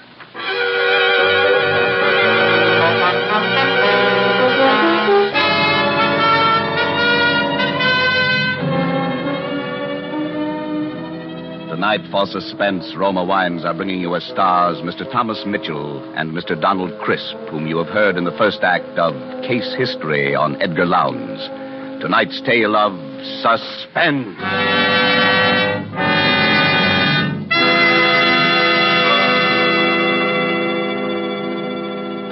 Far from the scene we've just left, far to the south, across the equator, is another scene I ask you to visit with me. It's just before the dinner hour on the beautiful roof terrace cafe of the Hotel Metropolitano of Guayaquil, Ecuador. We're finishing our appetizers, an excellent sherry, and lifting your glass, you remark to our host that you envy him such wine. He laughs. You're very kind, he says, but I'm afraid the compliment is misdirected. It is your own California you must praise for this splendid wine. And then he holds the bottle up, and looking at the label, you see Roma California Sherry. This could easily happen in many far countries, where discerning tastes have found Roma wines a luxury, imported and treasured. For these are, in every sense, fine wines, excellent in flavor and character, from the rich vineyard country of California. Products of age-old skills in winemaking, aided by modern scientific quality controls and tests. And here in the United States, Roma wines cost astonishingly little, mere pennies a glassful, because here there is no import duty to pay, no overseas shipping costs. Such enjoyable flavor and quality, such low cost, such high wine value have won tremendous popularity for Roma wines. They are by far America's largest selling wines, enjoyed by millions with meals, when entertaining, anytime. To enjoy these delights yourself, ask for R-O-M-A, Roma wine, made in California for enjoyment throughout the world. And now it is with pleasure that we bring back to our sound stage Donald Crisp as Dr. Aronson and Thomas Mitchell in the title role of Case History on Edgar Lowndes. A tale well calculated to keep you in suspense.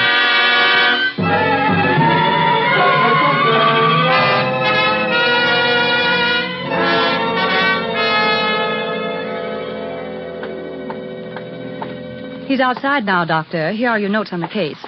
Oh, good. Just leave them here on the desk. And, oh, Miss Finchley. Yes, Doctor? From now on, when Mr. Lowndes is in the consultation room, I want you to keep an eye on my private office. Make sure that the recording equipment is in operation at all times. I want a record of every word he says in his own voice. Is this a criminal case, Dr. Aronson? I don't know yet. But hadn't you ought to... I'm sorry, Doctor. You can let him come now, if you will, Miss Finchley. Yes, Dr. Aronson. The doctor will see you now, Mr. Lowndes. Thank you. Well. Here I am again. Surprised to see me? How are the headaches, Mr. Lowndes? Well, sir, they evaporated just like that. I slept like a top. Don't know how you did it, but you've sold me on this psychiatry deal. So I thought while we were at it, Doctor, I might as well straighten out a couple of other little things that have been worrying me. I rather thought there were others. Now, listen, Doctor, don't start talking in riddles again. Maybe you were right. Maybe I did want my wife to die. Unconsciously, of course. Well, why not? She'd been an invalid for years, always complaining, never really getting anything out of life. Yes, sir. After I left your office yesterday, I thought the whole thing over, and I said to myself, Edgar Lowndes, you look at this thing squarely. Maybe you killed her. Maybe leaving the wrong medicine by her bed that night was not so much of an accident as you think it was. So what? You did her a favor. You did yourself a favor. She never really loved you anyway. If Jim Bascom... Who's Jim Bascom? Why, he died in a railroad accident. We were brakemen together on the old nickel plate road. Jim and me were like twins. Roomed together, worked together, liked the same thing, even fell in love with the same girl. Why, I remember the night it happened. We were leaving on the physical...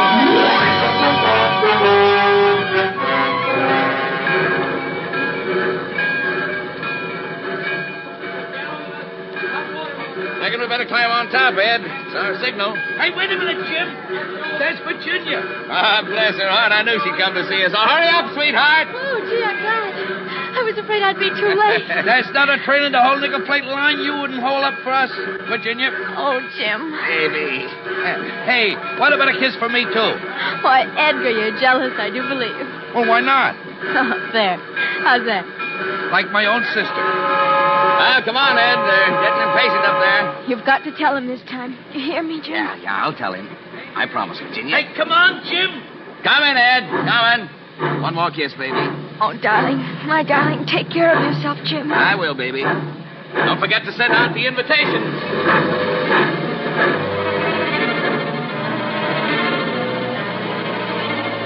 I knew when I saw him kiss her like that, it was all up for me with Virginia.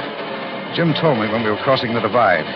He and Virginia were going to be married the minute they got back to Milwaukee. We were carrying an extra heavy load that haul, and when we started down the pass... Ed, for the Lord's sake, watch me close. Don't turn your wheel till you see me turn mine. One jolt away this train's rolling down the grade, and we'll all land in the ravine. Sure, Jim. Don't worry. I gotta be in good shape for that wedding, remember? Yeah, I remember.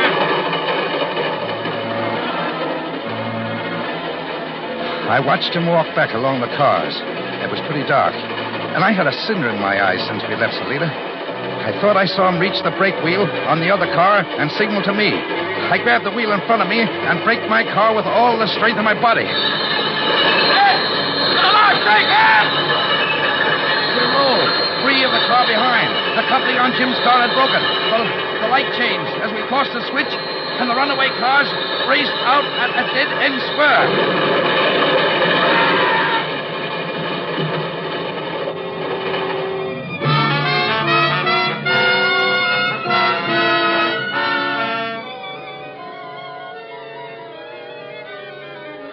I saw Jim's body jolt free of the splintering car and hurtle out over the gorge.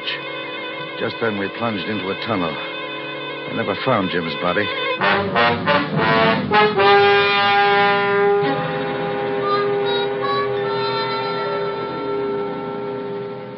Well, so you can see why I think of trains in connection with death, can't you, Doctor? Yes.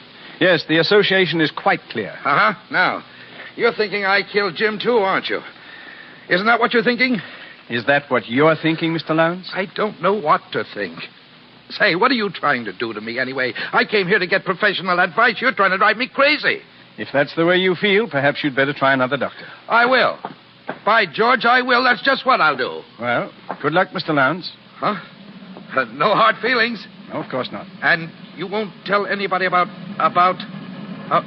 Why, what is it, Mr. Lowndes? You're trembling.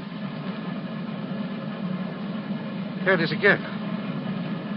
It's happening again, Doctor. Say, Doctor, you've got to help me. You've got to. Forget what I said about getting another doctor. I need help. Mr. Lowndes, calm yourself. What is it? What's happening again? I'm hearing it again. The train. Like in the dream. Make it go away, Doctor. But I hear it too, Mr. Lowndes. It's just the commuting train that passes over the bridge out there. Look out of the window. You can see it. Oh. Oh, of course. Thank heaven. I thought the dream had... You never told me about a dream before. No, and I'm not going to. You know too much already. Yes, Mr. Lowndes, I'm afraid you're right. I know too much already.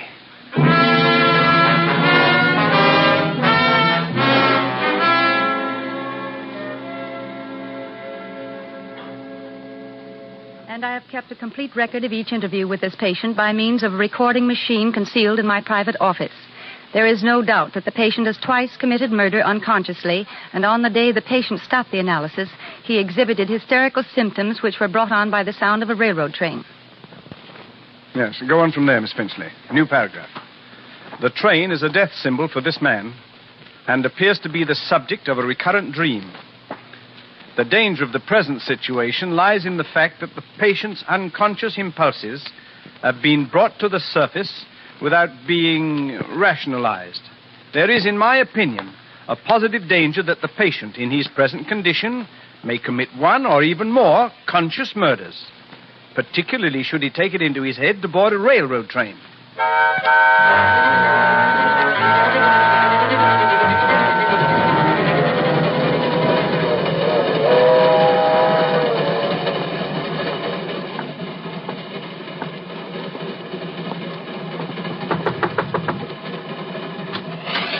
Yes, sir?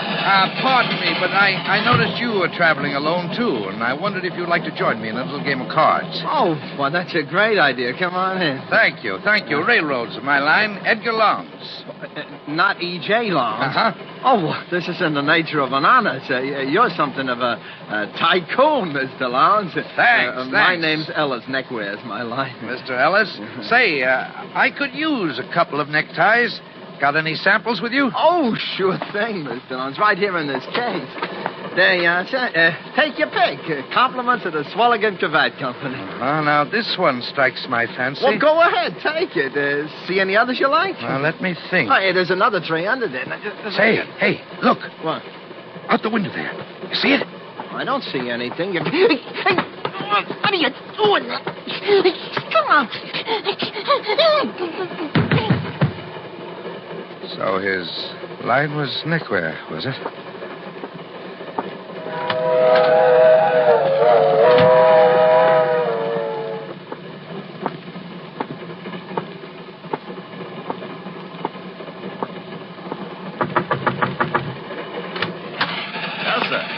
Pardon me. But I noticed you were traveling alone, sir, and I wondered if you'd like to join me in a little game of cards. Oh, that's a good idea. Come in. My name's Jenkins. Cutlery's my line. Knives, scissors, and surgical instruments. What's your line?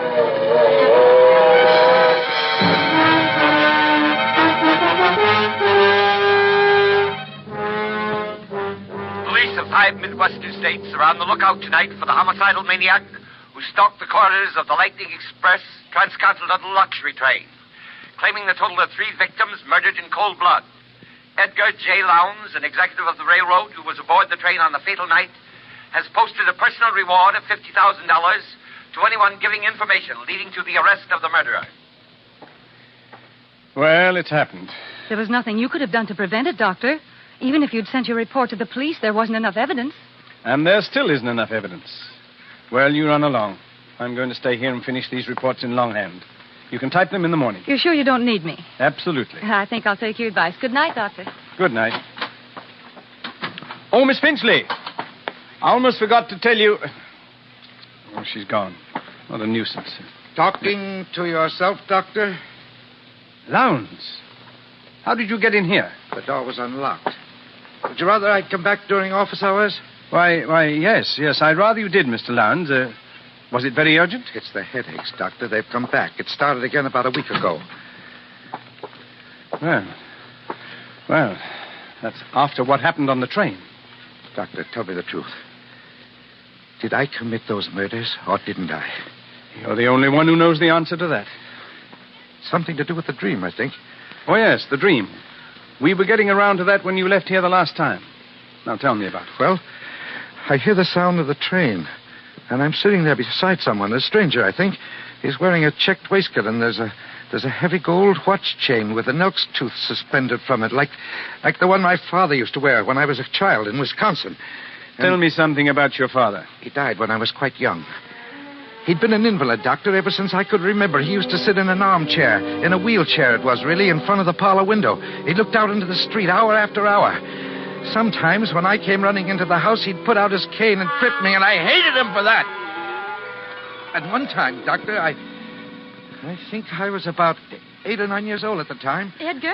Edgar, come in here this instant. Your father wants to talk to you. Oh, heck, Mother, I was going to get up a ball game. Now, the ball game can wait. You come along with me. Can I ever have any fun, Mother? Can I? Hush up. Here he is, Jonathan. Come closer, boy. Won't ever look at you. Yes, Father? Just as I thought. Grass stains all over the new suit I bought for you, huh? Where? There. And there. And there. And there. And there. Please. I won't have him get the idea just because his father's an invalid. He can roll in the dirt like a gutter snipe and get away with it. Stop blubbering. Now go wash your face. I'm driving into town today. Want you to go along, run errands. The car my father drove was an all-electric, a battery job. His legs were completely paralyzed, and my mother had to practically lift him into it. But the car itself was entirely controlled by hand. Driving it gave him a sense of power he needed.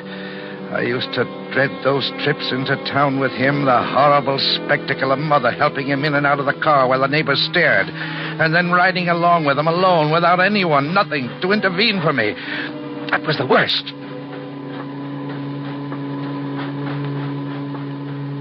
Well, speak up, boy. Why don't you say something? Cat got your tongue? No, sir. I don't know why I had to raise a boy like you. You don't even keep me company on these trips into town. Poor helpless invalid, your own father. I'm sorry, sir. Sorry. I think I'll give you another caning when we get home, just to make good and sure you're sorry, huh? What do you say to that?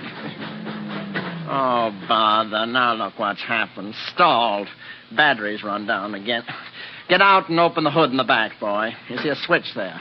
Turn it to the left where it says reserve battery. Hurry up. We're stopped right on the railroad track. Turn the switch to the left where it says reserve battery. Yeah, hurry up. There's a train will be along here any minute. Oh, yes, Father. Don't just stand there looking stupid. Go and turn the switch, as I told you. What's the matter with you? Have you gone crazy? Don't you hear the train coming, Edgar? Edgar, you want your father to be killed? I can't get out of here by myself, Edgar. Now, please do as I say. No, the train could kill you for all I care. I'm going back home. Then don't you understand what you're doing? You're murdering your own father. Now, this is murder. Murder, I tell you, murder. Murder.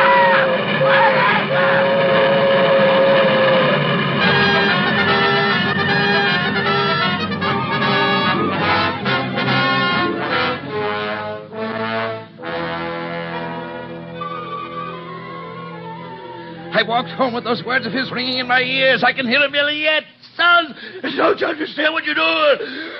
You're murdering your own father. Murder! It's murder, I tell you! It's murder! Murder! But I never felt a qualm.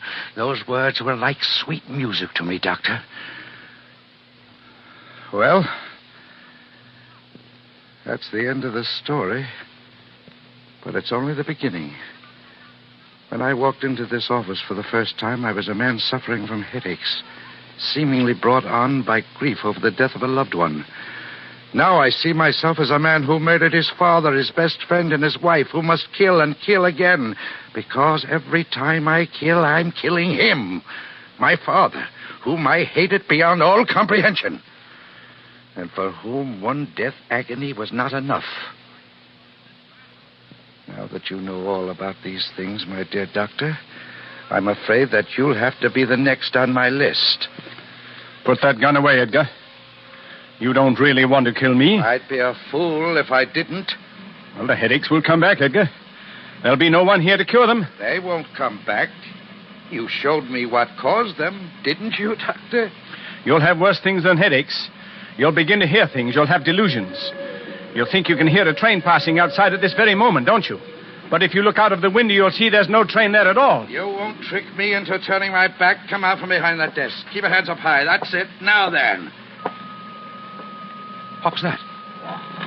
Don't you understand what you're doing? Where's that voice coming from? You're murdering your own father. There it is again. It's murder, I tell you. Murder! Stop it. Murder! Stop it. Murder! Stop it. I hear no voice. Stop it! I can't stand it. I'll kill myself. Then give me the gun, Edgar. Please, Doctor, make it stop. Take it away. Only here. Make it stop. That's enough, Miss Finchley. Shut it off. Are you all right, Dr. Aronson? Yes, thank you.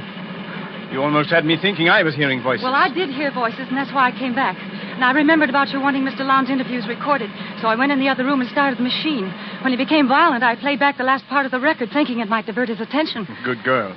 We've got all the evidence we need now to put Mr. Lowndes where he can't do any more harm. You may have evidence, but you haven't got me, and you won't get me alive. Dr. Aronson, the window! Stop him! Sorry, Doctor. I can't wait. I've got to catch a train. Hey, Jim! Wait for me!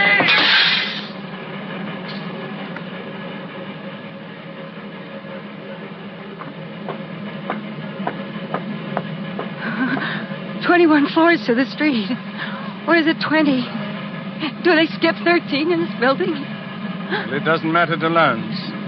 He's back with his friend Jim Bascom on the old nickel plate line. Listen. It's just crossing the divide.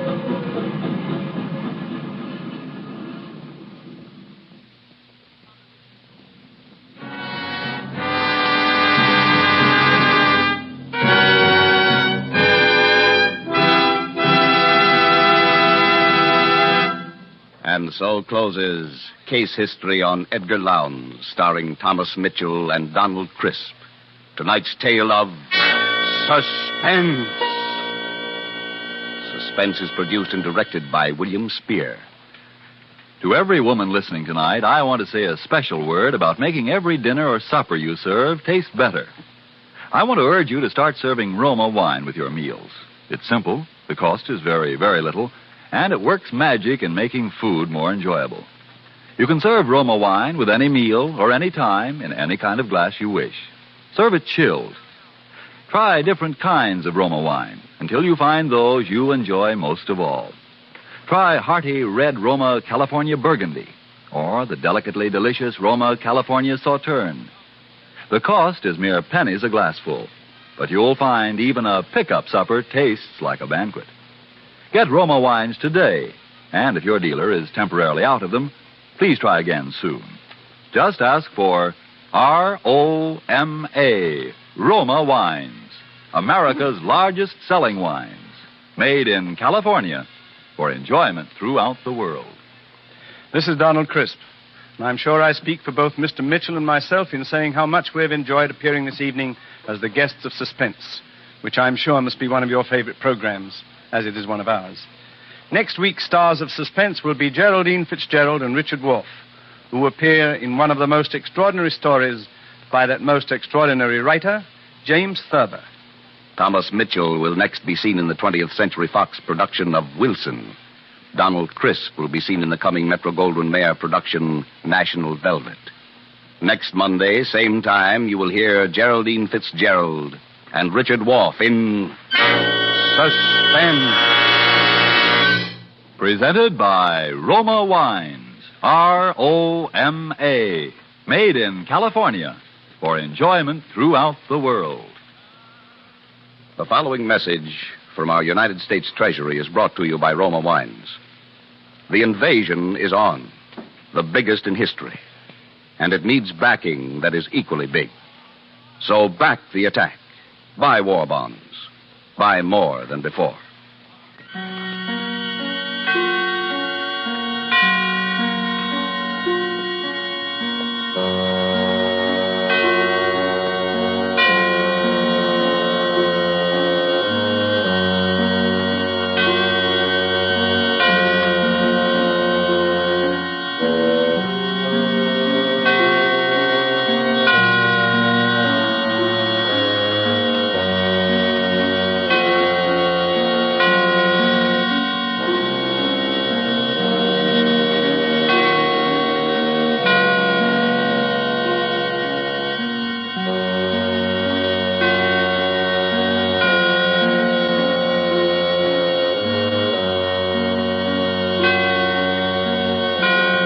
This is CBS, the Columbia Broadcasting System.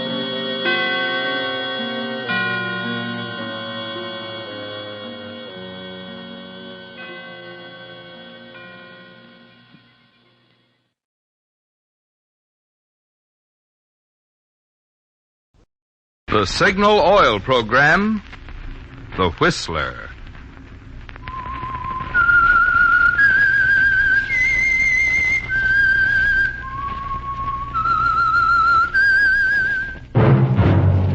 That whistle is your signal for the Signal Oil Program, The Whistler.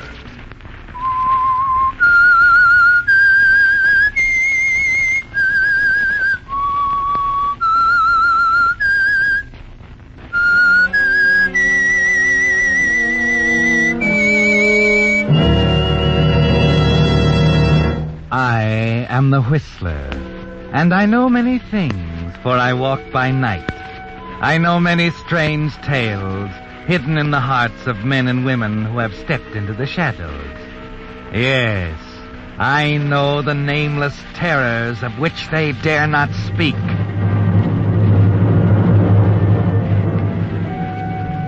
Yes, friends, it's time for the Signal Oil Program, The Whistler. Rated by independent research, the most popular West Coast program. In gasoline, you know, it takes extra quality to go farther. And Signal is the famous Go Farther gasoline. So look for the Signal Circle sign in yellow and black that identifies Signal service stations from Canada to Mexico. And now the Whistler's strange story. 2-year plan.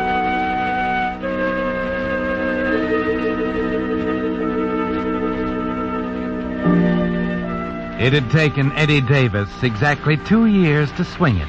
And 2 years was very good time, even for a smart lawyer like Eddie. They'd all thought he was crazy when he left a promising job with the established law firm of Garden, Walker, and Reed to set up his own practice with just one client on the books, old Peter Jackson. Now, Mr. Davis, as you know, my holdings run around $5 million. I must have a man in whom I can place complete trust. I see. I think you'll discover you can trust me, Mr. Jackson. That remains to be seen, Mr. Davis. That remains to be seen.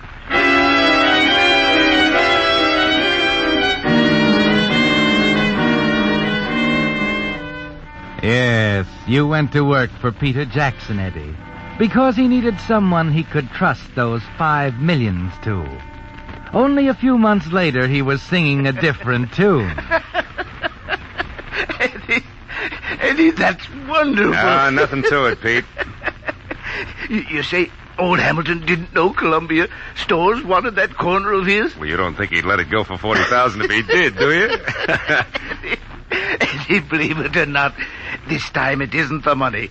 For the first time in my life, I've got the jump on Hamilton. You know, Eddie. Yeah? You're doing a great job for me. A great job.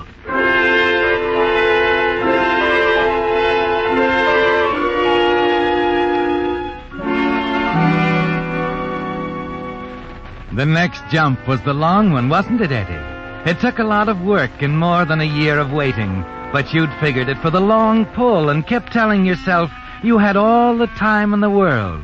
You knew when Peter finally came around, he'd drop it in with other business like a casual remark on the weather. But you were ready for it. You didn't bat an eye. Take care of that lease renewal on the 48th Street place, will you? It comes up on the 12th. Right. Well, I guess that does it, Pete. I better be on my way. Oh, and another thing, Eddie. While you're downtown, drop by the bank and pick up my will you? Your will? Yes. I'd like to look it over. Okay. I'll bring it up this afternoon. You're not going to ask me why? Well, I think that's your business, Pete. Yeah. I'm glad you look at it that way. You know, I've done a lot of thinking during the last few months, Eddie. I suppose a man gets a little philosophical when he passes the 65 mark. Everything suddenly seemed a little silly to me. Silly? What do you mean? Oh, sweating and straining to pile up another $1 million before I die. Working for someone 3,000 miles away whom I've never seen. I'm afraid I don't understand. Naturally you don't. You've never asked me about my will, Eddie, and I can't help but admire you for it. But what's this about working for someone you've never seen? The beneficiary. Oh. Name of Shelby Gordon, living in Vancouver, British Columbia. Only living relative I have, by the way. Not even a blood relation. Eddie, I've come to admire you very much. I like you. Like the way you do things. Well, thanks, boss. I think I've found something in you, Eddie. Oh? Something I've never had before. Something I've never been able to buy. What's that? Friendship. So, that's why I want you to get out the will. I'm making you my beneficiary.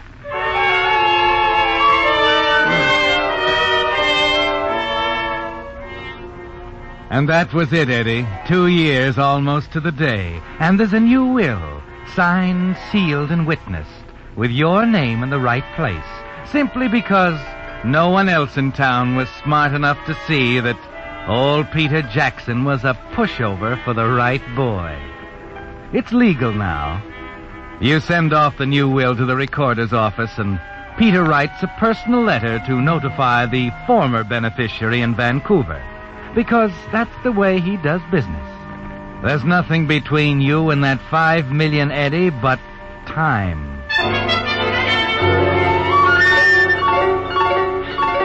That was January. Then, on a bright afternoon in mid-April, he does something with words he could have done better with a baseball bat. You walk into his office, bright and cheery as usual, and he looks up from his desk, smiling. Oh, Eddie, I'm glad you came. Got some news for you. What is it this time? We buying another brick heap? No, something more important than that. Oh, wait a minute, let me guess. You put another deal over on Hamilton. You'd never guess in a million years, Eddie. I'm getting married. Huh? Married? I told you you'd never guess. Yeah, you're right. Decided I had been a bachelor too long. Sounds silly, doesn't it? Getting married for the first time at 65. Still, I've heard of others. Who is she? A young lady. Tenant of mine in the Riverside Drive place. A young woman, huh? Yes. Why? How young?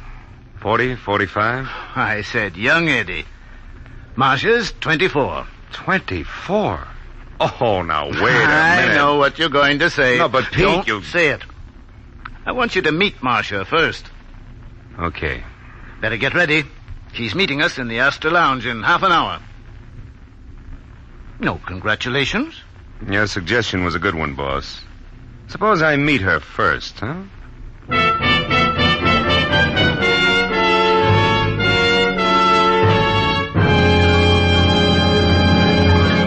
With the prologue of 2-Year Plan, the Signal Oil Company brings you another strange tale by The Whistler. If you were buying something that cost $100, you'd make pretty sure you were getting the very best quality for your money, wouldn't you?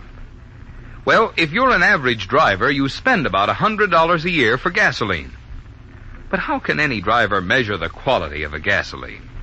Why, easy. Look at it this way. If a gasoline helps your motor run more efficiently, it also helps you get more mileage, right? Which explains why we're so proud of the fact that Signal is known from Canada to Mexico as the Go Farther gasoline. But even more important to you is what makes Signal's mileage possible. The increased engine efficiency that gives you quicker starting, faster pickup, and smooth knock-free power. You see? It's these same features which give you extra driving pleasure that also give you extra mileage you can measure with your speedometer. Just you switch to Signal for a few fillings and let the performance of your own car show you what more and more drivers are discovering. In gasoline, it takes extra quality to go farther. And Signal is the famous Go Farther gasoline. And now, back to the Whistler.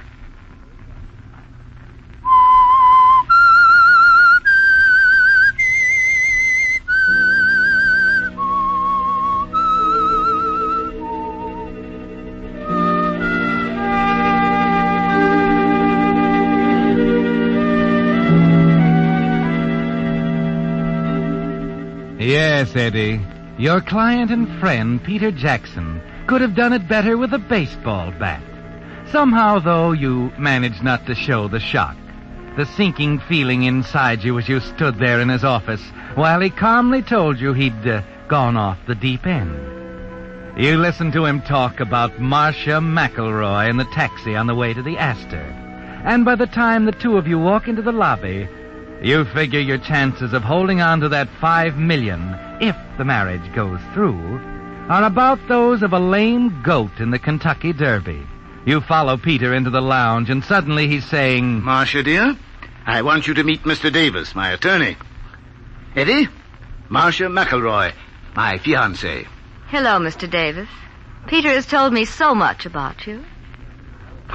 What's the matter, Eddie? Cat got your tongue? Oh, I'm sorry. Hello, Miss McElroy.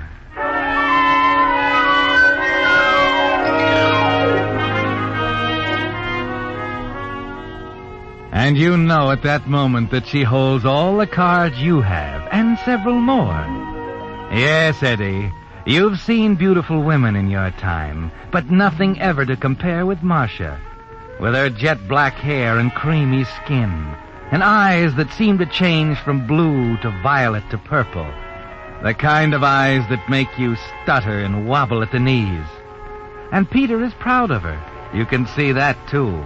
She leaves the two of you alone for a moment over your coffee and cigars, almost as if she knew you were waiting for an opportunity to discuss her. Well, Eddie, what about the congratulations now? She's very charming, Pete. Quite beautiful, too. You approve?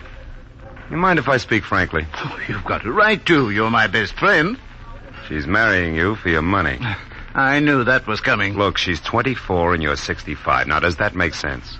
Go on, Eddie. Well, 2 months after you're married, she'll be after everything you've got. And if you don't give it to her, you'll find yourself defended in a separation suit, and she'll be using those gorgeous eyes of hers on a jury. I think you're wrong. Okay, I'll make you a little bet. I'll draw up a marriage contract. It isn't very usual nowadays, but it'll save you paying through the nose later. If Marcia marries you in the face of the kind of marriage contract I draw, I'll eat crow until it comes out of my ears. Now, that's fair enough, isn't it? You'll give us your blessings, then?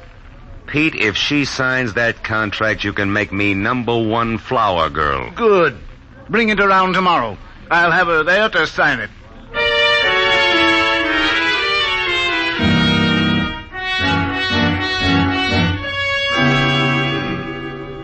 Well, Mr. Davis, Peter's been telling me you think I should sign some sort of agreement before we're married. Yes. As a matter of fact, I have it right here. I think it's best to sort of clarify things ahead of time and Oh, stop hemming and hawing, Eddie. I've already told Marcia why you thought she should sign it. She has no objections at all. Peter, you're embarrassing, Mr. Davis. Come on, Eddie. Let's see it. Oh, it looks so legal. Well, briefly, Miss McElroy, it provides for the amount of money you're to have as an allowance while you're married. And, it also provides for any alimony or claim for support in the event of a divorce or separation. I see. And how much is it to be? Well, the allowance is $75 a week. And in the event of divorce or separation, nothing. Well, what do you think, Marcia? Do I have to sign it as is? You mean you have some objection? Well, I suppose I do. Oh? What is it, Marcia? Well, I think the allowance is entirely too much. You better make it $50. After all, Peter, with you to take care of me, what in the world would I do with $75 a week?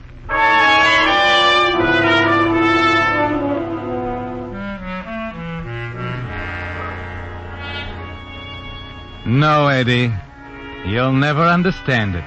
You can't believe she's genuine, yet there it was right in front of you in black and white.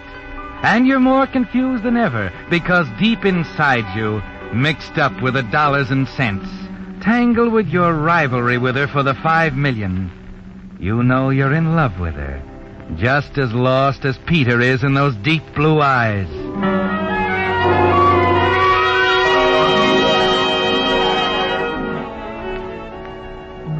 There's only one possible answer, of course. She's like you are, playing it the smart way, concentrating on that $5 million inheritance. It's 3 weeks after the wedding before you get another chance to be with her alone. Peter had called that he wouldn't be at the office all day, and you're working there alone when she comes in. Well, Marcia. Hello. How's the bride? Happy, thank you. What brings you downtown? Well, let's see. Was it 2 things or 3? Well, first of all, Peter has a cold. Hey, cold. Oh. Secondly, he asked me to do a few errands for him. And? And third, guess. I'll bite what? I thought you might ask me to lunch. Oh, sounds great. What are you working on? A copy of Peter's will. Oh, then. Yes, that. Now that he's married, you know, there'll have to be some provision for you, one way or another. Does it? Oh, come on now. Let's not go through that again. No, I'm interested. Yeah, I should think you would be. That's why you married him, isn't it? You're being rather cruel. Oh, now drop it, will you? We're alone here. You can let down your hair. Oh, I admit you threw me an awful curve with that marriage contract. As a rule, you know, gold diggers will sacrifice the long pull in favor of ready cash. Please, Eddie. Okay. I'm sorry. Don't you see I'm trying to make him happy, Eddie? Trying to give him something to believe in. Can you understand that? No. There's no way I can convince you? Yeah. There's one way. Well, what's that? Sign away your interest in the estate. I see. Uh-huh. You're genuine, though, aren't you?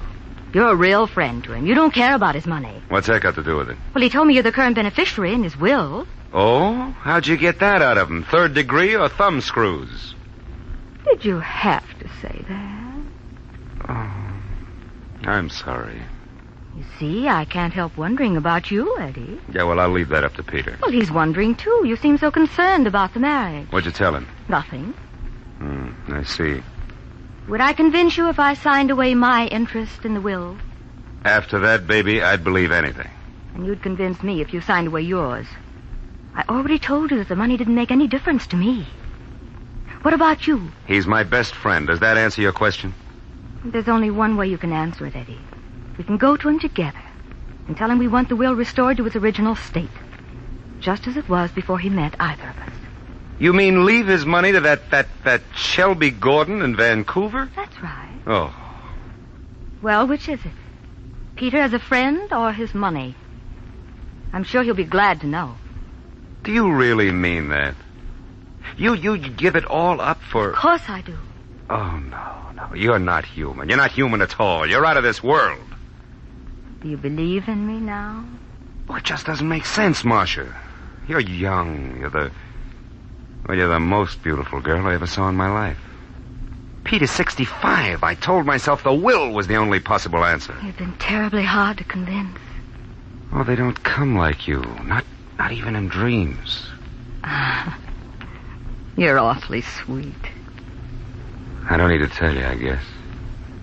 Women have a way of knowing anyhow. Marcia, Please, don't say it. It isn't right. I'm sorry. I'm not used to playing the second string. I just want you to remember that after Pete's gone, I'll be around, waiting. I'll remember that. Well, are we going to see Peter about changing the will back to the original beneficiary? Yeah. You know, you're not only beautiful, Marcia, you're smart. If I refuse, he disinherits me anyway, because my motives aren't pure. You win. Let's go see Peter. But first... What? Lunch.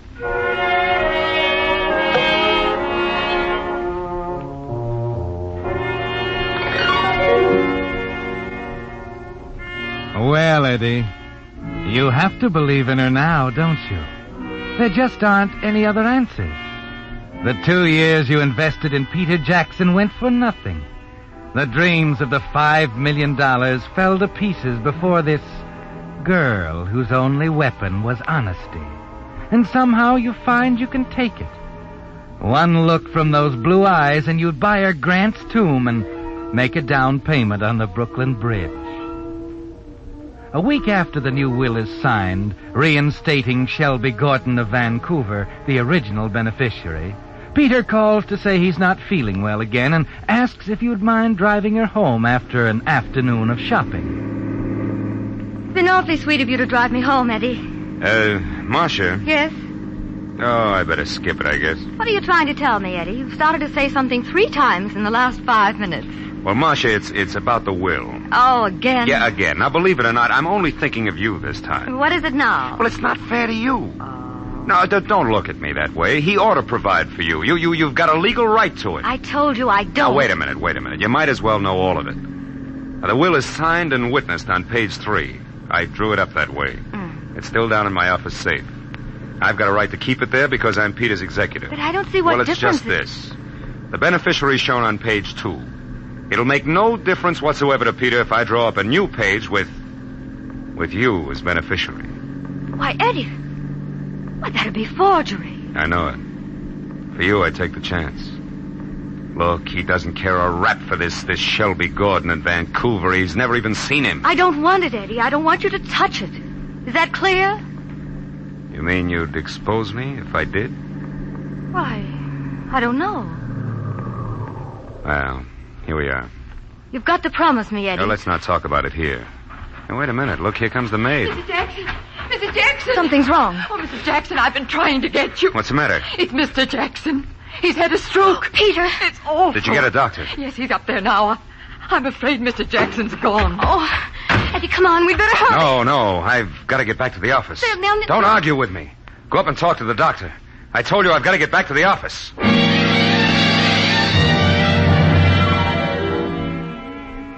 And there's a good reason, isn't there, Eddie?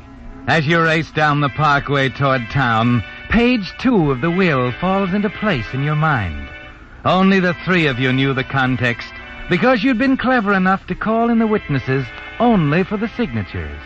Yes, Eddie, you knew you'd never have a chance with your own name there, but with Marcia's, the 2-year plan might pay off after all.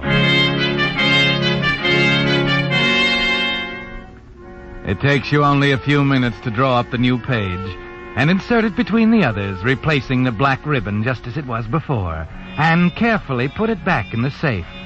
You still aren't sure of Marcia, but with $5 million at stake, you know it's worth the gamble. The 2 of you meet at the funeral and sit side by side during the services. But you know that now isn't the time to tell her, that you'll have to wait until later, after you've filed the will for probate. Here you are. Mr. Jackson's death came so unexpectedly. I'd planned to bring the will down this week, but... Properly executed, witnessed, so on. No, I don't think there'll be any difficulty.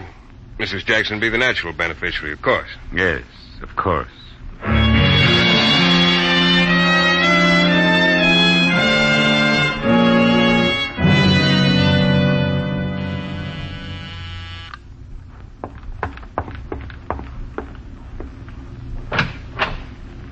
Mr. Davis. Hello, Anna. Mrs. Jackson in? Why, didn't you know? Know what? She's gone away. Left right after the funeral. Where? She didn't say. Poor thing was pretty hard hit by Mr. Jackson's death, you know. Expect she's gone up to the mountains or somewhere. Oh, she left a note for you. A note? Where is it? You'll find it right there on the hall table. A note? What's she writing notes for? Dear Eddie, I'm writing you this because I'm leaving now for good, and I know we'll never see each other again. Thanks so much for your kind services. I appreciate everything you've done more than I can say. It was strictly business, you know. So I want you to send me a bill. You're a smart lawyer and a wonderful friend. Cordially, Marcia Jackson. Cordially, Marcia Jackson. Cordially. Is there something wrong, Mr. Davis? Anna, you want to know what the nastiest word is in the English language? Well, please, sir. Cordially, Anna. Cordially.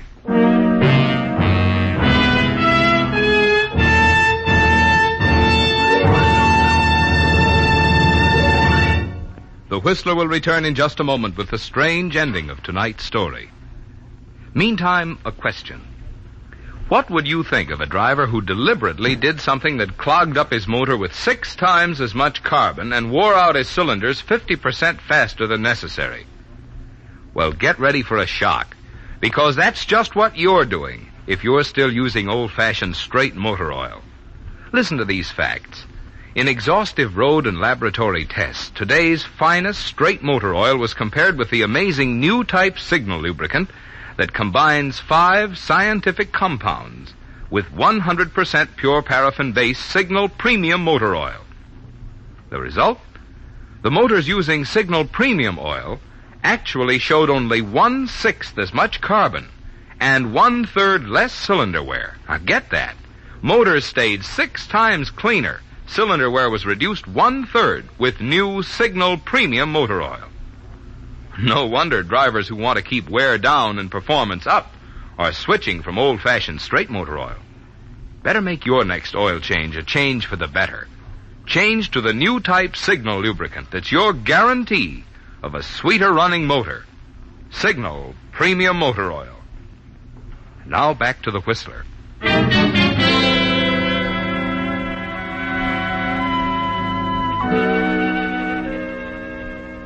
So she's gone, Eddie. All the dreams, all the visions of you and Marcia and Peter Jackson's $5 million are gone. Vanished into thin air. And for the first time in your life, you have to admit someone made a sucker out of you. The will's gone in for probate now, and you have a choice to make. Either you can let it stand and allow Marcia to collect the estate, or you can set things right, admit to a forgery, and perhaps give the state a chance at a 2-year plan of its own. For 3 days it churns around in your mind, keeps you from anything else. Then, with the reading of the will only a day off, you make your decision and walk into the district attorney's office. He's interested in what you have to say. Well, that's it. I was in love with her. I think it was more that, at the end at least, than anything else. I wanted to see her get what was coming to her. And naturally, you hope that the Yeah. There's no point in denying it. Now that it's over, I want to set things straight. Now, don't get me wrong, D.A. It's not because I'm so honest. You just don't want to let her make a sucker out of you, huh?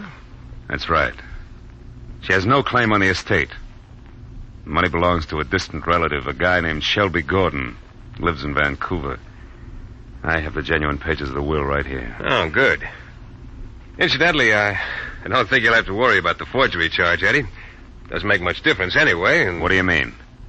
Look, I don't know what league you play in, but $5 million is a big difference to me. What did you call her, Eddie? A beautiful question mark? Yeah. Well, the probate court called yesterday.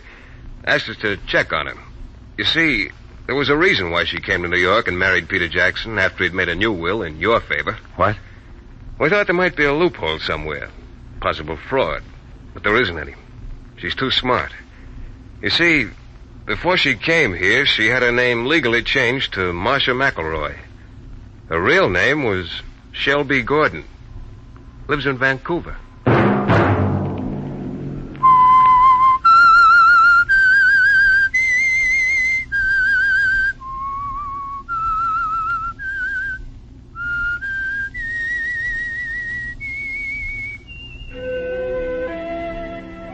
Let that whistle be your signal for the Signal Oil program, The Whistler, each Monday at 9. Brought to you by the Signal Oil Company, marketers of Signal gasoline and motor oil, and fine quality automotive accessories. Signal has asked me to remind you, to get the most driving pleasure, drive at sensible speeds, be courteous, and obey traffic regulations. It may save a life, possibly your own.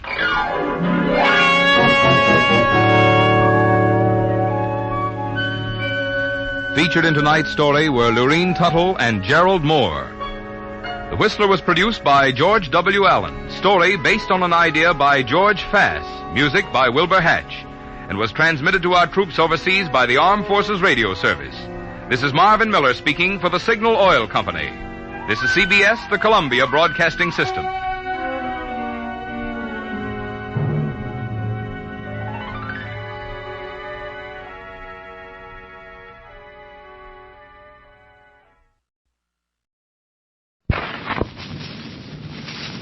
This is the story.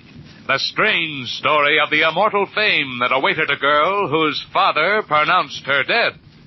And you'll hear another story. The story of a gentleman jockey who had enough bad luck to become famous. This is the story. As the moon came out from behind the clouds, Elizabeth Griscom fearfully stepped back into the shadows of her father's house. A chorus of crickets raised their voices in what seemed, in the stillness of that dark hour, a deafening roar that would certainly awaken her father. Then she saw a fleeting, furtive light. It was John. John signaling to her. Hastily she moved in the direction from which the light had come. Past the barn, past the poultry house, past the storage shed, and then... Elizabeth. The girl whirled. John stepped out of the shadows and took her in his arms. Elizabeth, my darling. For a long time, neither of them spoke. There was no need for talk. Both knew what was going through the other's mind. They both hated these clandestine meetings in the middle of the night. But if they did not see each other this way, they would not meet at all. For between them there stood a barrier. A formidable, virtually unsurmountable barrier in that year of 1770. The barrier of religion. John was of one faith, Elizabeth of another. To them it made no difference. Love knows no bounds, inscribed by man's differing religious faiths. But Samuel Griscom, Elizabeth's father, had decreed the question of religion as the all-pervading one in his daughter's selection of a husband. Sam Griscom would never give his consent to his daughter marrying anyone not of her own faith. As her father had said, I would rather see you dead, Elizabeth. I forbid you to see John again. But Elizabeth had seen him, meeting John as she did this night, to spend this stolen hour with a man she loved. But now she rose to return to the house, and as she did, John took her hand. There was a quiet urgency in his voice as he spoke. Elizabeth, come with me. Marry me. Defy your father. The girl trembled, afraid of the suggestion that she defy her parents. She asked for time. Time to think. Time to decide. But it's our life together that we're fighting for. It's our happiness. John pressed his case, urging Elizabeth to come with him now, immediately, and marry him.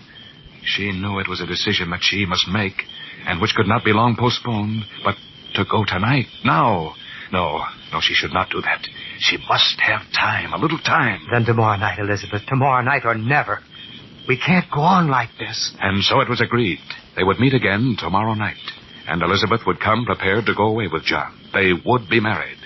As for Elizabeth's father's objections, they must not be allowed to prevail.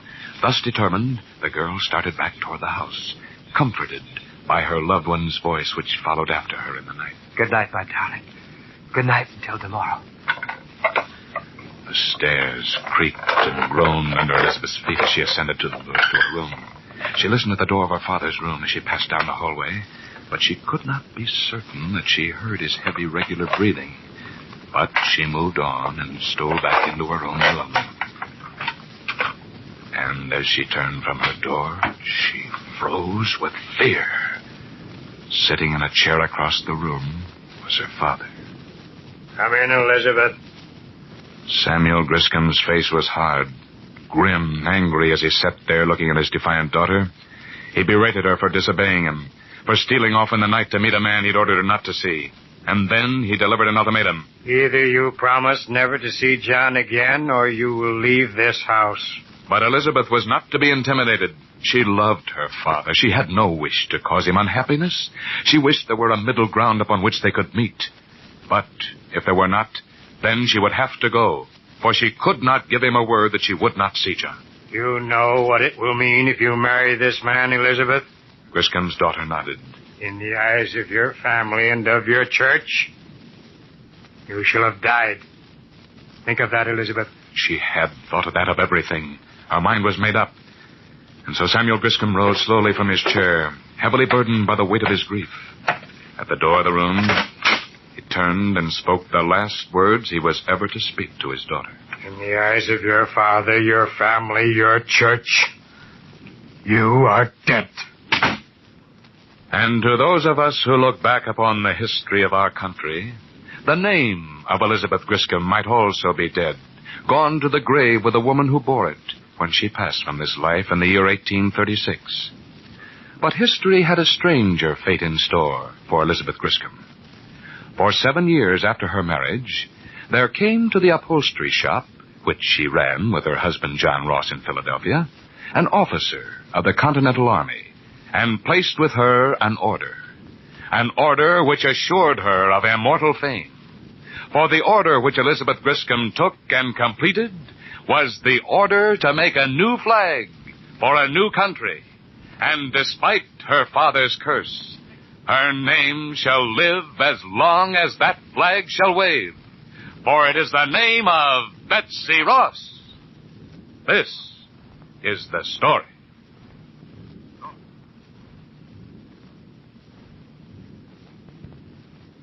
The bitterness of defeat was a familiar flavor to Jack Mullane. He had tasted it often, but now it was all the more bitter for his nearly having won the race just won.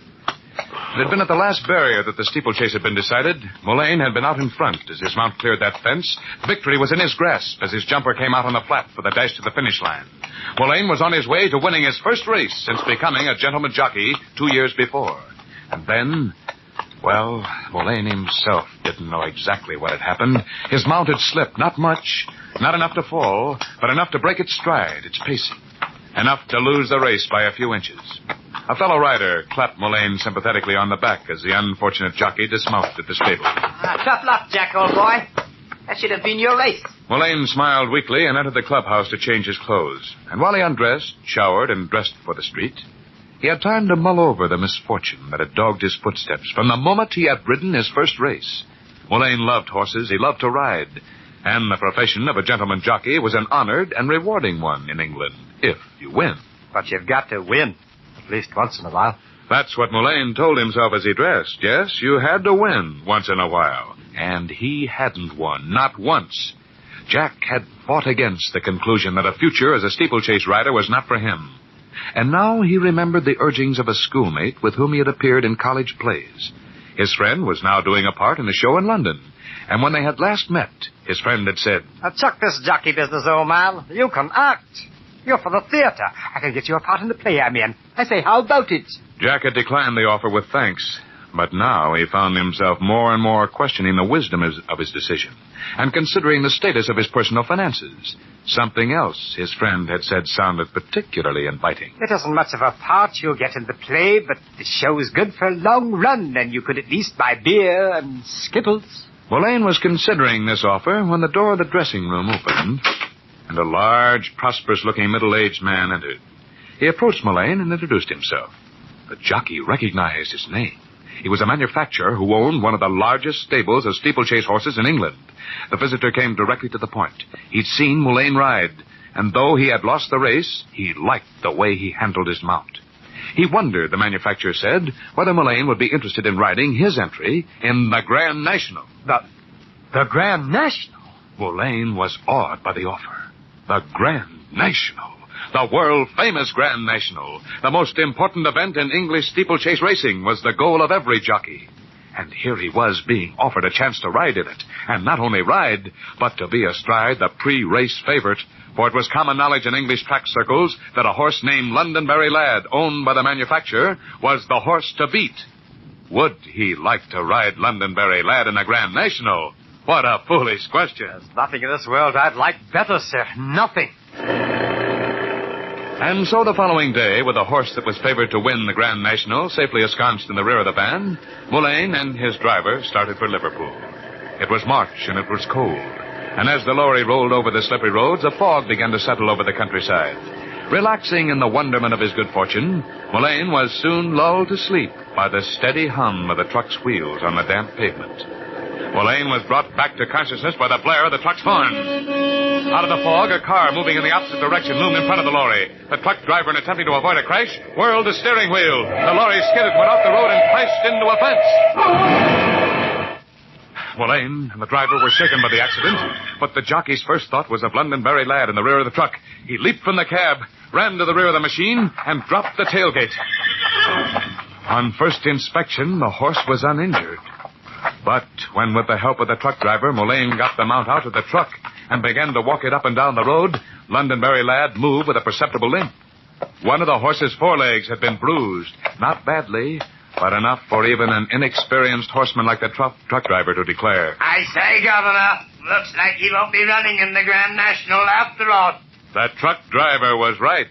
The horse did not run in the Grand National that year, nor was Jack Moulin astride another mount. He was in London, playing a bit part his friend had secured for him in a play.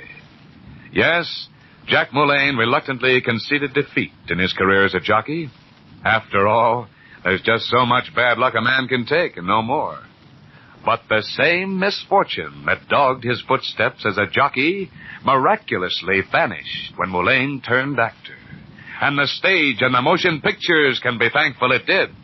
For Jack Moulin became one of the brightest stars in the glittering Hollywood heavens. A man whom millions of moviegoers in the United States and Great Britain know, not by the name of Jack Moulin, but by the name he adopted when he turned to the stage. The name of Ray Milland. Yes, Ray Milland was Jack Moulin, who would have remained an obscure gentleman jockey in England if he had had just a little less bad luck. Yes, this is the story.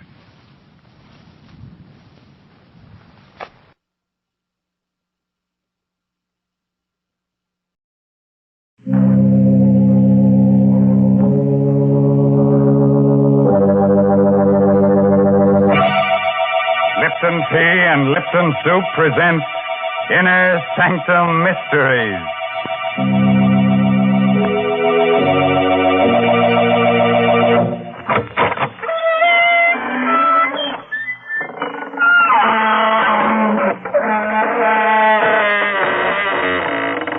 Good evening, friends of the Inner Sanctum. This is your host, Raymond, inviting you once again to join our scary company. Please come in, won't you? We have a full quiver of shivers this evening, and what? You say it's rather cold in here. Well, some of the chills of our story must have leaked out. Why don't you all huddle together? There's so much comfort in having someone else beside you instead of being beside yourself. Now, Mr. Raymond, that's no way to welcome people. You're apt to chase them away talking so scary-like. What? Oh, hello, Mary Bennett. So, you don't think I'm a good host, huh? Maybe I should say, lay your little head on a pillow. Are you comfy? There. Now, Uncle Raymond will drone you to sleep with a bedtime story, and when you wake up, Aunt Mary will give you a nice hot plate of Lipton's noodle soup. Oh, dear. There's just no talking to you. Folks, please don't listen to the way he talks about Lipton's noodle soup. Try it for yourself. You just don't know how good noodle soup can be until you've tasted Lipton's. It's got such a grand chickeny flavor. It really tastes homemade. And then, of course, Lipton's noodle soup comes in a package, so it's no work to prepare. You just empty it into boiling water, and in a jiffy, soup's on. And another thing, Lipton's makes lots more and costs less than canned soup. Well, thanks for the hot facts, Mary. And here's a fact for you. Did you know that more than 2/3 of the Earth's entire surface is unknown? The salty wastes of the sea? Only a short distance under the surface, death lurks in 100 different shapes. And that's where we're going to take you tonight in Robert Newman's strange story of Death in the Depths.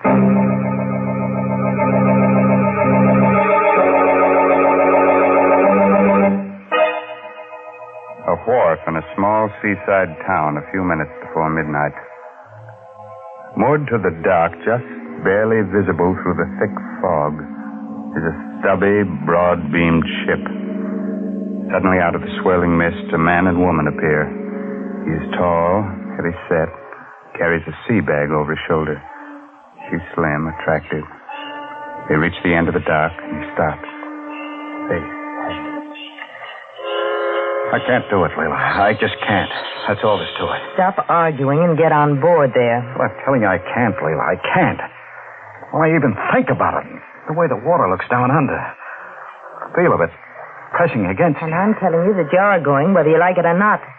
2 years of living in crummy second-rate rooming houses. That's plenty, see? It's too much. You're going back to doing something that really pays off. But, Leila, I told you to shut up. Now stop squawking and let's go aboard. Okay. Hi there, the Gasca Bay. Captain Brody around? I'm Brody. Come aboard. Evening, Captain.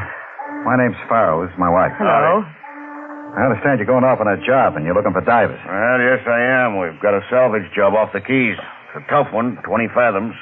We only use real deep water men. What'd you say your name was again? Farrell. Steve Farrell. You mean Big Steve Farrell? Why don't you say so? Sure, I can use you. Wait right there. I'll go get the paper. Okay, Captain. Well, was that so tough? Leila, for heaven's sakes, don't make me do it. You don't know what you're asking me to do it. It's like sending me... Leila. Did you hear that? 9 bells. What of it? What of it? There's no such thing as 9 bells. It's like a clock striking 13 o'clock. And it means death. The only other time I ever heard it was when Curly... Listen, I'm getting sick of this, see? You don't want to do any more diving because you've lost your nerve. And because a bell rings 9 times instead of 8, you say it means something. Well, what do you think it would mean if I told the police a couple of things I know? I'll tell you. It would mean the chair. Now, how do you like that? Leila, you don't know. You don't know. Take care of yourself, Stevie boy. I'll be seeing you in a couple of weeks. Feeling pretty good, aren't you? You think you're getting just what you want? Well, maybe you are. Because when I sign those papers, I won't be signing on as a diver. I'll be signing my own death certificate.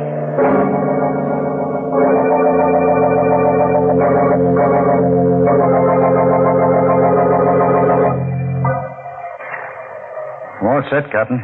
Any instructions before they close me up? No, Steve. Can't expect much on a first dive, but see if you can determine the extent of the damage. All we know about her now is that she's about 1,500 ton. Her name was the Santa Elena. She went down the collision. Right, Captain. Okay, close them up. Start the pumps.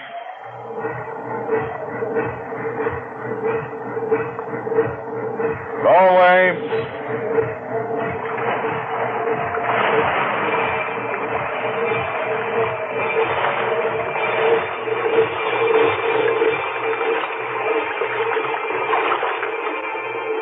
I'm scared. Scared. I swore I'd never go down again. Here I am. It's all just the way I remembered it. Nothing at first but the quiet. Just a pump like the echo of your heart beating. And the light fading as you go down. Getting darker. And the cold. The pressure building up. Pressing harder and harder. Gripping you tighter and tighter as if you were being swallowed by something alive. Always down below where you can't see it. Something weighty. Something that... Stop it. Gotta stop it. There was a time when I really used to like diving. When did it all begin? Despair. Yes, that night in the bar in Tampa. She told me she married Curly. Well, this is certainly quite an evening you're giving me, Steve. It's more like a wake than a celebration. Why are you looking at me like that? Wondering whether I should kill you. Whether I should talk to Curly and let him do it. What do you mean? You know what I mean. You know Curly. You ever found out how things were with you and me? Well, he's just young enough and crazy enough about you to put you away for keeps. I can handle Curly with my little finger. Besides, you wouldn't do anything like that. Wouldn't I? Why'd you meet me here tonight? You know it's because you wish you were married to me instead of him. So what? What are you going to do about it? You know darn well he'll never let me go. No. I guess he won't, but... we've got to do something. Yeah, but what? After all, He works for me. Diving's kind of dangerous. As a matter of fact, we're getting off on a job tomorrow that's pretty tricky. Steve. When you want something badly enough, there's always a way of getting it.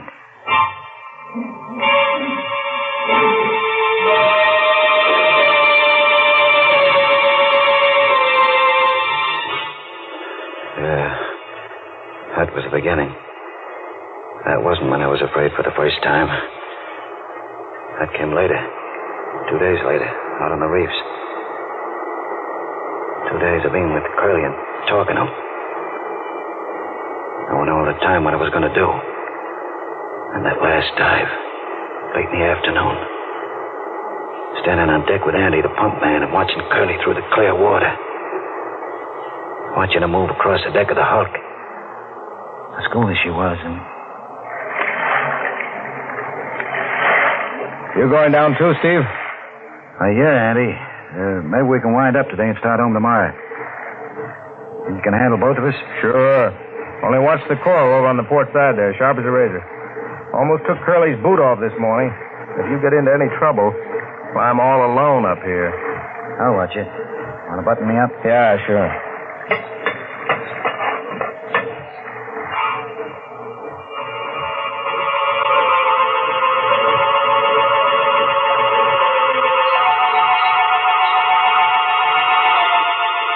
Going down then.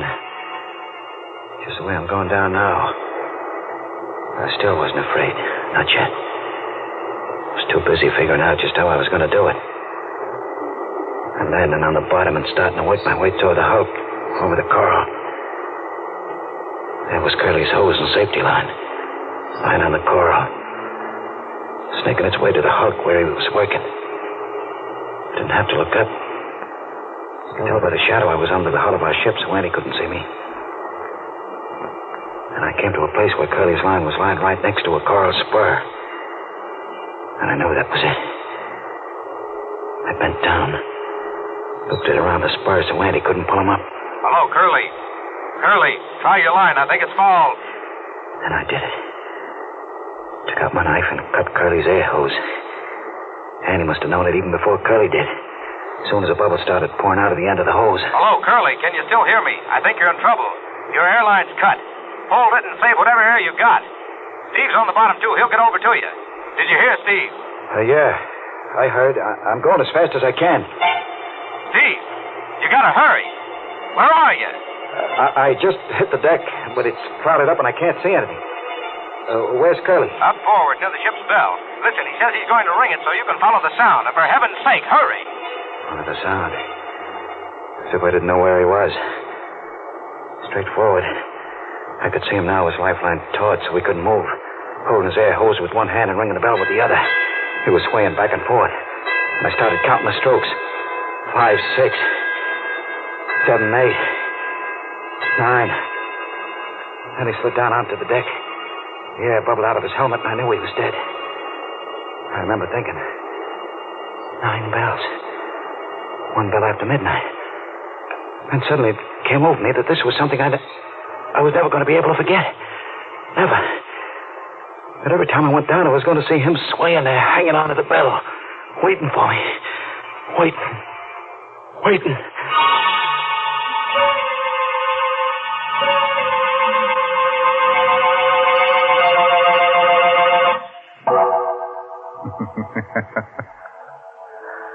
So that's why Steve Farrell wouldn't go back to his old profession of deep-sea diving. I should think it would lose some of its appeal if you expect to meet a dead man every time you go down. How about that, Mary? Climb aboard and tell us what you think. Well, Mr. Raymond, I certainly wouldn't like to be a deep-sea diver. To be all alone down there in the cold water with fishes and all sorts of things swimming around you. That's not for me. Oh, but just think, Mary, when you come up, you could have a nice hot plate of Lipton's noodle soup. I think you've really got something there. Lipton's noodle soup would sure be welcome at a time like that. It's such a heartwarming dish. It perks you up just looking at it. Looking at those tender noodles floating in that golden broth. My, I'm getting to talk fancy. But really, folks, Lipton's does taste sort of special. It's got a chickeny flavor, and it just tastes homemade, like the old-fashioned noodle soup you used to make yourself. But heavens, I don't want to be interrupting Mr. Raymond's story, so I'll just say, try Lipton's real soon, won't you, folks?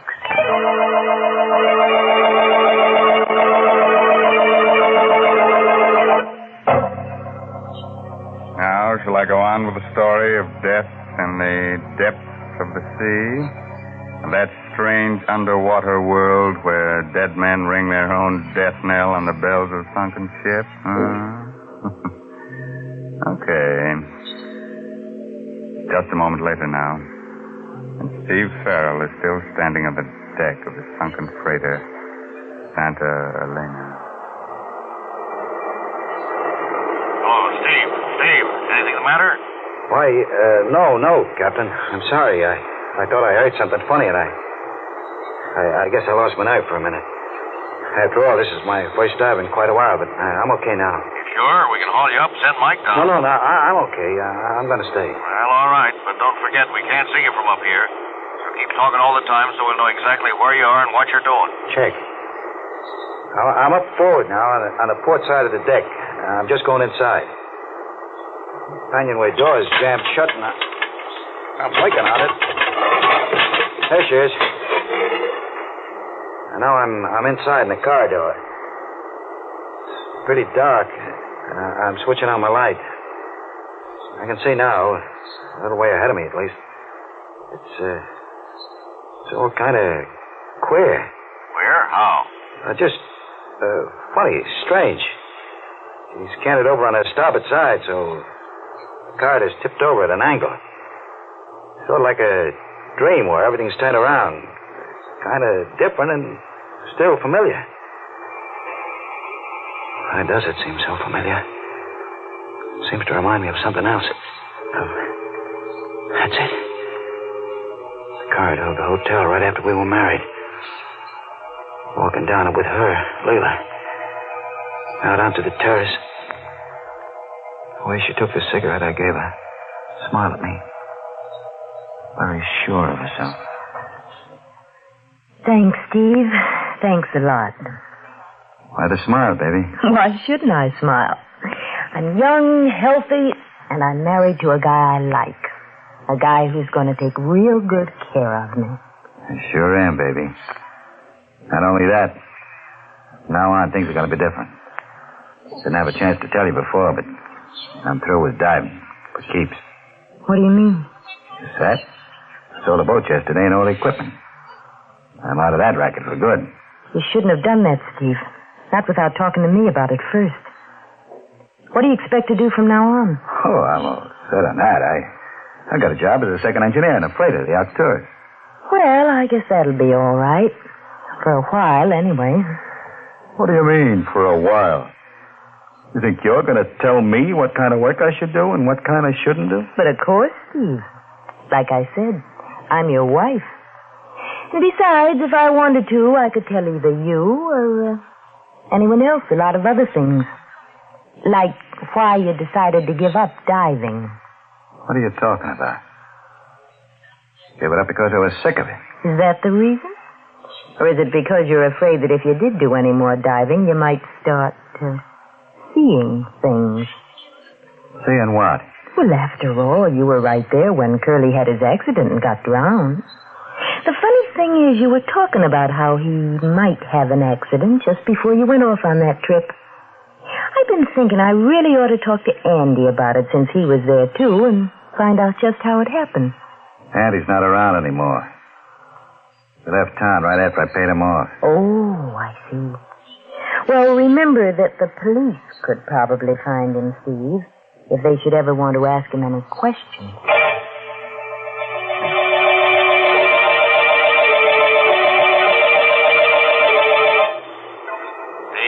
Steve, what's the matter? Why don't you answer? Where are you? What? I'm sorry, Captain. Nothing's the matter. I guess I was just thinking about something else, and I'm at the end of the corridor now. Just opening the door to the engine room. I'm going across the gratings now and down the stairs. Funny. Something kind of familiar about all this. Pattern in the grills. Picture the stairs. Hey, Captain. What did you say the name of this tub was? The Santa Elena. Panamanian Registry, I think. Why? She kind of reminded me of another ship. The Arcturus. The Arcturus. What made me think of her? I know why. A year and a half in which I almost forgot about Curly. What had happened down there on the deck of the schooner. A year and a half in which I was almost happy, even with Leela. And that night, the night McHenry came up to me while I was on watch in the engine room. Hi, Steve. Howdy, gang. Swell, Chief. I just cut number 2 in again, and she's purring like a kitten. Good. Look, Steve, the old man claims he's handling a bit heavy. Wants it to sound out the pumps and check the bilge. I told him he was crazy, but, well, maybe we'd better. Okay, Chief, I'll get on it right away. Anyone around to give you a hand? I don't really need any help. But if I want him, Swanson's there someplace. Well, report to me as soon as you're finished. Hi, Chief.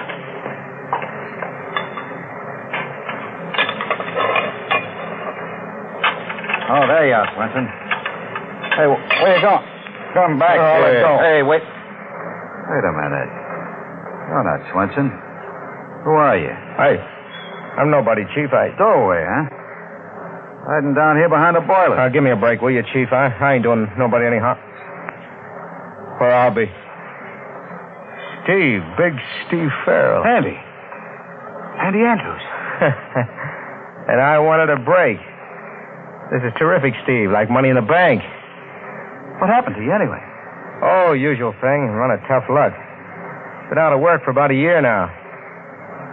Look, Steve, I'm pretty hungry. I ain't had nothing to eat since we left port. I guess I could pick up some stuff from the galley for you. But we'll have to be careful. It'd be the devil to pay if they found out I was hiding you. Good old Steve.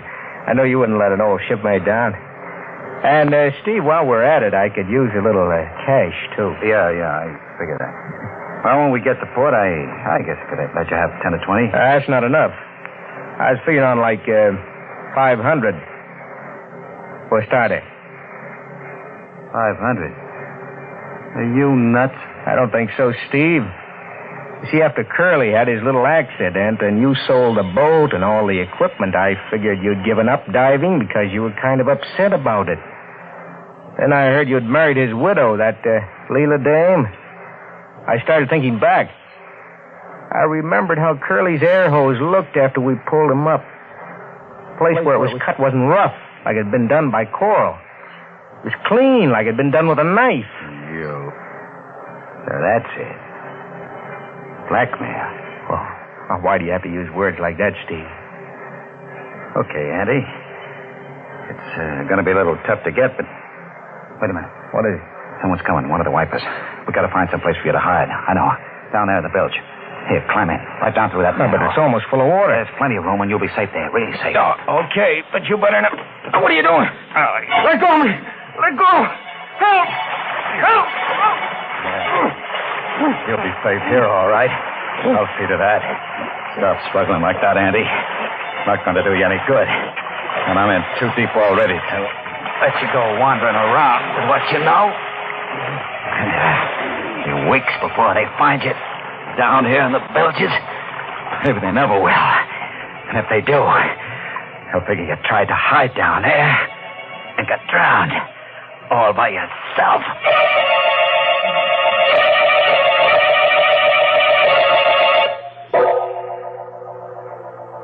Hello, Steve.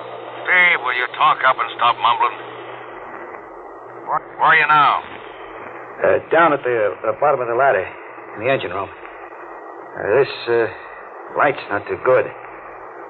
The boilers are right in front of me, and seems to be some kind of a brass plate on the floor here. Captain! This isn't the Santa Elena. It's the Arcturus. What are you talking about? It is. Don't you understand it? It's the ship where I killed him. And he must still be down here. Down the bilges.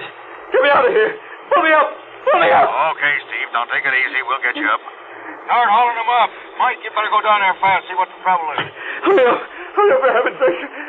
I think I see something moving back there, behind the boilers. Hey, Brody. The bell. Ringing like it did when Curly. That means that he's here, too. The boat's here. Can't you get me out? We're trying, but something's wrong with your line. Seems to be fouled. Now, look, Steve. Try to get out yourself. Start working your way back along your line.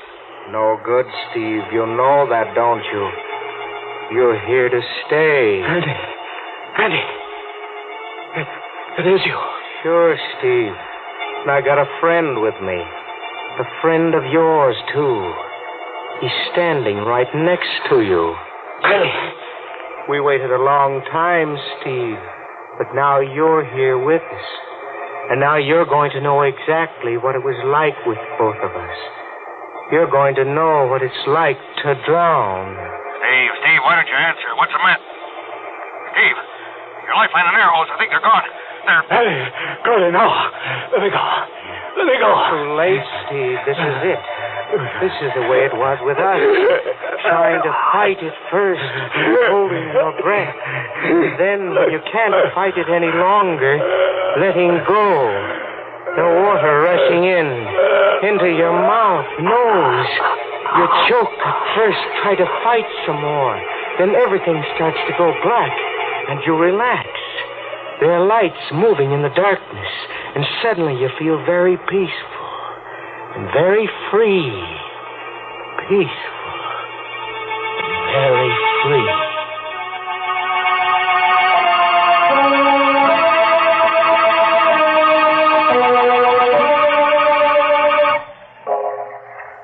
Did you find him, Mike?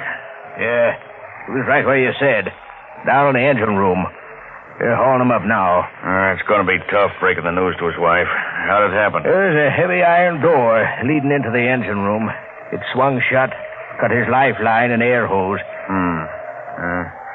You were saying an awful lot of stuff that didn't make sense, but there was something about a bell. Well, his lifeline was looped around the bell on the foredeck. Must have gotten caught when you tried to pull him up. And that may have rung the bell a few times. There was something else, though.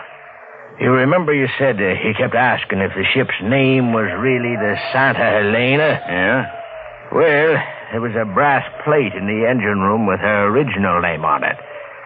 And it was the Arcturus. They must have changed it when they re-registered her. That is funny. There's one thing that's even funnier. Of course, the whole thing was an accident, but I wonder what made that door close.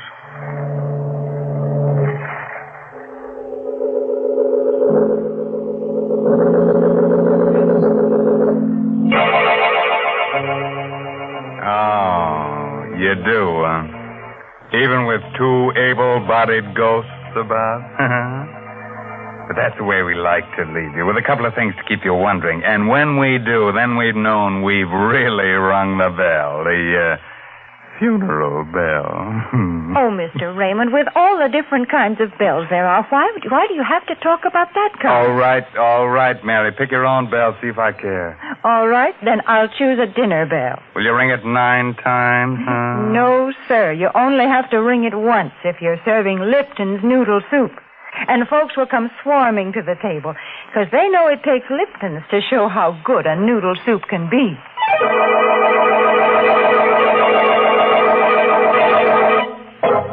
Now, before I close the inner sanctum, here's a word of advice.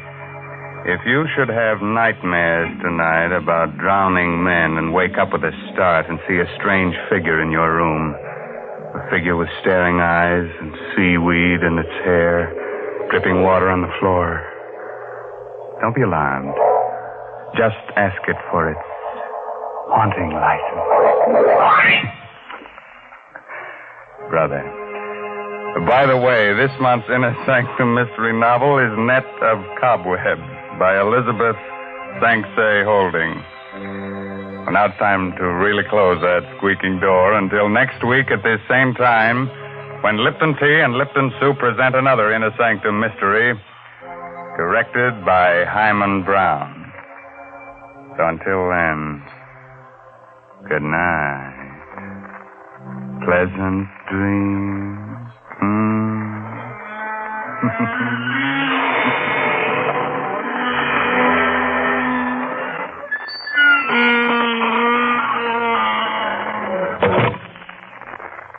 Folks, I don't know how you feel, but that spooky bell gave me the shivers. Right now, I'd like to hear a cheerful sound that'd make me forget all about it. Yes, I'd like to hear a tea kettle singing on the stove. And when that water is at a good rolling boil, let's have a cup of Lipton tea. You know, the tea with the brisk flavor. That word brisk, B-R-I-S-K, means that Lipton's has a lively, full-bodied flavor. It never tastes flat or wishy-washy. So don't forget Lipton tea. And don't forget to tune in next Tuesday night for another Inner Sanctum Mystery. This is CBS, the Columbia Broadcasting System.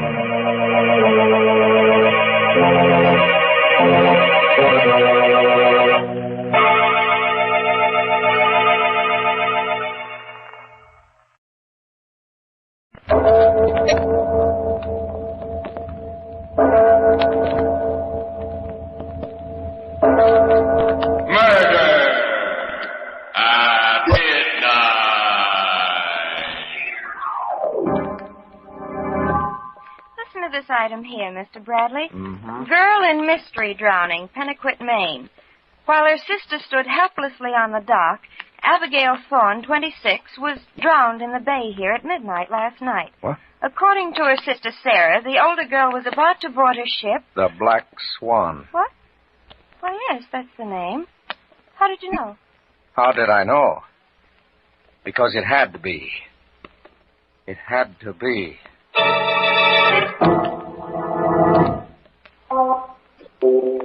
Midnight, the witching hour when the night is darkest, our fears the strongest, and our strength at its lowest ebb. Midnight, when the graves gape open and death strikes. How? You'll learn the answer in just a moment in The Black Swan.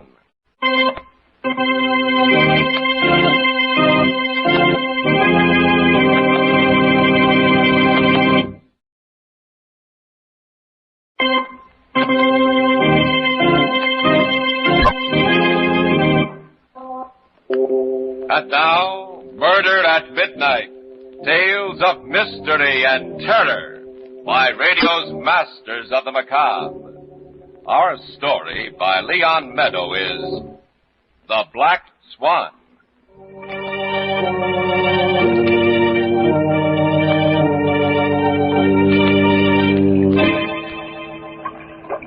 It's odd, isn't it? How familiar sounds revive old memories. Listen to the waves against the dock. Yeah, it's 6 years since I, Amos Bradley, last heard this sound.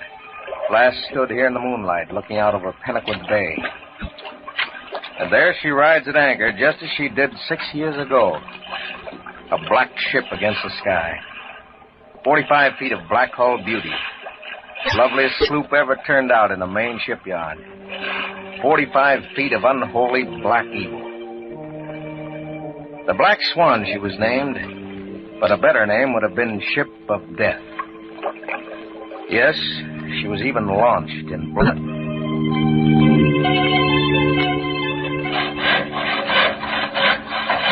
Henderson! Oh, Henderson! See my son anyplace? Hello, Mr. Thorne. Left Fred on deck. Well, how do you like the Black Swan? Like her. Fine talk about a ship built for Fred Thorne. Well, Fred thinks she's the trimmest job he ever turned out. Trim? A pleasure ship. Well, what are you waiting for? Will you tell Fred I'm here? Oh, yes, sir. I'll get him just as soon as we check the keel plate. Yeah, we're going to launch her in a few minutes. Stay around and watch her hit the water. Stay around. Watch. Old, broken down Caleb Thorne. That's all he's good for, anyway. Stay around. Watch. Hello, Father. How are you? Stay around. Watch. Watch as good as buried. Built for a girl. Think your sister'll like it? Abby'll be pleased, Father. It's a fine birthday present. All right, Ben. He's just about ready. All set here, Fred. Okay, Henderson, I'm coming down, too. Want to check the clearance. I'll see you in a minute, Dad. Go on, go on. All right, over here. Captain Thorne will stand here and watch. The worthless, peg-legged old man. The sea is the Lord. The sea giveth a man his life and taketh his life. Stand aside, Caleb. What's taking him so long? Seems to... What's that? Fred! One of the braces, Father. It slipped. Hey, Henderson! Henderson, you fool! Get down here! The braces are giving away! Fred! Son! Get out! I'm trying to. I've got the wedged in. If I move the other brake, I'm afraid. Henderson! I mean, Fred, just hold on. Hurry, she's starting to fall.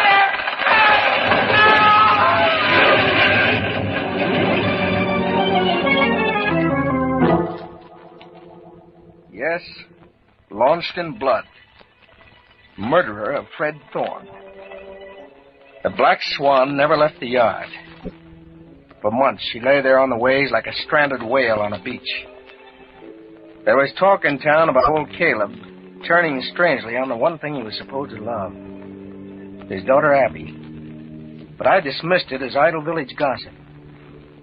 Actually, no one knew very much about the family. The Thornes kept to themselves on that little island of theirs. You can just make it out. Yeah, they're beyond the breakwater. And then one day, about 6 months after Fred was killed, I ran into Philip Hazlitt on Main Street. Hi, Amos. Just the man I want. I'm looking for a first mate. Yeah, since when? Well, I had a note from Abby yesterday. She wants me to bring the Black Swan out to the island. The Black Swan? I thought the old man... Changed his mind, I guess. No, you never can tell with him. But Abby, I mean, after what happened... Oh, come now. You certainly haven't started believing that old wife stuff. No, of course not. But the old man swore he'd never look at the ship again. Well, search me. Well, anyway, I'm to bring her out Saturday. You want to come? Yeah. Think I do.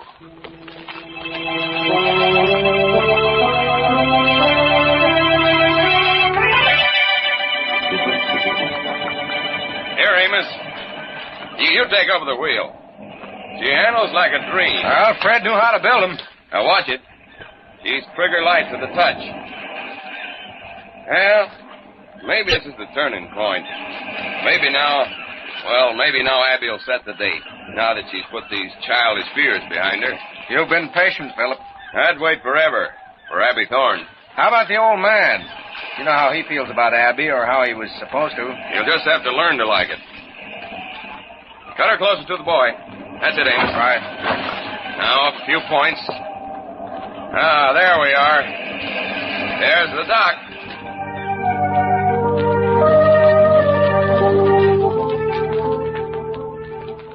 Abby was standing there on the little dock, waiting for us, waving to us as we anchored in the cove and jumped into the dory. A dark-haired, willowy girl. Lovely girl. And next to her was Sarah, Sister Sarah, 14. A smaller, incredibly faithful replica of Abby, except for her eyes. Her piercing, stony blue eyes, which were like Caleb's. Frighteningly like Caleb's. Abby had planned a picnic for us at Arrow Beach on the other side of the island. She and Philip had set out first to get away from Caleb, I suspect. And I was to bring Sarah along later. Well, just as we were about to leave the house, Caleb stopped me. He'd scarcely uttered a word since our arrival. I want you to see something, Amos. Oh, all right. You come too, Sarah, to Fred's room. All right, Father, only I know what it is. Yes, Sarah knows. It's our secret. We keep it locked in Fred's room. We waited till Abby was gone. Abby's left us. Left? Oh, Father means she's with Philip. Yeah, Abby's gone. Abby's left us. See, Amos, on the floor there. Why, it's a tool chest, complete set. His tools, Fred's. All his tools. His planes and chisels and gouges. And all the bits and braces and mallets. All his tools. Aren't they beautiful, Amos? The way they shine? We keep them shining and clean. Just the way Fred always kept them. It's our secret. Abby doesn't know. Abby's left us. But Fred is back now. Sea always too. And someday Father's take them and put them all in that big chest and bury them out at sea.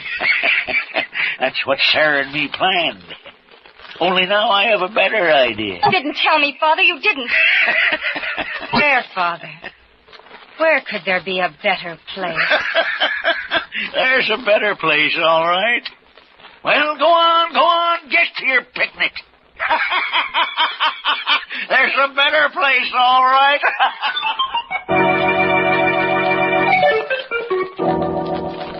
I don't remember much about that picnic, except Abby's unusual quietness, Philip's efforts to keep the conversation alive, and Sarah's strange restlessness. She stared at me constantly, warning me silently with those intense blue eyes, warning me about that secret of Caleb's. Well, I was glad, I know that, when we finally said goodbye late that night, rowed out to the Black Swan, and cast off.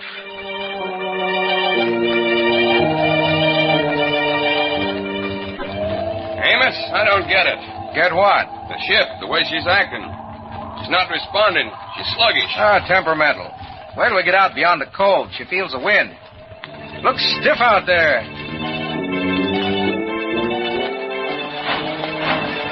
Hey, that's the jib. Came loose from the cleat. I'll go for it. You take the wheel, Amos. I don't like the way she's handling. She's nosing down in this heavy stuff. Okay. Hey, the wind shifted. Bring her about. I know. I'm trying. Sure, take it. Pull her over. All the way. Quick. I got her over as far as she'll go. You better get the mainsail down. Hey, watch it, the man! Get up! Get up!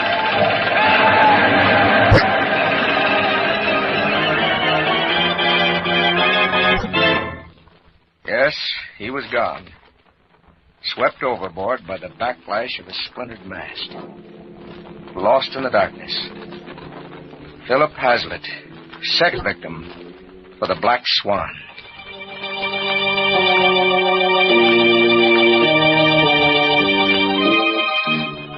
Somehow, I managed to get the Swan back. And shortly afterward, I left Pennaquit to work in Boston for my uncle's engineering firm. I heard nothing from or about the Thorns for a year when I received a short, formal note from Abby. Her father had passed away peacefully in sleep.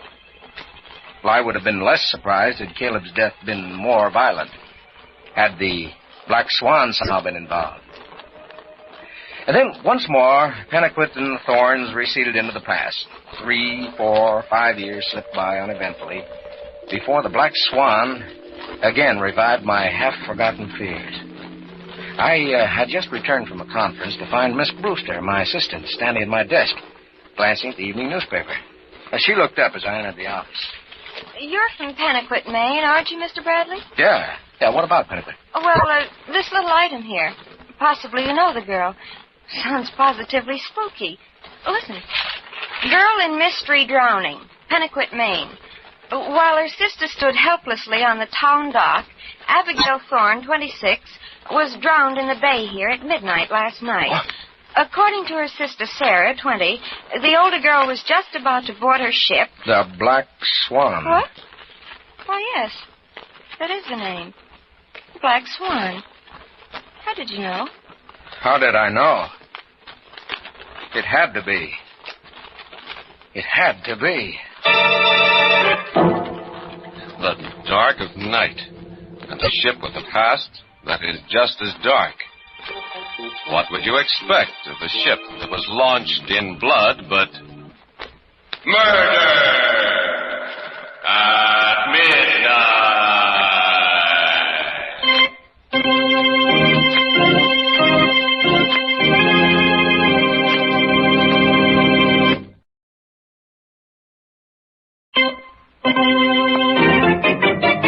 And now back to Murder at Midnight and the Black Swan.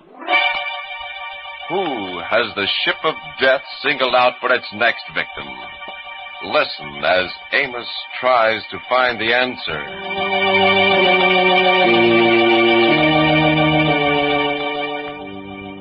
So you didn't think a ship could be a murderer?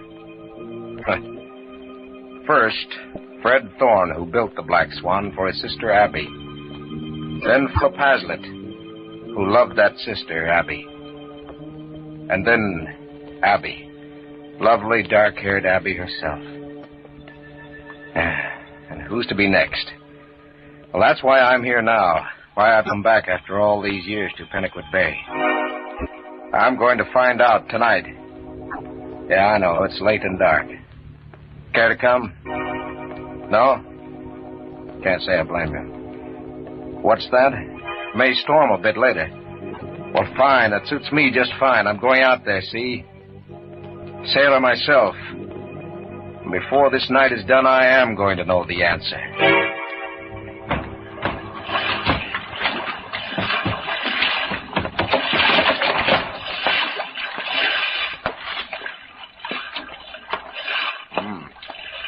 In pretty good shape after all this time. Somebody must be taking care of her. Somebody is, Amos. Very good care of her. Abby. That surprises you, Abby coming back here. It can't be. You need a flashlight to reassure you? Wouldn't Abby's ghost be more companionable in this pale, thin moonlight? It's you, Sarah. Little Sarah. For a moment, You thought I was Abigail.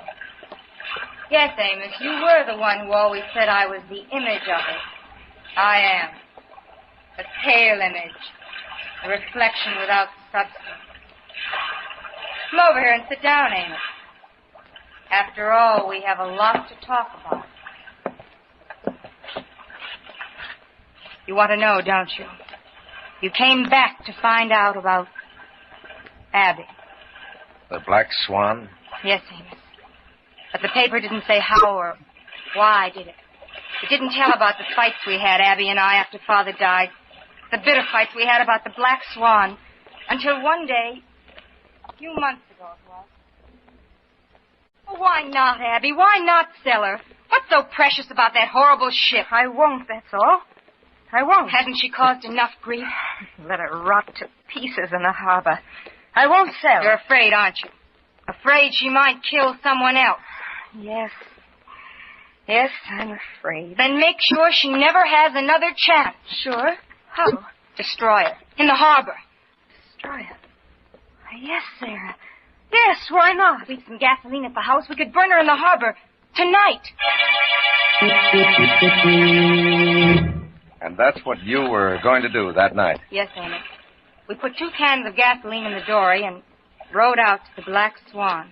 But it said in the paper you were standing on the dock. I was. We were about halfway out when suddenly a strange feeling of terror swept over. Put back, Abby! Put back! Not now, Sarah. No, this is the way it must be. No, I tell you, no, I don't trust that ship. You won't ever have to again. I can't, Abby. I can't. Take me back. Help me, please, or I'll jump overboard and swim back. All right. I'll put you ashore. And then I'll come back. And I'll do it alone.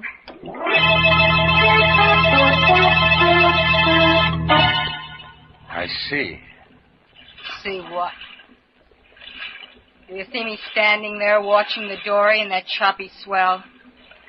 Do you see me standing there watching Abby get to her feet, a gasoline can in one hand? Do you see it happening swiftly, without warning? The Black Swan rolling violently, swamping the dory. Do you see Abby pitching forward, her head striking the black hole? Do you see her plunge backwards, her knees catching the gunwale, her body snapping like a broken oar? Her head beneath the water. When I got there, she was dead. The Black Swan again. Yes, the Black Swan. And we're the only 2 left who care. And we'd come back to find out. Amos, who loved my sister in silence. And Sarah. And Sarah, who? I might have told you once. She went away like the others. I've come back, Sarah. Yes. Because there's no rest for you either. No rest until we know. Look to the anchor, Amos. It's time we did know.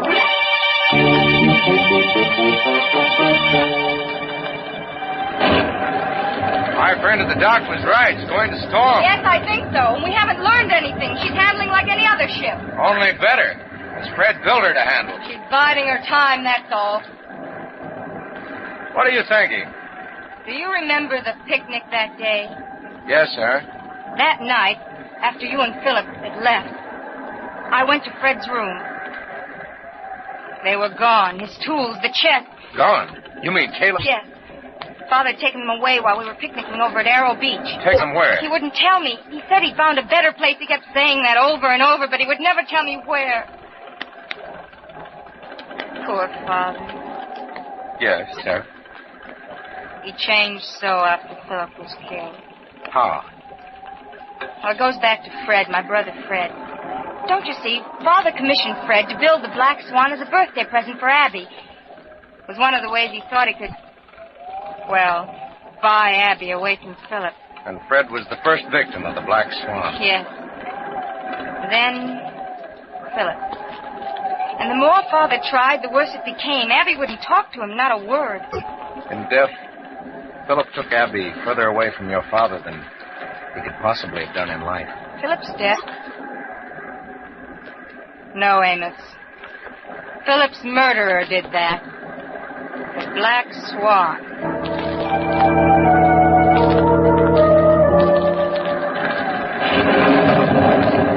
We'd better put her back. Head back, Sarah. I don't like the way she's blowing up. And I don't care, Amos. I feel so different now about everything. Now that the Swan is behaving herself? Yes. Well, maybe so, but the weather isn't. Now that you've promised to come back to Boston with me and to leave all this behind you, I'm not taking any chance. Anywhere you say, Amos, anywhere. Because now I'm free. See how she's riding the storm. It's as if she were free, too.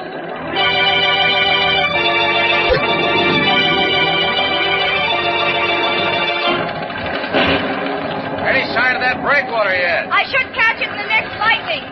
It's somewhere off port. I know it is. It can't be far now. Keep your eye peeled. I am. There, Amos. It is. It's... What did you say? Off port now. Hold her till I tell you, then cut in. I think we can make it on one run. Okay, say when. All set? All set. No! Swing her in now, Amos. I am. I'm trying. I'm giving it everything I... No, Amos, quicker. We'll hit the rocks on the other side of the entrance. She won't hold her. Put her about then, quick. She won't. She's not answering the helm. She's gone dead the way she did the night Philip.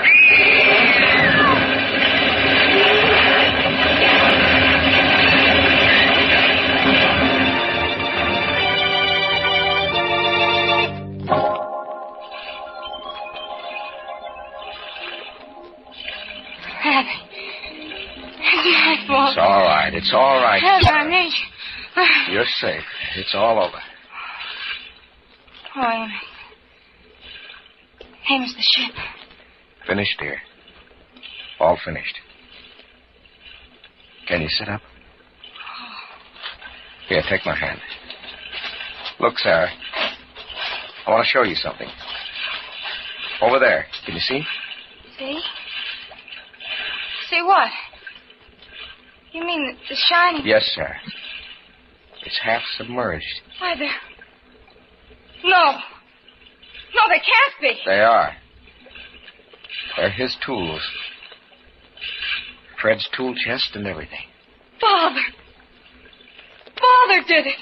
Yeah. When Caleb said he knew a better place, he meant in the ship. Oh, Father. Father.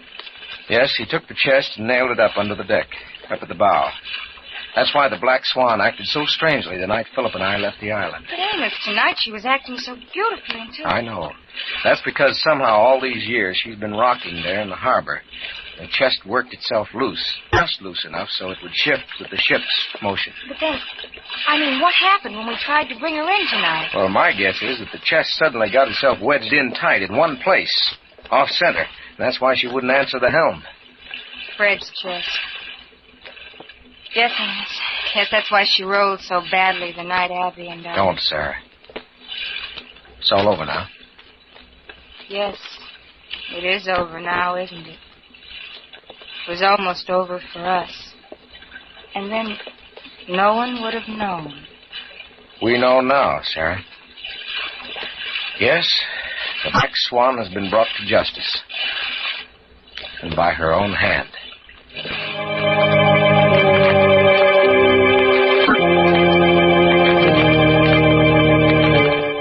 A wild, strange family. And a ship that was launched in blood. With such a setting, it's no wonder that what was meant as a tribute and an act of love turned into murder at midnight.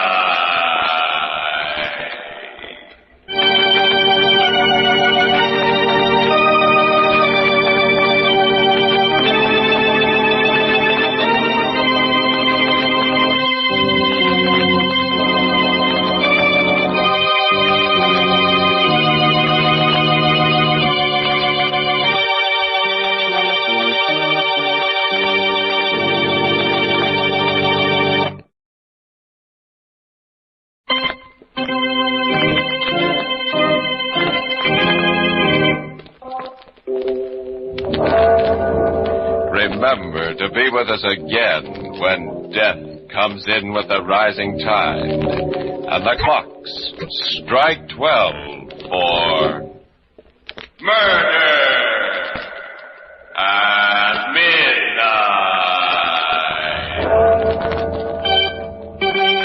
Our storyteller, Amos Bradley, was played by Lawson Zerby. With music by Charles Paul, Murder at Midnight was directed by Anton M. Leader.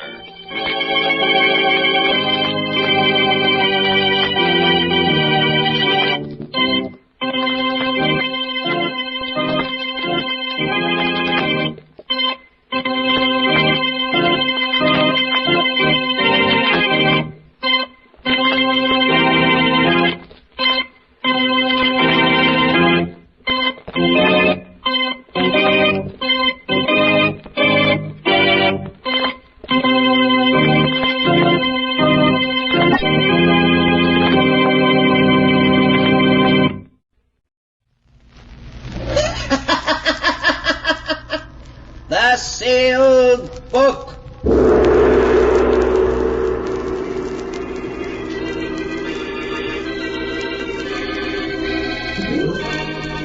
Once again, the keeper of the book is ready to open the ponderous volume in which is recorded all the secrets and mysteries of mankind through the ages.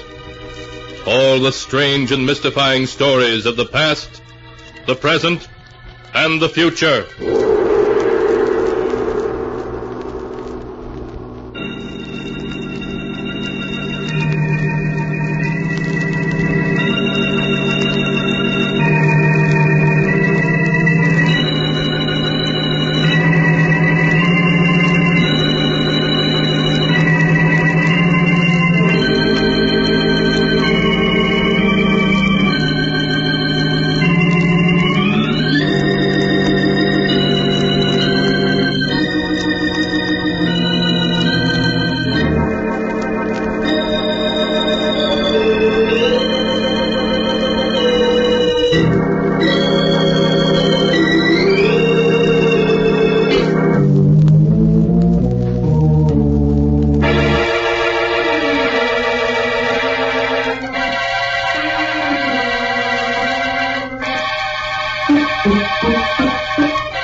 Keeper of the book, what tale will you tell us this time? What tale shall I tell you? I have tales here of every kind. Tales of murder, tales of madness, of dark deeds and events strange beyond all belief.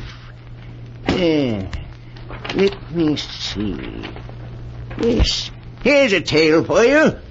The strange and terrible story of two old ladies and how they tried to escape from their doom. I call the story Escape by Death.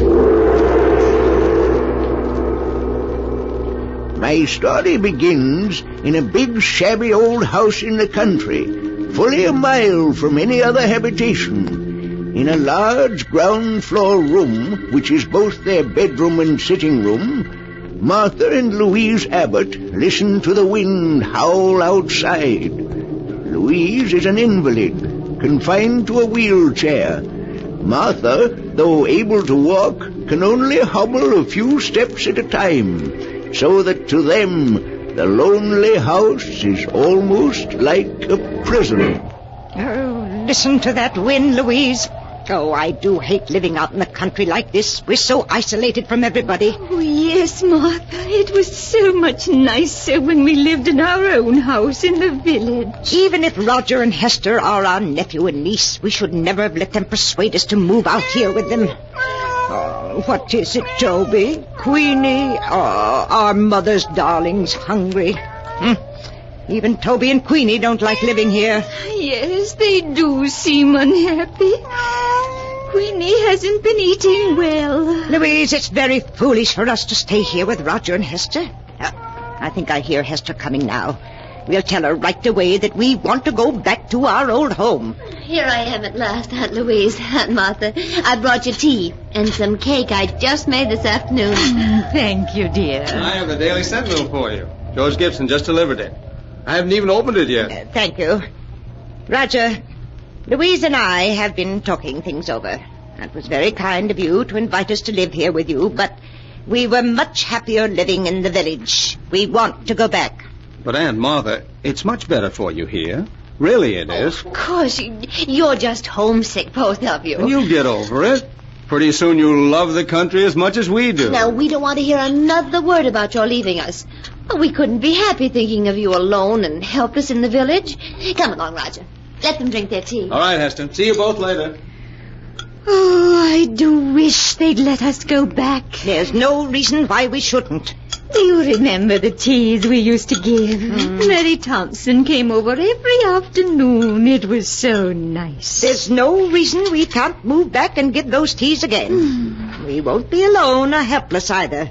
With all the money Father left us, we can afford a dozen servants. Louise, we are going back. I've made up my mind. Oh, Martha, I'm so glad. Listen to Toby and Queenie. They're glad we're going back too, aren't you, you fat old darlings? Oh, they understand you, Martha.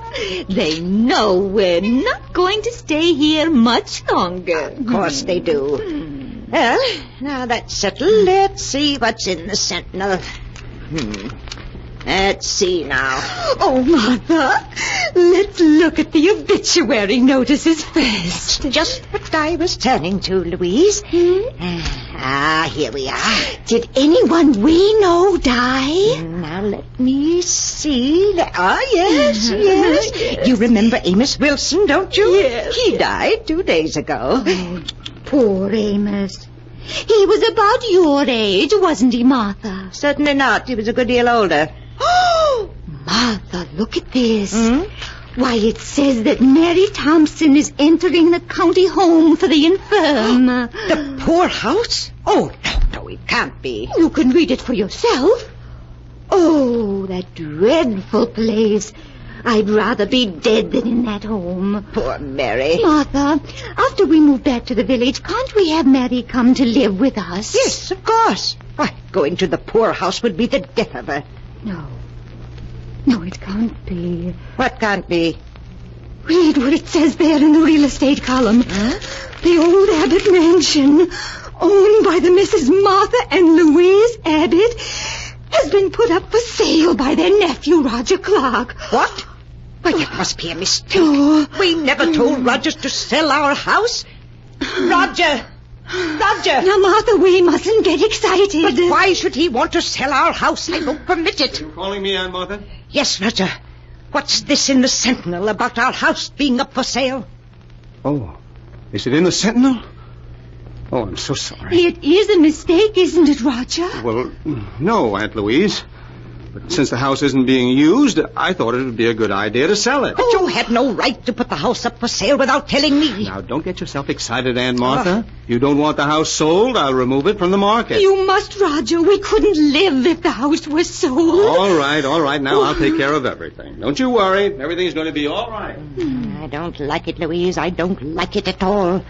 Why should he try to sell it without telling us? He does seem strange. Louise, we must get in touch with Judge Morris at once. Mm-hmm. He's the administrator of Father's estate. He'll take care of everything for us the way we want it. I didn't like the look in Roger's eyes just now. I've always been suspicious of Roger, and if you want my opinion, he and Hester are up to something.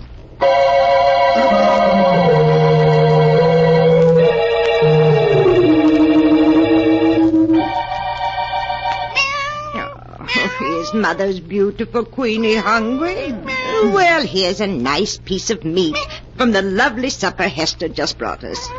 Oh, Queenie is hungry, Mother. She's got her appetite back since she learned we intend going back to the village. Yes, she has, but where's Toby? I don't see him around any place. Probably in the kitchen. Martha, when are you going to speak to Roger and Hester again about our leaving? I'm waiting until we can get in touch with Judge Morris. He'll come get us whether Roger wants us to go or not. There's been something very strange about Roger's manner ever since we told him yesterday we didn't want to stay. Martha, look. Queenie's ill. Oh. That meat you gave her has made her sick. Queenie, oh, what's the matter with Mother's darling? Oh, Martha, there's something terribly wrong with her. Queenie, what is it? Oh, Louise, what can we do? Give her some water, maybe that'll help. Martha, she's fallen down. She's dead, Louise. Queenie is dead. Oh, no, she can't. But she is, though she was perfectly all right until I gave her that meat. She was so hungry, she just bolted it down. Oh, Martha, she must have choked on it. She's choked to death. Did she? I'm not so sure. Martha, what do you mean? What else could it have been? She acted more as if she were poisoned. Poisoned? Yes, I'm sure of it. The meat was poisoned. That's why Queenie died. But how's that possible? It was poisoned because that meat was meant for us. Martha, you don't mean that Roger and Hester... Yes, Louise. Oh, I see it now. That's why they brought us out here. Why they won't let us leave. They're planning to kill us. They're after our money. Oh, Martha, what are we going to do? We've got to get in touch with Judge Morris right away. He'll save us. But, Martha, how can we? The telephone is upstairs in Hester's room, and neither of us can climb stairs. I know that. We've got to figure another way to reach him. Louise, our lives depend upon it.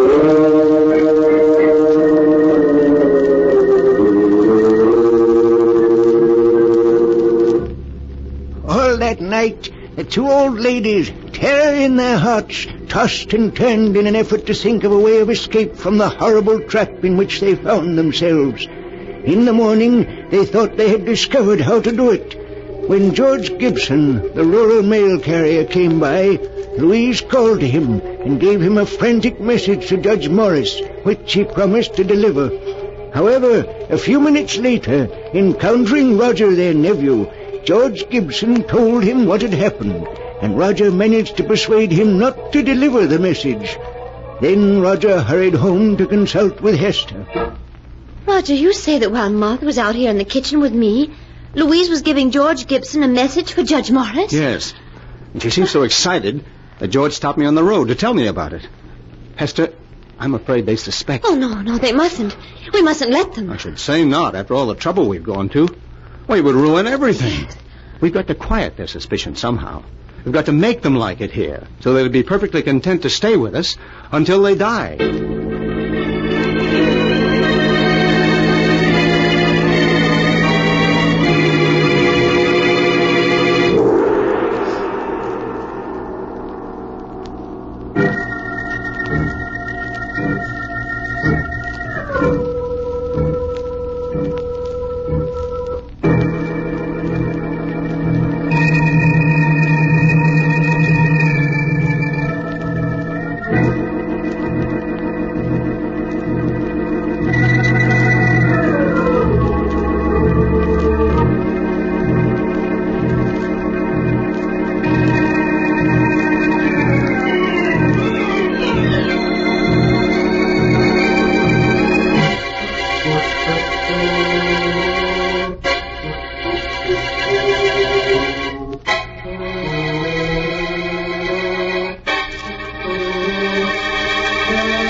And now to return to the story of escape by death, as it is written in the sealed book.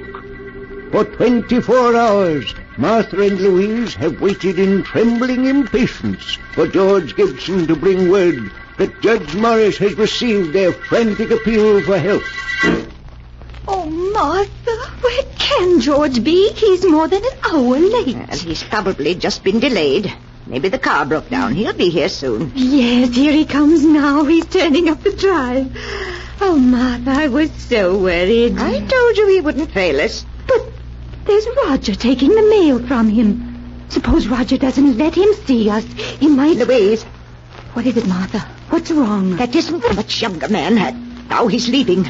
Roger's coming back in the house. Martha, where do you suppose George is? I don't know. I don't understand. Perhaps he's sick today. Here comes Roger. Hello, Aunt Martha. Aunt Louise. Here's a magazine that came in the mail. I thought you might like to see it. Thank you, Roger. Why didn't George Gibson deliver the mail today? Oh, you saw that there was a new driver. Well, I'm sorry to have to tell you this, but yesterday afternoon, poor George was killed. Killed? Oh, no.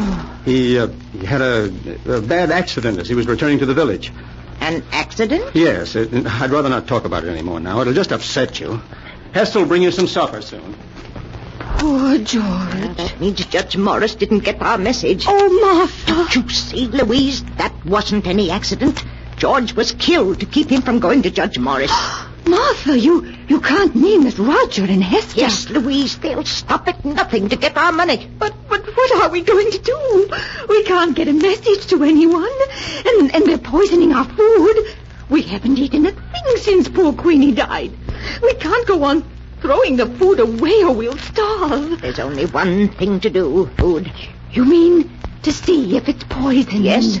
It's dreadful, having to risk poor Toby's life, but it's the only thing we can do.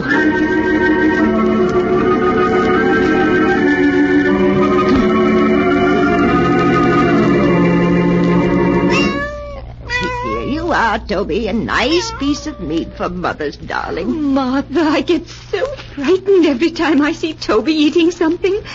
I keep remembering Queenie. The dreadful way she died. Now, Louise, we mustn't think of that. Here, Toby, dear. Martha, why are you feeding Toby? Well, he gets plenty to eat in the kitchen. He'll die of overeating if you aren't careful. I've always fed Toby from my own plate. He expects it. But, Aunt Martha, if you feed that meat to the cat, there won't be enough for you. No. And if you're to get well, you need all that food.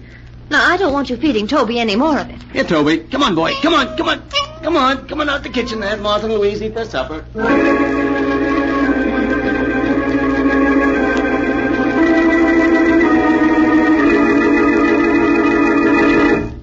Here you are, Aunt Martha. Aunt Louise, I've bought you your lunch. Doesn't it look good? Yes, Hester. It's very nice. Here, Toby. Here, kitty. Hester, have you seen Toby? No, Aunt Martha, I haven't. Oh, but where could he be? Toby's always on time for meals. Oh, he's probably someplace around the house. Now, eat your lunch before it gets cold. Oh, Martha, where can he be? Toby'll be along in a few minutes. We won't touch a bit of this food until he's eaten some of it. I do wish he were here. I'm so hungry. Louise, don't touch a thing on that tray. It isn't safe. Here, Toby. Here, kitty, kitty, kitty,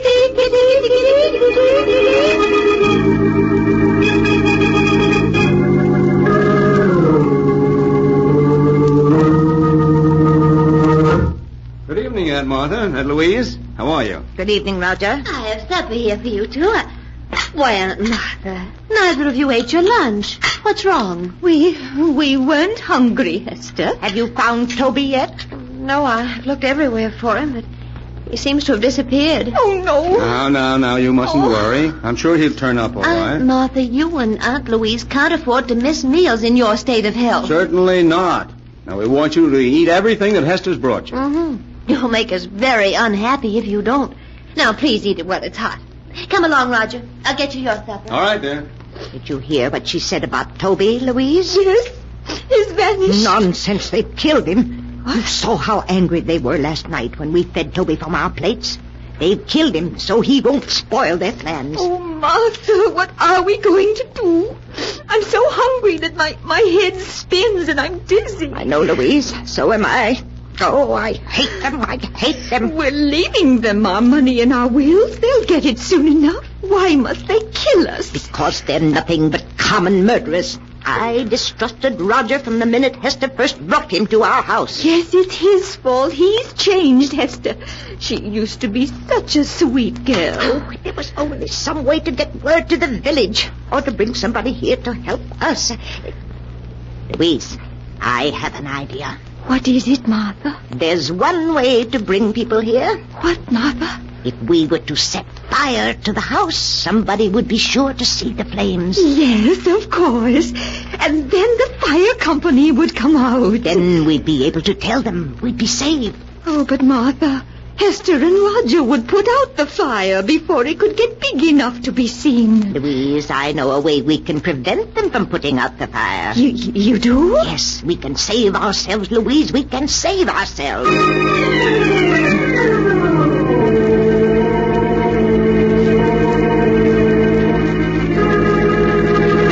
Here, Toby. Here.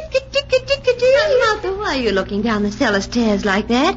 You should be in your room. You certainly should. It's drafty out here in the hall. Now close the cellar door and go back to your room. But I heard Toby crying. He's down in the cellar, and I won't go to my room until I get him. But Aunt Martha... Roger, just to put Aunt Martha's mind at ease, why don't you go down the cellar and see if Toby is there? Oh, all right.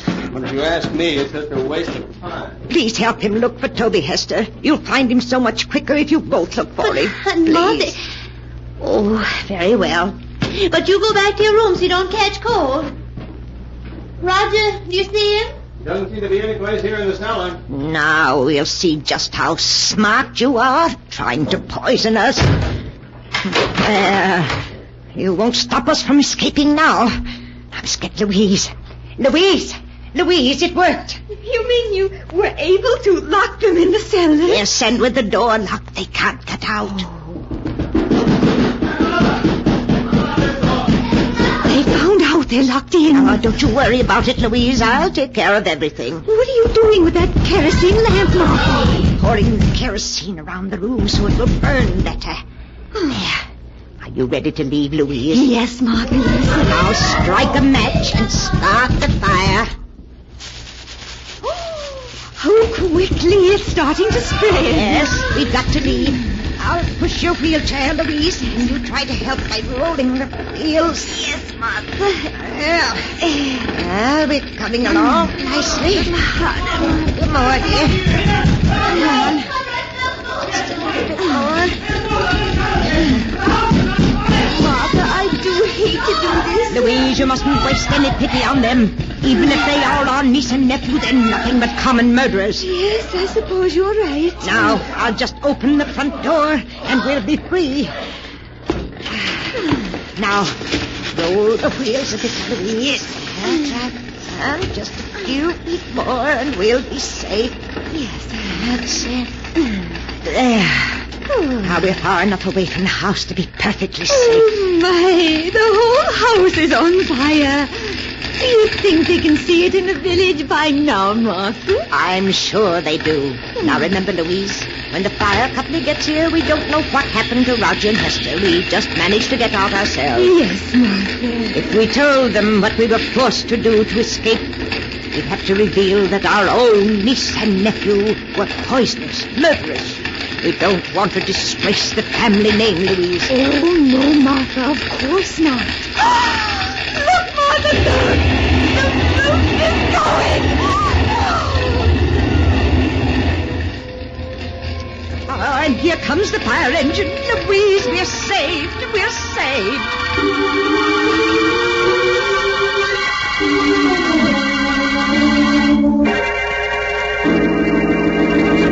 Good morning, Judge Morris. Good morning, Miss Martha, Miss Louise.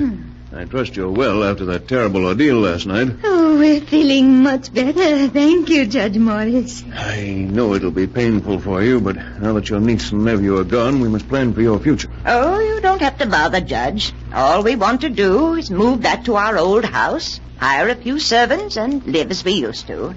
Yes. And I was wondering if you could arrange to have Mary Thompson come live with us. I won't hear of her going to that dreadful home for the infirm. Why, the poorhouse would be the death of her. Oh, no, we can't let her go there. With all the money Father left us, there's no reason why she should. Ladies, I'd hoped I'd never have to reveal the truth to you, but now it appears I must. The truth? I don't understand, Judge. Some weeks ago, the bonds in the trust fund your father left you became utterly worthless. What? Your nephew and niece were afraid the shock of learning you were penniless would be too much for you. So it was decided to keep the news from you.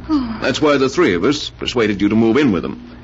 Your house here in the village had to be sold to meet the debts of the estate. But that can't be. Father left us so much. It's all worthless now. Perhaps I should have told you this a month ago.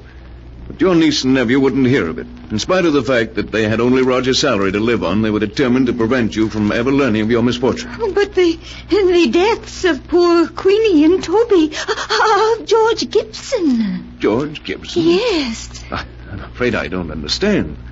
Surely you heard that he was killed. A tire blew out and his car turned over. You mean he wasn't murdered? Certainly not. Oh. You feeling well? Has my news been too much for you? No.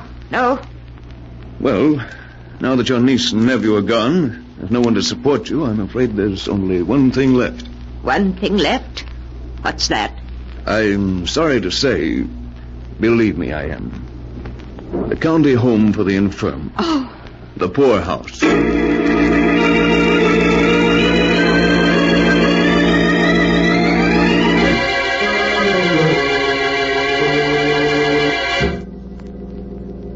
And that is the tale of escape by death, as it is written in the sealed book.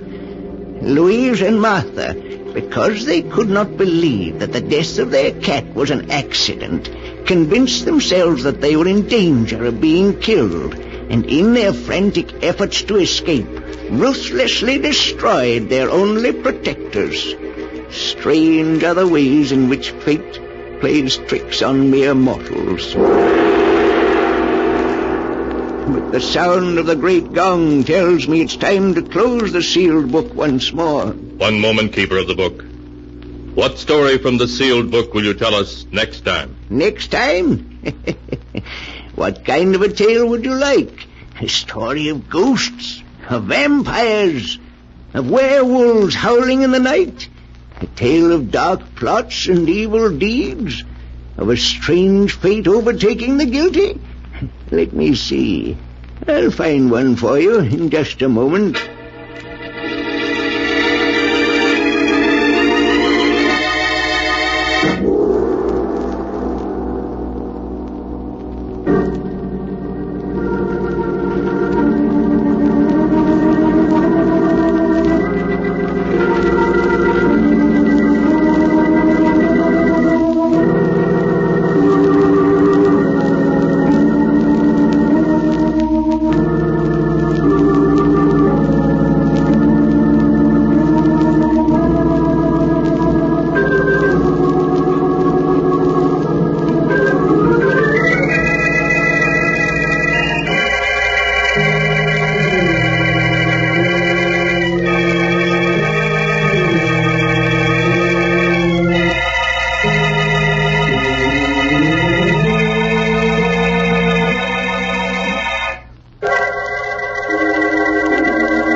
And now, keeper of the book, have you found the story that you'll tell next time? Yes, I found one for you.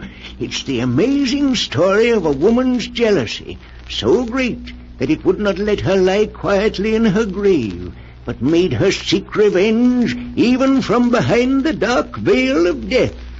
I call it Death at Storm House.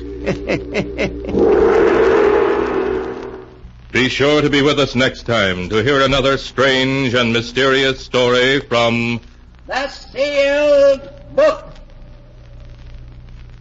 The Sealed Book, written by Bob Arthur and David Cogan, is produced and directed by Jock McGregor.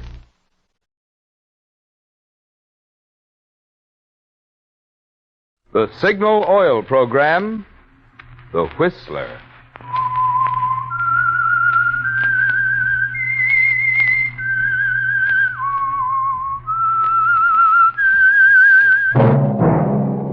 That whistle is your signal for the Signal Oil Program, The Whistler.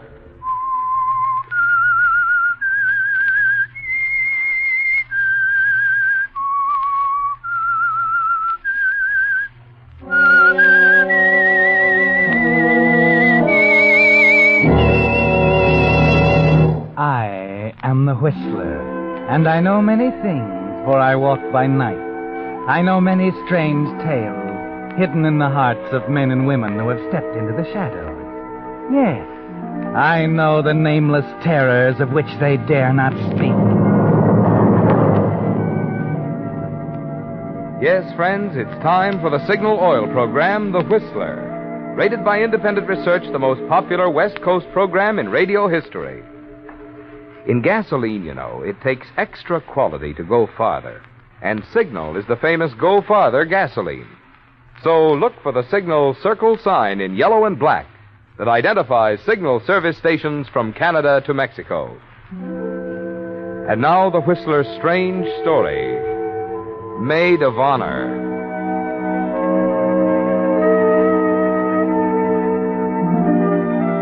It was mid-morning when Elaine left Nancy's apartment in the suburbs and began the unbearable taxi ride across the city to Elmwood. The traffic was slowed down by a late February drizzle, and the clamoring horns, grinding gears, and clanging signal bells played along the raw edges of her nerves. Driver, can't you take another route?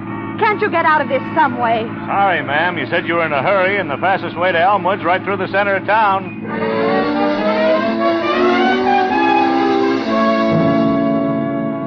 She leaned back against the seat heavily, trying to relax so she could go over the whole scheme once more in her mind. The message, the phone call to Nancy, each incident had to fall into place like a scene from one of the thousands of radio scripts she'd read before the microphone.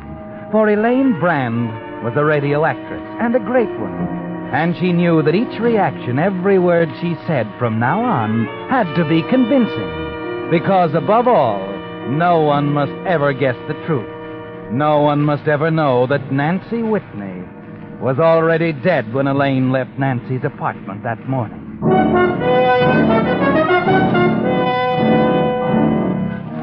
It seemed a year before the taxi pulled up in front of the quiet house in Elmwood. But when Nancy's sister Margaret answered the bell and Elaine stepped into the hallway, she was ready for the greatest role of her career. And she was almost relieved when Margaret began it just as she had expected. Please, don't take off your coat, Elaine. I just can't talk today. Margaret, you've got to be reasonable about this. I came all the way across town. I'm sorry, Elaine. I'm not up to it today. If you don't mind, I'd rather not discuss it. You're going to discuss it. I'm not going to stand idly by and watch you ruin your sister's wedding. I told you I'm not feeling well. That convenient heart trouble of yours isn't going to get you out of it this time. Do you realize what you're doing, Margaret? Can you understand what this is doing to your sister? I understand everything. I'd rather see Nancy disappointed now than later. Disappointed? She's despondent. If you refuse to stand up with her tomorrow, I don't know what she'll do. She loves you, Margaret. You've been almost like a mother to her. Oh, why go through all that again? I disapprove of Bill Pendle. I don't want any part of that wedding. That's all there is to it. that has nothing to do with it. It doesn't matter whether or not you disapprove of Bill. Nancy loves him. That's all that matters. They're going to be married tomorrow. And you're going to be a maid of honor if I have to drag you there. I should think you'd have the common decency. Oh, please, Elaine. I don't want to hear any more. And don't tell me I don't love my sister.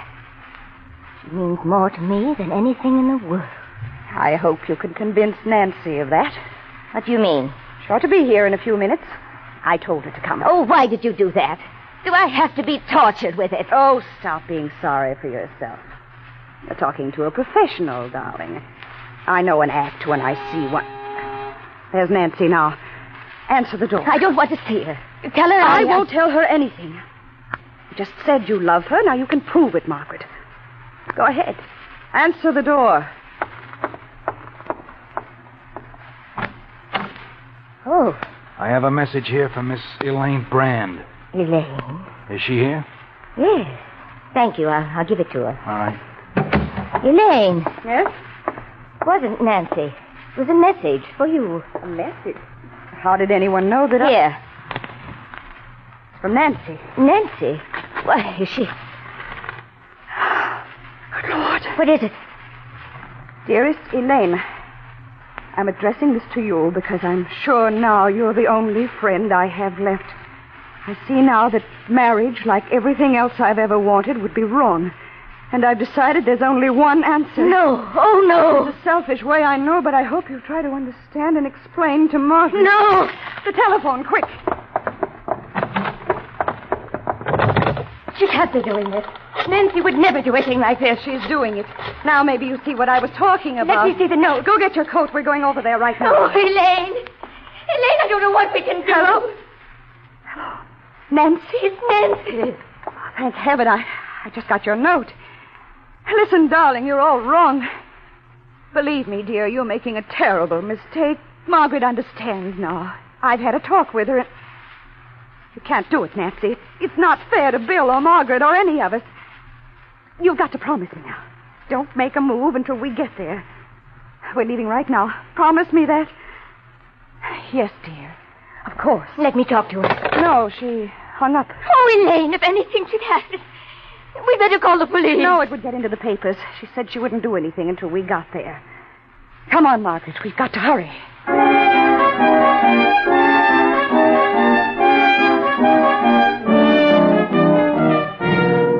And so the first scene has reached its climax, Elaine. And you were just as convincing as you'd planned. Another taxi takes you and Margaret back through the maddening snarl of traffic toward Nancy's. And when the taxi pulls up to the apartment entrance, and you see the manager talking to a man with a press badge, you take a firm grip on Margaret's arm and walk up to him, knowing what he's going to say. She's dead, Miss Brand. They found her a half hour ago. Oh, no. Dead. Oh, you're wrong. Nancy wouldn't kill herself. She'd never do it, I know. Margaret, please, that's not going to do any good. Oh, I told you we should have telephoned the police. I told you we should have telephoned. My name's Burkle, reporter on the Star News. Maybe I can help. Huh? Yes, of course. Excuse me. This is Miss Whitney's sister. I'm Miss Brand. What have they done with her? Where is she? Well, you better not go up there now. The apartment's full of police. Police? What are they doing there? I wondered myself, Miss Brand, until I heard the lady say Miss Whitney wouldn't have done it. That's what they seem to think upstairs, too. They're right. Nancy couldn't do a thing like that. Why? Margaret's not herself, Mr. Burkle. We better... Now, wait a minute, Elaine. Wait a minute. Tell me, Mr. Burkle, what happened upstairs? Well, the maid discovered her when she went in to clean. Seems to have been some kind of fast-acting poison. A lot of things don't make sense, though. Only last night she called up and confirmed the order for the wedding flowers. She hardly would have done that if she were going to... What else? Well, I don't know whether I should mention it, but they've got a suspect. Suspect? Yeah. Maid saw him walking away from the apartment just before she went in to find the body. He told the police he couldn't get in. But who was it? Who is it? Well, that's pretty obvious. The intended bridegroom, of course. Bill Pendle. Well, Elaine, there it is. Not quite the way you planned it, but there it is. They've got a convenient suspect, Bill Pendle. Or could it be that Bill Pendle was the motive for the murder? The reason for all your careful scheming? Margaret is standing there staring at you with a queer expression coming across her face. So you'd better think fast, Elaine. Bill Pendle? You mean he's under suspicion? That's right. Seems he talked himself into quite a hole, too. Said the reason he came to see her was the fight they had last night. He wanted to apologize. But this is all ridiculous. We know Nancy killed herself. I talked to her on the phone just a little while ago, pleaded with her to reconsider. Oh? Yes, and there was a note, a suicide note. It came to me at Margaret's by messenger. She said she was despondent, that Margaret didn't approve of Bill, and... Isn't that so, Margaret? So Mr. Pendle is accused of murdering my sister. He's at the DA's office right now, being questioned. If you know anything about it, you better get right over there. It's odd, isn't it? The groom killing the bride.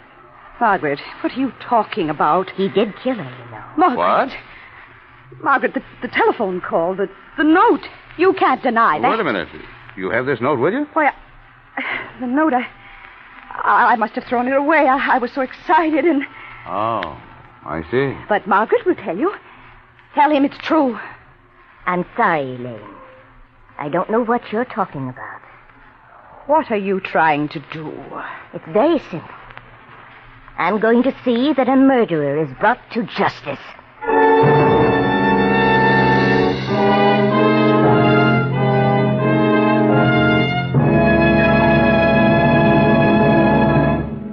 With the prologue of Maid of Honor, the Signal Oil Company brings you another strange story by The Whistler. But now, a word to you drivers. If you want to keep performance up and wear down during the months of hard summer driving ahead, it's time to see your Signal dealer now for a spring changeover from winter-weary lubricants. Costly transmission and differential gears need the protection of fresh summer-weight Signal Gear Lube. For limbering up the chassis, there's no spring tonic like a Signal double-check lube job. And, of course, your motor should be drained and refilled with fresh motor oil. Wait a minute, did I say motor oil? Well, don't you say motor oil. Be sure you say Signal Premium Motor Oil. For Signal Premium is the amazing new type lubricant that far outperforms the finest straight motor oils money can buy. You see, because Signal Premium combines 5 scientific new compounds with 100% pure paraffin base, it does more than just lubricate. In fact, tests prove Signal Premium actually keeps motors 6 times cleaner and reduces cylinder wear 1/3. Your guarantee of a sweeter running motor. But remember this, only Signal service stations have this amazing new Signal Premium Motor Oil. A mighty good reason, I'd say, why there's just one place to take your car for this spring's changeover. Your neighborhood Signal service station. And now, back to the Whistler.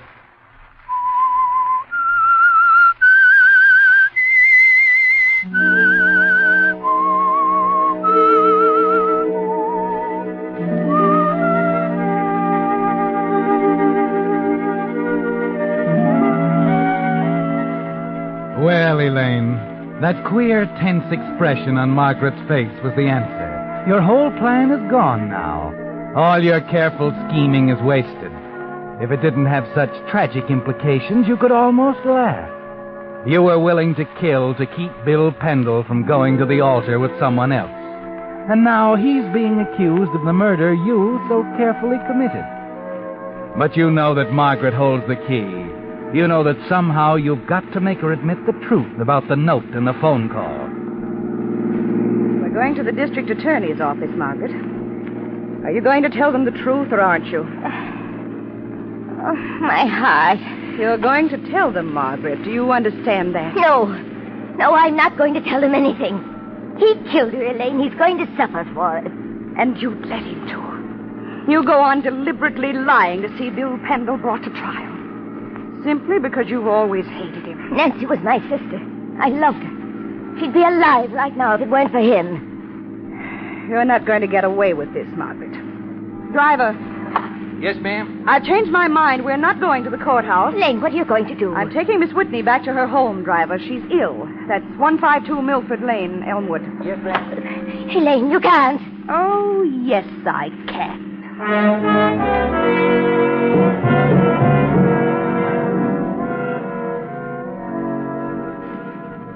It's no use, Elaine. You can't change my mind.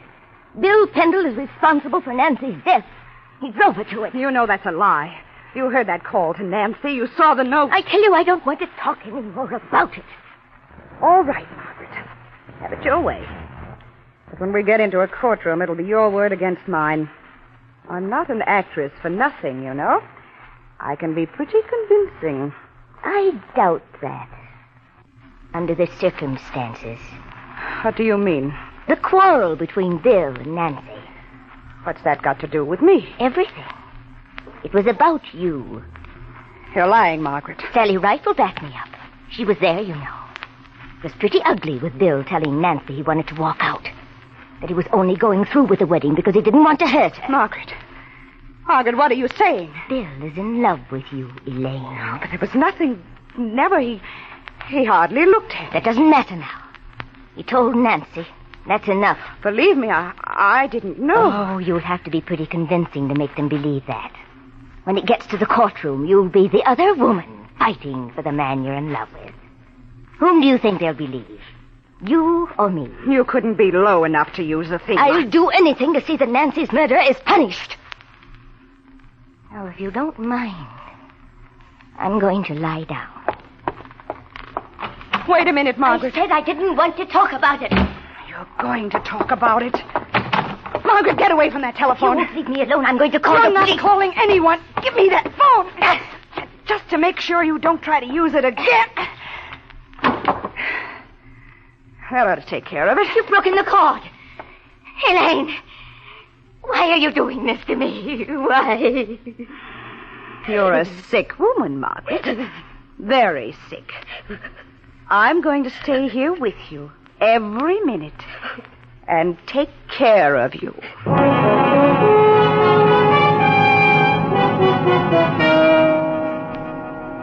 It's the only way, isn't it, Elaine? A man's life is at stake. And unless you can break Margaret down, make her admit to the note in your frantic call to Nancy, Bill Pendle will be indicted for murder. But you're still stunned, aren't you, Elaine? Horrified that this quarrel on the eve of the wedding placed you squarely between Nancy and Bill, made you a prejudiced witness in the eyes of the law, put Margaret in a position to hang him with a simple denial. And you haven't long to work on her. The moment that reporter's story comes out in the morning papers, they'll be calling on both of you to testify. It has to be fast, Elaine. An hour later, you walk into Margaret's room, find her in bed where you left her. Feeling better, dear? You're being very cruel, Elaine. It isn't fair to... You mustn't talk when you're so tired. Here, let me prop you up. I brought you some tea. Oh. Well, you decided to leave me alone. What have you decided, dear? About Bill? If you came in here to start on me again... No. Come on, drink your tea. Oh, careful, it's hot. I did need that. Did I make it just right? It's bitter. Did you put... Elaine, what's in this tea? What have you done? What's wrong, Margaret? You're thinking that someone else might be taking the law into his own hands? You poisoned it. You're trying to kill me. Margaret, how can you say such a thing? Take it away, Elaine. Take it away. Oh, Margaret, your favorite china, too. Oh, please. Please, Elaine. Nothing's happened to you, Margaret. Just a dash of harmless bitters. Bitters? Is that all? That's all. For now. The excitement seems to have tired you, dear. Why don't you go back to sleep? Oh. Sleep. Sleep.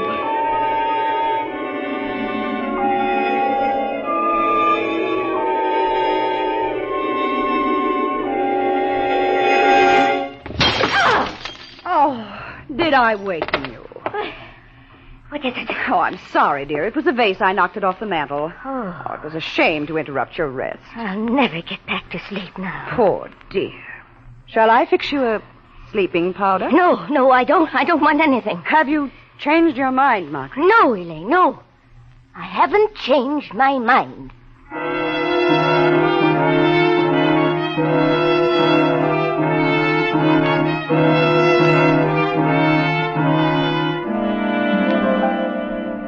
It's going very slowly, isn't it, Elaine? Margaret is exhausted mentally and physically, but she isn't changing her mind about anything, only becoming more determined.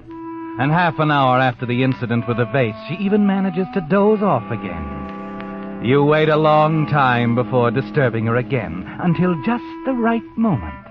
Then you walk over, open the door to her room, leave it ajar, and walk back through the living room to the front door. Then... I understand, Doctor.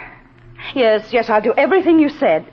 Oh, no, you needn't send a special nurse. I'd much rather tend to her myself. All right, Doctor. Goodbye, and thanks again for coming out. I know it's a long way. Margaret, what are you doing out of bed? Who was it, Elaine? Who were you talking to? Please now, dear, we must get you back in bed. He'd be furious. Who, Elaine? Who are you talking about? Well, I guess you won't rest until I tell you. All right. It was the doctor, Margaret. I had to send for her. A doctor? Why? You were breathing so heavily, dear, I couldn't wake you. I was worn out, Elaine. You know that. Oh, but to sleep that soundly, right through the examination. He examined me. Without even disturbing you, dear. Your condition is quite serious. You're a lie.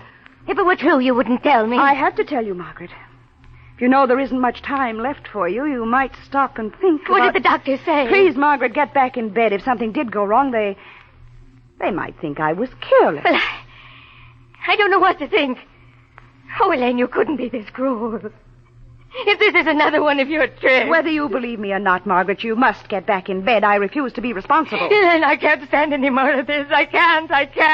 I'll tell the truth. Good.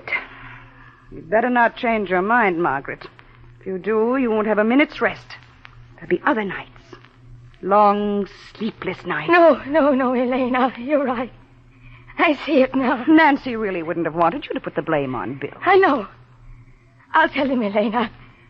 I'll tell the men from the district attorney. They'll be coming here this morning, as soon as that reporter prints his story. You can trust me, Elaine. I promise. Thank you, Margaret. Thank heaven you've come to your senses.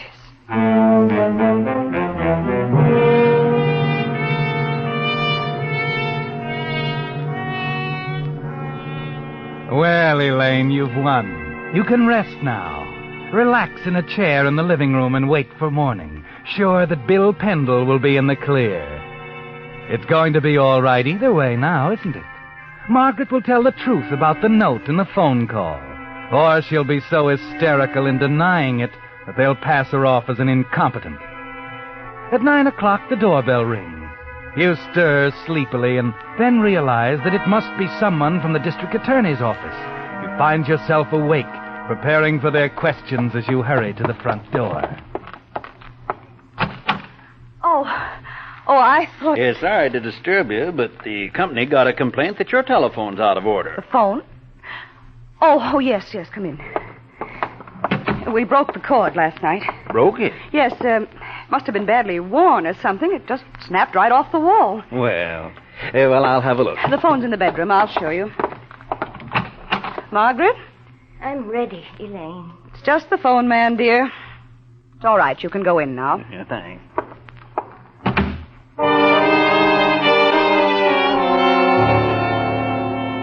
You're glad the telephone man awakened you. It gives you a little time to straighten up the living room, brush your hair, and freshen up a bit before the man from the district attorney's office arrives. Then, just as you finish putting on your lipstick, the doorbell rings again. Yes? Miss Whitney? She's inside. I'm Miss Brand. Oh, good. I wanted to talk to both of you.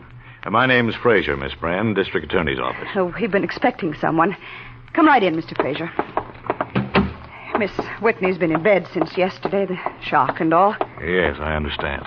Would you wait here a moment? Sure. Margaret is here. You will tell the truth, won't you? I promised you last night, Elaine. I know, I realize more than ever now that it's important for me to tell them everything. Ask him to come in.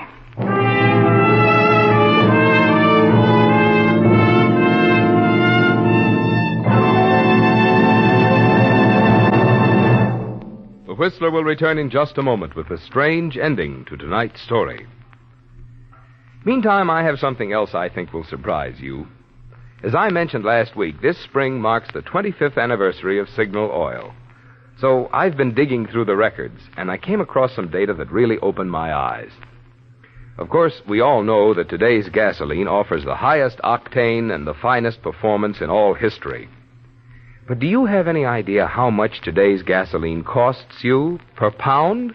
Not per gallon, mind you, but per pound. Well, here on the coast, for instance, not counting the taxes that have been added to gasoline, regular grade Signal costs only 2 1/3 cents per pound. Now, I've given you the pound price purposely so you can compare it with your cheapest vegetable, potatoes. Cost 4 cents per pound, compared with 2 1/3 cents for gasoline. Salt costs 5 cents per pound. Bread costs 11 cents per pound, compared with 2 1/3 cents for gasoline. That's why we say, when you fill up with Signal's famous Go Farther gasoline, you're not only getting the tops in gasoline quality, you're also getting one of today's most remarkable values. And now, back to the Whistler.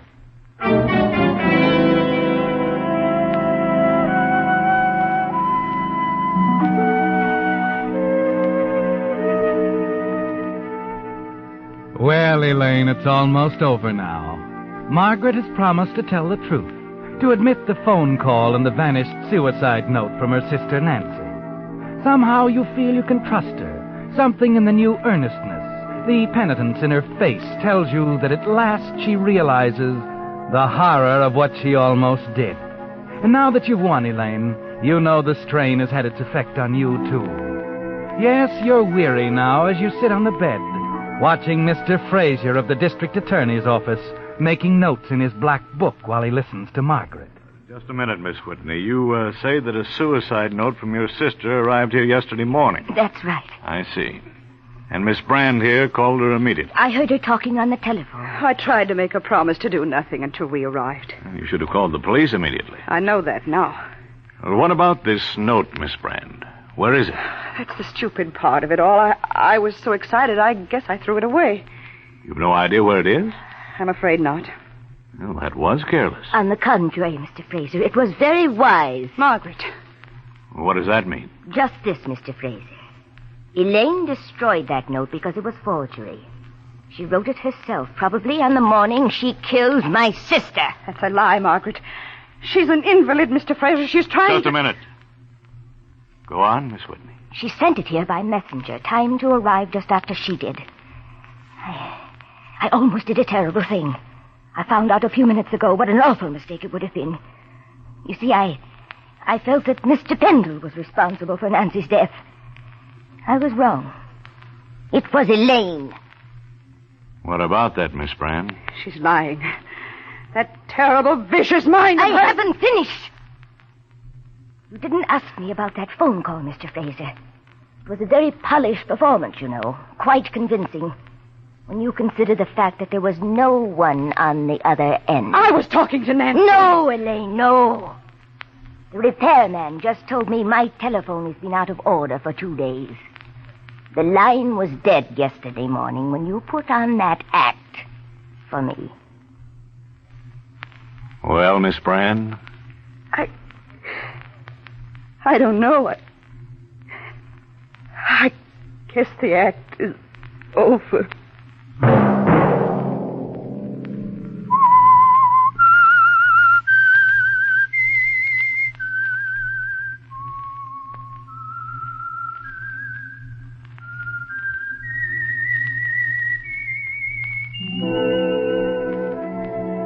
Let that whistle be your signal for the Signal Oil program, The Whistler, each Monday at 9. Brought to you by the Signal Oil Company, marketers of Signal gasoline and motor oil and fine quality automotive accessories.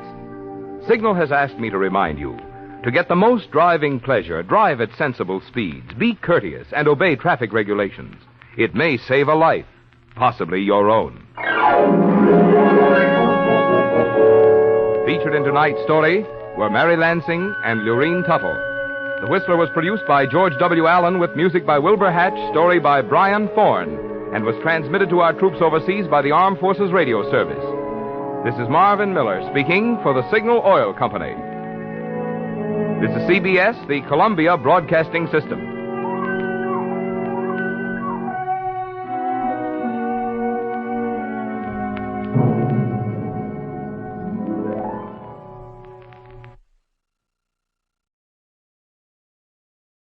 The CBS Radio Mystery Theater presents...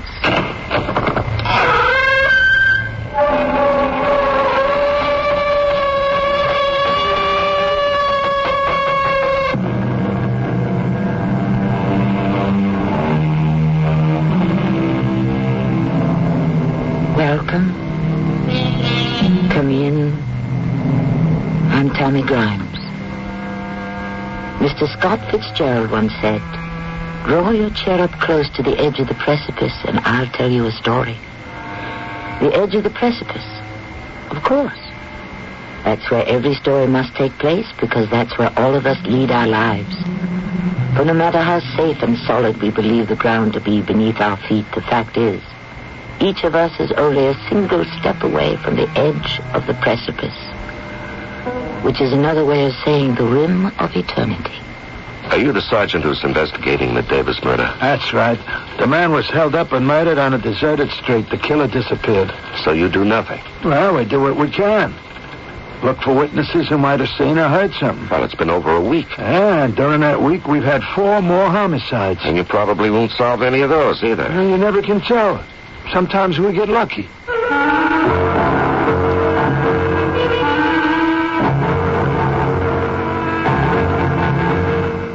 Our mystery drama, The Rim of Eternity, was written especially for the Mystery Theater by Sam Dan and stars Larry Haines.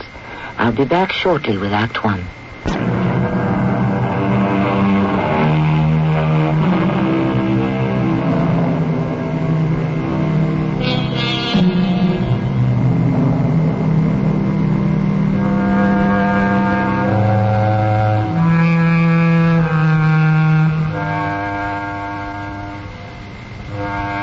A generation ago, millions of newspaper readers throughout the nation would start the day with Damon Runyon. And then one morning he startled the world with the announcement that henceforth he would no longer write his column on a regular basis. Because, as he put it, that man has not yet been born who has something worthwhile to say every day of his life. How true. And why don't more writers follow his splendid example? Evidently. The show must go on, and the presses must roll, and the airwaves must crackle constantly, ceaselessly. And to what end? I got an assignment for you, Joe. I got a headache. You got a hangover.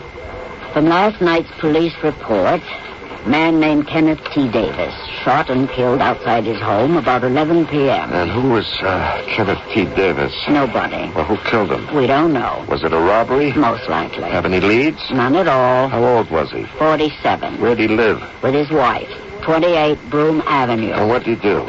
He was a shipping clerk. What else? That's all. You need me for this kind of story? You're a general assignment reporter, aren't you? Yeah. Yeah, I'm a general assignment reporter. And I'll write it up while you wait. Kenneth T. Davis, age 47, was shot and killed last night at about 11 o'clock in front of his home at 28 Broome Avenue by a person or persons unknown. Although robbery is thought to be the motive, the police at the moment have no solid leads. Mr. Davis, who was married, was employed as a shipping clerk. 30. That's newspaper lingo for the end. I want more. Miss Starkey, that's all there is. It's not enough. Look, I can't make bricks without straw. Oh, since when? An ordinary life is usually an existence of quiet desperation. All right, never mind that. You were the one who said it originally. Look for that universe that teems in a single drop of water. You're mixing your metaphors. But those were your metaphors. Yeah, right now, I ought to be out mixing a drink. I want a page. Why? It's a dull day for news. Look, what have I ever done to deserve this? You became a drunk, Joseph. What'd I ever do to you? You made me want to become a newspaper woman. I'd read your stuff in journalism class. All right, and this is your revenge? Oh, Joe, you're no longer heading the Washington desk of Nationwide News Service. Now, don't remind me. This job is all you've got.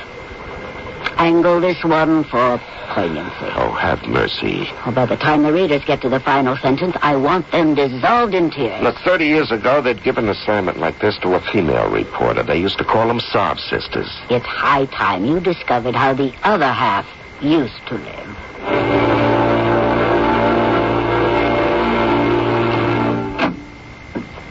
Yeah? Augusta Davis? Who are you? Joe Morris. Oh, you must be from the insurance company? Well, Come on in. Oh, you sure got here quick. He's not even cold yet. Hey, when do I get paid? I couldn't say. Oh, but you're from the insurance company? No, I'm not. You just said you were. No, I didn't. You made that assumption. Well, who are you? A reporter. Oh, yeah? From what paper? The Star Sentinel. Oh, yeah. They gonna want my picture? Well, maybe. Well, give me a chance to get dialed up first. Yeah, Mrs. Davis, you are Mrs. Davis, aren't you? Oh, yeah, I'm Mrs. Davis, all right. Well, you don't appear to be devastated by your husband's murder. Devastated? What does that mean? Badly cut up. Oh, yeah. Well, I guess not. Were you in love with him? What? Hey, you want to have a drink? No. Oh, pardon me while I pour one for myself, okay? Go ahead, have one. No. Your lips tell me no, but there's yes in your eyes. My old man used to sing that all the time. He was a stagehand back when they had vaudeville. Come on, I can tell you're dying for a drink. You can, huh? Sure. Can't one rummy always recognize another? Well, I've got to obey this one single solitary rule, never a drop while on the job, understand? Oh, yeah. And I know if I ever break that rule, it means I'm letting go, and I'm going to fall all the way down. Do you know what I mean? Oh, sure. I already fell. So, were you in love with him? With who? Your husband, Kenneth. Why'd you marry him? Well, 'cause he asked me. Oh, and that was reason enough, huh? Hey, for a lot of us girls, sometimes that's the only reason there is. Oh. What can you tell me about him? I couldn't tell you anything about him. But he was your husband. I don't think he could have told you anything about me, either. How long were you married? Oh, I guess it's 12 years. And you married him because you were asked. I can understand that. Can you? But why did he ask you? I guess everybody else he asked must have turned him down. And me? I was just a little Dutch girl. But while I was chubby, I wasn't cute. Well, he was nothing to look at himself. He was no world beater. It was a good deal for him. He was getting a cook, a cleaning woman. And, what were you getting? I was getting my old man off my back. Well, you know these papas from the old country. A girl better get herself married or else she gets into trouble. Guaranteed. Yeah. Wasn't there any romance at all? Romance? We had to get married. Oh, I see. Oh, no, you don't. At least that would have been romance. Oh, no, we had to get married because for both of us, the other was probably just about the last chance. Yeah. When we first met, we just didn't like each other. But the day we got married, that was the day we started to hate each other. Why? Because we each had to face the fact that it was all over. Nothing good would ever happen to either of us for the rest of our lives. And was that the day you started drinking? That was the very self-same day. And what did he do? I don't know what he did. Oh, now, look, don't get me wrong. He was a good husband. Yeah, in spite of what you just told me? Oh, my mother would have settled for a husband like him. He handed me his pay every week. He never smacked me around. Where'd he work? A place called Kaufman Chiswick. I think it was the only job he ever had. I see, and that's the story of your marriage, huh? Is it going to be in the paper? How do I write this up?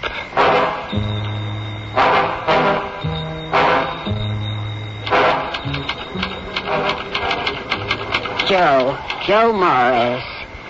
Yeah. What is the meaning of this? In what kind of acid did you dip your typewriter? What kind of gall and wormwood? Well, you said to angle it for poignancy. This bleak and bitter tale of woe? This desolate chronicle of unrelieved despair? This is poignant? Oh, sure, we can't print this. Well, it's the truth.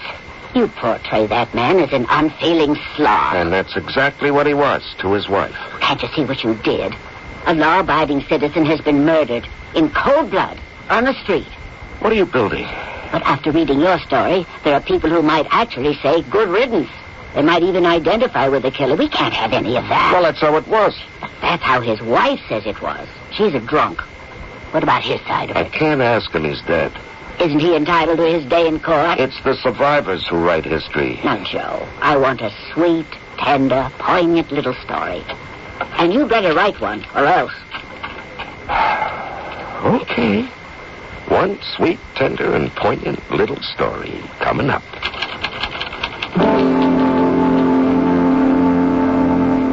And then one night at 11 o'clock, he walked alone down the familiar street. Once again, he paused at the familiar door. But how could he know that he was, at this very moment, standing on the rim of eternity? Oh, Joe. Joe, it's beautiful. Oh, sure. I mean it, Joe. It's great. All right, then if I'm off the hook, I think I'll go down to Freddy's and get quietly loaded. Joe, that's the hook I wish you were off. Well, that would be your loss, dear, because if I could ever wiggle off that one, I'd get back on a real newspaper.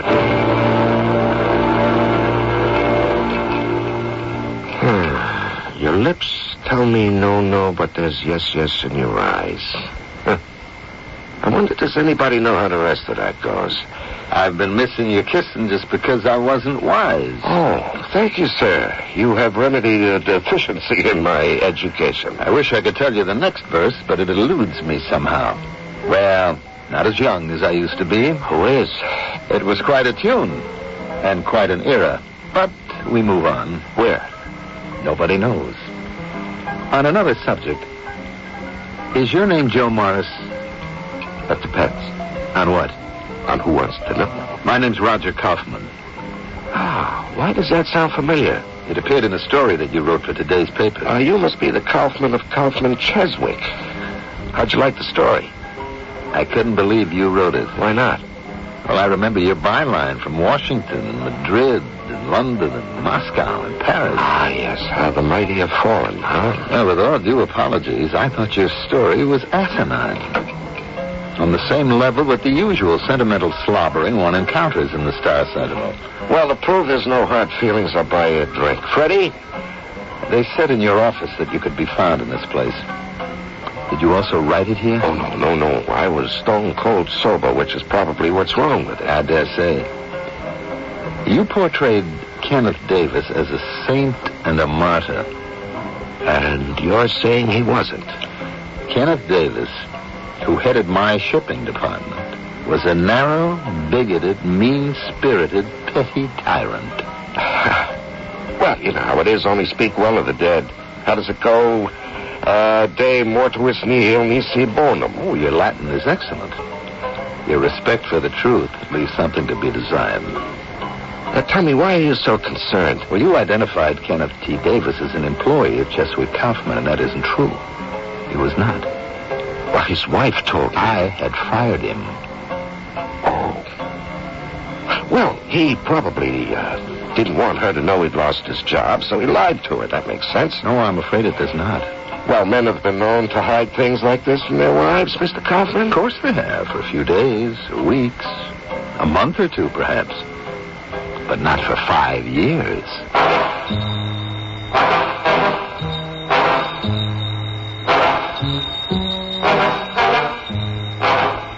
That is a long time to maintain this kind of deception. And it is complicated further by the fact that it has probably evolved into much more than just a simple lie. You must have been leading a double life. But doing what? Perhaps the answer lies in the second act, which shall arrive here shortly.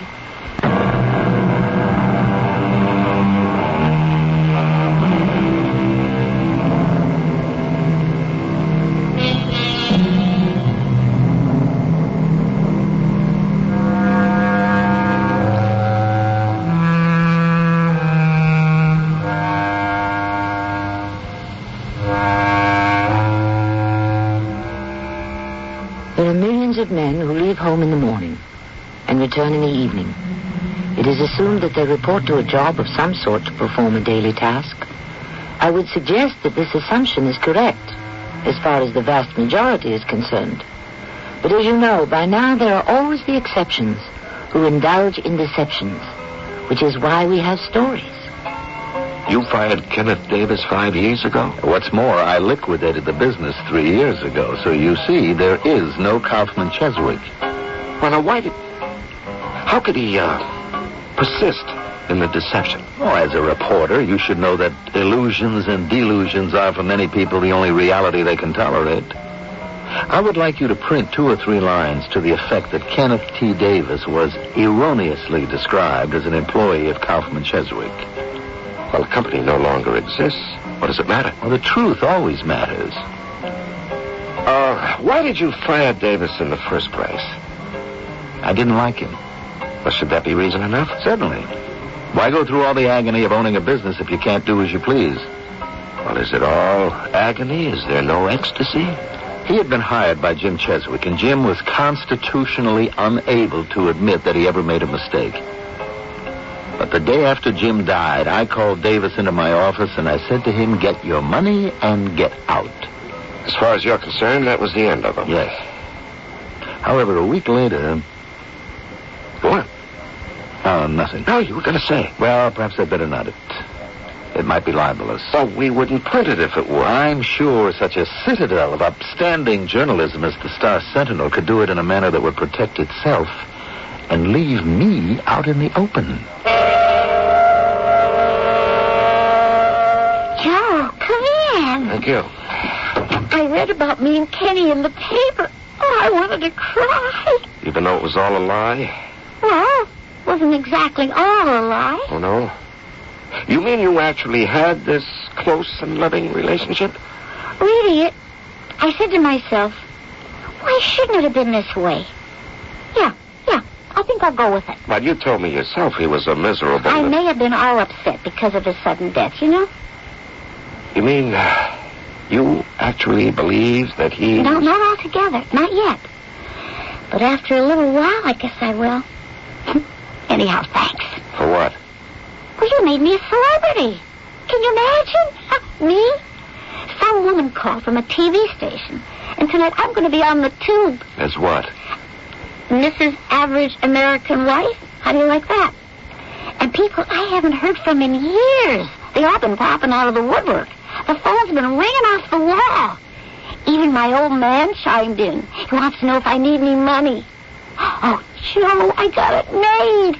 And you done it all. Why did you lie to me, Augusta? Why did you tell me he was working for Kaufman Cheswick? Because you are. There isn't any Kaufman Cheswick anymore. Oh, come on, what are you saying? Oh, you go to the address. It's a boarded-up warehouse. But every week you bring me... Furthermore, he was fired from there 5 years ago. Then, every day, where was he off to? You have no idea? Oh, I need a drink. No, you don't. Nobody ever needs a drink. Oh, I do, Joe, I do. Think of your brand new career. Think of being on the TV, The Brave Little Widow. Now, you can work it if you're smart and sober. Maybe it can get you a job somewhere. You need a job. Now, how are you going to live? All right, I'll try. Okay. Now, weren't you ever curious all those years? What? About what he did for a living? I was brought up never to be curious about anything a man did outside the house. Or inside the house, either. Now, every morning he'd leave for work, but he wouldn't go to Kaufman Cheswick. So he went somewhere else. What's the difference? Oh, listen, Joe, you think I need an agent? Well, he had to go somewhere. Do something.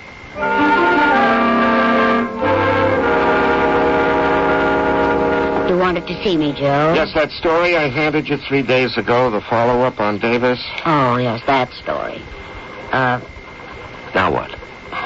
It's a great piece of writing, Joe. Well, you're not going to print it. War and Peace by Leo Tolstoy is also a great piece of writing. But we're not going to print that out. Why would you print mine? Because your original story was a perfect gem, especially in its original setting. It'd be a crime to tamper with it.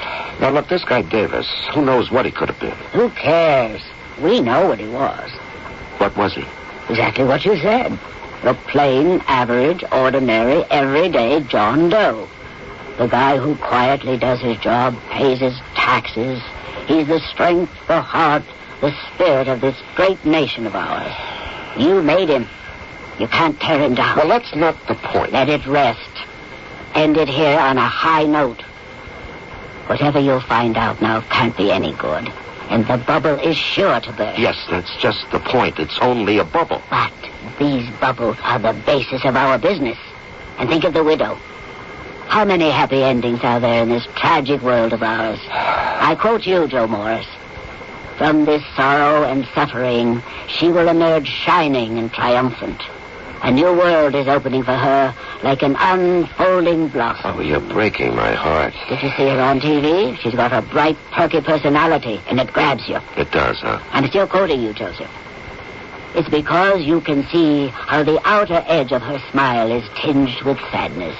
And she, somehow bravely, manages to rise above it. All right, putting all this nonsense to one side, it's our job to report the news. A man has been murdered. We printed the story. But not the whole story. We're leaving out a vital aspect. It's what's known as exercising editorial judgment. Are you lecturing me on the workings of the press? Oh, I wouldn't dare, old-timer. I'm just reminding you. So, as far as you're concerned, the story's finished, huh? The story is finished. Well, not for me, it isn't. What are you going to do? I'm going to finish it. And don't call me old-timer. Are you Sergeant Schultz? That's right. What can I do for you? Joe Morris, Star Sentinel. Hey! The wife and I read the article you wrote on this Davis guy. I tell you, we nearly broke down and cried. And we're a tough audience. They said you're in charge of the investigation. Well, yeah. The fella comes home. It's late. Dark, deserted street. Hold-up guy robs him and kills him, and then he disappears. So, go find him. So you do nothing? Well, you ought to know better than that, Joe. We do what we can. But what can we do? Only go up and down the street. We look for witnesses that might have seen something or heard something. Did you find any? Nobody. Kid, you want an angle? For the past 5 years, he was leading a double life. His wife thought he was working for this Kaufman-Cheswick outfit. Well, he wasn't. Where was he working? She doesn't know. But he was giving her money every week, so, could this mean something to you? Well, I don't know what. I mean, it don't change the basic situation, which is to find the killer who robbed him. Well, the fact that Davis was keeping whatever he was doing separate from his wife might imply that it could have been something, illegal. Do you agree? Well, sure. Now, what if Davis were involved in an activity that could have been, dangerous to his health? Like what? I don't know. Could be another kind of motive for his murder. And, by the way, how do you know it was robbery? Well, because his empty wallet was found right near the body. His watch and his ring were gone. All he had on him was a keychain and a ballpoint pen. Okay. I just thought I'd let you know there could be, another angle to this case. Well, look, I appreciate that. Yeah, sure. You know that since Davis was killed, we've had 4 other homicides? Yeah, and you probably won't solve any of those either. Well, you never could tell. You know, sometimes we get lucky. Hey, don't forget the name is spelled S-C-H. Oh, Mr. Morris, won't you have a chair? Thank you, Mr. Kaufman. Listen, I need your help. I'm involved in a story, the murder of Kenneth Davis. Well, haven't you already written that story? Well, you know I haven't. You told me so yourself the day you spoke to me in Freddie's bar. You let me know what you thought of it. Oh, I may have been somewhat harsh. No. I needed that. For reasons that would take much too long to go into, I forgot that I was a reporter, and I fell out of things. Is that why I haven't seen your byline from Washington on stories of importance lately? Well, I want that byline to appear again. I wish you the best of luck. No, I need more than your wishes. I need your help. I have to prove to myself that I can really finish a story, because if I do that, I can make it back, all the way back to where I used to be. Well, how can I help you? I have to finish the Kenneth Davis story, but I'm up against a blank wall. I'm at a dead end, and I don't know where to turn. Well, why do you turn to me? What can I tell you? Well, you were about to tell me something in Freddie's bar, but you backed away at the last moment. Oh. And what was that? Oh, it was nothing. Well, then why did you say it might be libelous? Mr. Kaufman, you can trust me. I'm a responsible journalist. want to become a responsible journalist once again. It's just that it's so unsubstantial. Now, look, when you're starving, a crumb can be a feast. And it's unfair to Kenneth Davis. Well, he's dead. He still has rights. Just because I despised him, I have no... Yes? Well, about 2 weeks after he was discharged, we had a robbery. Close to $200,000 in bearer bonds, as good and as negotiable and as anonymous as cash, was taken. Oh, and you believe Davis was the thief? The thief was caught soon after, but the loot was never recovered. The thief, a man named Lewis Darrow, claims that he tried to get rid of the evidence and threw the bonds off the Doylesburg Bridge into the bay. He was sentenced to 20 years in prison. And, where does Kenneth Davis come in? Well, he doesn't really, except in my imagination. I feel that Davis could have been working with this Darrow fellow. I mean, how did Darrow get into the building? There was no sign of a break-in. Well, some burglars are quite skillful. That's true. It's also true that Davis could have given him keys and told him where to go and what to look for. You have any evidence? Absolutely none at all. Well, surely, Mr. Kaufman, you must have some basis for your suspicions. I've analyzed my feelings toward Davis as pure, unadulterated prejudice, which is why I despise him. You see, I've always prided myself on being a man who was completely free from prejudice, and then along comes a Kenneth T. Davis and robs me of my illusion. Well, perhaps that's all it ever was. On the other hand, you may have had a sort of unconscious insight into the man's character. He was a coarse, ignorant person. Well, if you're going to make a point of hating every coarse, ignorant person in this world, you'll never have time to do anything else. He was always eating. And his huge yellow fangs were constantly masticating vast amounts of rich, fat, greasy foods. And his beady little eyes were forever boring into the photos of lewd pictures in the trashy, pornographic magazines that were heaped up on his work table. I suppose that's what he lived for. Actual food and imaginary sex. Well, why do you suspect him of complicity in the theft? Well, I suppose when you're out to beat a dog, you can always find a stick. Look, I've never really talked this out with anyone, and now that I hear the sound of it... Well, it is ridiculous. You think so? Well, don't you? I'm not sure. Well, are you saying that you believe he was implicated somehow in that robbery? Well, maybe. Do you have any evidence? None. Well, if there's no evidence... I didn't say there isn't any evidence. I just said I don't have any at this time.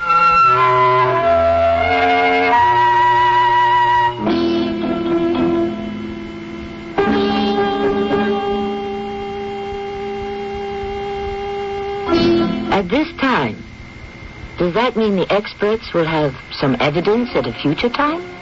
Of course. He's our hero, and he is required to solve our puzzle. But is there any evidence? Yes.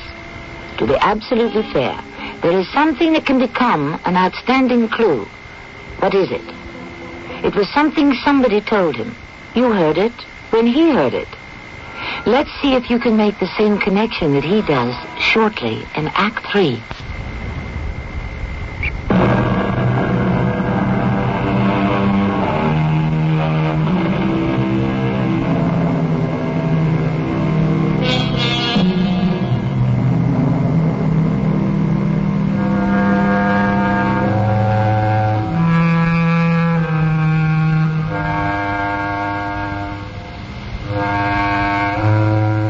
There was the door to which I found no key. There was the veil through which I could not see. So sings one of the radiant verses from the ruby art of Omar Khayyam. Well, there's a veil of mystery that seems to surround our story, and as you are about to discover, doors and keys will play a most prominent part in our solution. Joe, step into my parlor. Hi. Hey, you look awful. You look just the way I used to feel. You, on the other hand, look great. I went on that TV show, you saw? I just sat around and jabbered with that lady, and they got hundreds of letters and phone calls. People sent in money. I got offered jobs. Can you believe it? Oh, I can believe anything. And all of a sudden, me, Gussie Schneider Davis, I am somebody. For the first time in my life. I can't even describe how I feel. I never got this high from booze.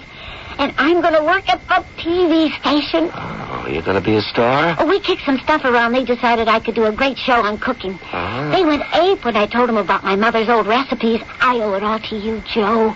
If there's ever anything I can do for The you... night your husband was killed. I guess I owe him something, too. If he was still alive, where would I be? A closet drinker in a 3-room flat. Yeah, the police said his money and valuables were taken. Yeah, his ring and watch. Yeah, they were valuable. He got them off his father. From his father, now that you're going to be on TV. Oh, no. Oh, no. They want me exactly like I am. A diamond in the rough. No polish. Well, anyhow, the cops wanted me to describe the watch and the ring so they could get it out to all the pawn shops and so forth. Yeah, the police said all they found on him were his keys and a ballpoint pen. Oh, yeah. They brought them to me in an envelope. Could I see him? Oh, sure. I put it in the drawer. Here. Hey, what are you trying to find out? The rest of the story. Why? Because I'm a reporter. What did he do with himself when he was here? Well, he wasn't here much.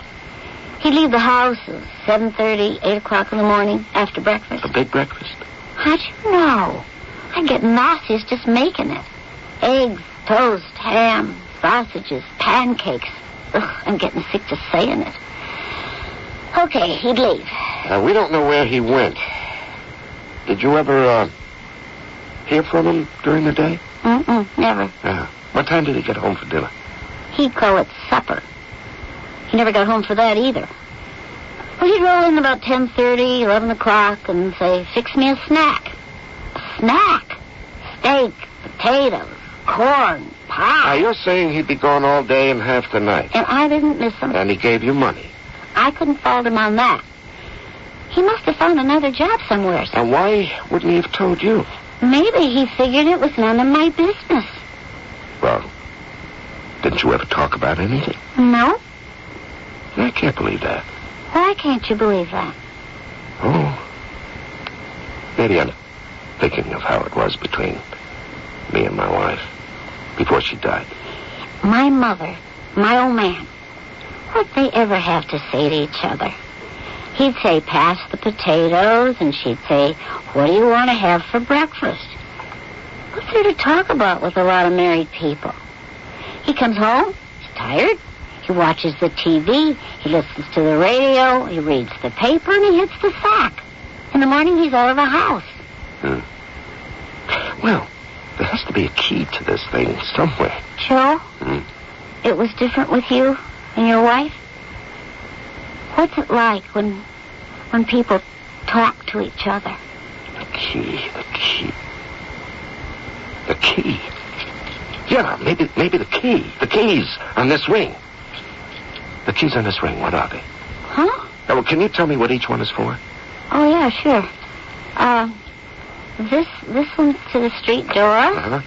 And, this one's for the door to the apartment. What about the others? 3, 4, 5 of them. Those? Yeah. I don't know. What are they doing on this keychain? Oh, must be keys for someplace else. That's right. Someplace else. There had to be a someplace else, a place where he went. And these are the keys. Now, where are the doors?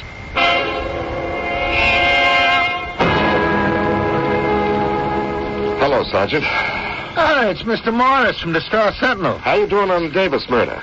Well... Has it become inactive already? It's sort of on a back burner. Oh, maybe I can help you. Yeah, how? Well, first, you have to help me. Yeah? Yeah. You see, there's a convict, Lou Darrell. He was sent up for burglary where he got 20 years.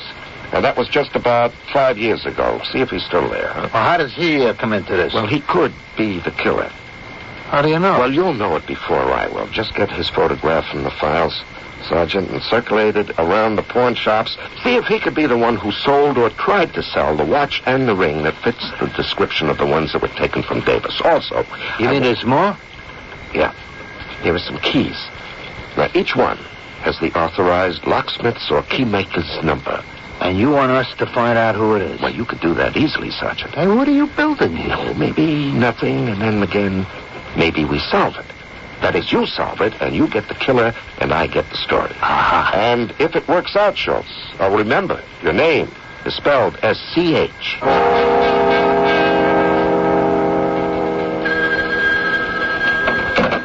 Joe Morris. It's Schultz. First off, your man Lou Darrell, he broke out of jail 6 weeks ago, and his picture's being circulated. And the keys?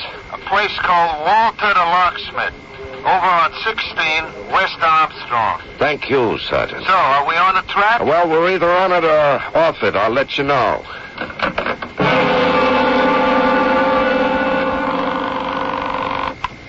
Hello? It's Joe. Did you see the TV show? I was working. Oh, they said it was great. Listen, Joe, I got a whole lot of the stuff I cooked. You want to help me eat some? Yeah, first, would you happen to have a picture of your late husband? I could dig one up somewheres. But who'd want to look at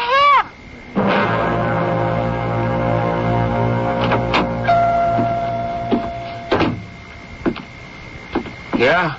Is Walter the locksmith in? You're talking to him. What do you need? Oh, well, here's a picture of a man who had some keys made here. Would you recognize him? That's Fatso. Fatso? In the flesh. The whole quarter ton of him. Oh. What can you tell me about him? Why should I tell you anything at all? Well, in the first place, he's dead. Fatso? Well, his name was Kenneth T. Davis. No, that wasn't his name. Oh, yes, it was. Wasn't Kenneth T. Davis that very nice guy that died a week or so ago, killed in a holdup or something? I read that story. I busted out crying. Yeah, well, I wrote that story. You did? Yeah, my name is Joe Morris. You're Joe Morris, the reporter? Well, you say you didn't know him as Kenneth Davis. That's right. What name did he use? David Kent. Would you know where he lived? Yeah, sure. Because I had to go up to the apartment and install special locks. Would you believe he had 5 locks on that door? Yeah, would these be the 5 keys? Sure, that's my work. Special, every single one of them. So, you saw the place? Sure did. Uh-huh. He had pictures on the wall. Look, I'm no prude, but I think there are limits. And all those magazines, you know the kind. Yes, I think so. And the food.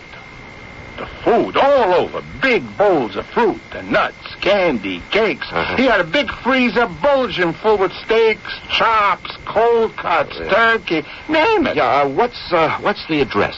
It's just up the street. The apartment house on the corner. 195. Thank you very much.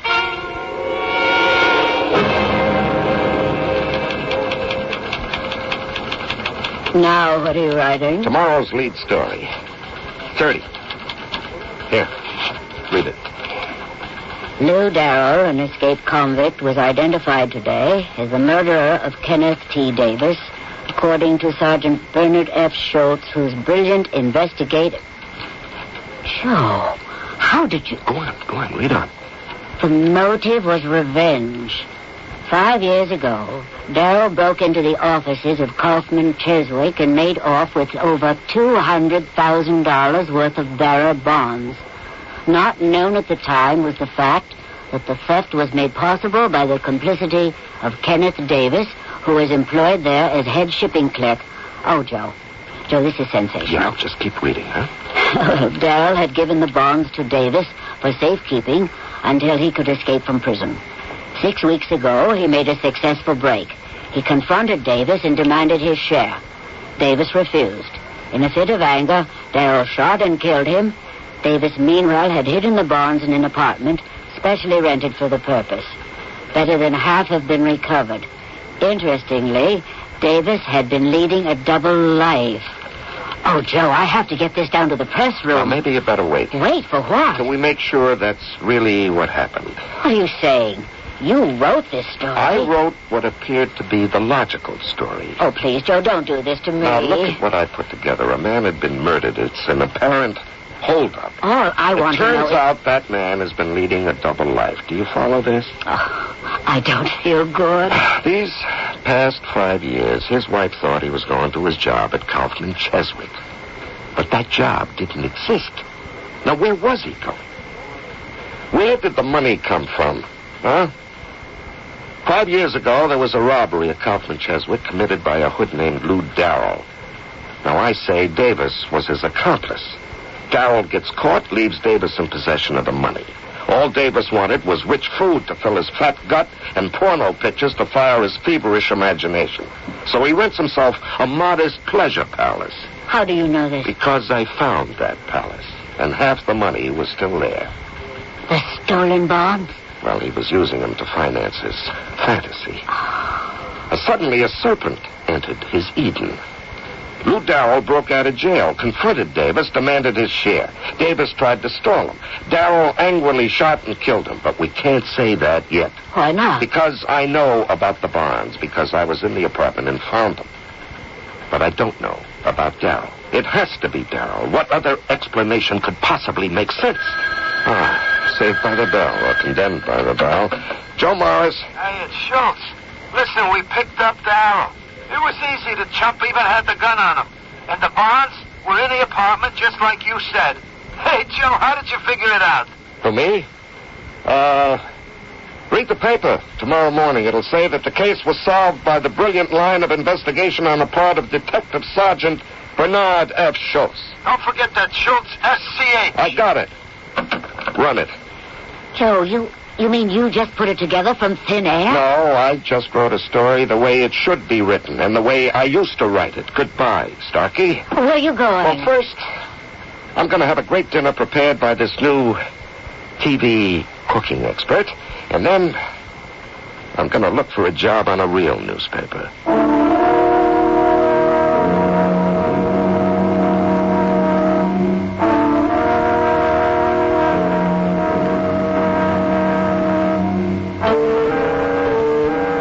Did he find one?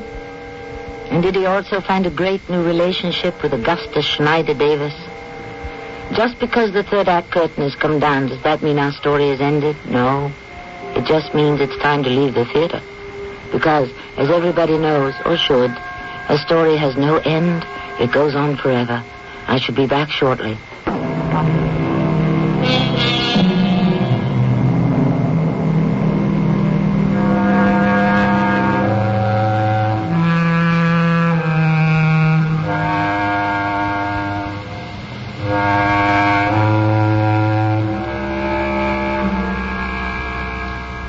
Our tale is titled The Rim of Eternity. And where is it to be found? Everywhere, all around us.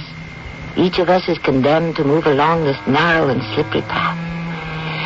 And no matter how valiantly we may strive to maintain our balance and how carefully we may measure each stride, suddenly, without warning or reason, we have stepped over the edge. That is when the mystery finally begins or is finally over. Our cast included Larry Haines, Evie Juster, and Mandel Kramer.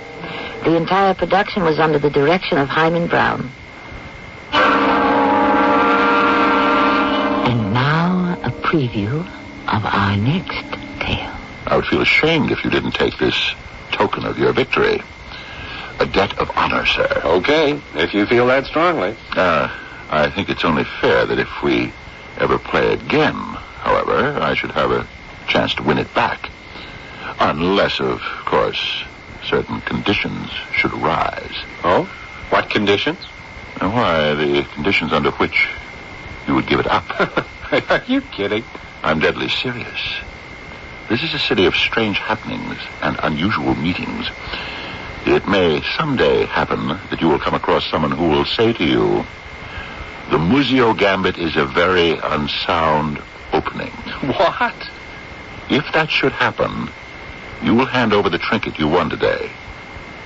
This is Tommy Grimes inviting you to return to our Mystery Theater for another adventure in the macabre. Until next time, pleasant dreams.